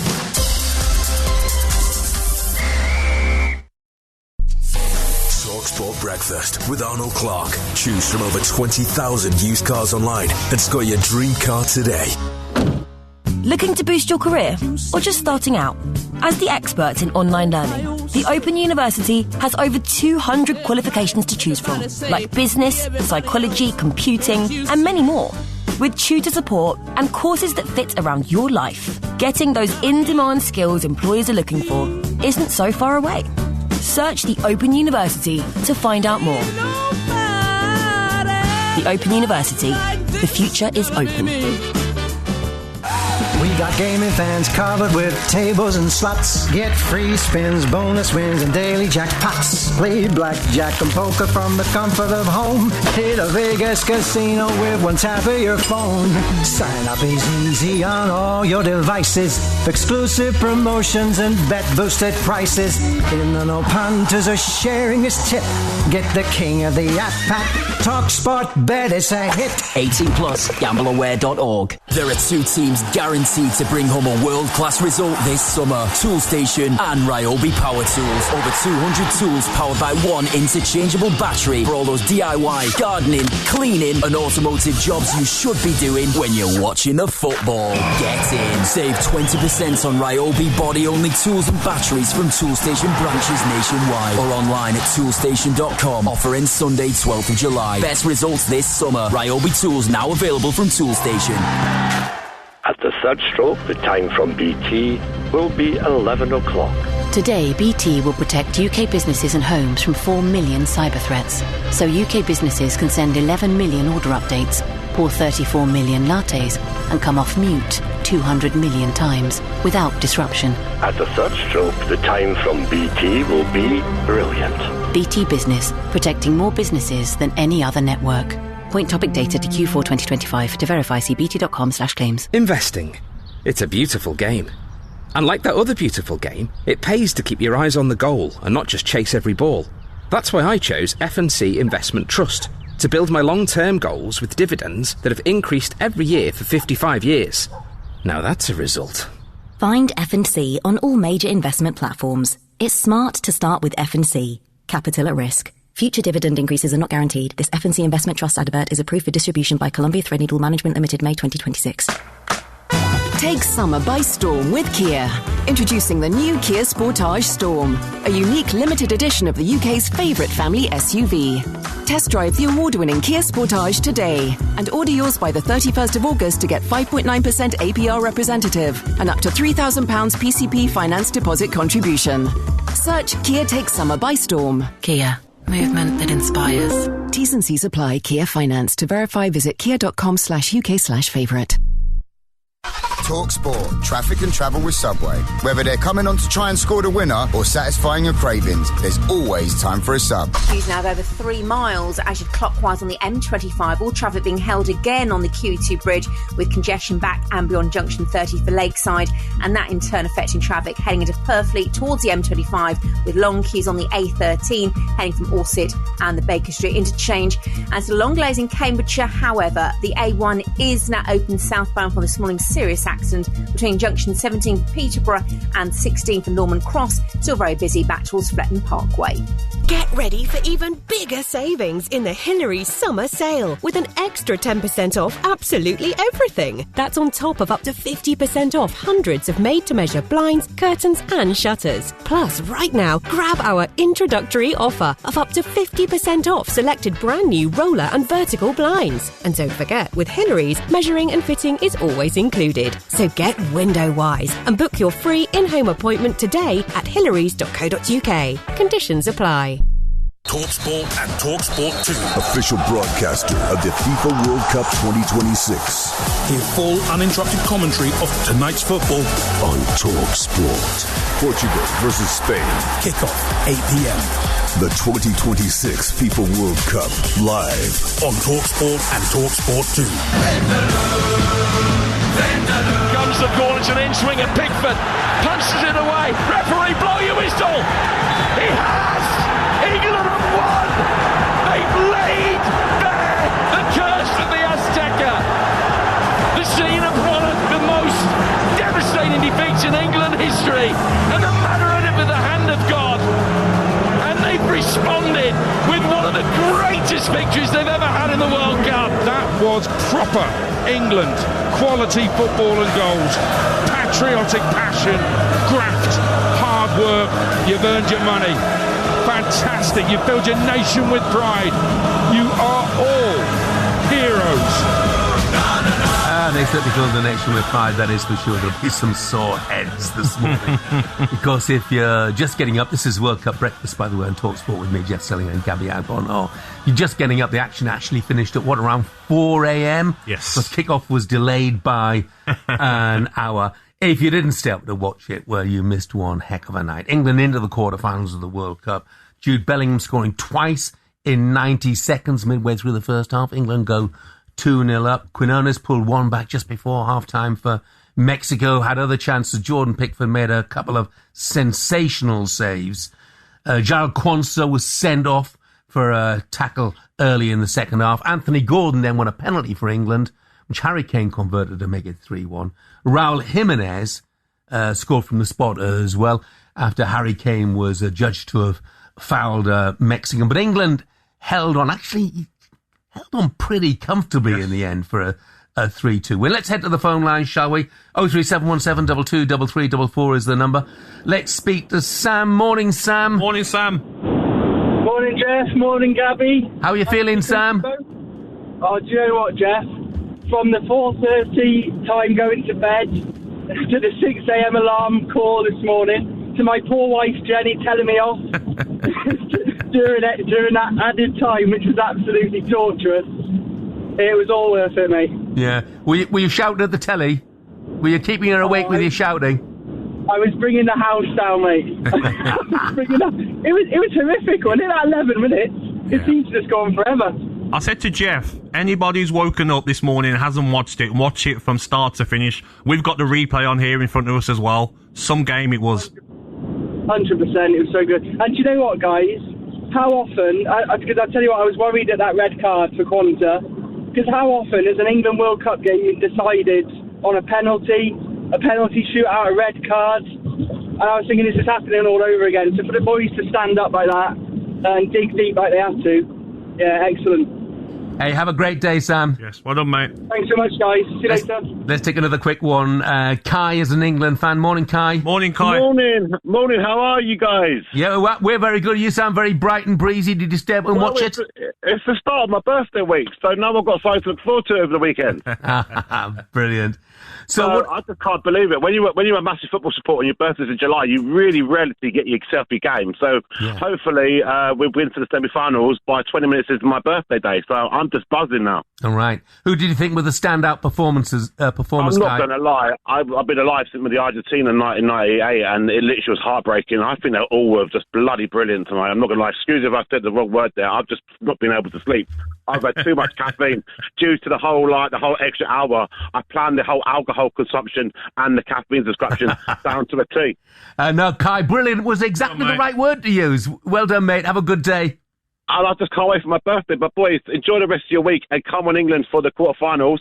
And we've got it, and it's coming home. Hey, first person to say it this morning, Kai. Well done, mate. I've got a text here, and it hasn't got a name on it, but I know it's you, Greeno. I know it's Greeno. Greeno the post. He says, "Hello lads. Alarm set for 12:45 last night. Game delayed, so went back to sleep until 1:45 to watch the game, and then straight to work. That's the life of a postie. What a game!" So it makes it worse when you're driving to work and you see the pub clearing out. Yeah, I know the feeling very much, Greeno. Hope you're well, mate. Right now, it's time for a bit of this. The Costa Coffee Break on TalkSport, sponsored by Costa Express. Score a quality morning coffee for the day ahead. I'm delighted to say Laura Kirk-Francis is back. Morning, Laura Kirk-Francis. Morning. Just on that note, I've never felt more national pride than as I was coming in to watch the game at the pub, and I was going through London and it was buzzing. At 1 o'clock in the morning, I thought, yes, everyone's got the right idea for this. Even after the game, I was coming from Bond Street in a car and rammed everywhere still. People on line bikes, there's traffic. Just people didn't want the night to end. Yes. That's very, very lardy-da coming from Bond Street. You were at somewhere nice, weren't you? I was at a nice hotel doing a bit of work, Jeff. Oh, right. Okay. Splendid. Okay. Fair enough. Because you need to do more work, Gabby, I need it. It's paid for my ticket to the final. Well, if you are one of those people who was in the pubs, I've done a whip round of the press's guide to coping with today. So how are you going to get through today if you haven't had any sleep? Quickly, though, the Sun reckoned that 6,000 of England's 30,000 pubs stayed open last night, which makes me think, what were the other 24,000 doing? That's not high enough. And that today, 20% of the workforce have booked today off. But that's not us. And if it's not you, here are some of the top tips. None of them are groundbreaking. Get outside, get some sunlight. Again, super helpful, groundbreaking, that one. Get your boss to let you nap. 20 to 30 minutes is sufficient. No more, you'll feel groggy. Treat today like you've got jet lag. So try and stay awake as long as you can. Yep. Have a bath. I can't think of anything worse than having a bath when I'm hungover, but apparently doesn't your husband? My husband likes a bath when he's hungover. He says it rehydrates him, which I think is rubbish. You know what? 4:15 this morning when the game had finished, and I thought I've got about 45 minutes before I need to leave to work. I got a bath. Did you have a bath? Lovely. Did you? Does that wake you up or make you a bit relaxed? Bit of both. Well, yeah. Bit of both. I was pretty a bit hot and sticky and sweaty, having been shouting at the Did you have TV. England songs on while you were in the bath? No, Vindaloo. It's coming home. Other tips, have a coffee as well. Have a lovely Costa coffee if you're out and about, of course. This one I absolutely hate. Swap your hash brown for broccoli. So if you are going to have a greasy fry-up, eggs, bacon and broccoli will do you nicely. That's an abomination. Have a hash brown and enjoy your life. But one I think that is definitely worth it. Get an electrolyte. So something with salt in it, just to keep you going through the rest of the day. But personally, just enjoy the fact that you're tired because you watched England go through. It's one day. Suck it up. You're going to get there. Some poor service though, isn't it, today? That have been up. Yeah. A restaurant. I was going to say, be nice to serving staff today because they were pulling pints all night for the nation. Excuse me, I ordered food 2 hours ago. I'm sorry, I forgot to put it. Sorry, I haven't slept. Exactly. I do hope some of those staff got big tips last night, staying on till 5 o'clock or later in the morning. But it's the exhilaration will take you through the day, won't it? And by the way, a couple of people I know should mention them. Sophie Ridge, Sky News presenter, she posted a photo on X last night. It's probably about 4:15 in the morning, was it, Sophie, of you in your England shirt? and said you were going to present Sky News this morning in her England shirt. Now, we haven't got a feed of it on here, so I couldn't tell you whether she is. I don't know if she is, actually. Or whether she's got it outside. I'm not sure bottled it Interesting. or not. But she has had no sleep. And Dan Walker, who's presenting Classic FM this morning, he said he managed to get an hour's sleep. I was lucky, Dan. That's an hour more than some of us. I'd love an hour all day. Yeah. I'm taking it, Laura. You've had none, have you? I've had none, but I feel fantastic. I'll power through the rest of today. I'll probably watch a full match replay, like we've got on here. I'll then watch the highlights. Yeah. I'll then go through the press. It'll just keep me going. Laura, what our players went through a few hours ago. Well, we don't need sleep, do we? Look what they've been through. No. The altitude, all things. And what they put us through, to be fair, in that last half an hour. I'm one of them. I felt pretty comfortable. I honestly didn't think I thought Mexico ran out of ideas. They got the ball wide to a couple of players who couldn't cross it. And when they did, we just had to declare. So I didn't really ever feel that we were going to concede. When you got the red card, I felt for Kwanzaa. Mm-hmm. Because we know what happens, don't we? We know the abuse that comes. So I was praying that we won, so that it's forgotten. No one's going to give him any stick. So, felt for him with that red card. Because he's trying to get in there, isn't he, for a saving tackle, but he didn't need I thought it was a great tackle when I first saw it. And I was, we were up in the pub, clapping, and then we saw the still and thought, we're in trouble here. But get yourself an electrolyte, everyone, and enjoy your day. On the commentary, though, all I heard was they're fighting on the bench and the punches thrown. I was like, cameraman, show it. Yeah, show us. I thought, I want to see the scrap. Yeah. Show us the scrap. Who's fighting? Yeah. Obviously, you must have been a message saying you're not allowed to see that. Just in the same way, you're not allowed to see streakers anymore, are you? Sporting events. Things we don't like to see, but things we want to see. Punches? Exactly. Is it Thomas? Who is it? Exactly. Brilliant. Exactly. Laura, thanks very much. Thank you, Laura. You done for the day? I am done for today. Nice. Yeah. All right. Off to bed? No, just go in sunlight. I've had too much caffeine now. I'm buzzing. Yeah. I'm just going to go and watch the full match replay. Thanks very much indeed, Laura. And that was all thanks to Costa Express. Coming up, we'll continue to celebrate England's performance last night. We've made it to the quarterfinals. Norway next. It's live on TalkSport this Saturday evening, and we'll bring you more on Norway in a moment or two.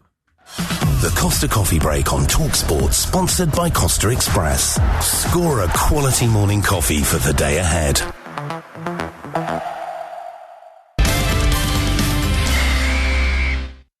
TalkSport Breakfast with Arnold Clark. Buy a used car and get a free 2-year service plan.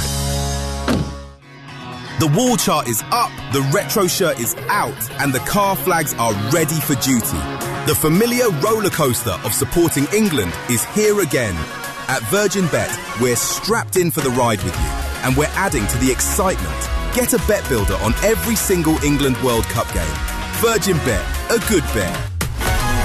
Bet value £1 to £20. Min 3 selections. Odds evens. Min £10 cash bet in June to qualify. Full terms apply. Gamcare.org.uk. 18 plus. With LV, I can get my car insurance from just £299. Just the price I'm after right now.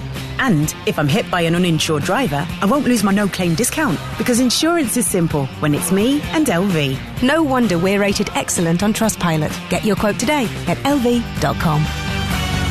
10% of new customers pay £299 or less November 2025 to April 2026. Uninsured driver promise is non-fault accident only. Other vehicle and driver details required.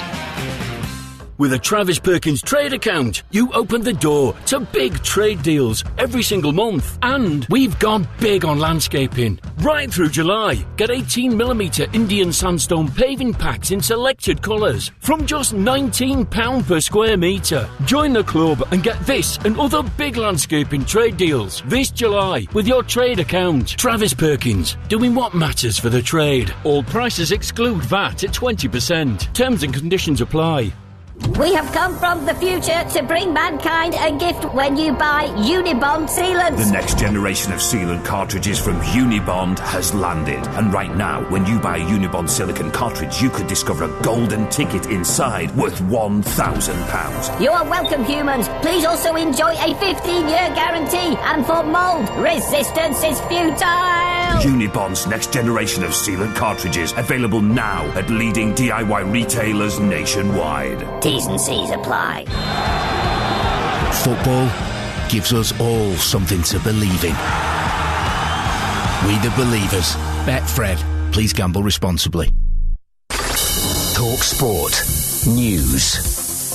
7:33, Monday, July the 6th. Matt from Leicester says 36 holes of golf, 8 hours in the pub, 30 minutes sleep, and now an hour on the bus to work. World Cup summers are great. Come on, England. Have a great day, Matt. Let's get some headlines with Emma. Morning, Emma. Thank you, Jeff. Good morning. You might well be joining Harry Kane in losing your voice this morning after that performance from England. Character, willpower and Jude Bellingham have sent the Three Lions onwards, and it seems there's a lot of love for him. He's the best! He's the best! Come on! Hundreds of pubs stayed up until 5 a.m. to witness history in Mexico as Thomas Tuchel's men win 3-2, taking his side into the quarter-finals. TalkSport's Max Scott's been out and about chatting to some of you celebrating. I was going down to 10 minutes with half an hour to go. I thought the worst, but we've stuck at it and it's unbelievable. Speechless. That's what England does. And I might say it's coming home. England face Norway next on Saturday.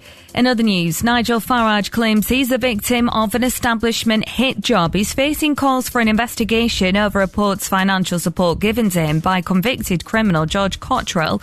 The former UK leader insists he's done nothing wrong. Allergy pens will be stocked in every UK school from September. It's named after 5-year-old Benedict Blythe, who died from a reaction to cow's milk at his primary school in 2021. Teachers are also getting training on the allergy pens. And a weight loss pill is now available to buy from UK pharmacies for the first time. Patients are being urged to avoid cheap offers online though. TalkSport Express Sports Update, sponsored by Costa Express. Freshly ground Costa coffee for a quality day. Tuchel says there's plenty to improve, but the character of his team was outstanding. And Jordan Henderson's in hospital after a failed attempt to jump the advertising board. Will's back at 8. It was mission accomplished in Mexico. Referee, blow your whistle! He has! England have won! England march on. Next up, Norway in the quarter-finals. Fantastic. You filled your nation with pride. This Saturday night, Norway versus England. Live from the Miami Stadium. Hey, Cholo, say hello to my little friend. Harry, your country needs you here. You've got to put this away. Right foot, and he has! Build-up begins at 8 with full match commentary from 10. This Saturday, live on TalkSport. It's game on. TalkSport World Cup Superstar Breakfast. Come on, England. Oh, come on, England. At this moment. Good morning, this is World Cup Breakfast with me, Jeff Stelling, Gabby Agbonlahor and Arnold Clark. Browse the UK's best used car deals and score your dream car today. Check out their website for more details. England 3 wins from World Cup glory after a 3-2 victory over Mexico City. It sounds very straightforward when you put it that way, doesn't it? Oh, just 3 wins and we're world champions. They beat Mexico despite the fact we were down to 10 men. There was 11 minutes of second half stoppage time, but England got it done. Let's cross over to the Mexican capital and get some fan reaction. TalkSport's Angelina Kelly has been speaking to the jubilant travelling fans. Hey TalkSport, Angelina Kelly here in Mexico City, reacting with England fans to their 3-2 victory over Mexico, which puts them into the quarter-finals where they will be facing Norway. Talk to me about Wonderwall playing, or the players running over. Look, obviously I grew up, I knew Wonderwall before I could speak, and to look down at them players who I'm so proud of, and to sing that song back to them is like one of the greatest moments of my life. Yeah. And I mean that. Yeah. I love you. No, but you're emotional talking about that. I know, I just, because it resonates with me with so many people. Like my best, okay.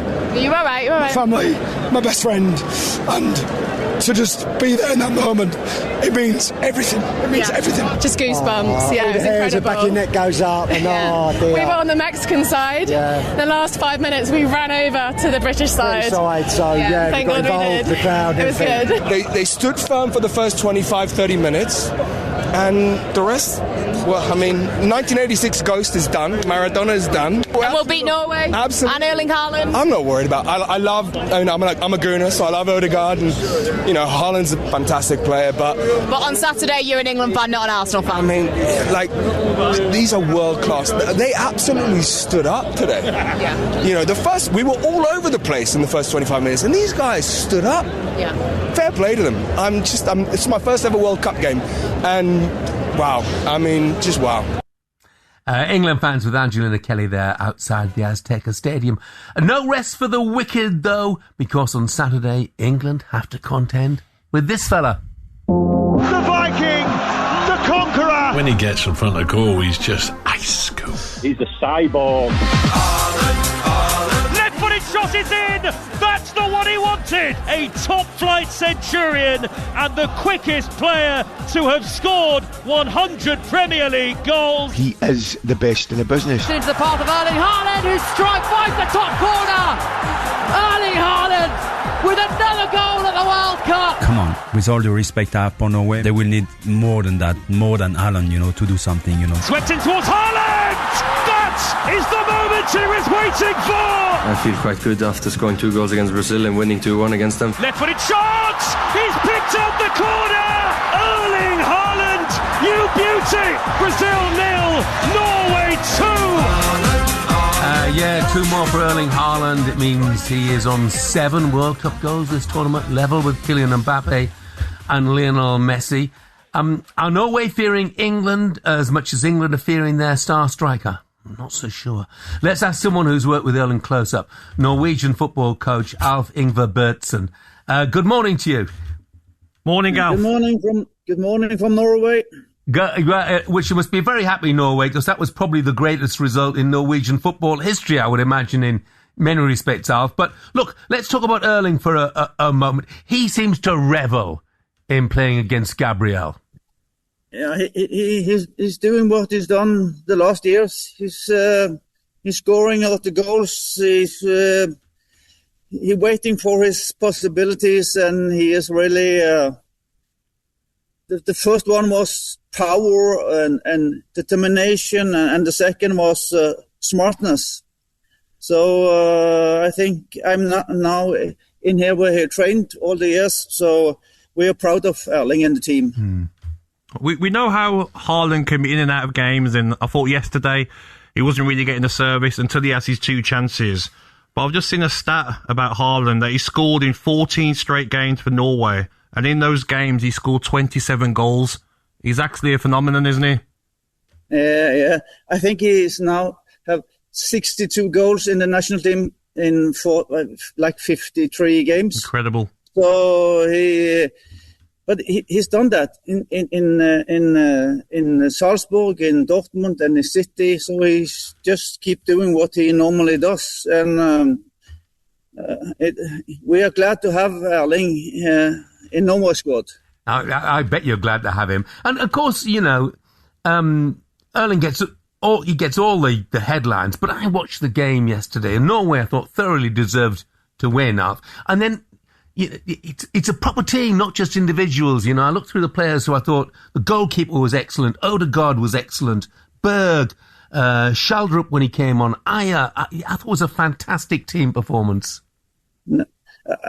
I think what you tell is quite important, because one of the main strengths for a team is not just the goalkeeper, Odegaard and Haaland, is the team spirit.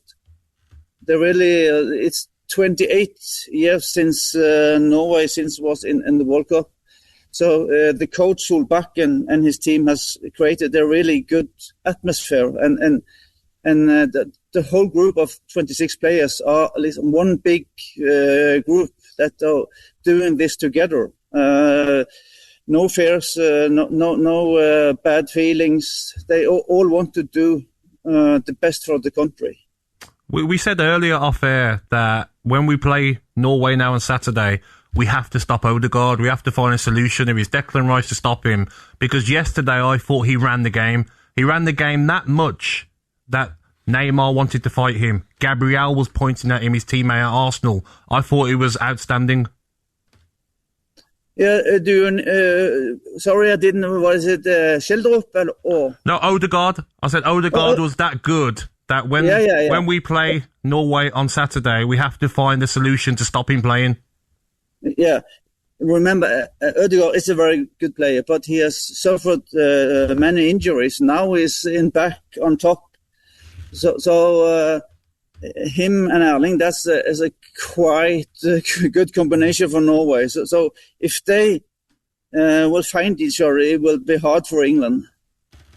Alf, thanks very much indeed. Thank you, mate. Thank you. See you on Saturday. Thank you very much. Erling Haaland's former coach, Alf Bergson, there. Ben from Birmingham says, we got the advantage over Norway with our defenders knowing the likes of Haaland and Odegaard. I'm not sure about that because, Brazil had Gabriel, so on that theory, they couldn't stop them. If you get the right cross in, and if you're not tight enough to him, we see what happens. Yeah, he's got to stop the unstoppable. service. Unstoppable. Yeah. So, like yesterday as well, there were times where we don't stop the cross, and that was what Martin O'Neill hated the most, Jeff. Yeah. Fullbacks were his players that he probably picked on the most. Stop the cross. Stop the cross. So when we play Norway, whoever's playing that on that wing, we seen last night, Shelder up getting 2 assists. Yeah, if it's Oscar Barb, whoever it is, Jeff, stop the cross. Yeah. Odegaard, get tight, stop the cross. Odegaard was absolutely fantastic. I mean, he was everywhere. He ran that midfield. Jeff, he was everywhere, like you says. It didn't matter if the left-hand centre-half had the ball, he went and got it off him. Yeah. The right-back had the ball, he went and got it off him. He was outstanding. He really was. Yeah. So all eyes and ears this Saturday for Norway and England fans. World Cup quarter-final in Miami. Coverage begins at 8. Kick-off is at 10. Before that, of course, 4 more last 16 ties to play, starting with a fantastic contest. The Iberian Derby, Portugal and Spain. It's tonight.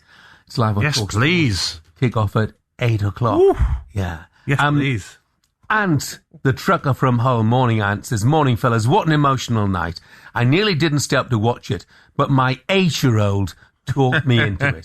And what an honour to experience that game with him. We set the alarm for 12:45, watched the game, it finished at 4, at 4:15, I was in my truck. Jeff, on the road. I was struggling at 11:30, Jeff. Yeah. My body was saying, you got work at 5, why are you not asleep? I was struggling without a coffee, and he woke me up. Lovely. And drive carefully in that truck today, won't you, mate? Still to come on breakfast. Superstar Breakfast preview on TalkSport with Travis Perkins. Go big on landscaping with Travis Perkins. Find everything you need at travisperkins.co.uk. Still to come this morning, we've got X3 Lions keeper Jack Butland joining us live on the show at 9, getting his view on what was a fabulous performance from Jordan Pickford. We'll catch up with the former winger Andros Townsend in around 20 minutes' time as well. Remember, you can call us this morning. Tell us what you're up to for a start. Tell us how you're recovering on the morning after the night before, a night most of us will never forget. 03717 3344. Are you on your way to work? How will work be today? Love to know. Jude Bellingham told fans last night just to enjoy themselves, have another shot and forget about work. So have you bailed on it completely? We want to hear your stories on TalkSport's World Cup Breakfast Show. And that was our breakfast preview with Travis Perkins. Superstar Breakfast preview on TalkSport with Travis Perkins. From fence panels to decking or paving packs to topsoil, Travis Perkins has all your landscaping needs covered. TalkSport Breakfast with Arnold Clark. Get a discounted home charger from just £549 when you buy an electric car today. We believe every 4 years. We believe in the right side of the draw and in underdogs triumphing. We believe in half-time turnarounds, that heroes will be made, and that this year, anything is possible. Get £50 in free bets when you bet £10 online. Wanna bet? Betfred. New online customers only. 5 £10 free bets. T's and C's and exclusions apply. Please gamble responsibly. What's everyone talking about? Don't miss the summer's biggest event. We're coming back! Wait for us! Toy Story 5 is another triumph for Pixar. No way. Critics are saying it's magnificent. Thank you! Packed with humor, action, and heart. Yes! It's 5 stars. Extraordinary. Holy butterscotch! Mission accomplished. See Disney and Pixar's Toy Story 5. It's good to be back. In cinemas now. With over 50 years' experience, at Fidelity, we know the difference between investing and being invested. Investing is a transaction. Being invested is about the future you want to build. With our guidance, expert insights, and wealth of investment options, you can feel confident about your long-term goals. For ISAs, pensions, or advice, be invested with Fidelity. Go to fidelity.co.uk. Your capital is at risk. Terms apply. Time for a kitchen upgrade, but not sure who to trust? At Wix, you can include installation on a wide range of kitchens, all carried out by professional installers and covered by our 2-year workmanship guarantee. Plus, we're rated excellent on Trustpilot. Book your free kitchen design appointment at Wix. Take summer by storm with Kia. Introducing the new Kia Sportage Storm, a unique limited edition of the UK's favourite family SUV. Test drive the award-winning Kia Sportage today and order yours by the 31st of August to get 5.9% APR representative and up to £3,000 PCP finance deposit contribution. Search Kia Take Summer by Storm. Kia. Movement that inspires. T's and C's apply. Kia Finance. To verify, visit kia.com/UK/favourite.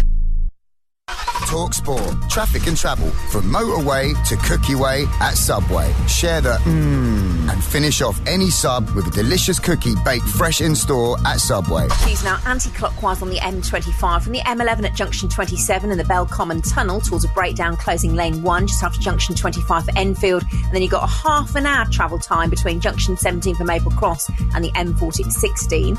Still struggling as well clockwise following this morning's breakdown on the QE2 bridge, which is now clear but causing congestion back towards 29 for Romford, and it's slow in Cheshire as you'd west on the M62. That's now partially blocked approaching junction 9 for Winwick. With National Express, it's the summer of yes, the summer of possibilities, the summer of next stop airport, the summer of absolute anthems, and the summer of last-minute plans. With over 100,000 one-way tickets for £7 or less, get out there and say yes to all of it. The summer of yes with National Express.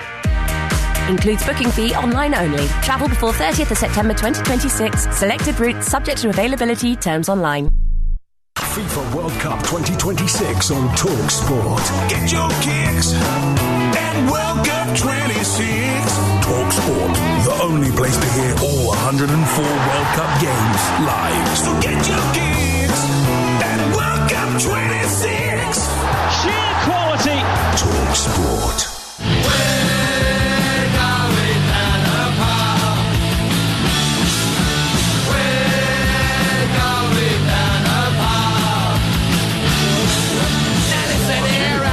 Good morning, this is World Cup Breakfast with me, Jeff Stelling and Gabby Agbonlahor. A couple of quick texts for you. Chris says, morning boys, spare a thought for teachers and teaching assistants who don't get the chance of a day off today. We'll be tired and grumpy, and we'll be dealing with tired and grumpy students all day as well, though some holidays seem a long way off. Craig Uzzer, QPR fan, says, I've given work the elbow. I'm currently making spag bol. Spag bol. What, 8 minutes to 8 on a voice of scrambled eggs. Yeah, on a Monday morning. Oh, look, John from Deb's Ironing Shop in Wakefield says, Chef Gabby stayed up all night watching the match, fell asleep before it ended, didn't go to bed. Deb's, my wife, said, don't you dare moan about being tired, or you're in for it. We work together. It's going to be a long day. Make sure those creases are right in that ironing shop today, won't you, Johnny? You'll be in big trouble otherwise. And Charlie says, I got my 6-year-old boy up at 2 o'clock this morning, watched the whole game. What an experience, what a memory. He'll remember it forever, as will I. Not what he would normally be doing in school on a random Monday. They get 5 minutes extra playtime for every goal England scored. And they're re-watching the game in school this morning while I'm on my way to the office. Thanks, Charlie. That's brilliant. They're rerunning the game for kids lovely at the school. I like that. Fantastic. Yes. So if you went to the pub last night, you're on your way to work. Hopefully it was worth it. 3-2 win for England against Mexico. Let's sit at the phone lines for a little while, shall we? Russell is a West Ham fan. Morning, Russell. Morning, Russell. Good morning, Jeff. Good morning, Gabby. How are we? Yeah, good. Did you enjoy watching that more than watching the Hammers then? That ain't hard, is it, this season? That ain't hard at all, Jeff. I chucked in a cheeky little hour, turned the clock on for 1:15, saw that it postponed, so went back for another hour. But all I was going to say was I had to jump up and down, wife's in bed, dogs are in bed, I had to jump up and down, not making a noise, screaming inside. The first goal went in, I thought, here we go. The second one goes in about 90 seconds later. I am jumping absolutely everywhere, and then and then the third one, the penalty, again, jumping all over the place. I couldn't. It was like one of them silent discos where inside my head I'm screaming and shouting. But I tell you what, across the pitch, all leaders absolutely to a man, to a T. And I think the bloke who got sent off was really unlucky because I think his kneecap hit the ball and it was a red card. Penalty 50-50. But you know what? 16, 18 leaders on that pitch, Jeff. And if we, Gabby, if we do that on Saturday, do you know what? I'm not saying it's coming home, but it's lifted everybody. Yep. It's needed that. This country's needed that, and that's a performance and a half last night. Yes. So, well done to everybody. And did you see the Harry Kane interview after where he couldn't talk? Yeah, brilliant. Absolutely brilliant. Absolutely, Eric. Gentlemen, have a great day. Have a great day. Thanks, Russell. Great call, mate. I know that feeling. You're bursting to let it all out. You just daren't. Dino's an England fan. Morning, Dino. Morning, Dino. Morning, TalkSport. How you doing, boys? Yeah, we're doing good. How are you? Can you hear me? Yeah. So, how are you doing this morning, more importantly? I am buzzing. I am absolutely buzzing. I've had no sleep. I'm on my way into work, so I've got no choice. I'm stuck in traffic. Most mornings I'll be upset about that, but this morning, I'm buzzing. I'm happy. I'll take this traffic all day long. It's what football does to people, mate. Your last caller said, I ain't going to say it's coming home. Well, I'm going to tell you now, it's coming home. We're in that final. We're going to be in that final. You think we can win it, Dino? I think we can win it. Yeah, definitely. Why not? I mean, why not? That fight they showed last night, that's been a long time coming. I mean, I was full of doubt, don't get me wrong, and I'm sure everyone else was full of doubt over the last couple of games. But honestly, last night, they turned up. I was just saying to you guys who took my call initially, Pickford, he's a frog. You know, he's doing a bit of showboating, but he deserves it. He deserved to do that last night. You know, his little T-Rex arms, he's getting up there. He's amazing. I love him. He was brilliant, mate. It was brilliant. You know, I'm buzzing, lads. I cannot wait for Saturday. We're going back to Norway. Haaland ain't going to get a chance. We're going to move on to the semis, and that's it. We're going to win it all. Thanks, Dino. We're going to win it. Have a great day, mate. Hope you're out that traffic jam soon. Listen. Good stuff. Come on, England! Dino, thank you very much. Have a great day. I think you're definitely going to. Yes. Look away from England. US striker Folarin Balogun will play against Belgium after his red card ban was sensationally suspended by FIFA following a personal intervention from US President and friend of Gianni Infantino, Donald Trump.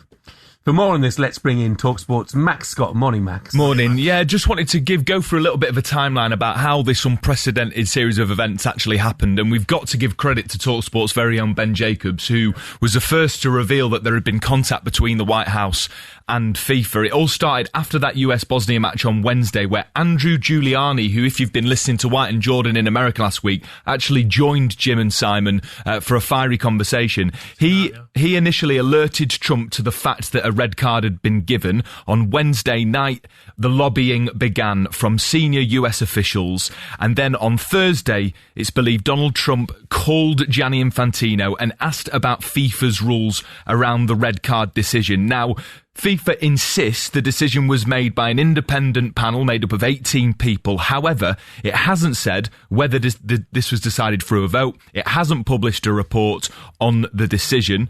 The US Soccer as well say they've been engaged with the process, but argued slow motion replays distorted all of it.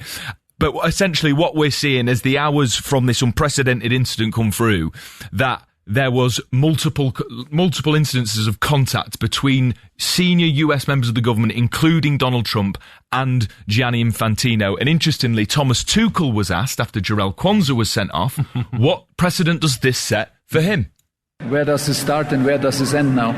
Can we overturn it or not overturn it, or what is not something that what is going on? You'll seek to pursue, because, like you say, there's surely a chance. Where do you draw the line? Yeah, where to draw the line is the question that I ask. I have no answer to that. Where does this end now? Do we appeal if a yellow card is not a yellow card? Do we think it's not a red card, or who thinks it? Where does this start and where does this end? Is my question. I don't have an answer. Let's be honest. You should have put the phone down on Trump when you phones him. Yeah, but you never would. But when you create a FIFA Peace Prize just specifically for Donald Trump, that suggests that there's a close relationship. And the Belgian coach, Rudy Garcia, summed it up amongst many things that he said. We're not defending the national team. We are defending football. And I think he's absolutely right. And in my view, Gianni Infantino cannot continue his position is untenable. He should quit. You can see the game, can't you? Balogun. Goal. You just see it already, can't you? Yeah. He's going to be the difference. And we know FIFA, with whether it's the World Cup being in Qatar or in Saudi Arabia, we know these things sort of off the pitch happen. But this, for me, feels even starker because it's impacting exactly what happens on the pitch. And again... It stinks. It's just a case of, you can imagine the call, mate. Donald Trump, come on, my old pal. Come on. We need him. He's our star player. Come on. Sort it out. Okay, no problem. Mark McGee told TalkSport that he thinks that Maurizio Pochettino, who received a call from Donald Trump after the suspension or the ban was suspended, Mark McGee says that Maurizio Pochettino shouldn't allow him, he shouldn't pick following Balogun out of principle. You think that's going to happen? No, but I mean, it puts the manager in an absolutely impossible position. He made a point of saying, look, it had nothing to do with him. He'd just been concentrating on training, and I get that completely. Trump will turn up to the hotel after the game. Yeah. Riccio, come down. Yeah. Speak to you. Yeah, well, exactly. You might have his visa will be torn up, won't he? He'll be out. He'll be out. Sacked without pay. Yeah. No, it does not leave a good taste in the mouth at all. Max, thanks very much indeed. Thank you, Max. Amy from London says, I did a 12-hour shift, watched the match. Now I'm already on my way for another 12-hour shift, sponsored by cheap, dodgy energy drinks. That she actually signs it. Amy, who regrets nothing. Well done, Amy. Have a good day today. Coming up, Harry Kane scores the crucial penalty last night as England beat Mexico 3-2 to seal a quarter-final against Norway. We're joined live by a man who's played over 50 times with Kane. And Ross Townsend is with us next. TalkSport Breakfast with Arnold Clark. Get a discounted home charger from just £549 when you buy an electric car today. It's thrilling. Flashing home on the inside. High-octane racing. It's a battle royal. With headline concert performances. Enjoy an afternoon's racing and live performances from Gypsy Kings on Friday the 17th of July and Ronan Keating on Saturday the 18th of July. Before Tiny Temper and Jessie J arrive on Friday the 14th and Saturday the 15th of August. Buy early and save at newburyracecourse.co.uk. Your brand new Dunelm Kingston store is now open on Clarence Street. Make your space feel like home with bedding, lighting, decor, furniture and more, including Dunelm's made-to-measure curtains and blinds crafted in the UK. In a rush, click and collect in as little as 2 hours, and you can even park and collect. Ready for a break? Our Porza Cafe serves your favourite drinks and classic bites every day. Visit Dunelm Kingston, brand new and now open. Dunelm, the home of homes. Welcome to the Coral Fan Zone, where the fans are playing the free Coral Reward Shaker. Brazilian shaking with trademark flair, Shaquinho.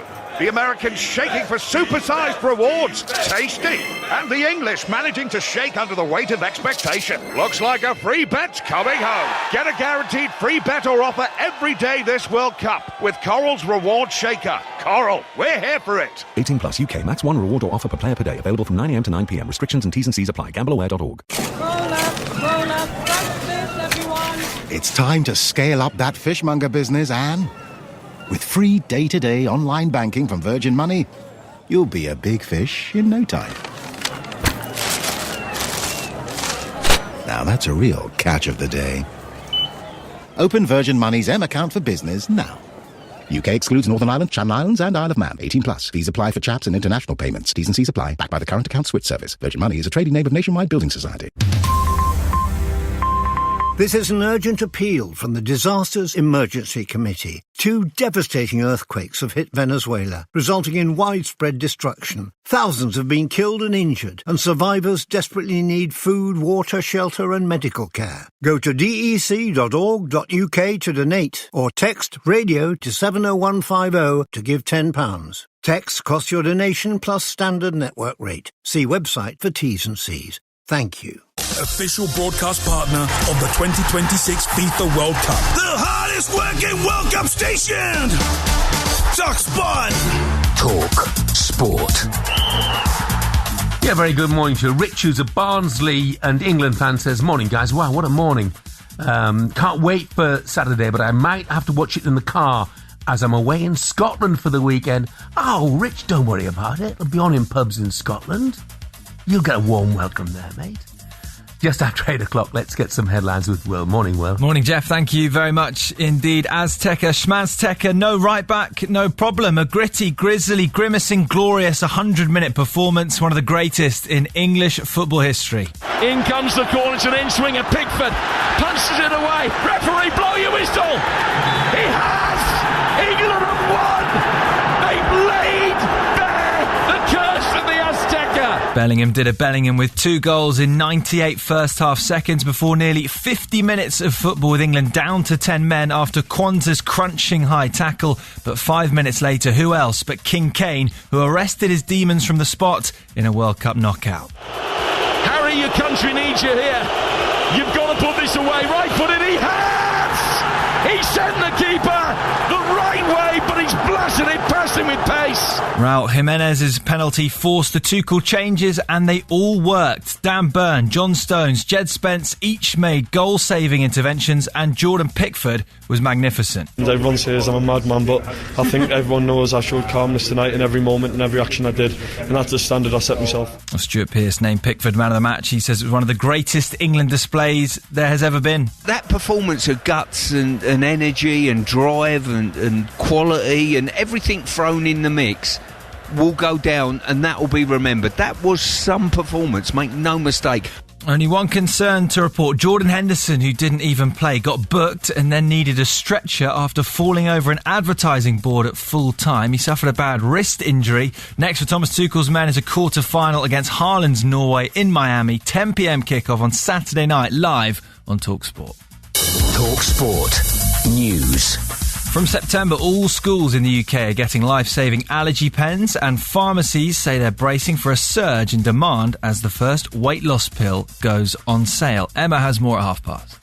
TalkSport weather with QuickFit. This summer, treat yourself to Bridgestone Turanza All-Season 6 tyres with a 25,000 mileage guarantee. Book today at quickfit.com. Conditions apply. Rain persisting in northern and northwestern Scotland. Cloudy with patchy drizzle at first in Northern Ireland and Northern England. Dry elsewhere, sunny spells, breezy conditions, warm temperatures in the south.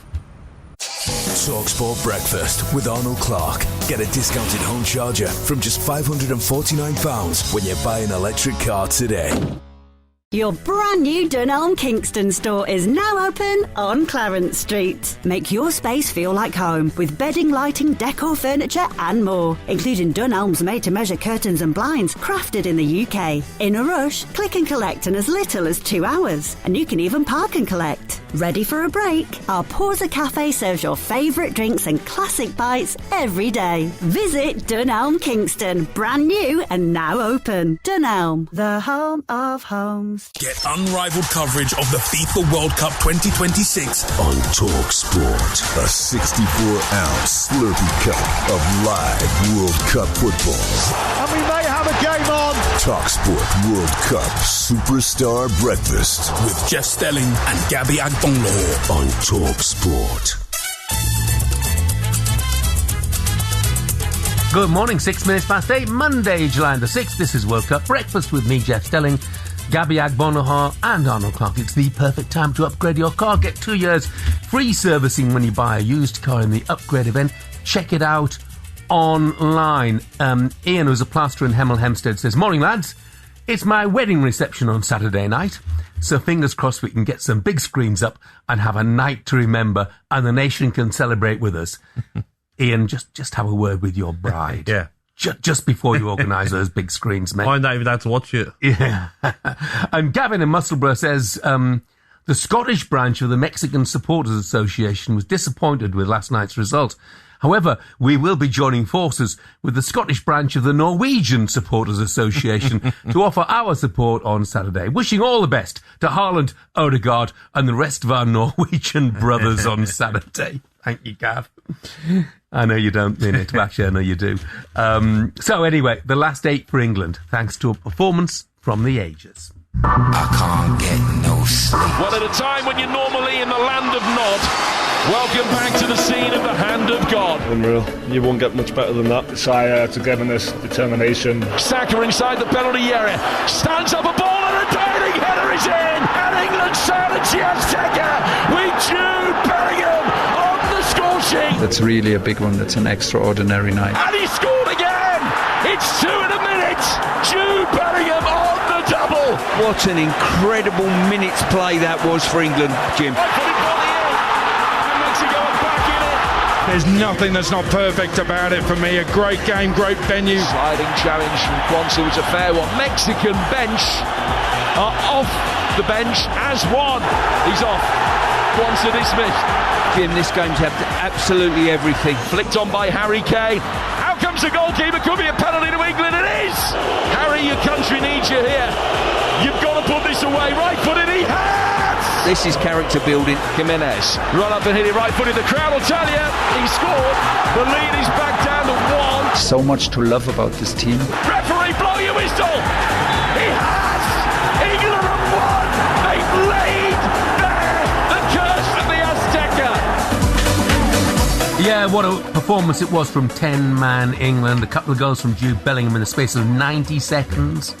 Harry Kane sealing the game with a penalty. Raul Jimenez had already pulled, did pull a goal back, but that was as good as it got. 3-2 for England and the last 20-25 minutes or so. Look, it was backs to the wall, substitutes galore, but I didn't really think Mexico ever truly looked like equalising. So, party time for England.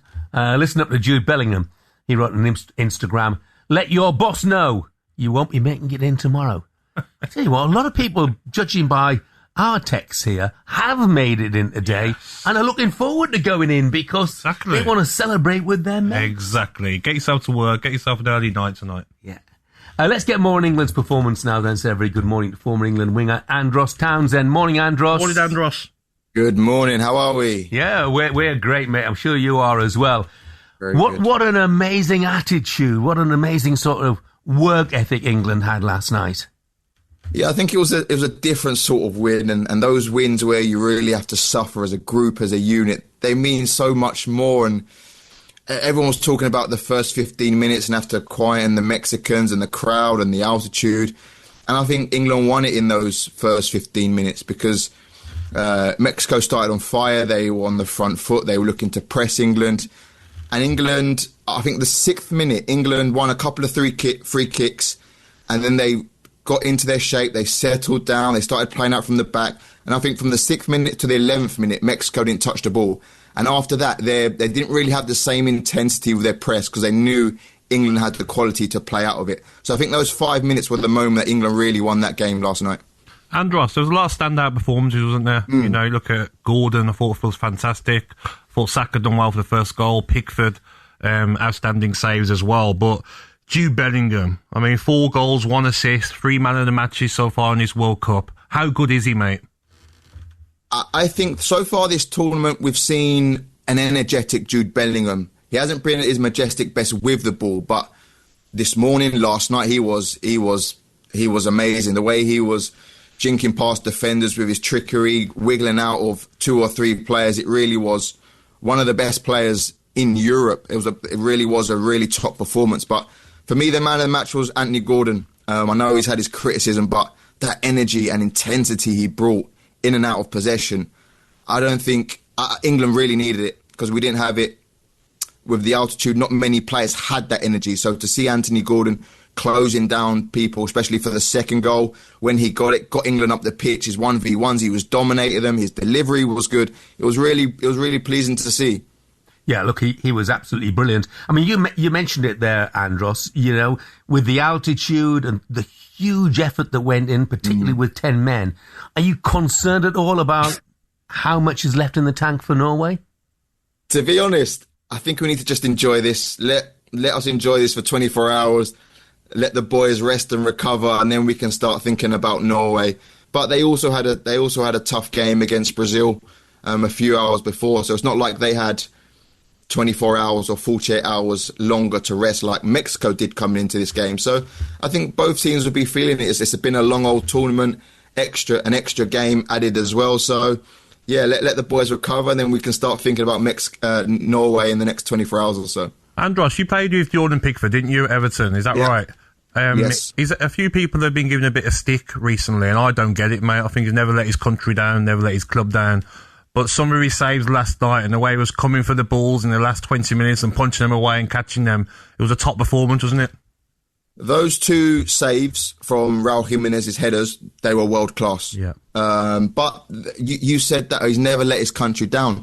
For some reason, people think that Jordan Pickford is terrible at club level and then pulls on an England shirt and turns into Superman.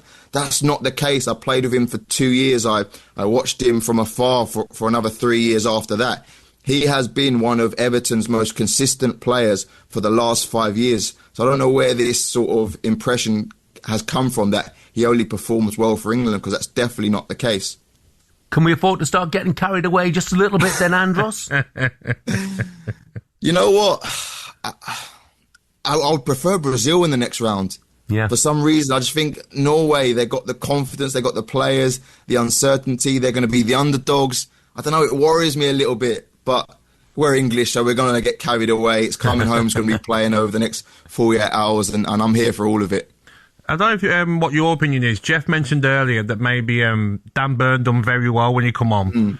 Is there a case for Dan Burn to start because of the Haaland threat? Haaland, yeah. Yeah, that's not a bad shout, but also Mark Gahey has played against Haaland before. He's done well physically against him before, and he's now a teammate of Erling Haaland. So I think if anyone's better equipped to deal with Erling Haaland, I think it will be Mark Gahey, and obviously next to him, Konza is a player that Thomas Tuchel trusts very much. So we need a plan for Haaland, though, don't we, mate? After his 2 goals yesterday, especially the first one. Yeah, of course, it's going to have to be a team effort, but I wouldn't be disrupting that, especially the 2 defenders. I know we've had problems in the fullback areas, but there's definitely those 2 centre backs. They've been settled, they've been playing well. So I don't know. I probably wouldn't want to disrupt that to try and stop Haaland. Andros, thanks very much. Have a great day. Top man, Andros. Pleasure, and yourself. Take care. Enjoy Cheers, it. mate. Thank you, pal. Jack was a Newcastle fan, says, what a game. Not sure anybody else has mentioned him already, but Dan Burn was amazing when he came on. Not played a minute to come on in that situation, clear everything that came at him. Sums up the whole team's performance last night. Completely agree with you, Jack. And just turning the clock back a bit, Mike from Cheltenham says, great show as ever, Jeff. I sat with my dad watching the 1966 final on our new telly from Radio Rentals, eating our pick and mix from Woolies. Said last night was one of those unforgettable life moments too. Following England, stayed up till 4:20 a.m. and then listened to TalkSport from 5. Sublime team effort and inspired performance.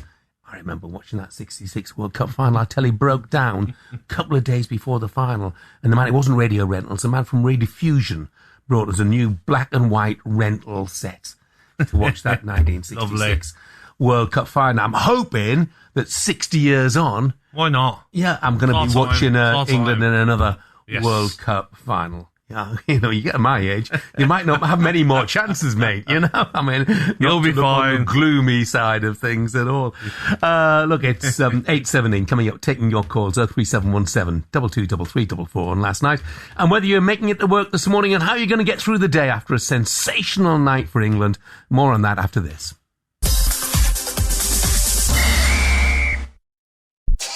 TalkSport Breakfast with Arnold Clark. Get a discounted home charger from just £549 when you buy an electric car today. Your brand new Dunelm Kingston store is now open on Clarence Street. Make your space feel like home with bedding, lighting, decor, furniture and more, including Dunelm's made-to-measure curtains and blinds crafted in the UK. In a rush, click and collect in as little as 2 hours, and you can even park and collect. Ready for a break? Our Porza Cafe serves your favourite drinks and classic bites every day. Visit Dunelm Kingston, brand new and now open. Dunelm, the home of homes. Get ready to get that winning feeling with TalkSport Win. This summer, TalkSport is bringing you live and official coverage of every game of the FIFA World Cup 2026. And to celebrate, we're giving away £26,000 guaranteed. Go to win.talksport.com to enter now, and you could win 26 grand in your hand, tax-free. Enter now, and you could be the next to get that winning feeling, courtesy of TalkSport Win. Find out how to enter now at win.talksport.com. Clark, buy a used car and get a free 2-year service plan. We have come from the future to bring mankind a gift when you buy Unibond sealants. The next generation of sealant cartridges from Unibond has landed. And right now, when you buy a Unibond silicone cartridge, you could discover a golden ticket inside worth £1,000. You are welcome, humans. Please also enjoy a 15-year guarantee. And for mould, resistance is futile. Unibond's next generation of sealant cartridges, available now at leading DIY retailers nationwide. T's and C's apply. Olive oil ordered and arriving today with Amazon Prime. Phew, now that's off your mind. You can think about something else, like keeping your skin smooth. With a small drop of olive oil. Oh, that's nice. Oh, I feel so al dente. Someone sprinkle me with pepper.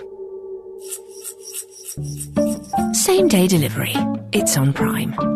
Geographic restrictions, cut-off times and T's and C's apply. Details on product page. Big news, Britain! Aldi just won which Best Value Brand of the Year! So you don't have to choose between high quality and low prices. That's big. You can have your big old cake and eat it. Then have another one if you like. Aldi, which Best Value Brand of the Year 2026?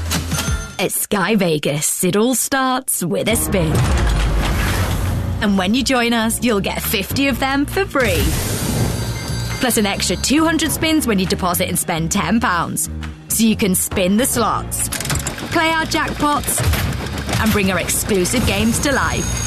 Download the Sky Vegas app and enjoy a welcome on us. New customers only. Opt-in required. £10 stake and deposit requirement must be met within 30 days of opt-in. Eligibility restrictions and further T's and C's apply. 18 plus. Gambleaware.org. Vodafone is backing the UK with an £11 billion investment to make the nation's biggest network even better. Fair play. That's a big commitment. So you can launch that business. So I can start selling my model trains in Pwllheli. Multitask in a haze of glory. I could stream Wimbledon whilst on a video call. Start doing more of what you love from more places. Opportunity awaits. Switch to Vodafone today on the Nation's network. Nation's network means UK's biggest network through Vodafone 3 merger based on mobile sites versus major providers. Network improvements by 2034. See vodafone.co.uk/TNN. Subject to coverage. You've done the business. Bathroom plumbed, kitchen plastered.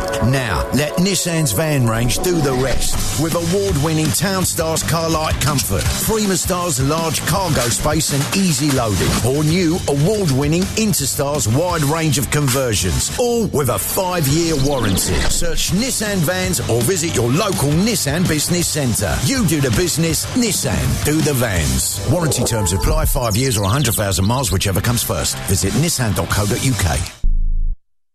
TalkSport. Traffic and travel with the tasty new Chicken Nacho Ranch Sub from Subway. Rotisserie-style chicken, cheese, Doritos, salad and a brilliant new ranch sauce. Perfect for the match. And available now at Subway. Long queues in Gloucestershire between Birdlip and Benton this morning on the A417. The carriageway partially blocked due to breakdown between the Air Balloon and the A46 Sherdington Road. And it's queuing in Cambridgeshire through St Ives. A spillage of food waste has closed Harrison Way between Hemmingford Road and Meadow Lane. Queues now in Essex, heading through West Horndon as west on the A127 Southend Artiel Road. An accident partially blocking the carriageway just after the Halfway House roundabout. And it's slow in Surrey and Milford. An accident partially blocking the A286 Church Road around the Petworth Road.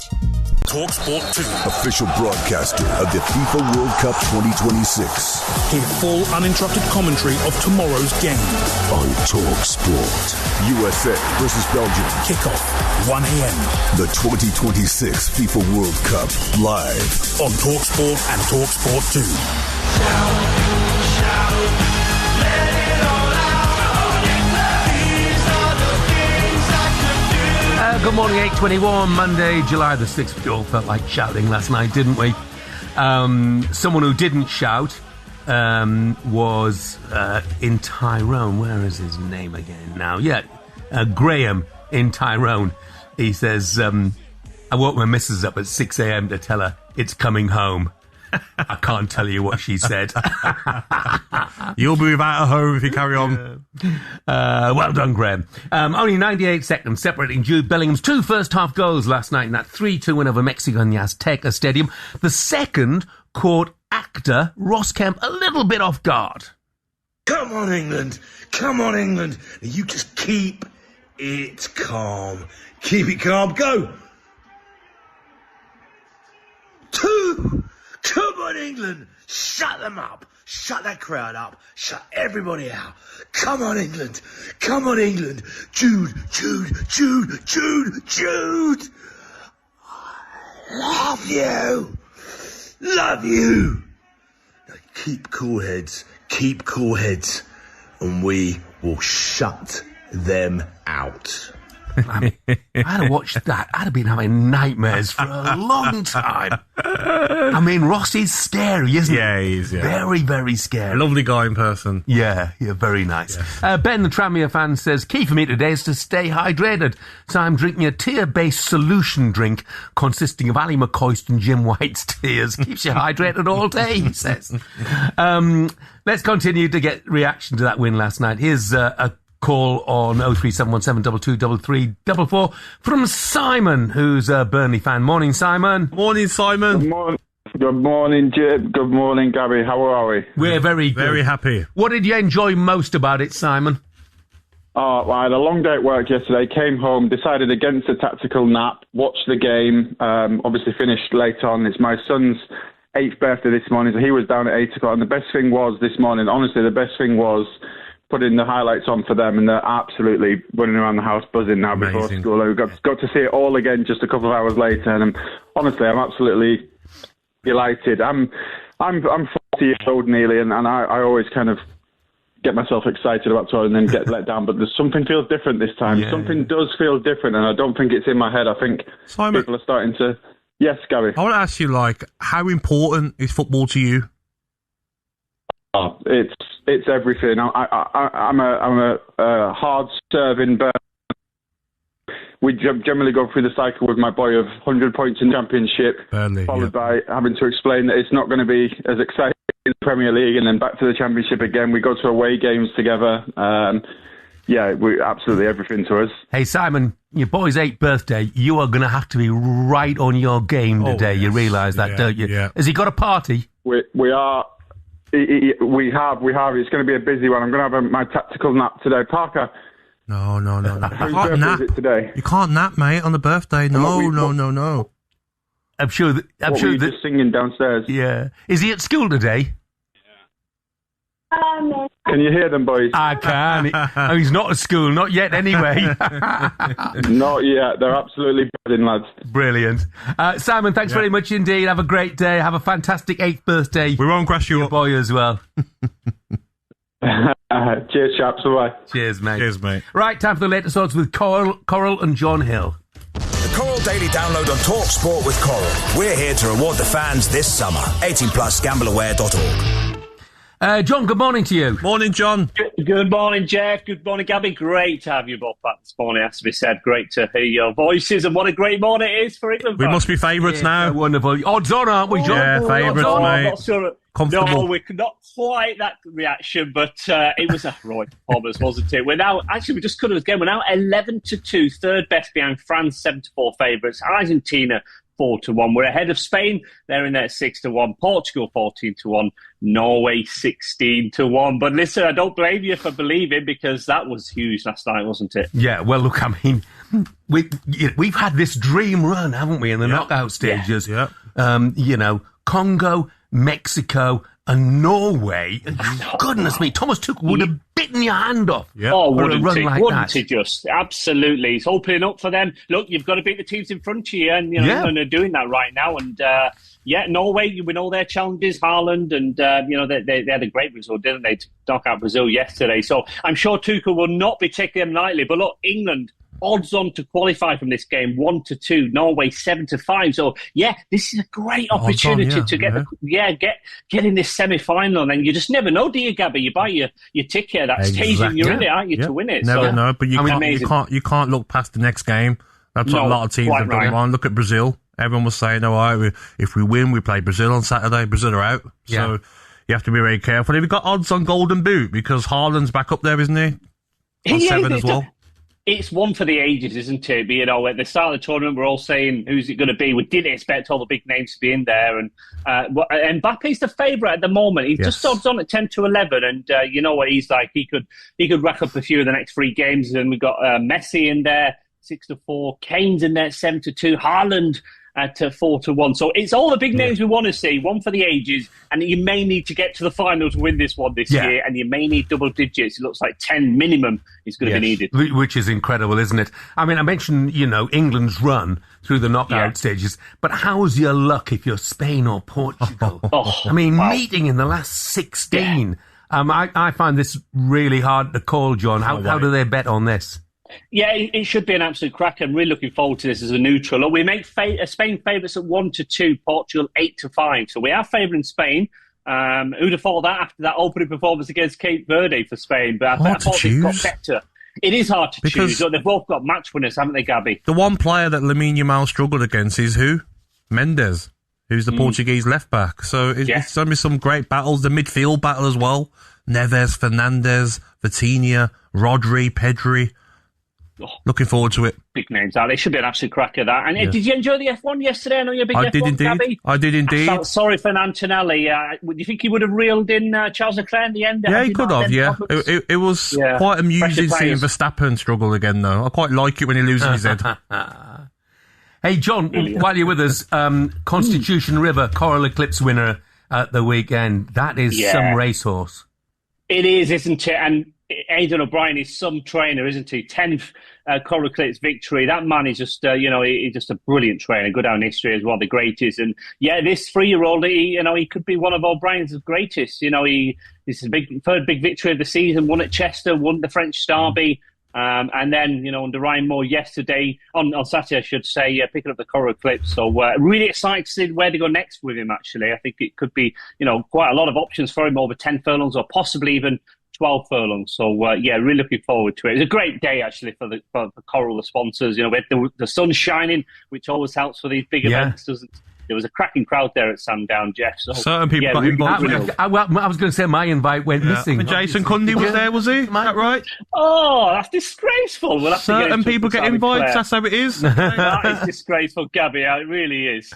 Jeff, the breakfast show guys don't get invited for these. It's all noted, mate. We do all the work with the Coral Boys. Yeah. There we are. Great day, lovely sunny day. And listen, I'll invite you to a Rochdale game next season, chaps. How about that?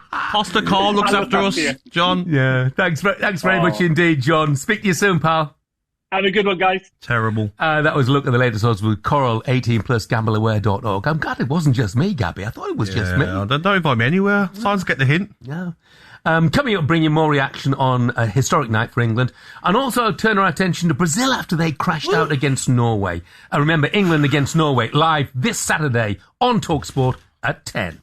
The Coral Daily Download on TalkSport with Coral. We're here to reward the fans this summer. 18+, gambleaware.org.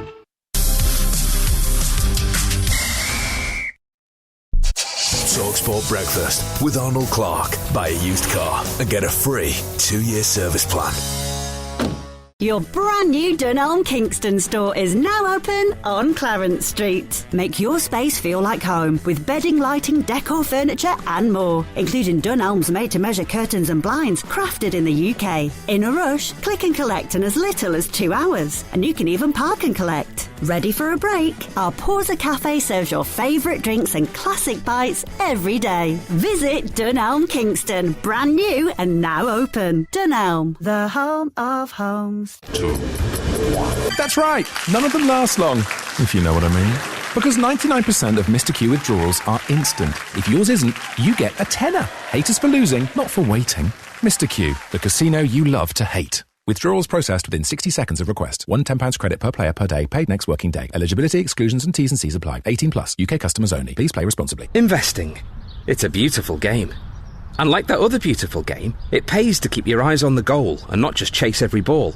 That's why I chose F&C Investment Trust, to build my long-term goals with dividends that have increased every year for 55 years. Now that's a result.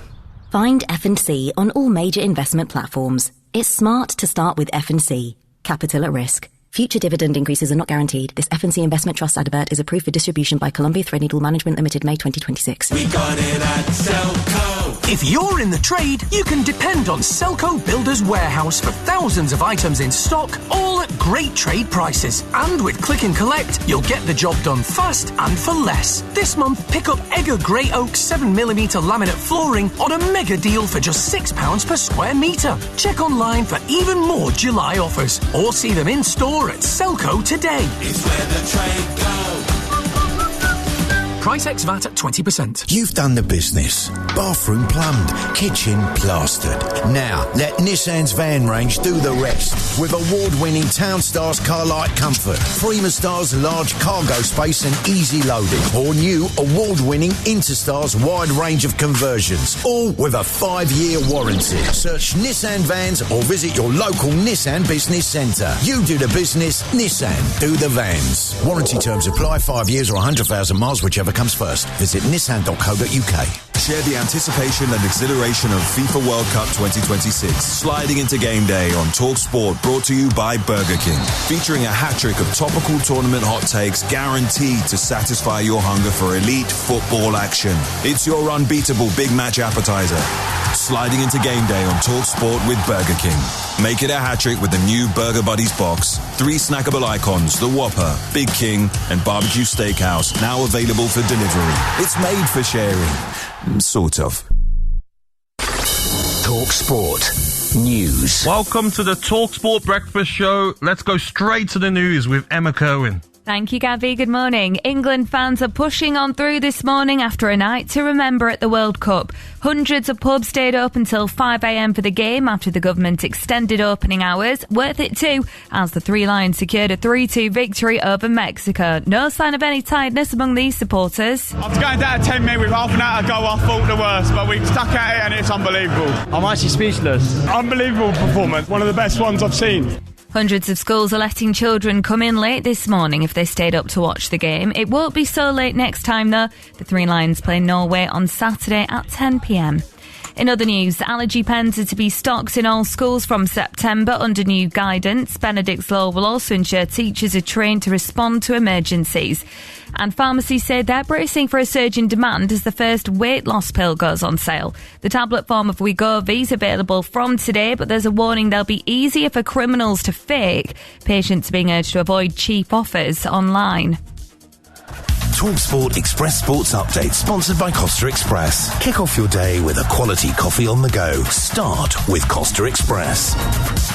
Thomas Tuchel hails his subs, and Belgium has been granted the right to appeal against FIFA's decision on Balogun. FIFA World Cup 2026 on TalkSport. Well, they'll be playing in New Jersey, Boston and Philly. Kansas City looks so pretty, you'll see. Toronto and the city of Mexico. Dallas, Santa Clara, and Guadalajara. Houston, Seattle, San Francisco. Won't you get hip to this World Cup tip? All right. And come and take the TalkSport trip. Oh, yeah. Get your kicks at World Cup 26. TalkSport, the only place to hear all 104 World Cup games live. So hit the road, Jack. TalkSport. No wait, all states. Well, football. World Cup Superstar Breakfast. Good morning, this is World Cup Breakfast with me, Jeff Stelling, Gabby Agbonloho and Arnold Clark. Browse the UK's best used car deals and score your dream car today. Check out their website for more details. Of course, today all about England's titanic win in Mexico City. And you know, sometimes it's about more than just football. And I'll give you a couple of examples of that on the text. Tony from Horwich says, good morning, Jeff. Morning, Gabby. Buzzing this morning. Making the trip from Horwich to London on the M6 a little more palatable. I was 12 when I watched us get robbed with the Hand of God goal, but also watched one of the best goals ever in the same match with my dad. We got redemption last night. My dad passed away 5 years ago, but he would have been so proud as I watched it with my boy, aged 10. Mm-hmm. And Griff from Kings Lynn, as a regular contributor, similar thing, said, hi lads, quick thought for those not with us. Lost my dad at Christmas. He's a blue nose and he loved Jude Bellingham. Yes, Football just impacts people's lives 100%. totally. And that performance last night has really stirred and kindled some memories. I think as well, Jeff, like especially like the British media, we're quick to, get on the players when they don't perform, which they haven't so far. But performances like that last night, everyone should be full of praise. The players will check social media. The players will check everything, and they'll be seeing praise this morning. Yeah, when they which is wake up. great. Yes. It's great. So look, after that win in Mexico, said Adrian Durham, Stuart Pearce, Jim Proudfoot, they'll be bringing even more reaction in the latest episode of TalkSport's World Cup Daily Podcast, available on all your favourite podcast platforms now. But Jim explains just how special this win is. Can't think of many better. I don't know that I can think of any better, truth be told. It was just extraordinary. The way that the game panned out, it wasn't just that you win 3-2 away to Mexico, but it's how you go about getting there. The perceived weakness of this England team is defensively, and they have produced the kind of performance that I didn't think they had that in them. Switching to a back five after going down to 10 men.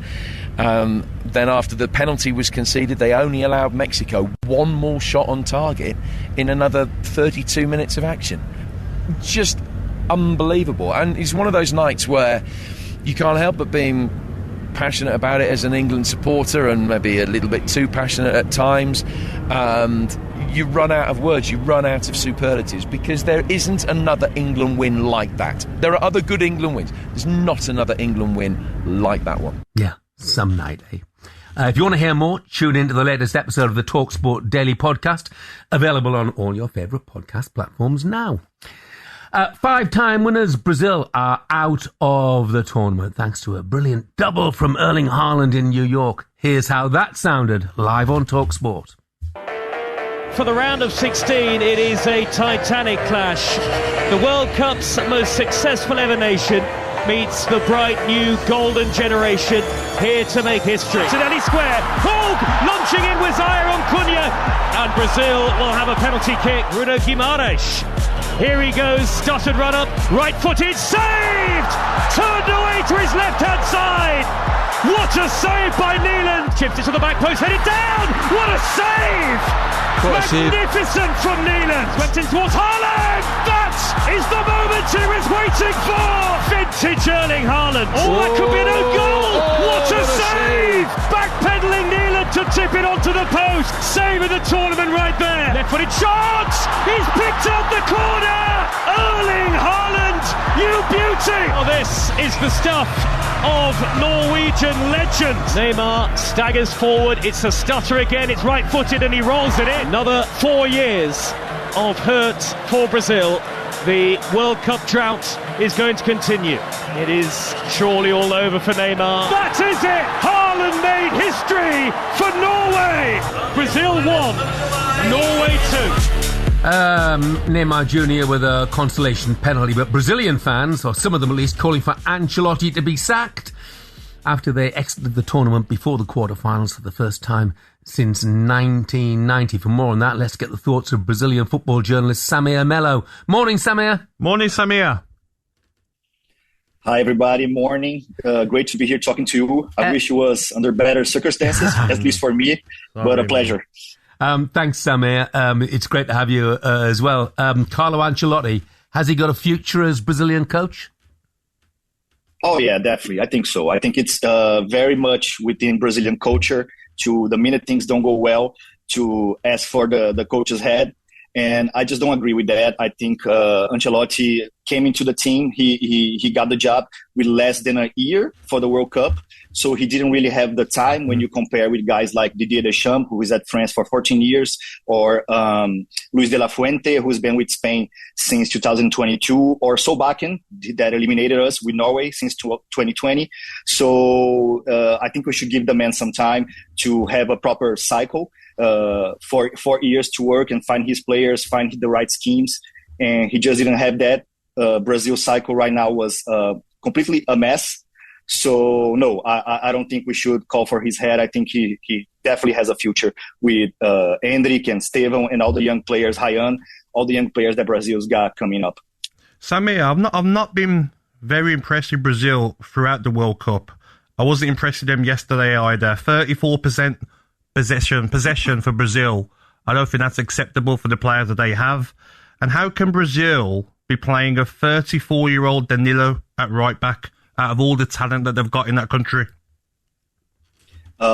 Yeah, I agree with you on both ends. I think 34% for Brazil, it's weird, especially when you consider Brazilian history. It's a team that likes to have the ball, that knows what to do with the ball.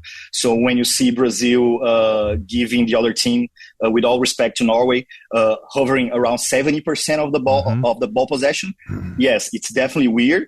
I think if it's a strategy, like it was Ancelotti's strategy, because up until a certain point in the game, Brazil wasn't being dominated by Norway, right? It wasn't a balanced game. And then came the substitutions with Neymar, and then everything fell apart. But yeah, it's definitely weird. And about Danilo, let's not forget that he was like a fourth option, because we had Eder Militão, right, who was the first option. He got injured. We had Wesley that was cut right before the World Cup, also an injured. And we started the World Cup with Ibanez at right fullback. So Danilo was like more of a leader, more of an experienced voice, because Ancelotti likes to have a well-balanced environment, right? He likes to have his leaders like Casemiro, like Rafinha before getting injured. Vinicius is one of his guys, and Danilo was one. So it turned out that he had to play a much bigger role than foreseen. Samir, Neymar scored the consolation penalty, probably his last kick. Well, certainly going to be his last kick, isn't it, in a World Cup for his country. But in retrospect, was it a mistake to take him? I think so. Neymar was a Brazilian great. During his heyday, I think he was one of the best Brazilian players of all time. You can put him on top 5, top 7, I don't know. But he wasn't the same for a while now. You know, his injuries kept piling up, So he was injured to start the World Cup, right? So he was recovering during the World Cup. But there was a lot of players, even the Ancelotti's own players were asking for Neymar, saying how his presence would be important. So, like I said, Ancelotti praises, he values an environment. He's not like the big boss who's going to do what he wants and not listen to anybody. No, he listens a lot to his players, even to a fault, as was proven. So, and I think the minute he decided to call Neymar up, he tied Brazil's fate to Neymar, because he can't be eliminated having Neymar on the bench. People would kill him for that. So he had to use Neymar at some point. And when he used it, we saw what we saw. Apart from the penalty, apart from the goal, Neymar wasn't fit to play a high-level, high-stakes games against a physical team like Norway. And I think we saw a little bit of that on the 20 minutes he was on the pitch today. Samir, I think the fact that he didn't take João Pedro was a mistake. Thiago, starting the first game, hasn't played much. Even yesterday, needed a goal, maybe needed a physical presence, didn't bring him on. I thought Ryan, young player, very good player. I don't think he got past the player much during this World Cup. I think Vini Jr. was poor yesterday. And I just look at this Brazil team and I'm like, where's your Ronaldinho? You know, Cunha was quiet. Where's your player that's going to get on the ball and make something happen? I just didn't see it. It just wasn't like watching Brazil. We ask ourselves the same questions. Where are the Romarios? Where are the Ronaldinhos, the Ronaldos, the Rivaldos? Yeah, exactly. But yeah, it's just not the reality anymore. Those are the players we have, and world football, it's very well balanced. You know, there's no more easy games. So we got to be smart. We got to work smart. And I think that's lacking for Brazil. Ryan, I think it's a great talent. Endrick is a great talent. But, you know, we got to give those players times. You know, they're all pretty much teenagers, right? Yeah. So in a grown man's tournament. So, yeah, those players are going to develop, and we got to believe in them. I think we have to still keep believing in Ancelotti because of his resume, his aura. I think I still have faith in him for 2030. So even though we don't have the great talent on the pitch, maybe we have this great talent on the bench. Tonight, it wasn't a great day for him, but I still think that if you give him 4 years, he can make something. He can produce something special with those players that are coming up. Samir, thanks so much. Thank you, Samir. Thank you, guys, and good luck on the rest of the tournament with England. Thank you, mate. Thank you so much, Samir. Thank you. Brazilian football journalist Samir Melo with us there. Just quickly, a text saying, I'm sorry, did I miss something? England were run ragged by a team that collectively cost less than Elliot Anderson. Utterly delusional. That's from Derek in Glasgow. Still to come on breakfast. Superstar Breakfast preview on TalkSport with Benchmarks Kitchens and Joinery. Get trade prices on kitchens to suit all styles and budgets at Benchmarks. I'm a man who was part of England's 2018 World Cup squad. Jack Butland will be with us to reflect on Jordan Pickford's stellar performance at the Azteca. And England fans, we want to hear from you heading to work. Have you got the day off? You're still buzzing? 03717 223344. We'll speak to you next. And that's our breakfast preview with Travis Perkins. Superstar Breakfast preview on TalkSport with Travis Perkins. With pay-as-you-go hire from Travis Perkins, you can get straight on with the job. Available nationwide at all hire branches.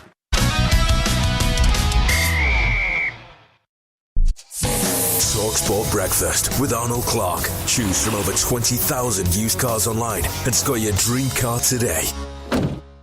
Is hosting the World Cup, and let's be honest, it's not quite the same. The goalie has just been ejected and given away a PK that could send it to overtime. What's this guy on about? But one thing that's universally understood is free. Have a completely free shot at cash prizes every day of the tournament with Paddy Power's new free-to-play game, Cash Cup. 750k to be won across the tournament. Nobody does football better than us. Paddy Power. Win at the game. Receive a selection. If the selection wins, you win a share of the daily cash prize. Only one entry per round. Eligibility restrictions and further T's and C's apply. 18 plus. Gambleaware.org. Gary Lineker here. In football, communication is everything, and it's exactly the same when it comes to your small business. With an additional mobile number from yourbusinessnumber.com, you can keep your personal life personal and run your business on WhatsApp Business. Use code TalkSport when you sign up. You'll get your first 3 months at half price, only £3.50. There's no contract, and you can cancel any time. Score yourself a winner. Search Your Business Number or go to yourbusinessnumber.com/TalkSport today. We got it at Selco. If you're in the trade, you can depend on Selco Builders Warehouse for thousands of items in stock, all at great trade prices. And with Click and Collect, you'll get the job done fast and for less. This month, pick up Egger Grey Oak 7mm laminate flooring on a mega deal for just £6 per square metre. Check online for even more July offers, or see them in store at Selco today. It's where the trade goes. Price ex VAT at 20%. Here at the Money Supermarket Training Academy, we're training our recruits to save people money on their car insurance. But that's not all. Here comes one now. Let's put them to the test. What do we do for our customers on top of saving them money on their car insurance? We give them a £15 reward. And? When they keep on switching with us, they get more and more rewards. Very good. Scarily impressive. Money Supermarket, where better off begins. Download the app today. Rewards include prepaid MasterCard, qualifying purchase with logged-in account, 18 plus UK only. See site for T's and C's. Football gives us all something to believe in. We the believers. Betfred. Please gamble responsibly. TalkSport. Traffic and travel with a Subway meal deal. Take your order to the next level with a regular drink, crisps, cookie or coleslaw. He's now heading out of Nottingham as the A60 Mansfield Road has been closed following an accident at Red Hill Road. And Lonkeys in Gloucestershire between Birdlip and Bentham this morning as the A417 is now blocked eastbound to recover a broken down lorry between the A46 Sherdington Road and the Air Balloon. And you've got Lonkeys in Essex heading to West Horndon as you west on the A127 Southend Artill Road. That's partially blocked just after the Halfway House roundabout. And Keys in Cambridgeshire and St Ives, a spillage of food waste has closed the A1096 Harrison Way. 2026 FIFA World Cup on TalkSport and TalkSport 2.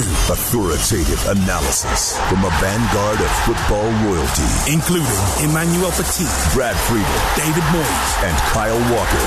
The 2026 FIFA World Cup live on TalkSport and TalkSport 2.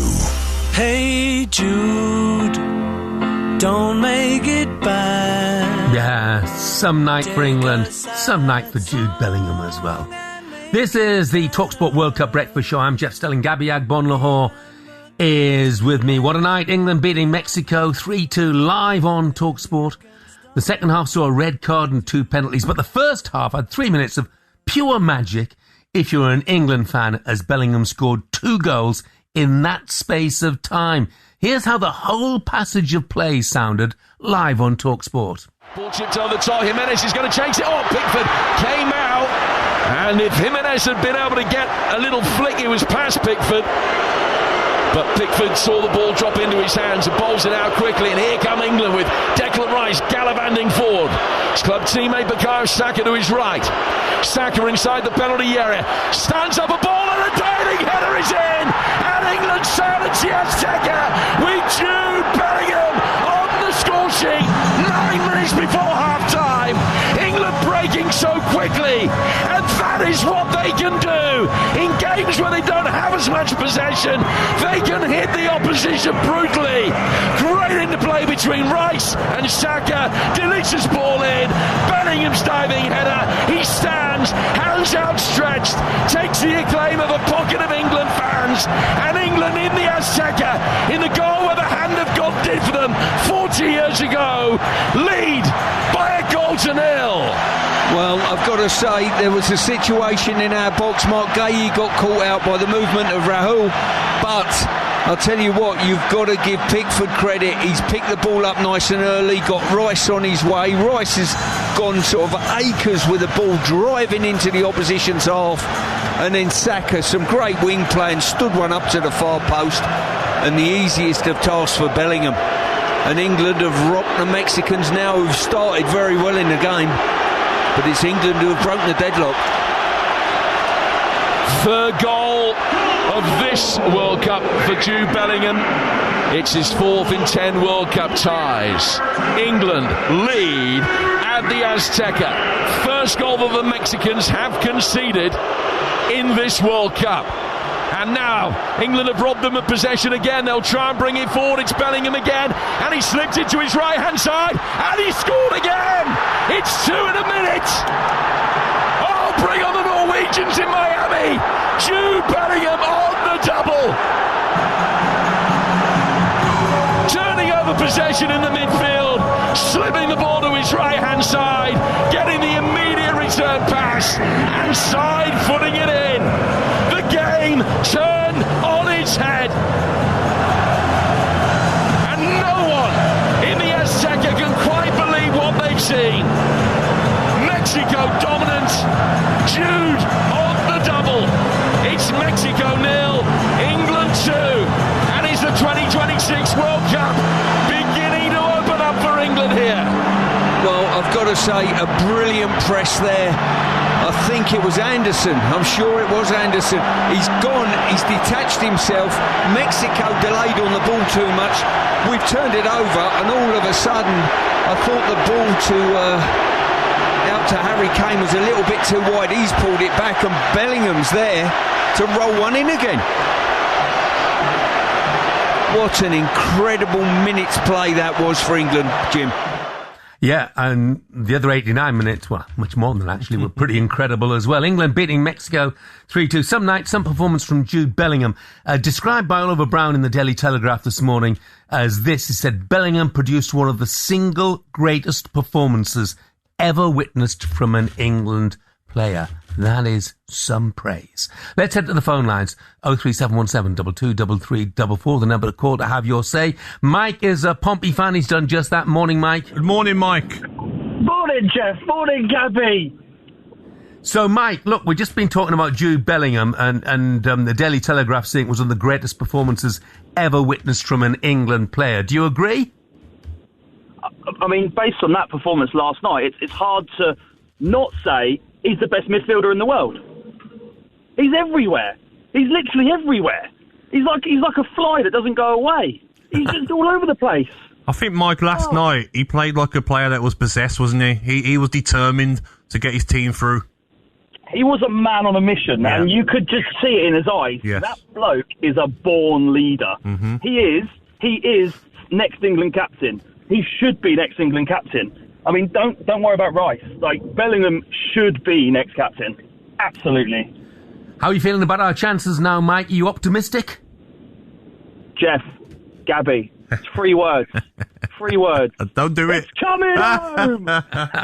Brilliant. Thanks, Mike. What's up, man? Thank you. Have a great day. Let's hear from Dwayne, who's an Arsenal fan. Morning, Dwayne. Morning, Dwayne. How How are we, gents? Get in there! Yeah. Hey, you must have been happy about the contribution of the Arsenal boys last night. It was great to see Bukayo Saka back in the side and beating players. Well, I don't want to wind Gabby up too much because I know how much he loves Arsenal, but every one of them boys was fantastic. I was saying to your gent on who took the call that my 15-year-old doesn't really watch football. He plays a lot. He was watching it with me. It was delayed. He got up. He's got up at 6:30. He's just been picked up to go to work experience this week. And then my 18-year-old strolls in at 5. You don't get no sleep because you're waiting for him to come in. Dad, what a game. And that's just memories, and that's what it's all about, gents. And on to the next round. And, yeah, who knows? Game at a time. Who knows? Dwayne, what did you think of Gabriel's performance? Gabriel, shocking. I did see some of that, and let's be honest, mate, Haaland got the better of him, didn't he? But our boys aren't going to let that happen, hopefully. Yes. Brilliant. Very cool, mate. Yeah, thanks very much indeed, Dwayne. Top man, Dwayne.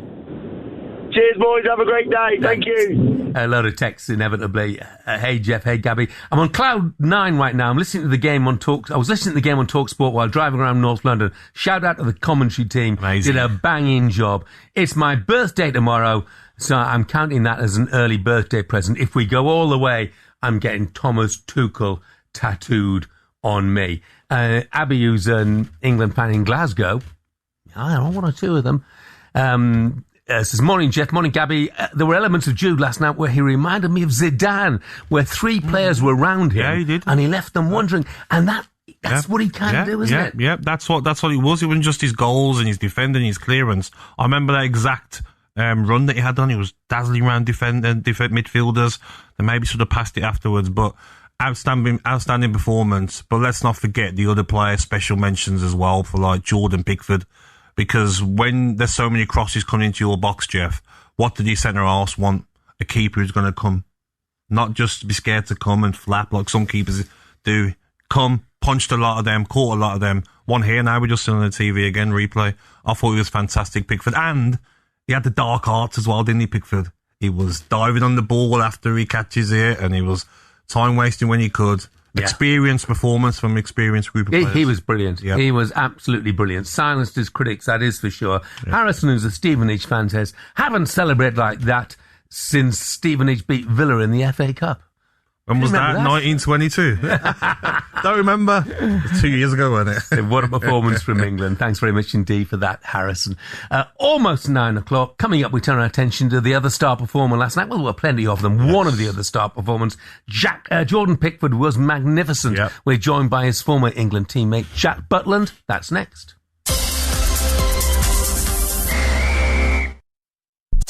TalkSport Breakfast with Arnold Clark. Buy a used car and get a free 2-year service plan. Your brand new Dunelm Kingston store is now open on Clarence Street. Make your space feel like home with bedding, lighting, decor, furniture and more, including Dunelm's made-to-measure curtains and blinds crafted in the UK. In a rush, click and collect in as little as 2 hours, and you can even park and collect. Ready for a break? Our Porza Cafe serves your favourite drinks and classic bites every day. Visit Dunelm Kingston, brand new and now open. Dunelm, the home of homes. The EFL is back. Who will your club face on opening day? New stories, old rivalries, a fresh start.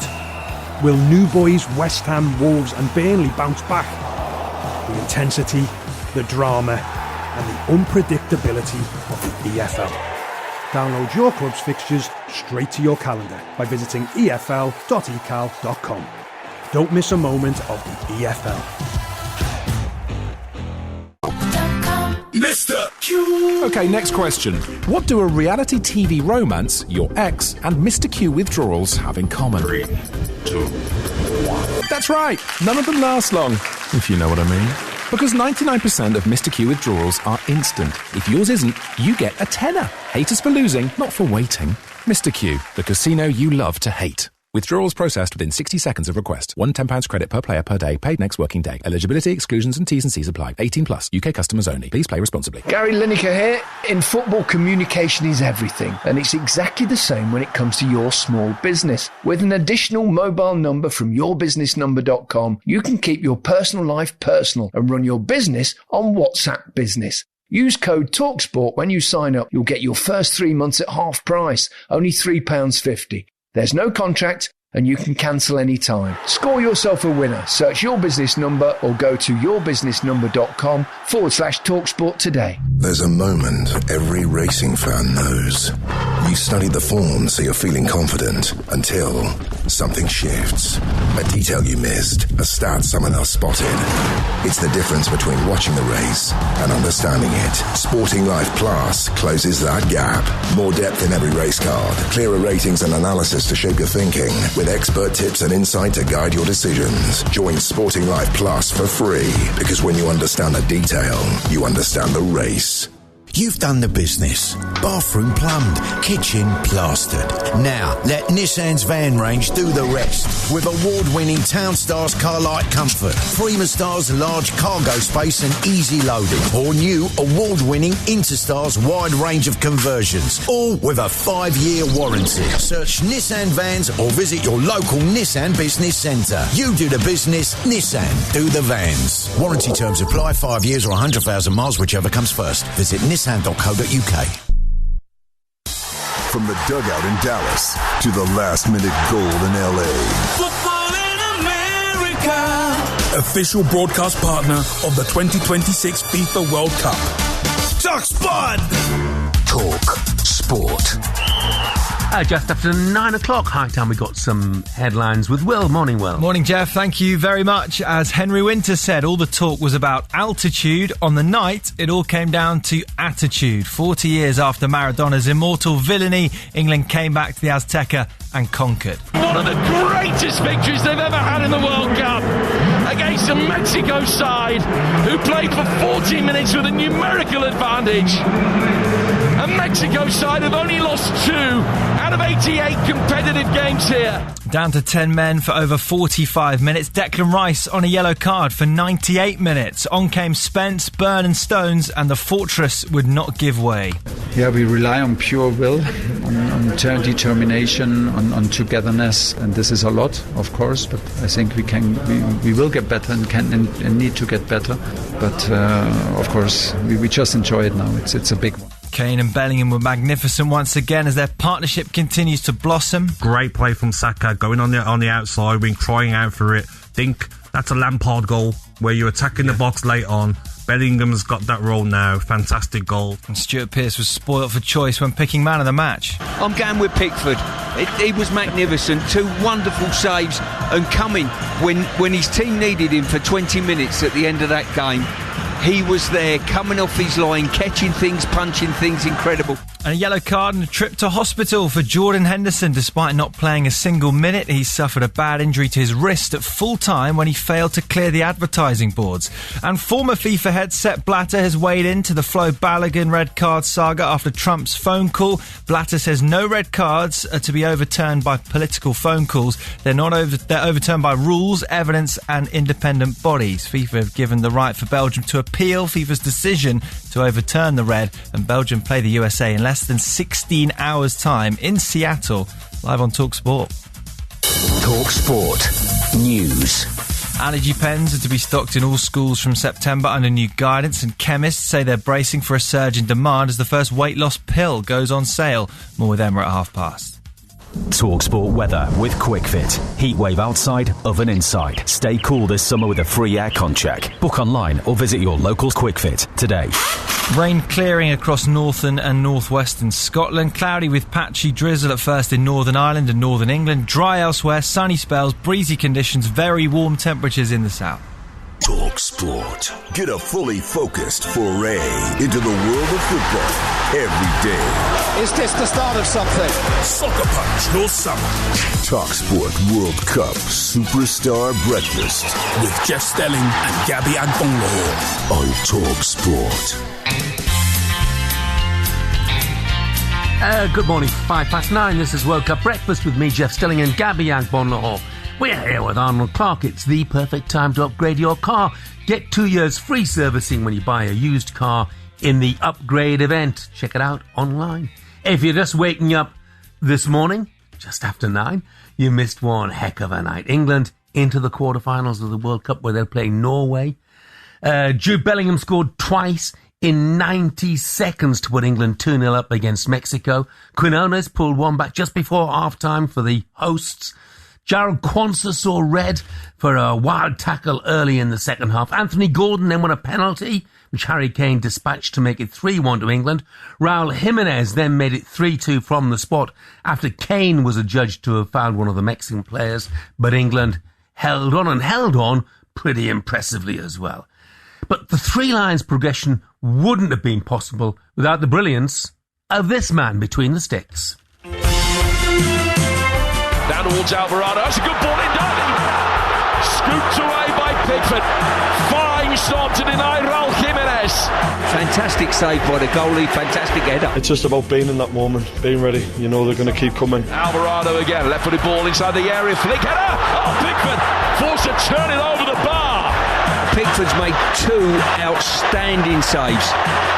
A great goalkeeper. He is some brilliant saves. As a defender, having a world-class keeper behind you is always a good thing. Yeah, he's suddenly become Jordan Banks, hasn't he? Absolutely incredible from Pickford. A feeling that you'll never forget, but that's the standard we set ourselves, and that's the togetherness we have, and we go again. I've got to say, Pickford has been magnificent coming for the odd cross. I think he's come for free now. Couple that with a couple of saves in the first half as well. Comes the corner, it's an in-swing, and Pickford punches it away. Referee, blow your whistle. He has. England have won. They've laid bare the curse of the Azteca. Oh, what a great night. And Pickford's string of saves earning him rave reviews. I loved the fact that he came and took everything, every cross he either came and caught or punched. Stuart Pearce awarded him his very own Man of the Match award, despite Jude Bellingham getting 2 goals. After the game, Pickford caught up with TalkSport's Faye Carruthers and reflected on the three lines defensive display. 2 high-level moments, and it's just about being in that moment, being ready. You know they're going to keep coming, being in the right position, being ready for action. We know what a threat Jimenez is in the air, and he showed it tonight, and I had to be ready to make saves because, like skipping extras here, and the lads up top, we're going to have to make saves, we're going to have to make blocks. Lads coming on, Stonesy, Dan Burn. It was an all-round performance. It's Bernie's World Cup debut tonight, and he's blocked an over a kick from point blank from Jimenez, heading stuff. It was just like a feeling that you'll never forget, but that's the standard we set ourselves, and that's the togetherness we have, and we go again. So let's get more on this. Who better to get more on it from than a man who was a former England goalkeeper himself, Jack Butland. Morning, Jack. Morning, Jack. Good morning, guys. Good morning. So, Jack, give us your assessment of Jordan Pickford's performance against Mexico. I think it was top. I think everyone's going to speak about the saves. I'm glad people are picking up on what he did later on in the game. I know what it's like. You get to a corner late on, the defenders turn around and look at you and say, come for this. Ball's not been kicked yet. At that point, you've got to make good decisions, and he made brilliant decisions to see out the game. When the boys needed him, he came and took things, came and relieved the pressure. And I'll tell you now, later on in the game, that's as good as feeling as any, saving a pen, making a save. It was a brilliant display from him. Really, really good. Jack, talk to me about the first save, though. That header from Jimenez, low down to Pickford's left. How hard of a save is that with the wet conditions of the pitch? To me, who's not a goalkeeper, looked fantastic save, mate. Yeah. There's so many little things to it. If you notice when the cross comes in, he realises it's low. He realises Jimenez is making a run towards the near post, and he adjusts his position just a touch to his left. By doing that, he puts himself in the prime position to make it. And then the action itself, it's so split second. That's just the work that you do on the pitch. That's just training. That's just being sharp, being ready. And he was. But that little movement just before Jimenez heads it is what allows him to get there. So brilliant bit of goalkeeping, not just the save, but the sort of the preparation to get in the right position was top class. Top class. I mean, look, he's in my view, Jack, he's never ever let England down. And yet earlier in this tournament, he's come in for some criticism. Has that surprised you? Why do you think that's been? Well, when you're playing at the top level and you're England's number one, that's what happens. The ability as a goalkeeper to ignore that is the most important attribute you can have. And in fairness to him, he has handled that. He has dealt with it. And it was, to be honest, it was quite unnecessary, the criticism. A goalkeeper that has never let us down. There's always going to be moments. As a goalkeeper, you can never save everything. You can never do things perfect. But as long as you can bounce back, as long as you can learn from a situation and put things right, and he's done that. He just buried it, moved on, and put in a match-winning performance for us last night. He's a character, isn't he, Jack? Because even the dark arts yesterday, I was noticing where he was catching it and then diving on the ball and wasting a bit of time. But other countries do that over the years, don't they? So we should do the same. It's always been Jordan. He's always had that little edge about him, and that's what makes him great. Like I said, he's had to answer critics throughout his career, and he's done it. Performance-wise for England has been incredible. But if you look at all the other teams in the competition, they're trying to get people sent off. They're trying to wind people up. They're trying to draw yellows. It's just about being savvy. It's about, first of all, not buying into that and not getting that done to you and feeling the effects, but having a bit about you ourselves, which I think that squad, in fairness, I think they've got it. I think they got it. Can we talk about Jordan Pickford now in the sense of an England great in terms of goalkeeping? Can he be mentioned in the same breath as the sort of Bankses and the Seamans and the Shiltons and so on? I think you have to, because there's only one of those that's won a World Cup. What Jordan's done in his time as England goalie, in his time to come, is consistently come up with massive moments, which have taken us to quarterfinals, semi-finals, finals of major tournaments, come up with big performance in all of those. You need a goalkeeper that's consistent. He is exactly that. He's now tied appearance holder for World Cups.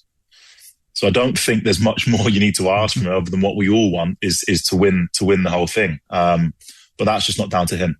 So if you're looking at it impartially and you're comparing him to what other England goalies have done, he's done a hell of a lot more than most. And he's just shy of the great Gordon Banks in terms of trophies. So if we can go on and do something special in this, he should be regarded as one of the best we've ever had, for sure, if not the best. Jack, on to you now. I've got a bone to pick with you. You was on 2 weeks ago and you said you were looking forward to working with Derek McInnes, and then I look at my social media, you signed for Hull. It's the football, you should know it, mate. It's an incredible You didn't give us a heads up? So I had no idea, mate, at that point. At that point, it was exactly that. And no truer words were said last time, mate. So, listen, it's a bittersweet one. It's a great opportunity. Really excited about the opportunity. Premier League football, believe what I can bring and help that squad in what's going to be a challenging season. So I'm really looking forward to the challenge. But letting go, I don't think you ever really can. When you've been at a club like Rangers, you don't really let go. It's been really tough. I'll never be far from it. Fully enjoyed the last 3 years, and it's been a huge part of my career and one that I'm very grateful of having the opportunity to be a part of. So bittersweet, sad to leave, really sad to leave, but really excited about the opportunity. Yeah, well said. Brilliant. Yeah. Exciting season ahead then, Jack. Look, really appreciate you giving us your time this morning. Thanks a lot, mate. Get running. Take it easy. Will do. I'm on the bike. Brilliant. Quick text. Jack, as a Saints fan, says, great win last night. Just touching on Jude Bellingham, I think he needs a mention for his maturity in not wanting to take the penalty off Kane to complete his hat-trick. Not sure that's been mentioned yet. Yeah. I think the thing was there, Jack, you know chance. What? It's 2-1 at that stage. It's not 5-1. In the game. And England, England have got 10 men, so there's no way that Jude Bellingham is taking that penalty. Yeah, I don't care if it was 5-1. I think Kane still takes it. He's the penalty taker, hungry for goals, golden boot. He wants to no chance. So on and so forth. No chance. Coming up to bring you more reaction to an amazing night for England. 3-2 winners against Mexico on their own patch to set up a quarter-final against Norway live on TalkSport. And we'll also turn our attention to a huge game tonight, one I'm really looking forward to, as Portugal take on Spain live on TalkSport.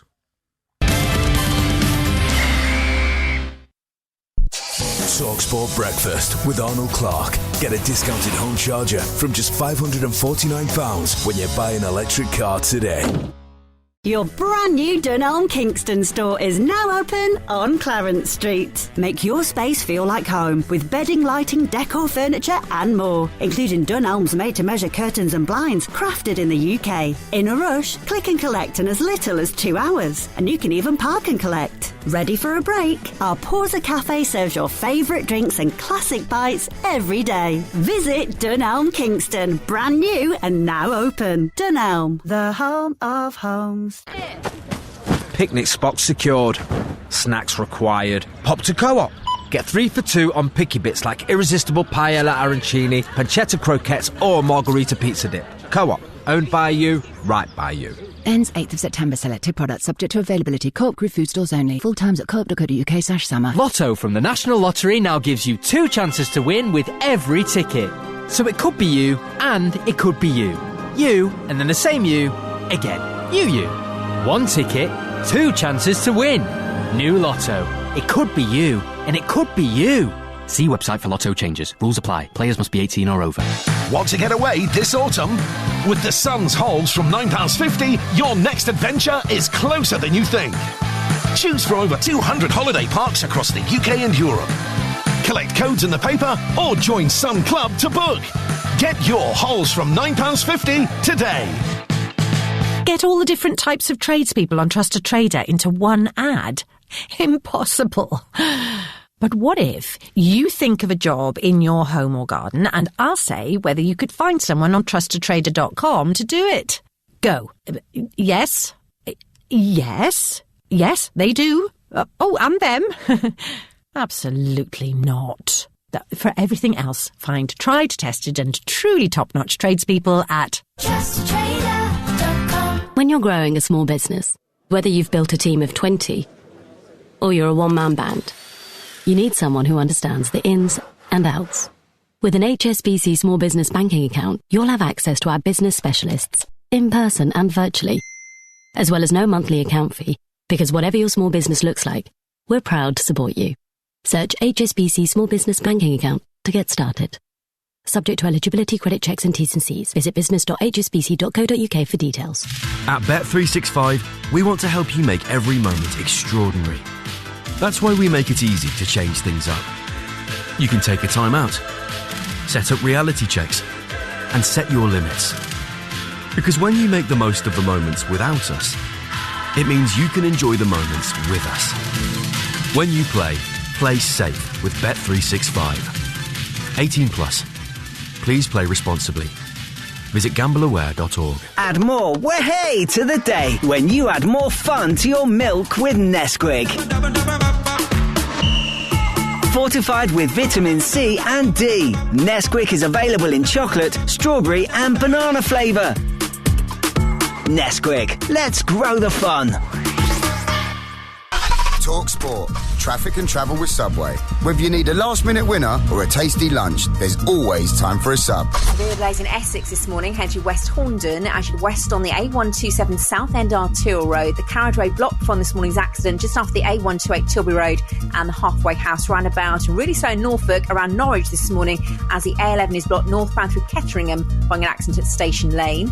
Queues in Suffolk as well as you head east on the A14 towards a breakdown around Junction 56, the Worsted interchange. And it's queuing in Cambridgeshire and St Ives as a spillage of food waste is still blocking the A1096 Harrison Way. TalkSport and TalkSport 2. Official broadcaster of the FIFA World Cup 2026. Hear full uninterrupted commentary of tonight's football on TalkSport. Portugal versus Spain. Kickoff 8 p.m. The 2026 FIFA World Cup live on TalkSport and TalkSport 2.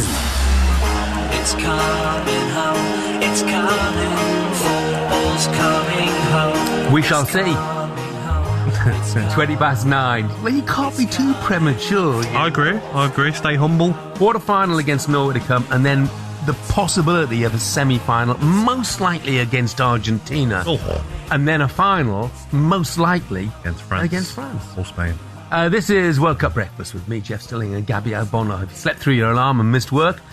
Well, that's probably because we were watching or listening to 10-man England battle their way to a 3-2 win over Mexico. Eventually kicked off at 2 in the morning, finished at just after 4 a.m. Earlier in the show, we brought you the reaction of the England faithful over in Mexico City. Some of those fans in tears. You can catch up on all of those emotions on TalkSport YouTube, TikTok and Instagram channels. But closer to home, our reporter Max Scott spoke to some in the Redwood pub in London Bridge. This is what they had to say. Describe that performance. What have you just seen? I'm actually speechless. That's what England does. We're a generational team, and I might say it's coming home. Oh, an unbelievable performance. Unbelievable. One of the best ones I've seen sort of since I've been an England fan. I think Tuchel's got a plan, and he played out the plan. And I think you have to sometimes play hard games. I think VAR and Mexico were probably given the decisions they maybe shouldn't have been given, but England, great, they just did it. Jude Bellingham, unbelievable, again. About a year ago, an article was written saying Jude Bellingham should be dropped. So what do you make of that now? I mean, everyone was silly. He's the best! He's the best! Everyone was silly. He's the best! Come on! He's the best! Think he's the best, don't you? I think so, yeah. Probably the best, yeah. Game of water. Well, he was the best last night. Let's be brutally honest about it. He was utterly brilliant. He'll need to be brilliant again at the weekend, of course, as England take on Norway. It's live on TalkSport at 10 this Saturday.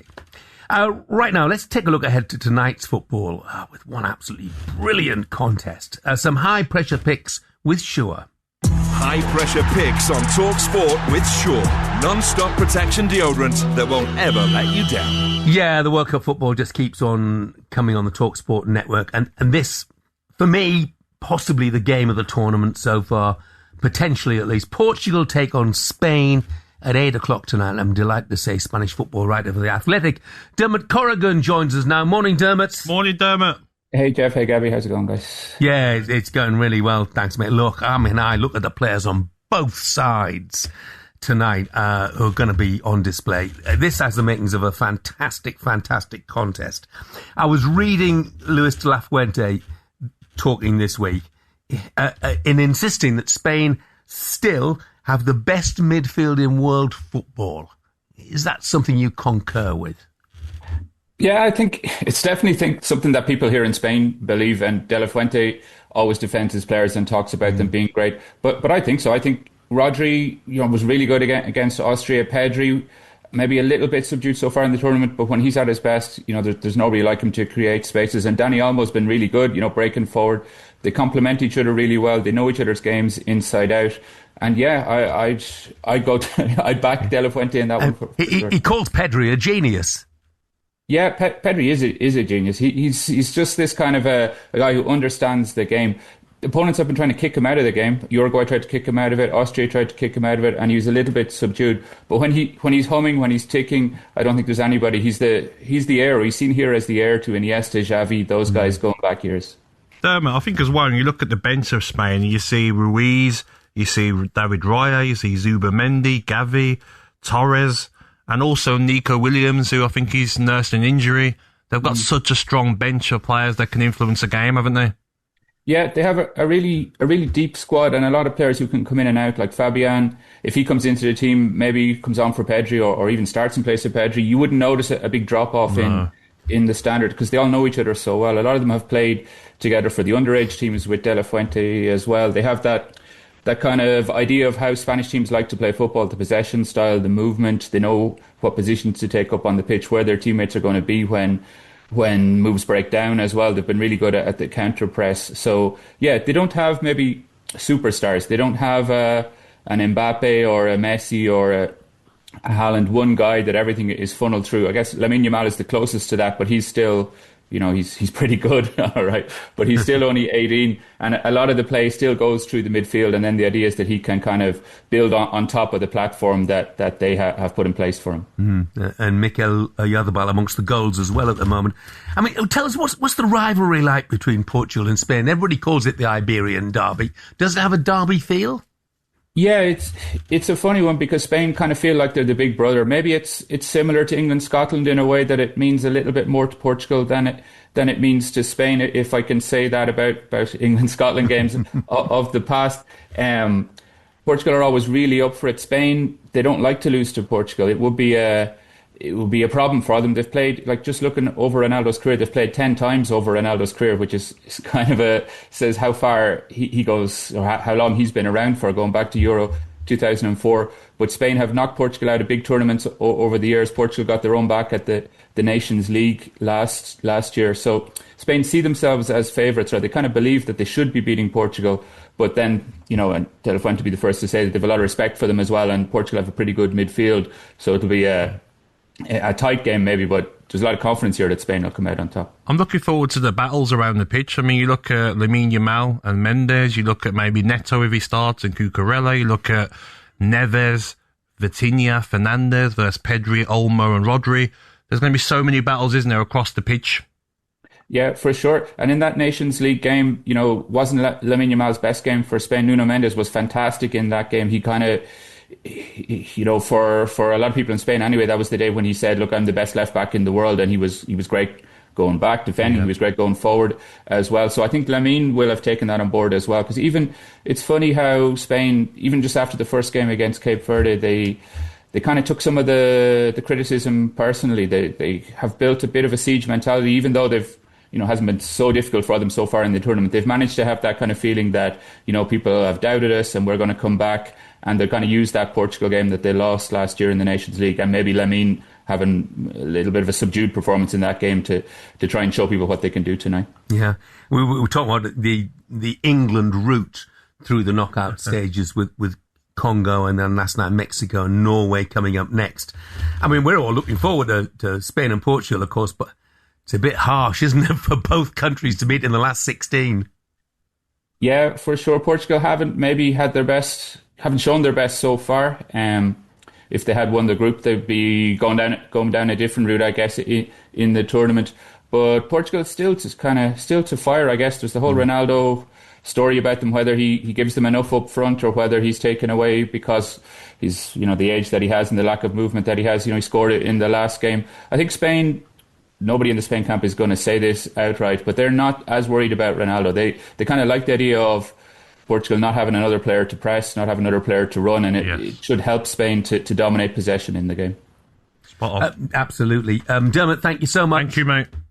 Cheers, guys. Always a pleasure. And that is the Spanish football writer for The Athletic, Dermot Corrigan. You can use that, though, Jeff. Sorry, quickly. You can use that to your advantage, like he just says, as we said earlier. Ronaldo's not going to press. So 2 centre-halves of Spain know that, they can come out with the ball. Yeah. Then the midfielder's got to come out. Then Rodri becomes free, maybe, or Pedri. So that's going to be one of the problems tonight for Portugal. Yeah. The Ronaldo issue. And it's interesting, he's quite right by saying nobody in the Spanish camp is going to criticise Ronaldo because that is a red rag to a bull. Don't do it. Don't do it. Absolutely. Rob, who's a Man United fan, says, Jude Bellingham reminded me of when Gaza came of age in the 1990 World Cup. That was a look ahead with Sure, non-stop protection deodorant that won't ever let you down. High pressure picks on TalkSport with Sure, official sponsor of FIFA World Cup 2026. And just a reminder to make this morning even better, if that's possible, if you want the chance to win £26,000 tax-free cash, head to talksportwin.com to enter, and for T's and C's. Coming up, we bring you more, an incredible night for England and focus on the magic of Jude Bellingham and Harry Kane. That's next. TalkSport Breakfast with Arnold Clark. Buy a used car and get a free 2-year service plan. Your brand new Dunelm Kingston store is now open on Clarence Street. Make your space feel like home with bedding, lighting, decor, furniture and more, including Dunelm's made-to-measure curtains and blinds crafted in the UK. In a rush, click and collect in as little as 2 hours, and you can even park and collect. Ready for a break? Our Porza Cafe serves your favourite drinks and classic bites every day. Visit Dunelm Kingston, brand new and now open. Dunelm, the home of homes. Car today. Your call is important to us. You are currently number 25 in the queue. 25? Seriously?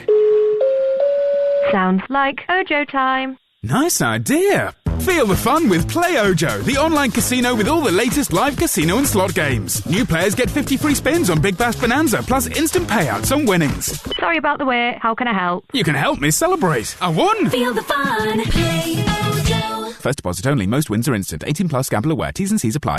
And that's a fantastic start from Mo Farah. He races to overtake Sharon. Manoeuvres past the radiators. Fights the urge for a cuppa as he passes the Screwfix staff room. He grabs a multi-pack of wall sockets. Rounds the final stretch to the Screwfix counter and hands it to... Jack! Click and collect order for Jack! Blimey. That was fast. Oh, and Farah takes off again.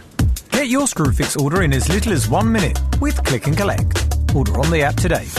Screwfix, no stopping you. Vodafone is backing the UK with an £11 billion investment to make the nation's biggest network even better. Fair play, that's a big commitment. So you can launch that business. So I can start selling my model trains in Pwllheli. Multitask in a haze of glory. I could stream Wimbledon whilst on a video call. Start doing more of what you love from more places. Opportunity awaits. Switch to Vodafone today on the nation's network. Nation's network means UK's biggest network through Vodafone 3 merger based on mobile sites versus major providers. Network improvements by 2034. See vodafone.co.uk/TNN. Subject to coverage.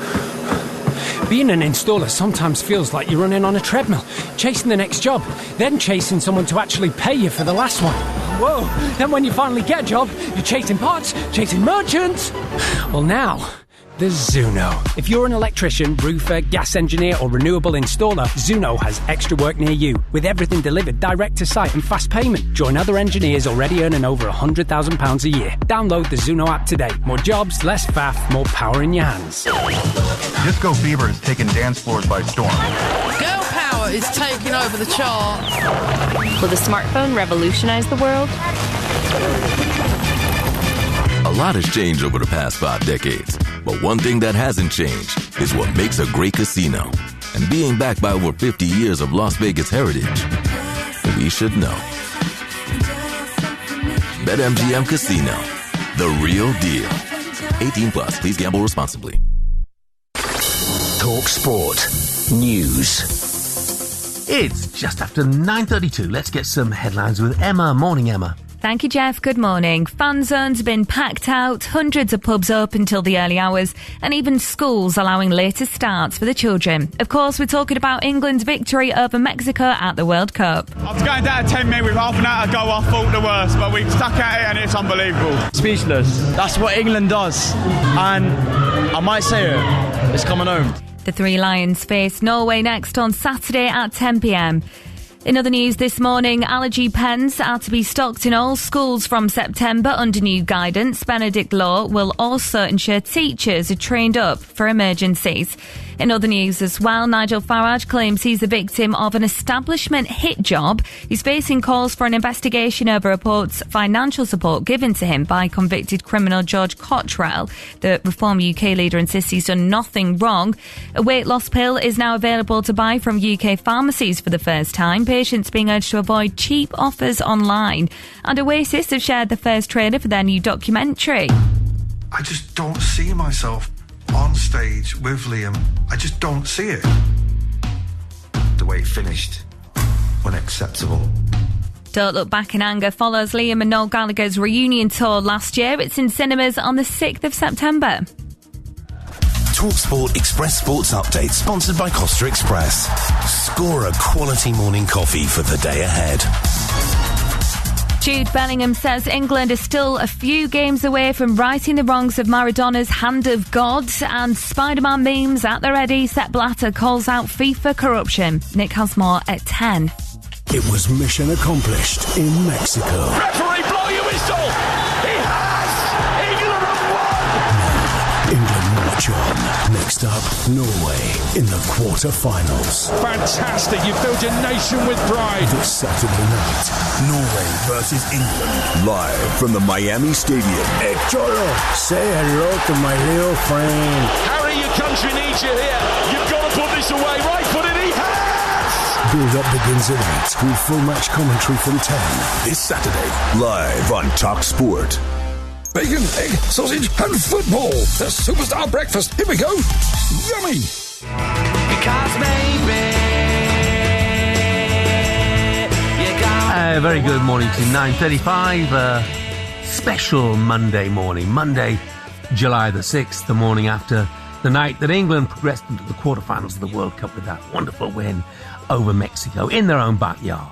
I'm Jeff Selling, Gabby Agbonlahor's with me. We're with Arnold Clark. Browse the UK's best used car deals.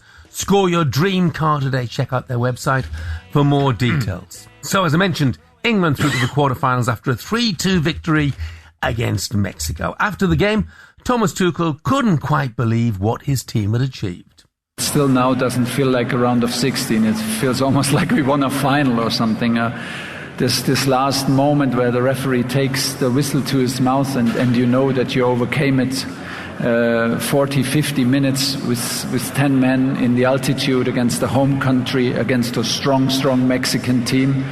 You just this is a moment of joy and it is a heroic performance and a heroic result in the end. I'm so happy for the players. It ranks on the very, very highest level, of course, also for me to be part of this, to live this experience the last 2 days, to be in this country, to see the people on the side of the streets all the way to the stadium. Such special moment, and to overcome it against all adversity makes it very special, and it will have a very special place for all of us. Thomas Tuchel after England's victory in Mexico last night. For more on England's triumph, we're joined by comedian, host of TalkSport's How to Win the World Cup podcast and resident Donald Trump impersonator, Matt Ford, and we'll come to that very shortly, no doubt. Morning to you, Matt. Oh, morning, everyone. How are you feeling? Just, do you know what? Even more emotional than I did watching the game. Mm-hmm. Because I think you're so tired when I watched it overnight, and then it's only in the morning when you're watching all the clips on social media, you're taking the magnitude of what they did. And they did it for all of us. You think, man, these are the moments where this is just beyond football. This is just about, what is life for? You know, and you just think, as human beings, we've invented these ways to make life more bearable, and you just think, man, as England fans as well, it's such a specific pressure that we feel that they feel. And when they deliver it, I just keep thinking 10 years ago we'd have lost that. Yes. Yeah. 10 years ago we'd have lost that red card, and that would have been it. Yeah. And there's an excuse to lose because you got you down to 10 men, but they battled, bravery, winning headers, blocks. Incredible. The we defended for about half an hour, just non-stop. 40 minutes, I think 45 minutes. And again, 10 years ago, you'd think of some of those tournaments in the past where we've gone out early, you just think that would have been it. And I think it's the players and the manager. Southgate obviously played a huge part in moving us forward, and I think Tuchel has just got us that extra bit. Yep. And you just feel just so overwhelmed. I can't imagine how they feel. He's got a special player as well, hasn't he, in Bellingham? I read this out earlier on. Oliver Brown in the Daily Telegraph said Bellingham produced one of the single greatest performances ever witnessed from an England player. Wow. And no question. And you know what's amazing is, we know that he's capable of it. Yep. And you see flashes of it. You obviously see him do it more consistently for his club. You want great talent to express itself on the greatest stage. And so often, actually, that doesn't happen. And I think football fans around the world wanted to see Bellingham do that last night. And I think he's the sort of player that England have needed for so long. Not just technical ability, but his personality. That man is a winner in every single regard, and he will drive any team he plays for forward. And when that team also includes Gordon and Kane and Pickford and the other, the extra that he gives, the legs around him. We've seen it before last night. We've seen it like in previous games when everyone's maybe been don't give it me, and who's going to step up? He's the guy. I will do it. I'll be the guy that steps up for this team. Done it again last night. I agree. One of the best performances I've seen him in his whole career. Do you know what? He is elite in every way. Yeah. In his ability, his will to win, scoring goals, just physically dominating teams, playing on the edge, just on the edge in the right way. But also, you see in his maturity in the post-match interviews, swapping shirts with that 17-year-old right afterwards. He's a really class act in every way. And you just think, this is a guy that, obviously, football is just what we want him to do. You just think, this guy's life, people like that are just... I watch it as a fan, I just think, you're just completely different. Yeah. You are just an elite individual. Totally different gravy in every respect. Last night, somebody texted earlier on and said he was the only one of the England players who arrived not wearing headphones. He was just focused in his own zone. Yeah. Anyway, I haven't been allowed to mention, I've been barred from mention the fact that we've got to keep Erling Haaland quiet. Is that worrying you, Matt? No, they play against him all the time, don't they? I don't want to minimise it, and they've beaten Brazil, so they're serious. Yeah, they play against him all the time. They score against them all the time. But I just think psychologically it's so much easier to face Norway than Brazil. I think England going into a quarter-final against Brazil would make us a bit nervous. Going in against Norway, and they're serious and they're good, I think what else is good is that, like, the game's not till Saturday, 10 p.m. They've got time now. A few beers between now and a few swimming lessons, a few massages, but they've got time to rest now and be ready for that big game. I mean, away from England for a minute or two, look, outrage, obviously, at the decision of FIFA to overturn the ban for Flo Balogun for tonight's World Cup last 16 against Belgium. And reportedly, it was after phone calls directly from Donald Trump to Gianni Infantino. I mean, could you imagine what those phone calls were like? It's fake news. It's fake news. I call Gianni all the time. We talk a lot. I said to him, Gianni, it's not a red. It's not a red. And I think he agreed. And actually, when you look at it, it's not a red. So maybe it's the referee that got it wrong. So that's the major problem. I think a lot of people don't understand. Maybe, Jim, you don't watch a lot of soccer. I think maybe you haven't seen enough. But if it's not a red, it's what we did. It's totally within the rules. It's, in a way, it's fairer this way. What would you like us to do then, Donald, at FIFA? What would you like us to do? I don't understand what you mean. Would you like Balogun to play? He's got to play. Okay. He must play. It's done. I think he's going to play. I think the whole world wants him to play. But you want him not to play? Because I say to people, either he plays or he doesn't play. So if you want him to play, we got to make the call. But the call, I didn't say anything bad. We talked about many things. We talked about TV. We talked about food. Look, well, if that's the case, that's fine. But isn't there a case then, Keir Starmer, ringing Trump, ringing FIFA, and getting Jarrell Quansah's red card overturned? It'd be a slightly more bureaucratic phone call, wouldn't it? Mr. Infantino, firstly, I want to contribute to the way that the World Cup, very important that the World Cup is running the way that it is. There has to be a process. All we bring stakeholders together, agree to a process, and a timetable. Are you still the Prime Minister, Keir? Absolutely, I am. For now. Absolutely, I am. For now. How long? Look, the issue is that we need a process that all stakeholders can come around and agree to outcomes within a time frame. I think we can do that. And to not do that would be wrong. This is terrible news for you, isn't it? Can you do an Andy Burnham? So I've got a prototype. You've got a prototype. You know, he asks himself a lot of... I don't know if you noticed that, but... You know, Jeff, I thought it was a good game, wasn't it? And, I thought they played well. And but I think we could have done better, couldn't we? And, when you ask yourself lots of questions like that, it can become habit forming, can't it? And, it can sound quite unsure, in a way, doesn't it? And, you sort of carry on doing it, don't you? It can be quite tricky. But, one of the things he does, Burnham, I think lots of Labour politicians struggle with this, is they'll have a bit of a laugh, but they think, I can't get too serious because there's injustice in the world. So I better get, I'm going to have to bring this back to being serious. And you get this really hard pivot from levity to, like, mad seriously. Jeff, I watched the game last night and, I had a couple of beers with the lads and, had a curry afterwards and I was really pleased. I think it's coming home. But, in all seriousness, if the Iranians keep doing what they're doing, we will use nuclear force. But Donald, I know you enjoyed the game because on your X account, you wrote that Harry Kane is a great player. Yes, he's a great player. And I said to Jenny, maybe he can play for America because one of the things we're looking at, he's now living in America. He's lived in America for about maybe 6 weeks. I think that makes him American. I said to Jenny, maybe he could play for America. And I think Harry, he's a winner. He would want to play for the United States. So we're looking at that. I think we could do it. As Matt Ford, are you now thinking that maybe we could win the whole shooting match? Absolutely. Yeah. And do you know what? I think what happens is, as an England fan, before the tournament, and I think every country does this, you look at your own players, you think, well, we've got Kane, Bellingham, Saka, you run through it, you think, well, we've got to be the best team in the world. And then the tournament starts and you see France and you see others, you go, okay, maybe we're not the best team in the world, and you watch the Ghana game or whatever. And then I just think, as fans, sometimes we don't understand it in the way that players do. Yeah. And they are just solving each problem individually. And the way you play against Ghana and Panama is not the way you play against Croatia and Mexico. Yeah. And we go through this every tournament. England have solved every conundrum placed in front of them. And last night, to do that with 10 men at altitude, and that was an away game. That was in Mexico against the Mexicans. Yeah. I mean, it was just everything was against us last night. And when Rice got that early yellow, you just thought the refereeing could be first minute. Wow. Just unbelievable. Your heart sinks. They have solved they unlocked difficult teams. They've had to come from behind. We were never behind away in Mexico last night. I just think last night is one of the great performances by any team I've ever seen.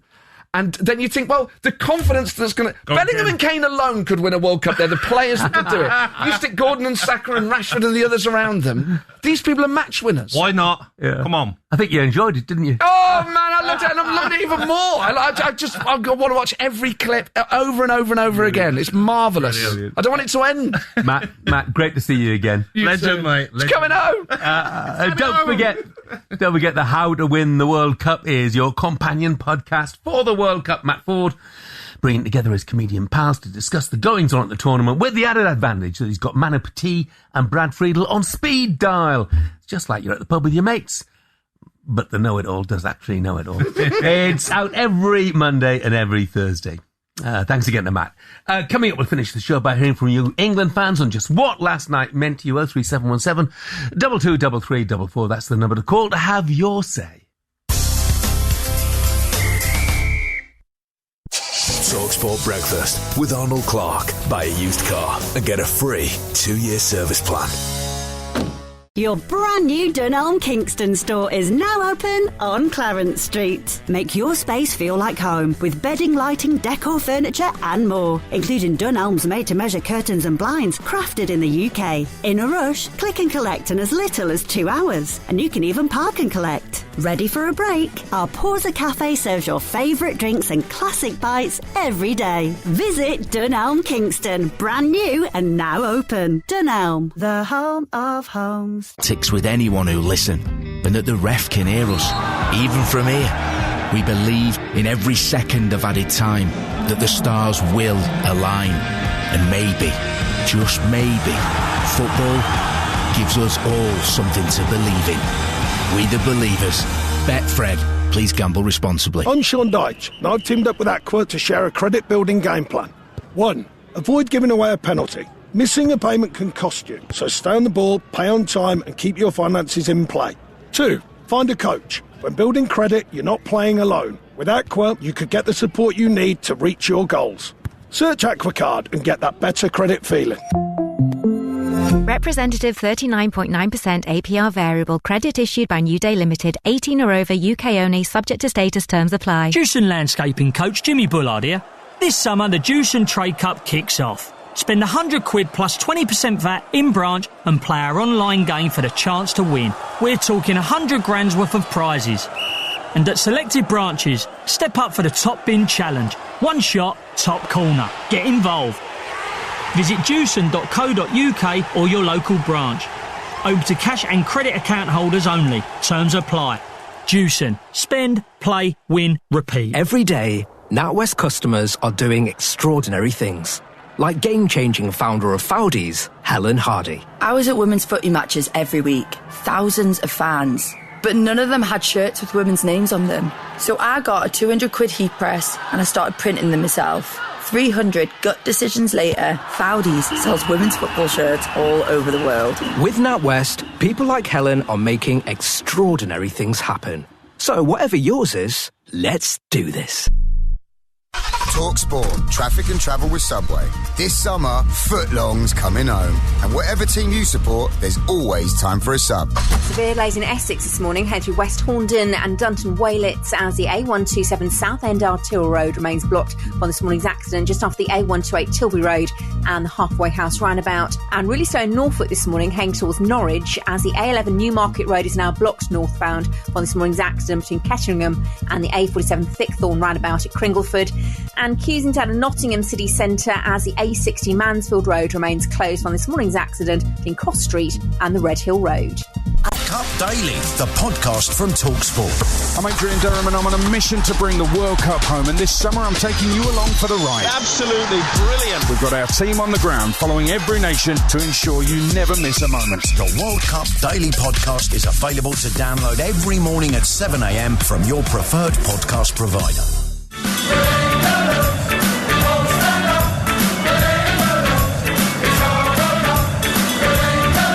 Yeah, good morning. This is World Cup Breakfast with me, Jeff Stelling and Gabby Ag, Bon Lahore. And Gabby, you ready for another session tonight? Because you've got Spain, Portugal at 8. To it, yeah. And then USA, Belgium at 1. No, what I'm going to do is I've got an alert. If Balogun scores, it'll wake me up. What's the goal? They're both live on TalkSport, so maybe you could listen to the second one while you're in bed. Definitely. Yeah. Why not? Who needs sleep? Yeah, well, I'm planning to try and watch them both, so... Well, we'll see. Certainly, Spain, Portugal, I want to see That's that 100%, one. yeah. That's for 100%. sure. And I've got a sneaky feeling the USA. I fancy them to beat Belgium. Yeah, I do too. I'm not sure about Belgium one bit, mate. Neither am I. Well, it's been a brilliant show this morning. Hope you agree. Scott in Weybridge does. He says TalkSport's priceless. Absolutely loved it this morning. Of course, it's all been reaction to England's dynamic 3-2 win over Mexico at the Azteca. Here's how it sounded on TalkSport. That is a performance that will give everyone who's English across the world belief that we can win the World Cup. They fought like lions, they went to the Coliseum and they stood up. All of them last night, even down to the manager, they got it absolutely bang on and it was unbelievable to watch. There are moments in your life that are very, very special. I have to say that this is right up there with anything else, and I absolutely know at least one of my two children's listening, and I don't care how they react to it, but this is right up there. I mean, I know people will have a debate. This is the number one, certainly in my lifetime, England performance. When the boys needed him, he came and took things, came and relieved the pressure. And I'll tell you now, later on in the game, that's as good as feeling as any, saving a pen, making a save. It was a brilliant display from him, really, really good. For me, the man of the match was Anthony Gordon. I know he's had his criticism, but that energy and intensity he brought in and out of possession, closing down people, especially for the second goal, it was really pleasing to see. Jeff, Gabby, 3 words. 3 words. Don't do it. Coming home! Yeah, plenty of incredible reaction. What was a sensational night for England as they beat Mexico 3-2. Jack Butland, Edwin Durham, Andros Townsend, just a few of the voices you heard there, but it's all about you fans this morning, so let's head back to the phone lines for the last few minutes of the show. Simon's a Man City fan. Morning, Simon. Good morning, Simon. Good morning, gentlemen. Just absolute legend. And Gabby, wow, your reverse psychology on the show of the day worked a treat. Same as Cundy. England, this rubbish, absolute worked a treat, didn't it? Never in doubt. It was never in doubt. But last night, wow, what a game. Yeah. That's the best England performance behind Germany in the backyard, and Owen, Argentina, I think, in my top 3. But that tops it. Yeah, I mean, that was absolutely blinding. Did you stay up and watch it live? Of course it is, yes, along with all the office boys, Ashes, Flat Roof, and big shout out to Paul, Cam, Chris. We stayed up. Who wouldn't stay up? Yeah, who needs sleep? That people are having sleeps before. Yeah, sleep's overrated anyway, mate. Is it coming out? Well, you tell us, Simon, is it coming home? Because you're a Man City fan, and next up it's Norway, and they've got a big bloke up front called Erling Haaland. Yeah, this is the problem I've got, Jeff. Because for 90 minutes, I'm thinking we're gonna have to stop him, hit him, kick him, but not that hard. You know what I mean? But he's going to take some stopping. They're going to take some stopping because they made Brazil look like Wolverhampton Wanderers yesterday, didn't they? You know what's crazy though, guys, is that watching the game yesterday, all I heard from the commentary was Haaland's been quiet. He only needs one chance, and then boom, goal. Yeah, he literally only needs one chance. He doesn't care about touching the ball. Simon, brilliant. Thanks for the call. Have a great day. Simon. Let's hear from Ben, who's an England fan. Morning, Ben. Good morning. Sorry, boys. Let me just catch my breath. The altitude has got to me. It's coming home, boys. It's coming home, isn't it? Let's not talk about Haaland. Let's talk about Bellingham. Yeah, why not? What a guy. What an absolute superstar. I went to the boozer last night. I booked a day off work, and that was a once-in-a-lifetime experience. Like, I feel so proud of England today. More proud than I've ever felt, ever. So, unbelievable. Yeah. In your view then, Ben, is Bellingham the best midfielder in the world at the moment? I think he's the best English midfielder ever now, to be honest. Like, the way he's performed at this World Cup, he's just getting better and better. He's 23, is he? He's unbelievable. Like, honest to God, I can't explain how proud I am of England this morning, and I think the whole nation feels the same. Brilliant. Definitely, mate. Ben, have a good day then, mate. Thank you, Ben. You too. Best England midfielder ever. Oh, Stephen Gerrard on the phone. Yeah. Oh, well, Gaza. Yeah. You know. But look. Hard, isn't it? But, like, it's still early days. Maybe we have this convo in 7-8 years. That's the point. He may well go on to prove that, you know. Still early. Let's take one more quick call to finish the show. Phil's a Man United fan. Morning, Phil. Morning, Phil. Morning. It's England's Irish. England's Irish. Come on, lads. Hey, I'm telling you, you boys do a fantastic job. Can I just say, Jeff, first off, a big fan of yours. Gabby, I've always wanted to know, what was your top speed that you ever clocked?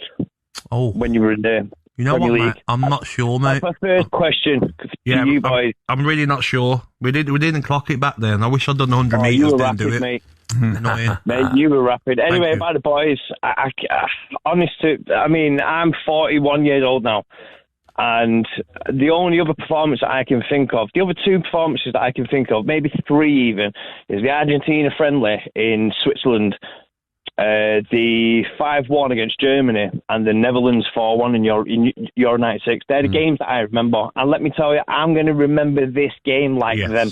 Yeah. Agreed. I can't tell you how much I love Bellingham. You know, like, I think that man there bled for our shirt today. Like, he went through a team that was like, you know, I mean, they were trying to wind him up and, you know, and this and that. And I don't know if they really did their dark arts, but they were a very, very, very good team. So much love around for Jude Bellingham this morning. So much love around for it. You get the last word then, Phil. Is it coming home? Are England going to win the World Cup? Oh, you know what, right? It's coming home, lads. I'm telling you now, it is coming home. I can't wait to see what the country's going to be like when it does come home. Finally, after 60 years. Come on, boys. Right, take it easy, boys. Brilliant, Phil. Have a good day, mate. Gabby, loved your company. Try and get a bit of sleep tonight. Yeah, a little sleep this afternoon, maybe. All the best. Gabby and I are back from 6 tomorrow morning with everything you need to know from Portugal against Spain and the USA against Belgium, and of course more reaction to England's win against Mexico. Greeno, the posties, just had one last word here. He says, Jeff, I need a second wind. I'm struggling here. Can we get a rendition of Vindaloo by you and Gabby? Oh, Greeno, No way. we are just out of time. Don't forget, plenty more coming up throughout the day. Drivers coming live from New York. White and Jordan from 1. Next up, Hawksby and Jacobs.